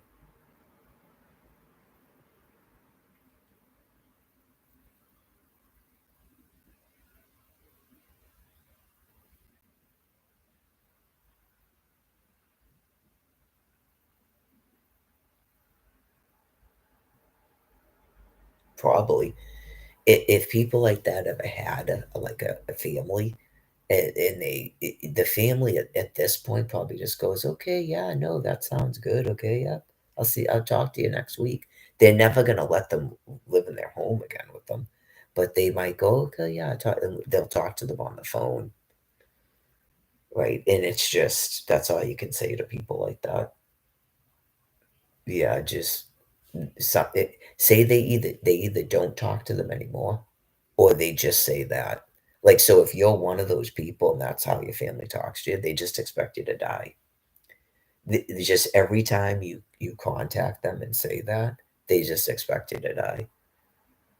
Just guaranteed. If they go, "Oh, yeah, no, that sounds good." Yeah, no, you can do it. Some people have to do it several times. That they know you're just gonna die. They're tired of going through it with you. That's the only way they can deal with it.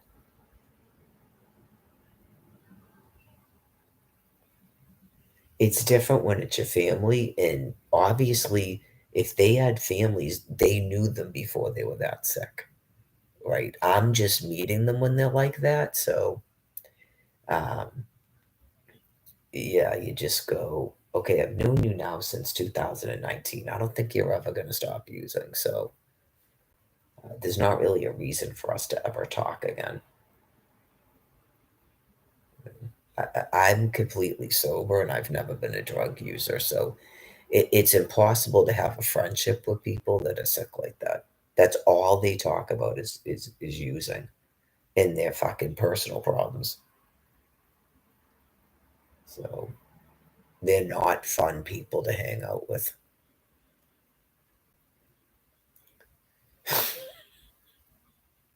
We are gonna do this.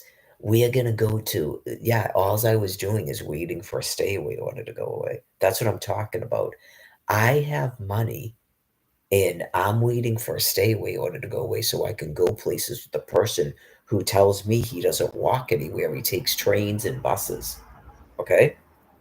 So then I find out after we're talking about going downtown and going to Pizzeria Regina, which isn't even there anymore, by the way. I found out going to Pizzeria Regina. We're gonna go here, there, and the other. I'm told by Crystal that he's hanging out with the fucking toilet, going to a pizza place in Quincy Center in a bar room. They literally do it on purpose. Oh yeah, they 100% literally do it on purpose. I mentioned that, but I'm not sure it adds up to what was going on. Like, did he literally sell his SNAP food units and he was the one paying for pizzeria for the Angelinas in the bar? I wouldn't be surprised if that's what happened. And people go, "You have money? Okay. So you're taking this person to dinner in the bar? So you're not with Mary anymore?" That's clearly what they said to him. And he told them that I said it was okay. What the fuck are you on?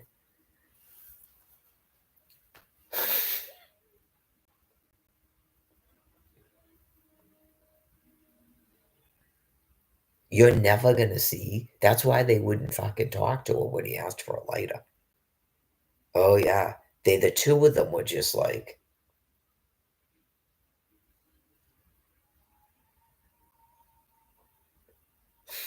what happened to 300 and something SNAP food units?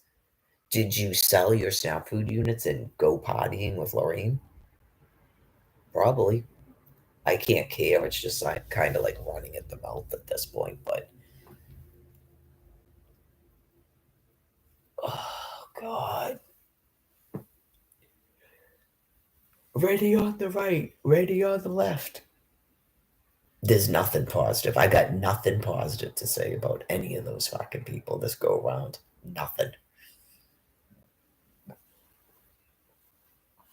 Put that in a fucking script and play that out like your fucking actors in a show, including the part where you fucking overdose and die. Please do. Right, just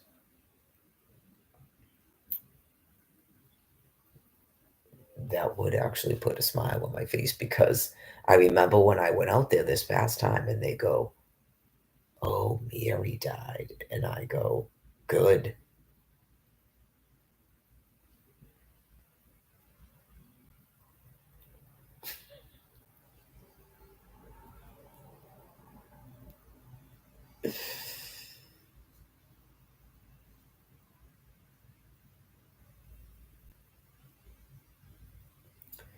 Just people watching me on a live stream, right? All crying and upset. And they know that this dude isn't even fucking dead.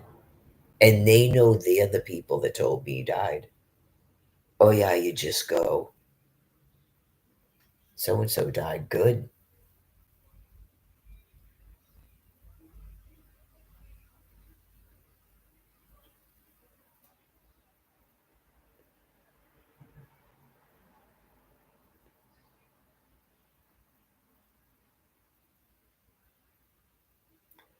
He doesn't want you to know because you're crazy.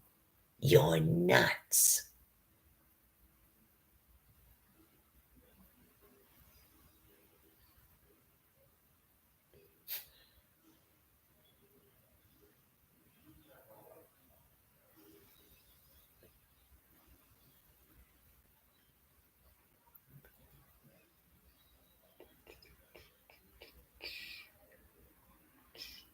He's in a trailer in Alabama with my fucking daughter. Great content.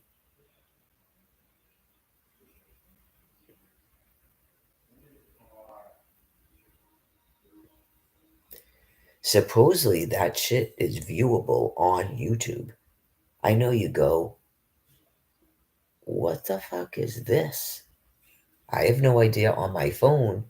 I don't know about the ones I took photographs of, but since I started doing this after that calmed down, I go to the phone and I go, oh yeah, I can see the comments there. But when I was going back and forth to Quincy, I'm on my phone in Quincy trying to comment on my own video. As someone deletes it, as soon as I write it and leave, if I go back to the video, I can see the comment isn't there. Oh, yeah. My own fucking comment on my own YouTube. I can see that it's not there after I left it there. That it's not visible.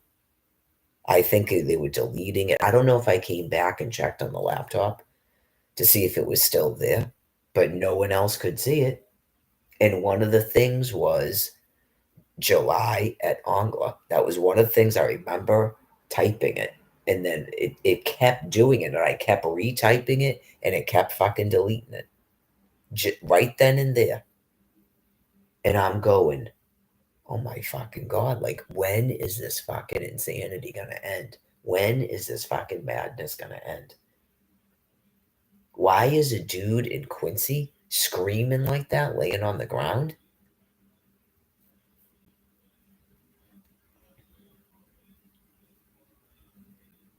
Oh, that's right. I gotta check the weather reports and stuff too because I know I gotta get back in my better mood. When I'm typing and stuff, I've probably had enough time talking. It starts to get to me. I gotta go to my Twitter and check the news and stuff and get into my happy place for the evening, knowing I'm not outside on the fucking ground. Just that's what life has to be. That's how they were talking in that fucking shelter when I was there. That's what life is supposed to be as other people are doing all this for no given fucking reason. My life is supposed to be every fucking night now, day by day, so I can sleep at night. Not try to not think about what's going to happen when this woman dies. Yeah, that's my day to day fucking life. There's probably other people too, because I know there's people that have 90 something year olds in their household. What's going to fucking happen to me? Like, am I going to be able to sleep tonight, or am I going to, like last night, every time I try to fucking sleep, go? So people actually believe that they're going to quote unquote go to heaven doing that to a person for no fucking reason.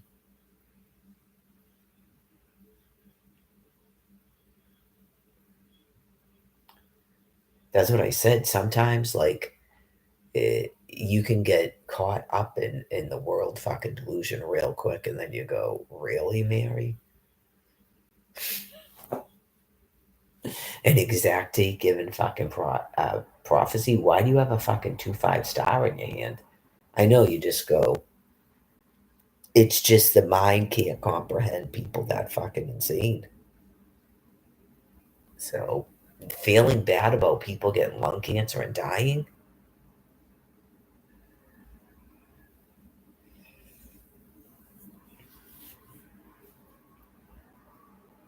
it's not for me to go around picking and choosing and go, I can see why that one. Some of them, obviously, if I knew more about a person, people try to present sob stories to us. Some of them, yeah, you do. You wonder if they've been, if they're hostages, if they're Holocaust victims.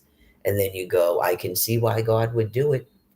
If you're my species and this shit's been going on for 15 years, I can see why God would give you lung cancer. Yeah, just this is fucking crazy, man. Just people literally being fucking murdered just out in the ground, just left there to fucking die. So yeah, I could see God giving my species lung cancer to get us the fuck out of here for the rest of the land clearing. Yeah, but some of these people, like, they present to you a sob story. Can we know something about them? Were they working, and where do they work? Have they been printed money all this time? Are they part of the 34 trillion? Did they get COVID money? Have they ever, like, where do they live? Did they buy a pre-foreclosure or foreclosure? Are they do they own two houses and rent one of them out? Do they do they have a vacation home? Because it's not 2007. Okay, like, are they confused and then they go, "Didn't you do this and you do that?" No, I did not. No. I had a house built in 2006 and it was not a fucking someone's foreclosed house. I've never even bought a house in my life. All three of the houses that Alfred and I bought were new construction. So no, I wasn't doing that. I've never been a landlord. I've never owned a vacation home. We never rented a house somewhere else and stayed in it for a week.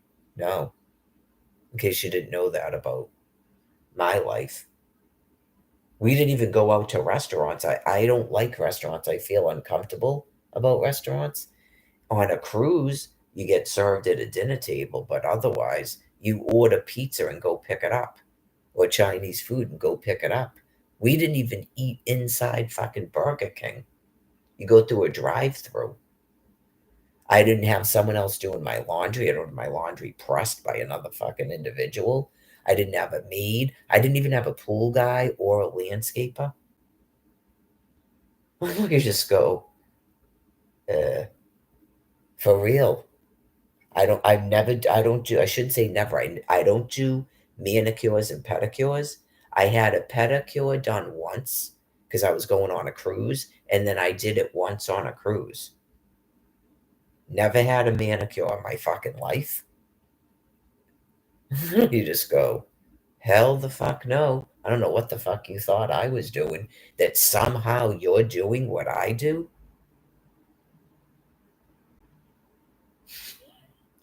I was going around suggesting to people that they don't buy a house after 2008 because of what was going on.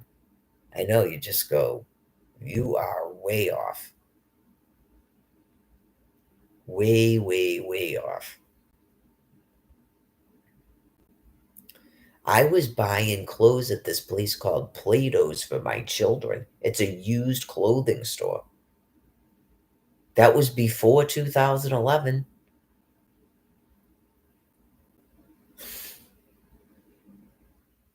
Jesus fucking Christ, man.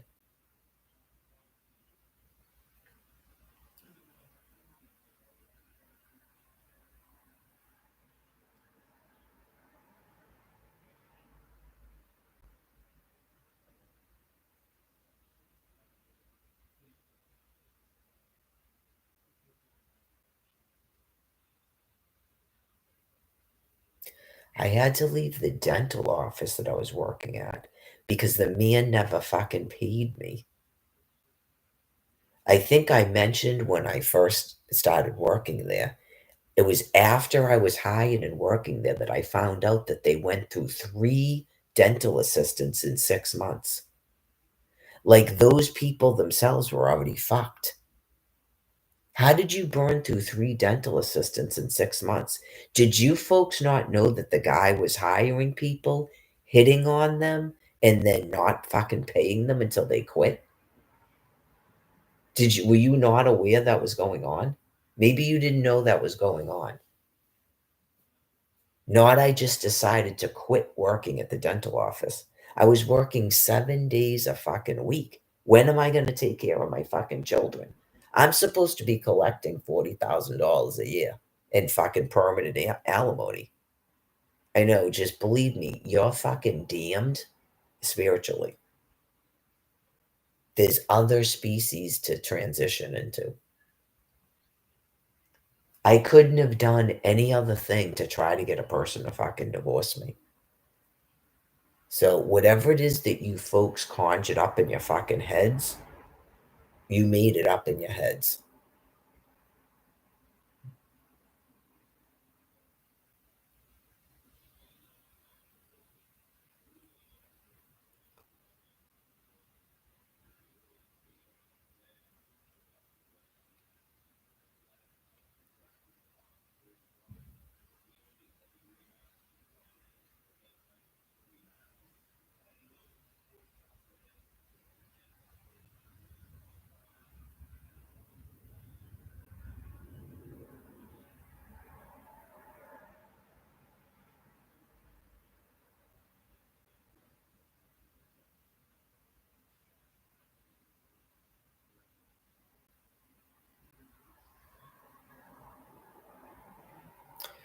I am sure. Right. Don't call 911. Right. It's not the emergency services or the cops' fault that you people like finally just realize that you're damned. That's not their fault. There's other species for you to transition into.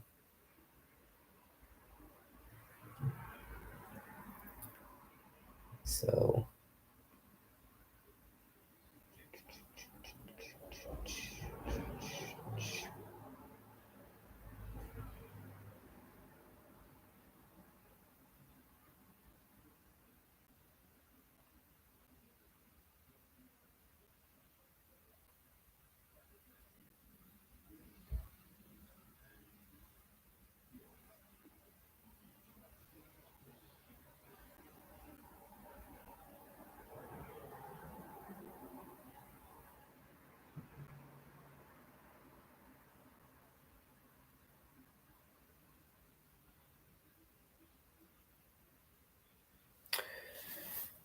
alright, I guess I'll go on to. I was just seeing if there was anything else I had to say right now when I'm done talking forever. Just, yeah, was it last Saturday I talked all day after the food pantry too? Yeah, because it's kind of like a weird day where I don't take a walk or anything, even though I did do a couple of things today. So,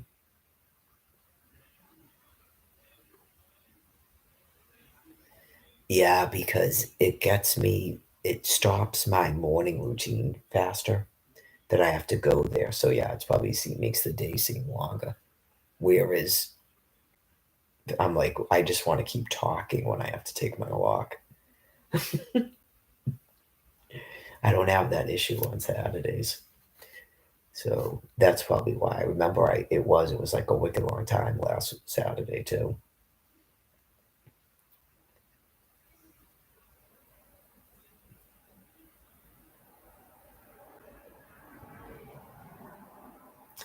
Yeah, I mean, clearly this you didn't get this in any Nuremberg trials because people apparently just murdered me along with all the other fucking hostages. If any of that involved me, clearly, right? And then they tried to act like I never fucking existed in some sort of horrifying insanity where I guess everybody is going to reincarnate, everyone's going to cycle, everyone's in an extinction. It was probably similar type of fucking speech. And People have got to like everything's going to do the great reset and everyone's going to forget everything. And it was probably similar fucking insanity back then, I'm sure. When people go mentally insane, it's probably like cancer. It follows a certain. That's why sometimes I'll ask certain questions, and it's like, which path doctrine is working on your psyche? So I'm not sure that any of them created anything new. So it all has to stem from some sort of primate business. Yeah. So even the two people this time that thought that they were going to reincarnate can't make any sense. I would say that at least the Brian Buchanan person came to realize that. I think it had something to do with him leaving the hospital. It was like a life choice at that point that he doesn't actually want to be my species, right? And that he would know the diabolical thoughts and shit that he was having about me in his head and how he was treating me. As soon as you see those photographs, right, he knows he's not going to somehow reincarnate at that point. So then you just do whatever it is you're going to do till you die. I don't think they care. Right, because clearly it's revealing to them that God is real. And so usually they're grandiose anyway, and they're in a transition to be another species. So they don't have to pretend to care about people anymore. Their brain works differently than mine. Um, their entire thing is concern about going to hell. Like they literally believe in it. They would prefer not to. Prefer not to believe that a God exists because they fear going to hell. They know how bad they are. Like they know all about the Holy Bible. They know about the Christian religion and the other religions, right? Like they know that they're bad. They know they're always in a persona. And so they prefer to believe there is no God. So when they finally realize there is a God, all they have to be told is that there's not a hell. Yeah. That's why they believe in reincarnation. And it's all kind of weird because the Paul guy still seems like he believes in Christianity or something. But um, at first, I think they believe in reincarnation, and then they go, "That can't make any sense." Yeah, like it's not really making much sense to me anymore because every no one cares about the environment or any of these world problems. How the fuck are we gonna reincarnate? You're not. I knew it when you thought that Janis Joplin was more than one person. I could have told you that, right? You can't possibly be my species because that doesn't make any sense, right? You're mentally insane primates. It makes perfect sense as a primate. That's why it made sense to you two people. Because even when Brian was talking like that, that other guy didn't disagree with him, right? You go, you're both mentally insane primates. That's why all of your behavior makes sense to you when it's fucking grossly insane. All of it. The business with fucking Lorraine, toilet, going to Carlene's house, whatever, all these interludes of sexual behavior and shit. That all makes sense to primates. It's just you people, I don't know what your baseline is, but it's really fucking gross because there is no way in fuck that say that she all of a sudden found herself with three guys' dicks in her mouth in a week, that she would keep denying that she was completely fucking insane. Get it? Okay. There's some people, the second that they catch themselves flirting with the dude, trying to have sex with another dude, they realize that their fucking brain is gone. Right? That's why you people never stopped using. Because you're not even a person stuck on their mother's couch using. You're doing completely fucked up shit and you don't care. So I'm done talking to you fucking things once and for all. Just you use personas. None of the shit you people present about yourselves is true or real.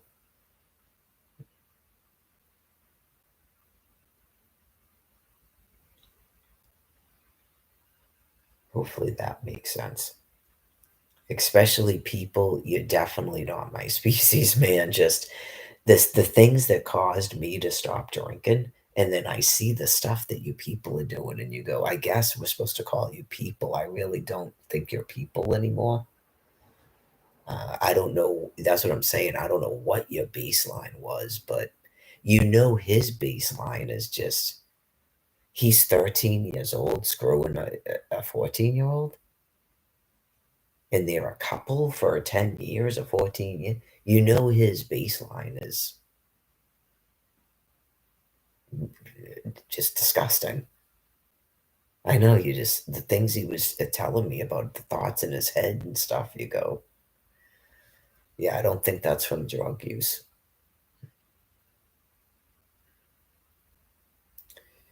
Yeah, just like I said, like I never even did that threesome stuff. It's just there's certain things in life like basically too much sex and you go, this is gonna fucking stop, man, because I'm not gonna want to live anymore if I keep doing this. And I mean, just to see the stuff that you people are doing, you go, they'll lie and tell you that, but they don't fucking care. Oh yeah, if you ever met somebody, right, and they're in recovery, just I'm just giving you some advice, right? And they start talking about their history, and you go, so at that point, what made you stop using? Like him even telling me he had a homosexual encounter, you go, and how long ago was that? Okay. How are you still using? You're fucking disgusting. Get away from me. But like even a person in recovery, make sure you ask them about their history. And right, because if they did all this weird stuff and then they still used for like 2 years, stay away from them. I'm telling you, like the next day, the person should be like, I'm going into detox, man. I just, they probably wouldn't even want to explain to people why. I remember when I got raped, that's when I stopped fucking drinking. It was like immediate. Oh, yeah. That's not even me prostituting, partaking in weird shit, just being raped. You go, yeah, I'm done with this. There was no, I'm not fucking drinking again. Oh, yeah. And like I told you, I went an entire year and then I went out drinking once and went, no, right? That's not what happened this time. So then it was 12 years, right? And then this past summer, none of that stuff happened, but it was a little bit sort of weird when I went down the Ave, but nothing actually happened. But you see me drinking right now, right? I was like, I'll just sit in this room and drink, or I'll sit in Quincy Center. That's why I was doing it. Never in a fucking day. I know you just go, even in recovery, just, and you used again after that? Sorry, no, I know, no, no, no, no. You don't even, you should know in recovery when I tell you no, just to go away. Yeah, you should know that in recovery. I shouldn't have those types of problems with the person in recovery, right? Just, and that didn't make you stop using. You just said you still used for 2 years. So, no, it's just, I know about personas and stuff. No, I don't, my species wouldn't lie to a person they're courting. Nope. Right. Yeah, my species would not lie to a person they're courting. It doesn't mean it's everybody's business, but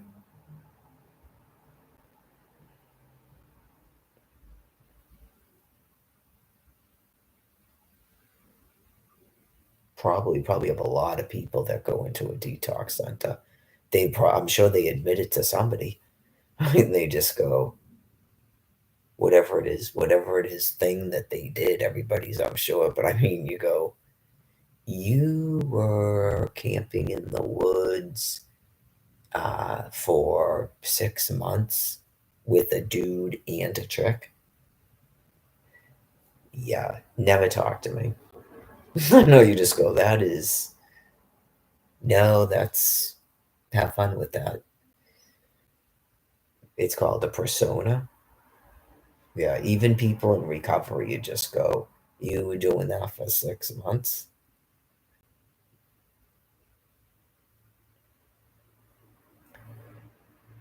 Well, it's kind of indicative of that species that they can't stop lying, even in sobriety, right? Because it's the persona is different than drug addict lying. A persona is they will keep telling you that, oh no, that's terrible.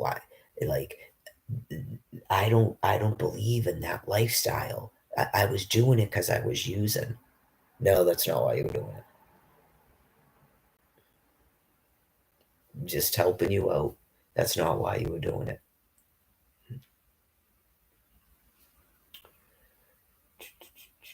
Obviously, the using is making stuff worse, but because you sobered up, God helped you out with your binder, and now you're in a new persona because God made you think that you want to be a different person so that you would stop that fucked up behavior. It's part of God controlling you, but not you disagree with it. This is disagreeing with something you did and not using. That's what this is. 13 years of it. That's why people look at me, people like Patrick, and go, because he doesn't care about morality. That's something I've definitely learned about these people on the drugs and alcohol. You go, that can't be a violation of your actual morality. Your personas can't work anymore, and it's your extinction. Yeah, your personas can't work anymore, and it's your extinction.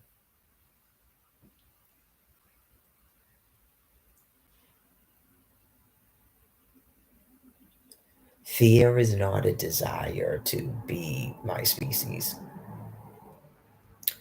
I started explaining it to the world about 2 or 3 years ago about you people when I was talking about the camping in the woods. Because after about 10 years of it, it couldn't make sense to me anymore. And Dave understood what I was talking about, and so did Karen Corbett. They understood how that didn't make any sense. Like, why are you being allowed to camp in the woods when you're acting like that? And then how do you have anything to do with me when you don't offer to me a place to sleep up there? So the authorities know that you people are not sort of like Native Americans. There's not a reason for you to be doing that. So I think briefly they may have told you to stop doing it, but I doubt they're going to do it now. Yeah, all of that's all done. That was all part of a process of explaining something. Right, clearly to two of those people, they agreed with me and it made sense. That's why they both offered to let me sleep where they were sleeping, not in a tent with them, just in the area for safety. Yeah, you go, I don't know what you things are that were up buying Can Man in the Walmart area and down, even at Tents and Tops. I don't know if they would claim they don't know anything about me, but right, just it's possible that they don't, but the people in Quincy definitely do because they go in and out of the shelter.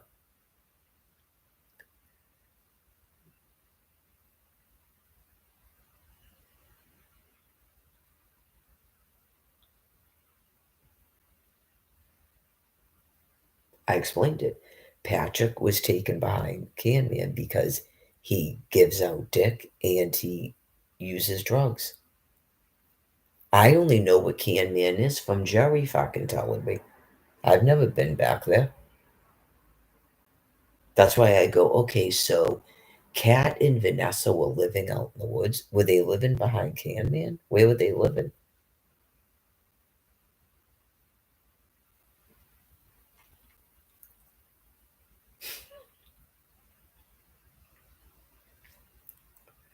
I don't know who told Patrick about it and Christine about where they went. I know you go. You people are completely fucked up. You know that, right?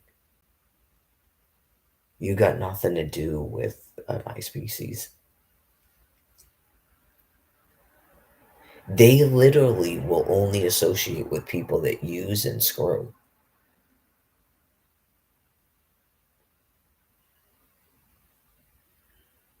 So, anyways,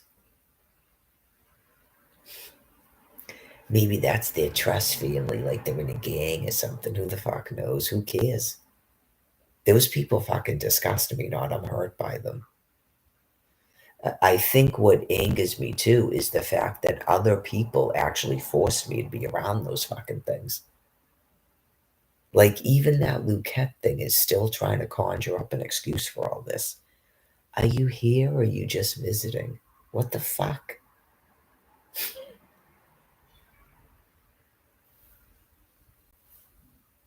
She used to do it too. She used to do it too.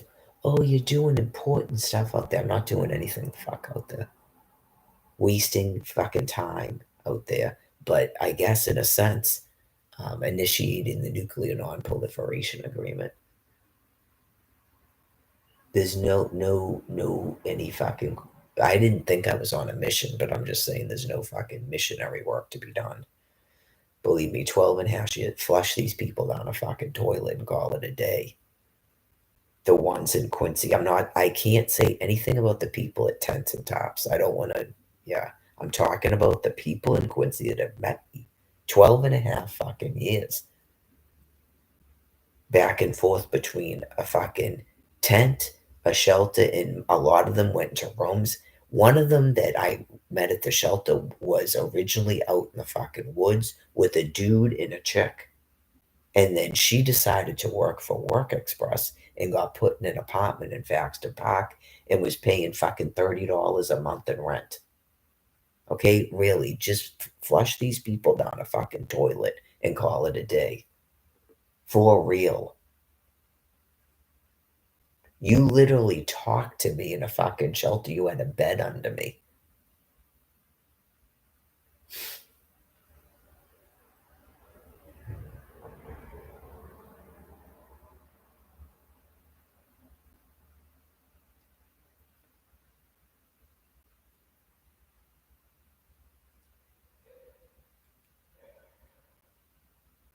There are probably fucking veterans. Like, I meant to check the G6 thing and see if they're still doing that. There are probably literally fucking veterans that have been in a fucking homeless shelter for 15 fucking years. You piles of shit fucking realize that, right? Or living in a fucking tent in another state that wouldn't even know to go, oh yeah, you can put a tent right there for your protection, blah blah blah. I'm sure. Right, you just go, fucking so vile and gross, just the same population of fucking people.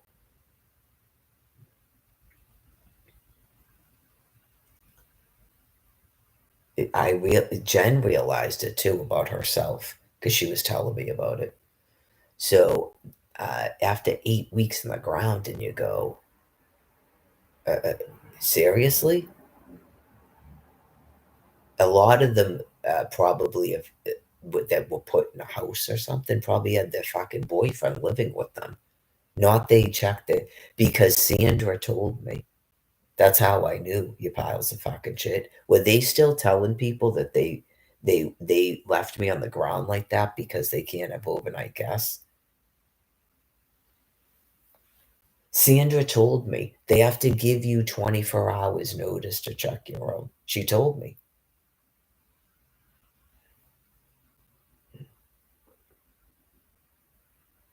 They can't just show up and catch me in her fucking room. They actually tell you that they're gonna do it. So your boyfriend isn't there that one fucking day. So yeah, you people are fucking rot ass fucking scumbag maggots. Like I told you in 2022 that I wash my fucking hands of you things. And then the one chick that let me in her apartment, she fucking died because she wouldn't stop taking my fucking money. She completely lied about being homeless. She let me into that apartment for 2 nights because she took all my fucking money. She took literal quarters from me until I had nothing and then put me back on the fucking street. That's why she's dead. She tried to make a dude's fucking elderly mother homeless on the street and take over her fucking disabled housing. Anyways, sometimes justice does get fucking served, trust me.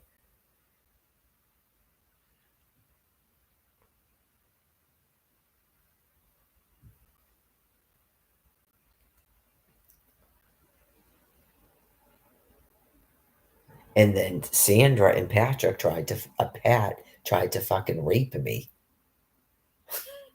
But I did find out from her that they have to give you notice now, probably because what happened to me. Not you couldn't let me sleep there a night and not fucking die because they do room checks.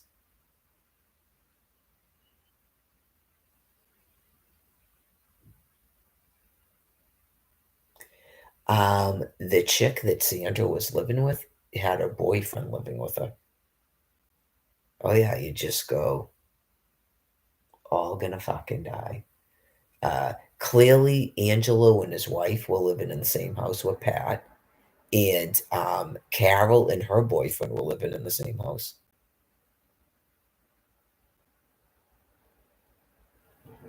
That's why she's dead. She died from lung cancer. You're all gonna fucking die, and you're not my species.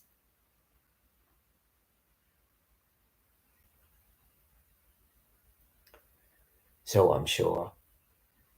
Usually, oh, it's 11 o'clock. Usually, because you have Christian binders, you actually believe that I'm some sort of fucking human sacrifice, and then you come to just completely hate me because I fucking talked about you. And that justifies whatever the fuck you're doing, just like your drug use. Okay? And your amoral fucking lifestyle. It's all you things do is make up excuses, even if you have to retrograde the excuse about how you're doing that. And I never said a word the fuck about you until today or yesterday when you started doing the shit 4 fucking years ago. You all do the same fucking thing, trust me. I don't have to, some of you I don't even have to meet, as you know, if you were watching this. And I'm talking about specific people that I have met and known and had conversations with. And you go, yeah, that fucking sounds like me. Well, there you go. That's because you're all the fucking same.